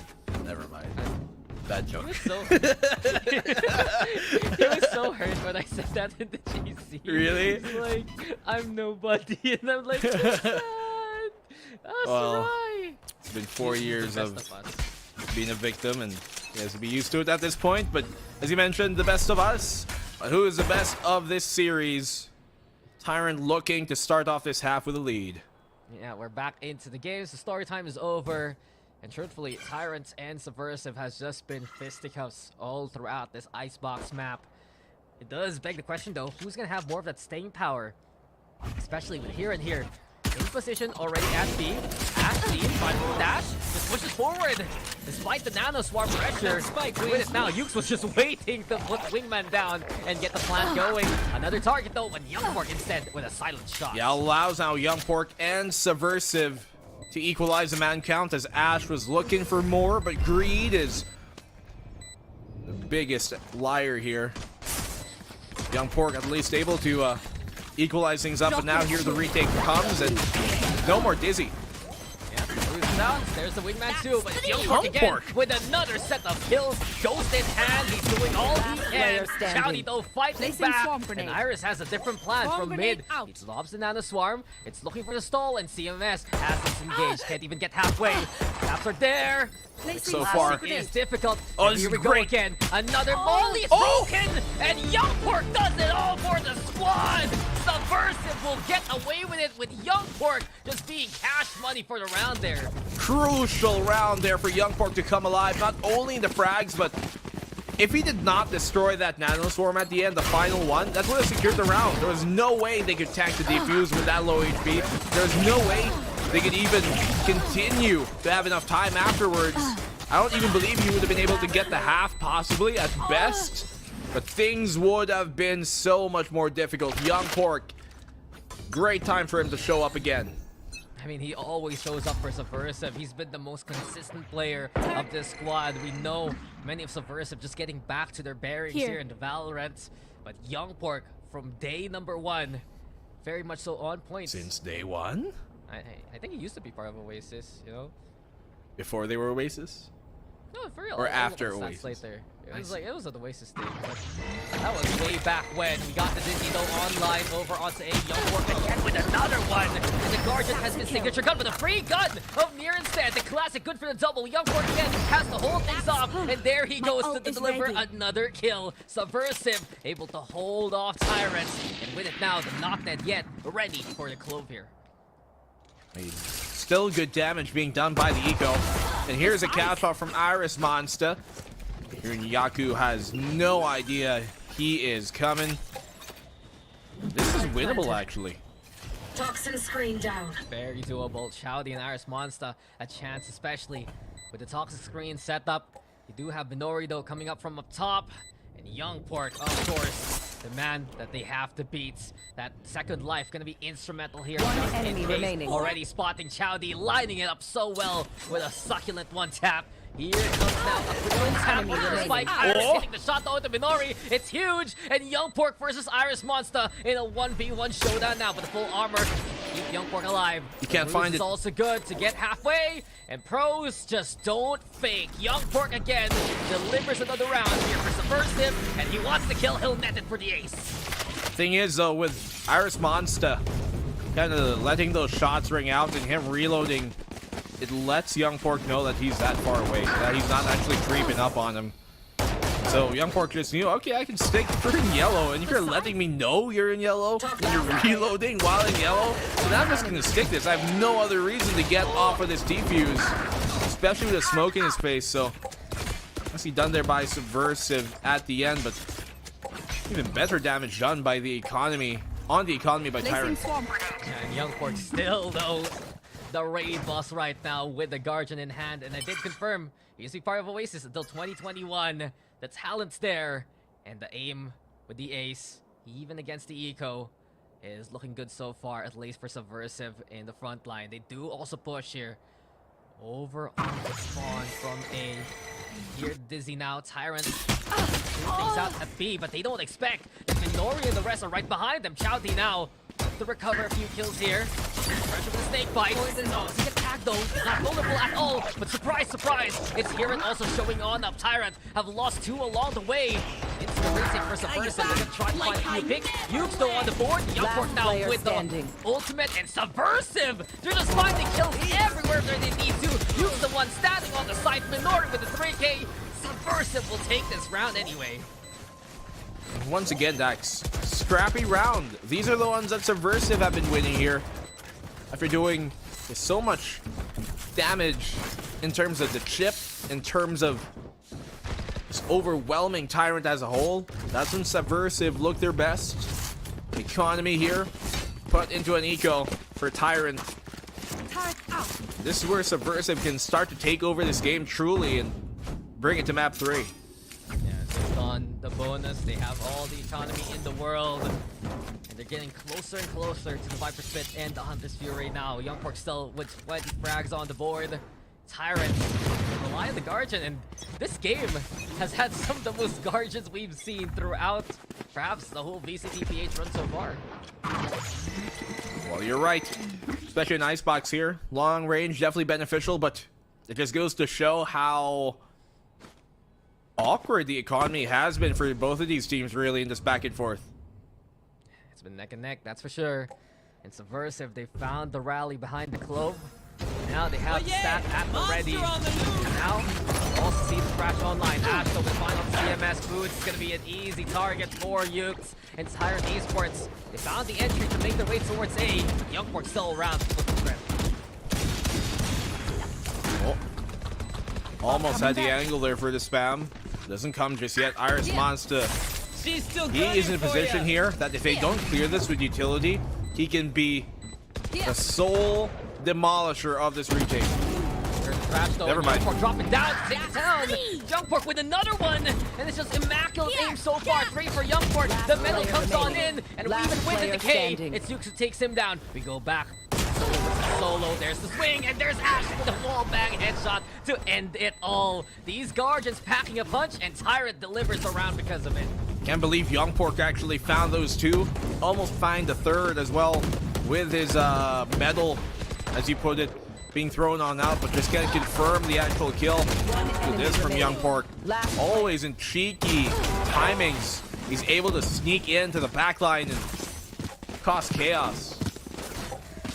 It's getting so close though in these rounds.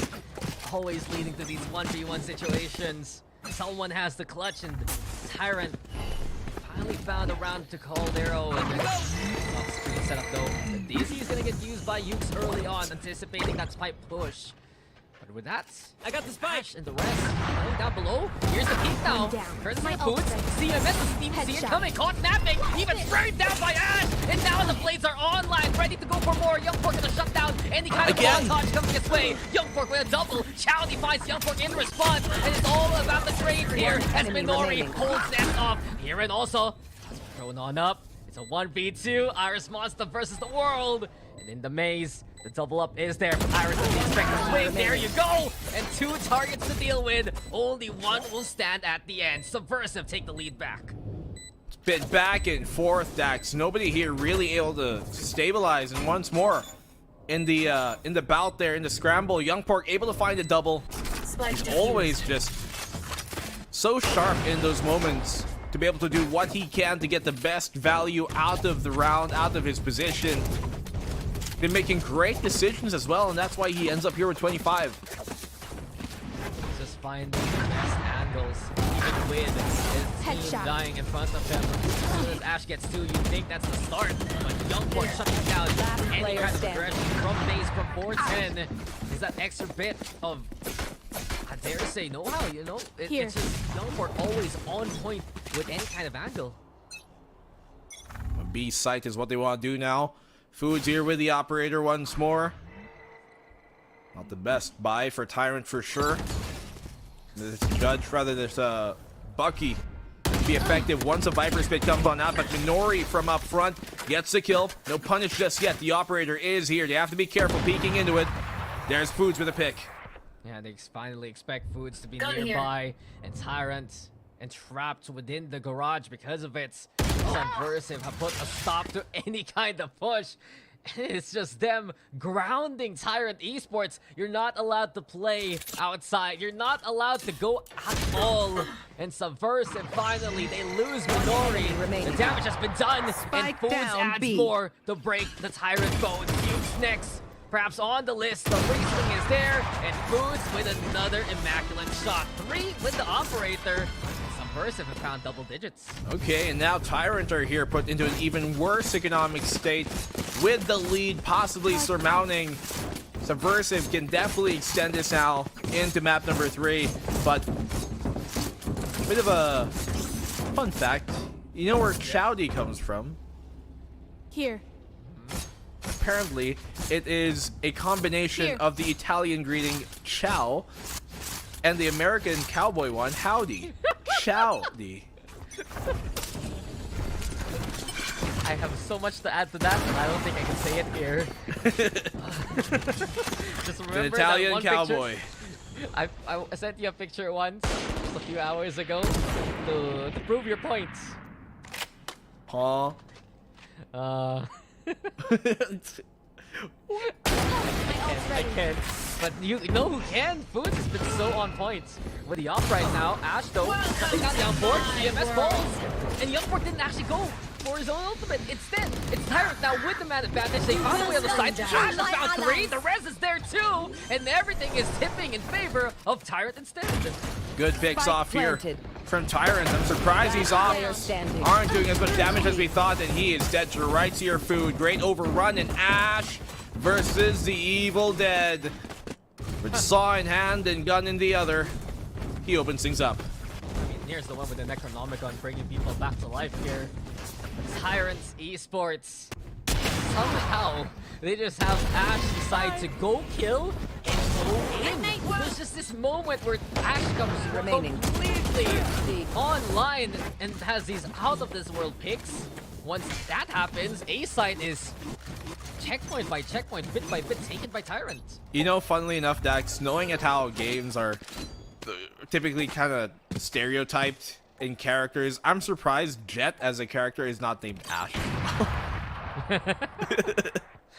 I mean, they used it already for the other Riot game. Come on, man. Because there's so many games with an Ash character, and they all have the stereotype of being very aggressive characters to play. I mean, Ash in League is like a little bit more quiet, but he has the same color scheme as Jet. Well, that is true.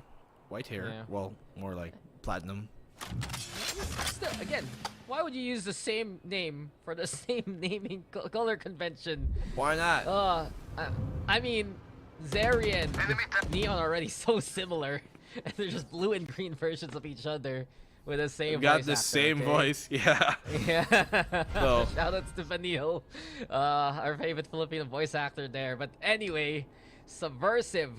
They do have Youngpork still stationed up top of Nest.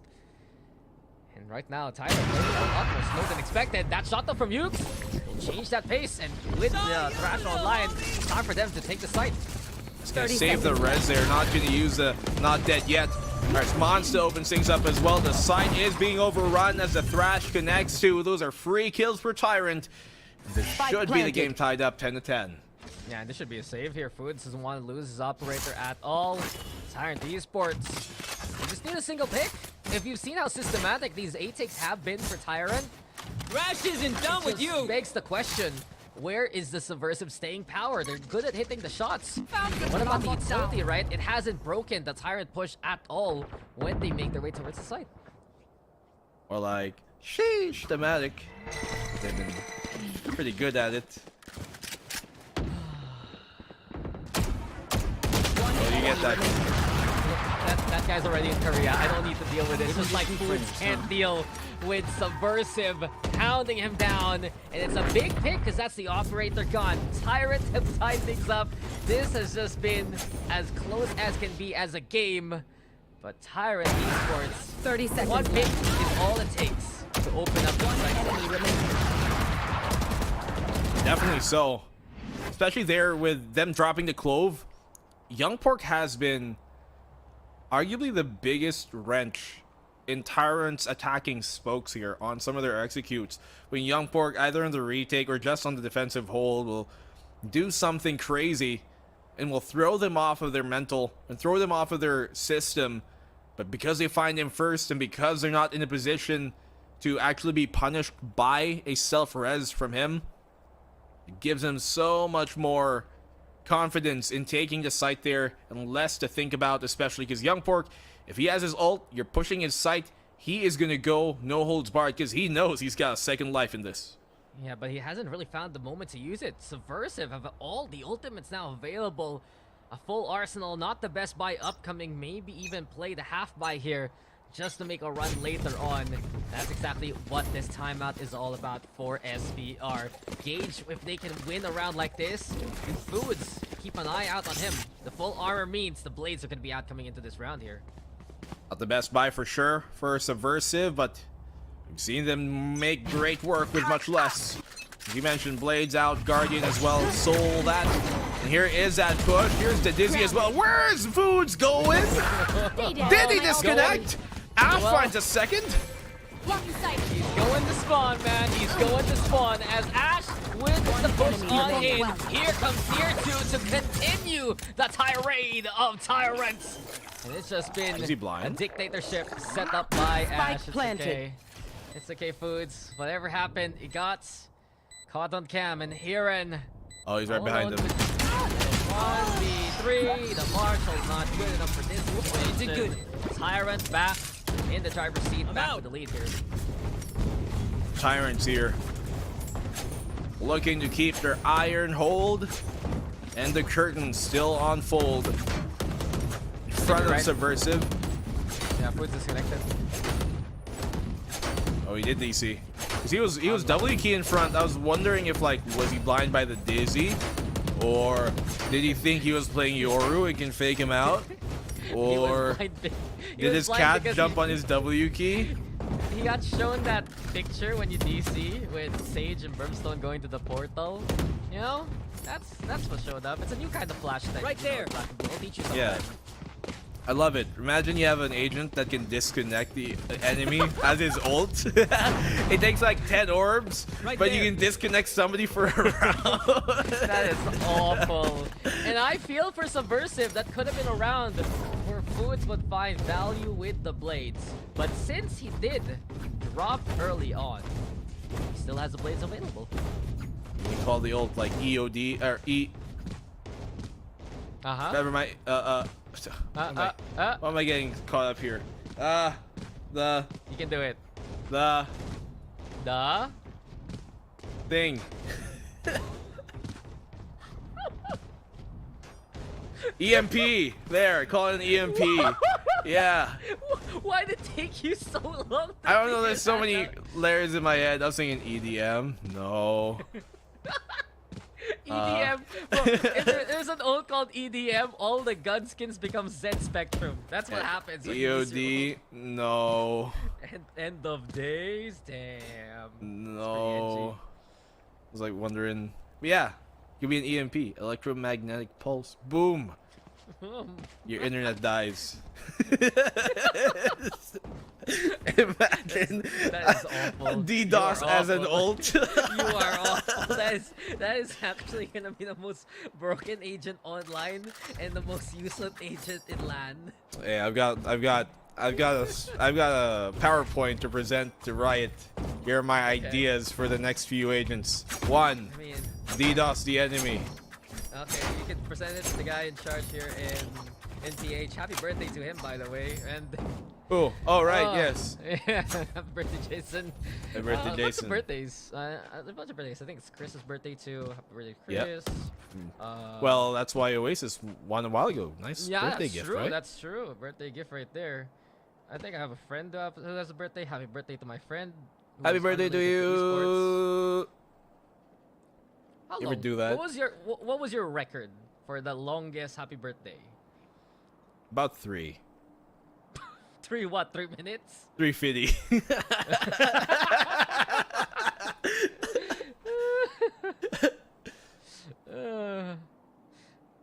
Shout out to Oasis. Apparently they're having some celebration dinner. Really glad Oh, to see definitely so. that. Yeah, I'm not gonna say where because that is just basically doxing them Yeah. on stream. Yeah, But I yeah, bet. I bet, knowing we're all Filipino, it's either samgyeopsal, which is K barbecue, or like hot pot. That's always the go-to, it's- right? No, just check out IG when you have time because we're in a tech Alright. pause anyway. It is getting very close though, and truthfully, it's a heartbreaker for Subversive. They've had one of their most scrappy series so far. They have willed themselves to win multiple rounds. But now, not only does their momentum get broken, but they've lost the lead again, and Tyrant are 2 away from taking the series. All my friends use grab car saver. And see, you say the sponsor spiel, Right there. it comes back, and we're back into the game. So thank you very much, Grab Car Saver, for helping us here. Wait for this bout. I've used Grab Car today, rather grab food. But Ash, let's see what he can open things up with. He's got the blades and another guardian. Don't worry, same while in between those games, but Ash is just holding the W key, and it's too easy versus Young Pork already. CMS with the trade, but it's just Subversive, ill-prepared for the upcoming fight. Who is walking the front? Chowdy will fall, but Tyrant just went in towards mid, and I've taken everything away from Subversive. It's match point for Tyrant Esports. Well, that's a very quick ending to a round that took much longer to start than the actual execute that happened there, but Subversive, man, they keep on getting caught out like this. When Tyrant just go full steam ahead, when they just W key themselves into the site or into any lane, in this case mid, that they were choosing to, surprisingly, Subversive caught off guard. I have You on the never outside. seen a whole W mid play in Icebox work that effectively until now. The distance was closed so quickly, and a single round is all Tyrant needs. CMS though, not the dart, but he's looking for the Hunter's Fury. Near just a bit away, but can't get out from safety. No resing the Sage there. It's Tyrant losing one early on. CMOS, take it down there. Is never good for nor any system. Near. I would have much loved to be able to use or build up the res here as late as the game is going, but let's see if an opportunity is given on up. It's actually being peeked here by Young Pork, so he can find us, but he doesn't connect. They're close now, the head scene. Minori though finding Ukes along the way. Chowdy with the trade, and the mid pressure still on from Tyrant, but Ash wants to make a mark towards B here. Blades out though for Foods. We've been waiting for rounds to actually find it and see it pop into the fight. Ash counting Young Pork, but this is a not dead yet. That's a little bit risky. Chowdy finds Last Foods. player Aaron standing. does get 30 Iris, and seconds Young Pork left. just holds W versus Ash. What is going on around the map? Because Chowdy's left alone to himself now. Chowdy. Let's see if he can pull this one out somehow. They're all separate. They're all isolated, but He's not going to have time to actually check yellow here, which means Young Pork is going to tell that 10 he seconds is left. on towards B, which means it's going to be a free kill, which means Chowdy is dead to rights, which means he's not going to get this clutch out, and he's about to die in 3, 2, 1, he's dead.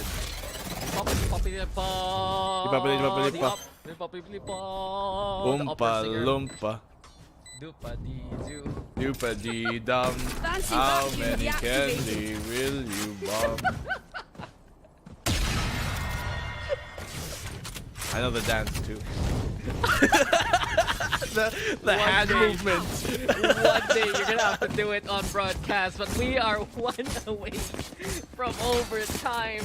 That last round though, there was a method to the madness for Subversive. Just win their duels, and Young Pork with that second chance just killing Ash, not even letting that operator a chance to breathe again. Well, final round of regulation and the W key here towards mid. Thrash, rather being utilized here to try and split things. Ash can cross, but he doesn't expect a high angle from up above. Yeah, Tyrant playing mid yet again, but it's not gonna work twice versus Subversive there. They mark screens, they go for the Viper spits. Now suddenly Tyrant, they have to hit the brakes. Away in Ukes though, catching out the lurk. That's Young Pork gone. CMS finding Chowdy in response. Tyrant, truthfully, it's a good pick onto the slope at that distance. Here now onto the sights. Can get Ukes making that noise, but the maze has been drawn, and here we go! What is Subversive looking at? Busy up top by the rope, and Iris Monster takes command to give the plant down now. They were looking up to the heavens. They thought they were going to get Ukes, but the 1v2 comes down here as somehow, someway, Nier delivers. 1v2, Food's left alone. Might be a good idea to swap to the Vandal. That he does. But things are working against him. Nano swarm onto it. They've got the mosh pit too.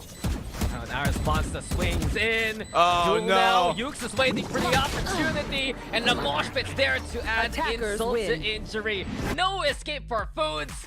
Iris Monster finishes it off, and Tyrant takes the series 2-0. And with that as well, Tyrant here in Split 2 in the regular season have found their first win of this. Look at that. He's got the photo booth pick as well to show off his love and his fighting chance. Hey! And that extra bit of inspiration finally puts Tyrant Esports on the board here within the group stage. Very much so well played by Tyrant. It's the sudden shifts of momentum, of speed, of pick potential, allowing Tyrant to fight against the chaos made there by Subversive.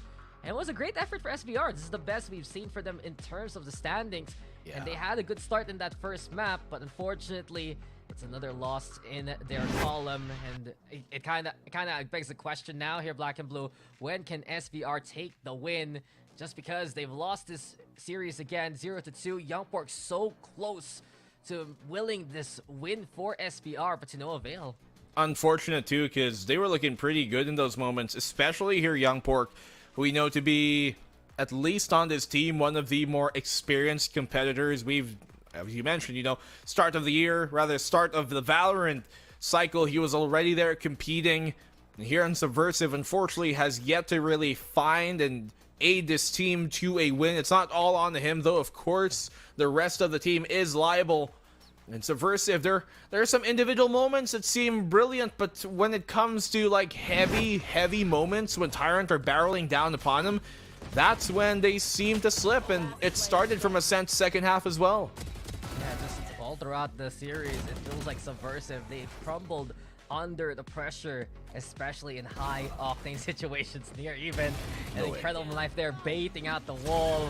But we've seen many members of Tyrant hit the turbo button. If it wasn't from Ukes in the first half, it was Ash in the second half, just opening up A in both directions, no matter what they would like. And it's been a big reason why Tyrant were taking those rounds, getting fast sight control because of the opening picks. These opening picks were definitely beneficial, as you mentioned, but also on the opposing side of things, when they did swap on over to that second half here, you can see that the defensive setup by Subversive just weren't prepared for a lot of the pushes They were initially caught off guard, yes, by the mid push, and then they eventually did shift, yes, but it was a bit too little, too late, and in the post plant as well. If they didn't find some miraculous 2K to start off the retake, then it generally did not work out in their favor on the opposing side for Subversive. Yeah, it's just heartbreaker for Subversive all throughout. A few issues there also for Foods, hurting their momentum, but in the end, it's Tyrant with the well-placed and well-earned victory. They've been working so hard on this. We've really seen their progress against Cardi World last time around, and now against Subversive. They've taken a win, and we're gonna throw it over to the panel. So Black and Blue, go back to your main role. Yeah. Gusto pang ihabol yung mga casters natin, pero hindi na umabot.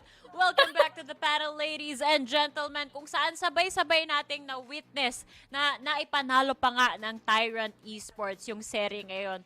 Totoo pala yung panel curse, lalong-lalo na pagkasama mo si Osiris dito. Pero kung mapapansin nyo, may kaunting swap tayo na naganap.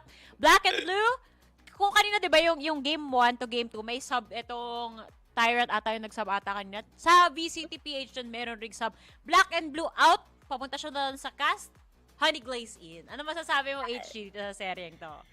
Ay, nako, totoo nga talaga yung panel curse likeable dahil nakakatuwang isipin na eto na, nag-prove to us na kaya naman pala talaga ng Tyrant na if I want sa atin na meron silang comeback potential. They were amazing on this map. I love everything that happened in the comeback.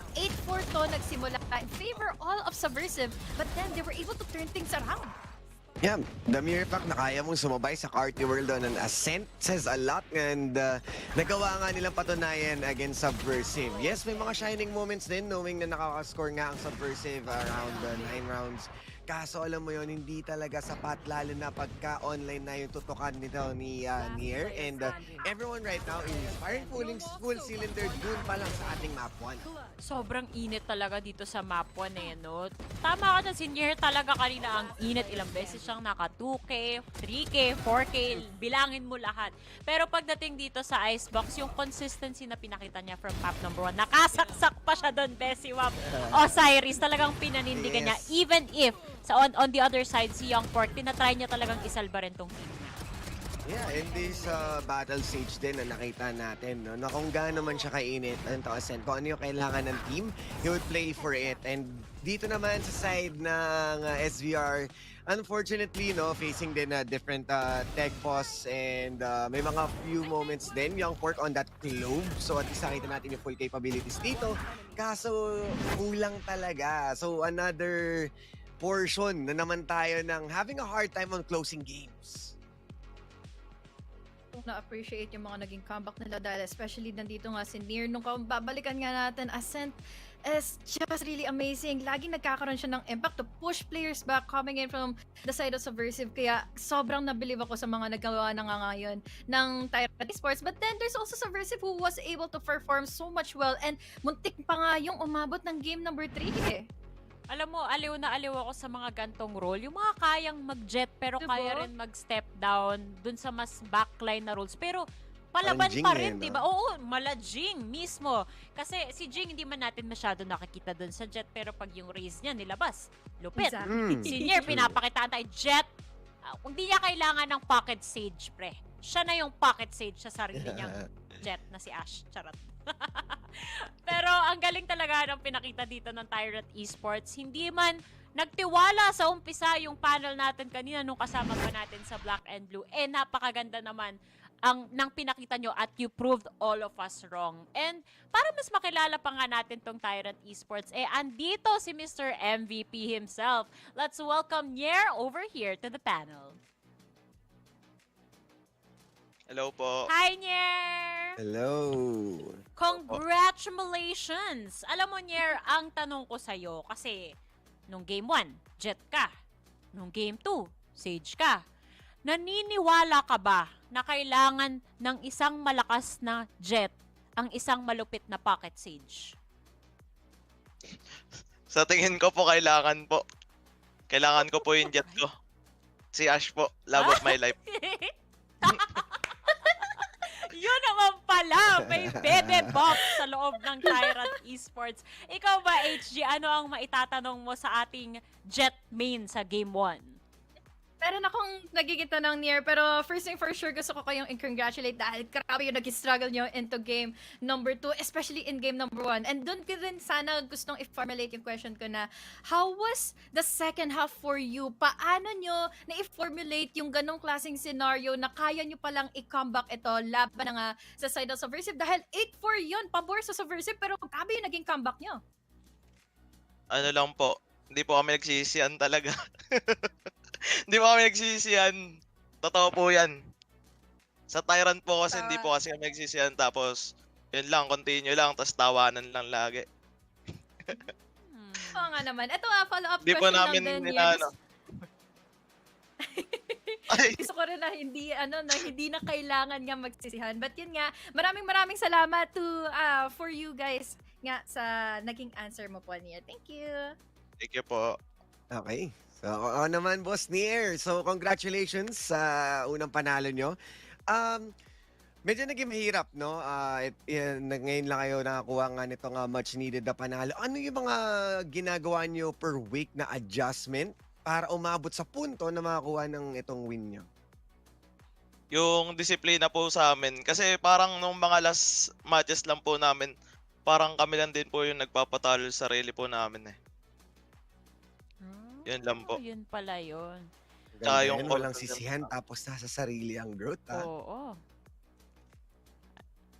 Opo. Grabe naman yung ngitian ni Nier. Nier, ako, gusto ko sana i-take tong opportunity na to na makilala namin ng tuluyan ang Tyrant Esports. First time namin kayong mai-interview. Karamihan ng players nyo, hindi pa ganun kakilala dito sa VCT PH. So, pakilala mo naman sa amin, isa-isahin natin, anong ugali ng isang Iris Monster?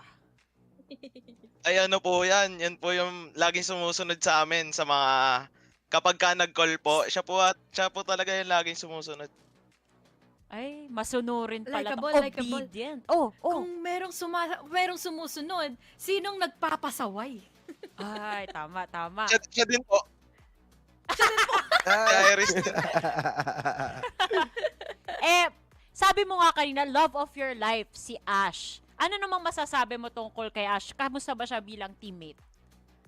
2 taon na po kami niya magka-team ni Ash. Since BFP 2 years po. going strong. Kaya yun, mahal na mahal ko po yung si Ash. Pero ikaw ba mahal na mahal ka ni Ash? Yun lang po, hindi natin alam.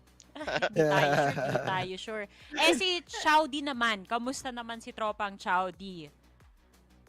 Matagal ko na rin po yan ka-team si Chowdy. Na rin po, 1 taon na din po kaming magkasama niyan ni Chowdy. Kaya yun. Ano masasabi mo sa ugali niya? Okay naman? Okay po yan. Okay. Si Chase, kamusta na? Bakit ganun yung post pala ni Chase? Sinasakal niya yung sarili niya. Paki-explain nga. Gusto niya na po kasi magpakamatay yata. Oy, grabe naman yun. Huwag ganun, pre! Maganda pa ang iyong career sa Valorant. Huwag muna. Gusto pa namin makita. Siyempre, last but not the least, yung isa pang pasabog dito sa icebox natin. Si Yux. Kamusta naman si Yux? Nagugulat kami sa mga pasabog niya eh. Ayun, malakas po talaga yan. Kasi may minayde yan sa, sa Instagram niya. Kaya yun, naglakas po Bebe siguro buff siya ba? dahil dun. Ay, di ko na lang, no-comment na lang po. Okay, hindi kasi kami friends, di ko makikita yung my day niya. Pero at least, kahit papano, nagkaroon tayo ng deeper glimpse pagdating dito sa Tyrant Esports. Nako, syempre, alam ko may listahan ka na gustong i-shoutout dyan, so ilabas mo na. At ito na yung moment mo. First of all po sa family ko, yung mga family ko nanonood, shoutout po. Tsaka yung jowa ko, ito po. Ay! Tapos yung Tyrant Esports, si Boss Santi, si Rin, yung manager namin, mga kampi ko syempre. Hindi namin makamit to kung wala sila. Yun lang po. Thank you. Yon, congratulations! Sana sa susunod may interview pa namin. Galingan nyo palalo para maparami yung ganitong interview natin. Pero again, congrats sa inyo, Nier, at kita-kits. Pahinga na kayo tonight. Thank you po. Bye-bye. Bye-bye! Congrats! Alam mo, fun. oo, natutuwa ako sa mga ganito, Ichi. Yung magaan lang yung pakiramdam sa interview, di ba? Nakakatuwa. Ikaw ba, Osiris? Ano mga nafe-feel mo sa mga gantong interviewhan? Nakakatuwa kasi nakikilala natin sila on a different perspective. Kasi pagka game, laging seryoso, game face. Pero pagka interview, alam mo yun, mas loosen up yung approach. Pwede silang maging kung ano talaga yung personality nila. Oh, Yun din ay gusto kong I really appreciate the players so much na ganito yung pakikitungo nila pagdating sa mga interviews. Hindi sila nahihiya and all. And sobra-sobra kong na-appreciate yung mga players na yun. So, thank you guys! Maraming salamat. Actually, si Vil nga, abang na eh. Kailan ba ilalabas yung mga matatalas na dila dyan na may mga ibang words? May mga words of affirmation para sa ibang teams dyan. Yan yung inaabangan ni Vil. Pero tayo naman dito, yung mga manonood, ang inaabangan natin ay ang updated standings. Tingnan na nga natin kung sino nga ba ang nasa taas at ano na ang estados dito, Honey Glaze ng Oasis at Naos Gaming. Dahil doon sa mga naging series natin kanina, napatunayan lang ng Oasis Gaming na ito na. Kaya nilang bumalagbag on top dahil this is a 4-0 record all throughout our standings. Although bumaba man nga si Carter World ng isang hakbang lang naman, hindi naman din ito magiging huli ang lahat for Carter World. Dahil dami pa rin naman tayong araw dito di ba, Osiris? Third week pa lang tayo in the regular season. Yes, at inaabangan na rin natin yung pag-aangat ng Zol dahil nga sabi ng marami, after nilang harapin yung dalawang Titans, magiging smooth sailing na ang pagsubaybay sa kanila dahil nga ang susunod na makakatunggali yung kumbaga kaya na nilang sabayan in terms of firepower. So I'm still waiting for Zol na sumama na dyan sa mga top 1 to 3 or sa ating top 4. Ayan na nga, Zol Esports. Lalong-lalo na nakausap natin kanina si Patman, maghanda nga daw ang mga future na makakalaban nila dahil patch ready na ang Zol Esports. Pero syempre, hindi naman papayag na sila lang yung patch ready na team dito. For sure, may iba pa na, may pasabog na paparating pagdating ng patch 9 natin. Pero sa ngayon dito sa panel, sabi nga ni Vil, oras na magpahinga. So kami rin ay mamamaalam na. Pero bago yan, maraming salamat muli sa Mineski Global, the official tournament organizers of the 2024 VALORANT Challengers Philippines Split number 2, presented by PPGL kung saan nyo ito pinapanood, which is the largest multi-game esports league in the country. Siyempre, papasalamatan na natin ang ating official super app na si Grab. Score Grab's lowest prices ever with up to 15% cheaper fares on Grab Car Saver delivery fees as low as 15 pesos with Grab Food Saver delivery and thousands of budget-friendly meals as low as 99 pesos with Grab Food Saver meals. Use our promo code. Nagsisimula yan since 11 a.m. It's a promo code of Grab Food 60. Get up to 60 pesos off your order with a minimum spend of 550 and our promo runs until or from 11 a.m. onwards. Last but not the least, this tournament is officially sanctioned by the Games and Amusement Board. Shoutout po kay Miss Cynthia. Ayan na nga mga kaibigan, alas 10 na. Ibig sabihin, mag-out na kami. Kita-kits ulit sa susunod para marami pa tayong Valorant na mapag-usapan. Pero sa ngayon, Likeable out, Honey Glaze out, Osiris out, and we'll see you guys next time. Bye!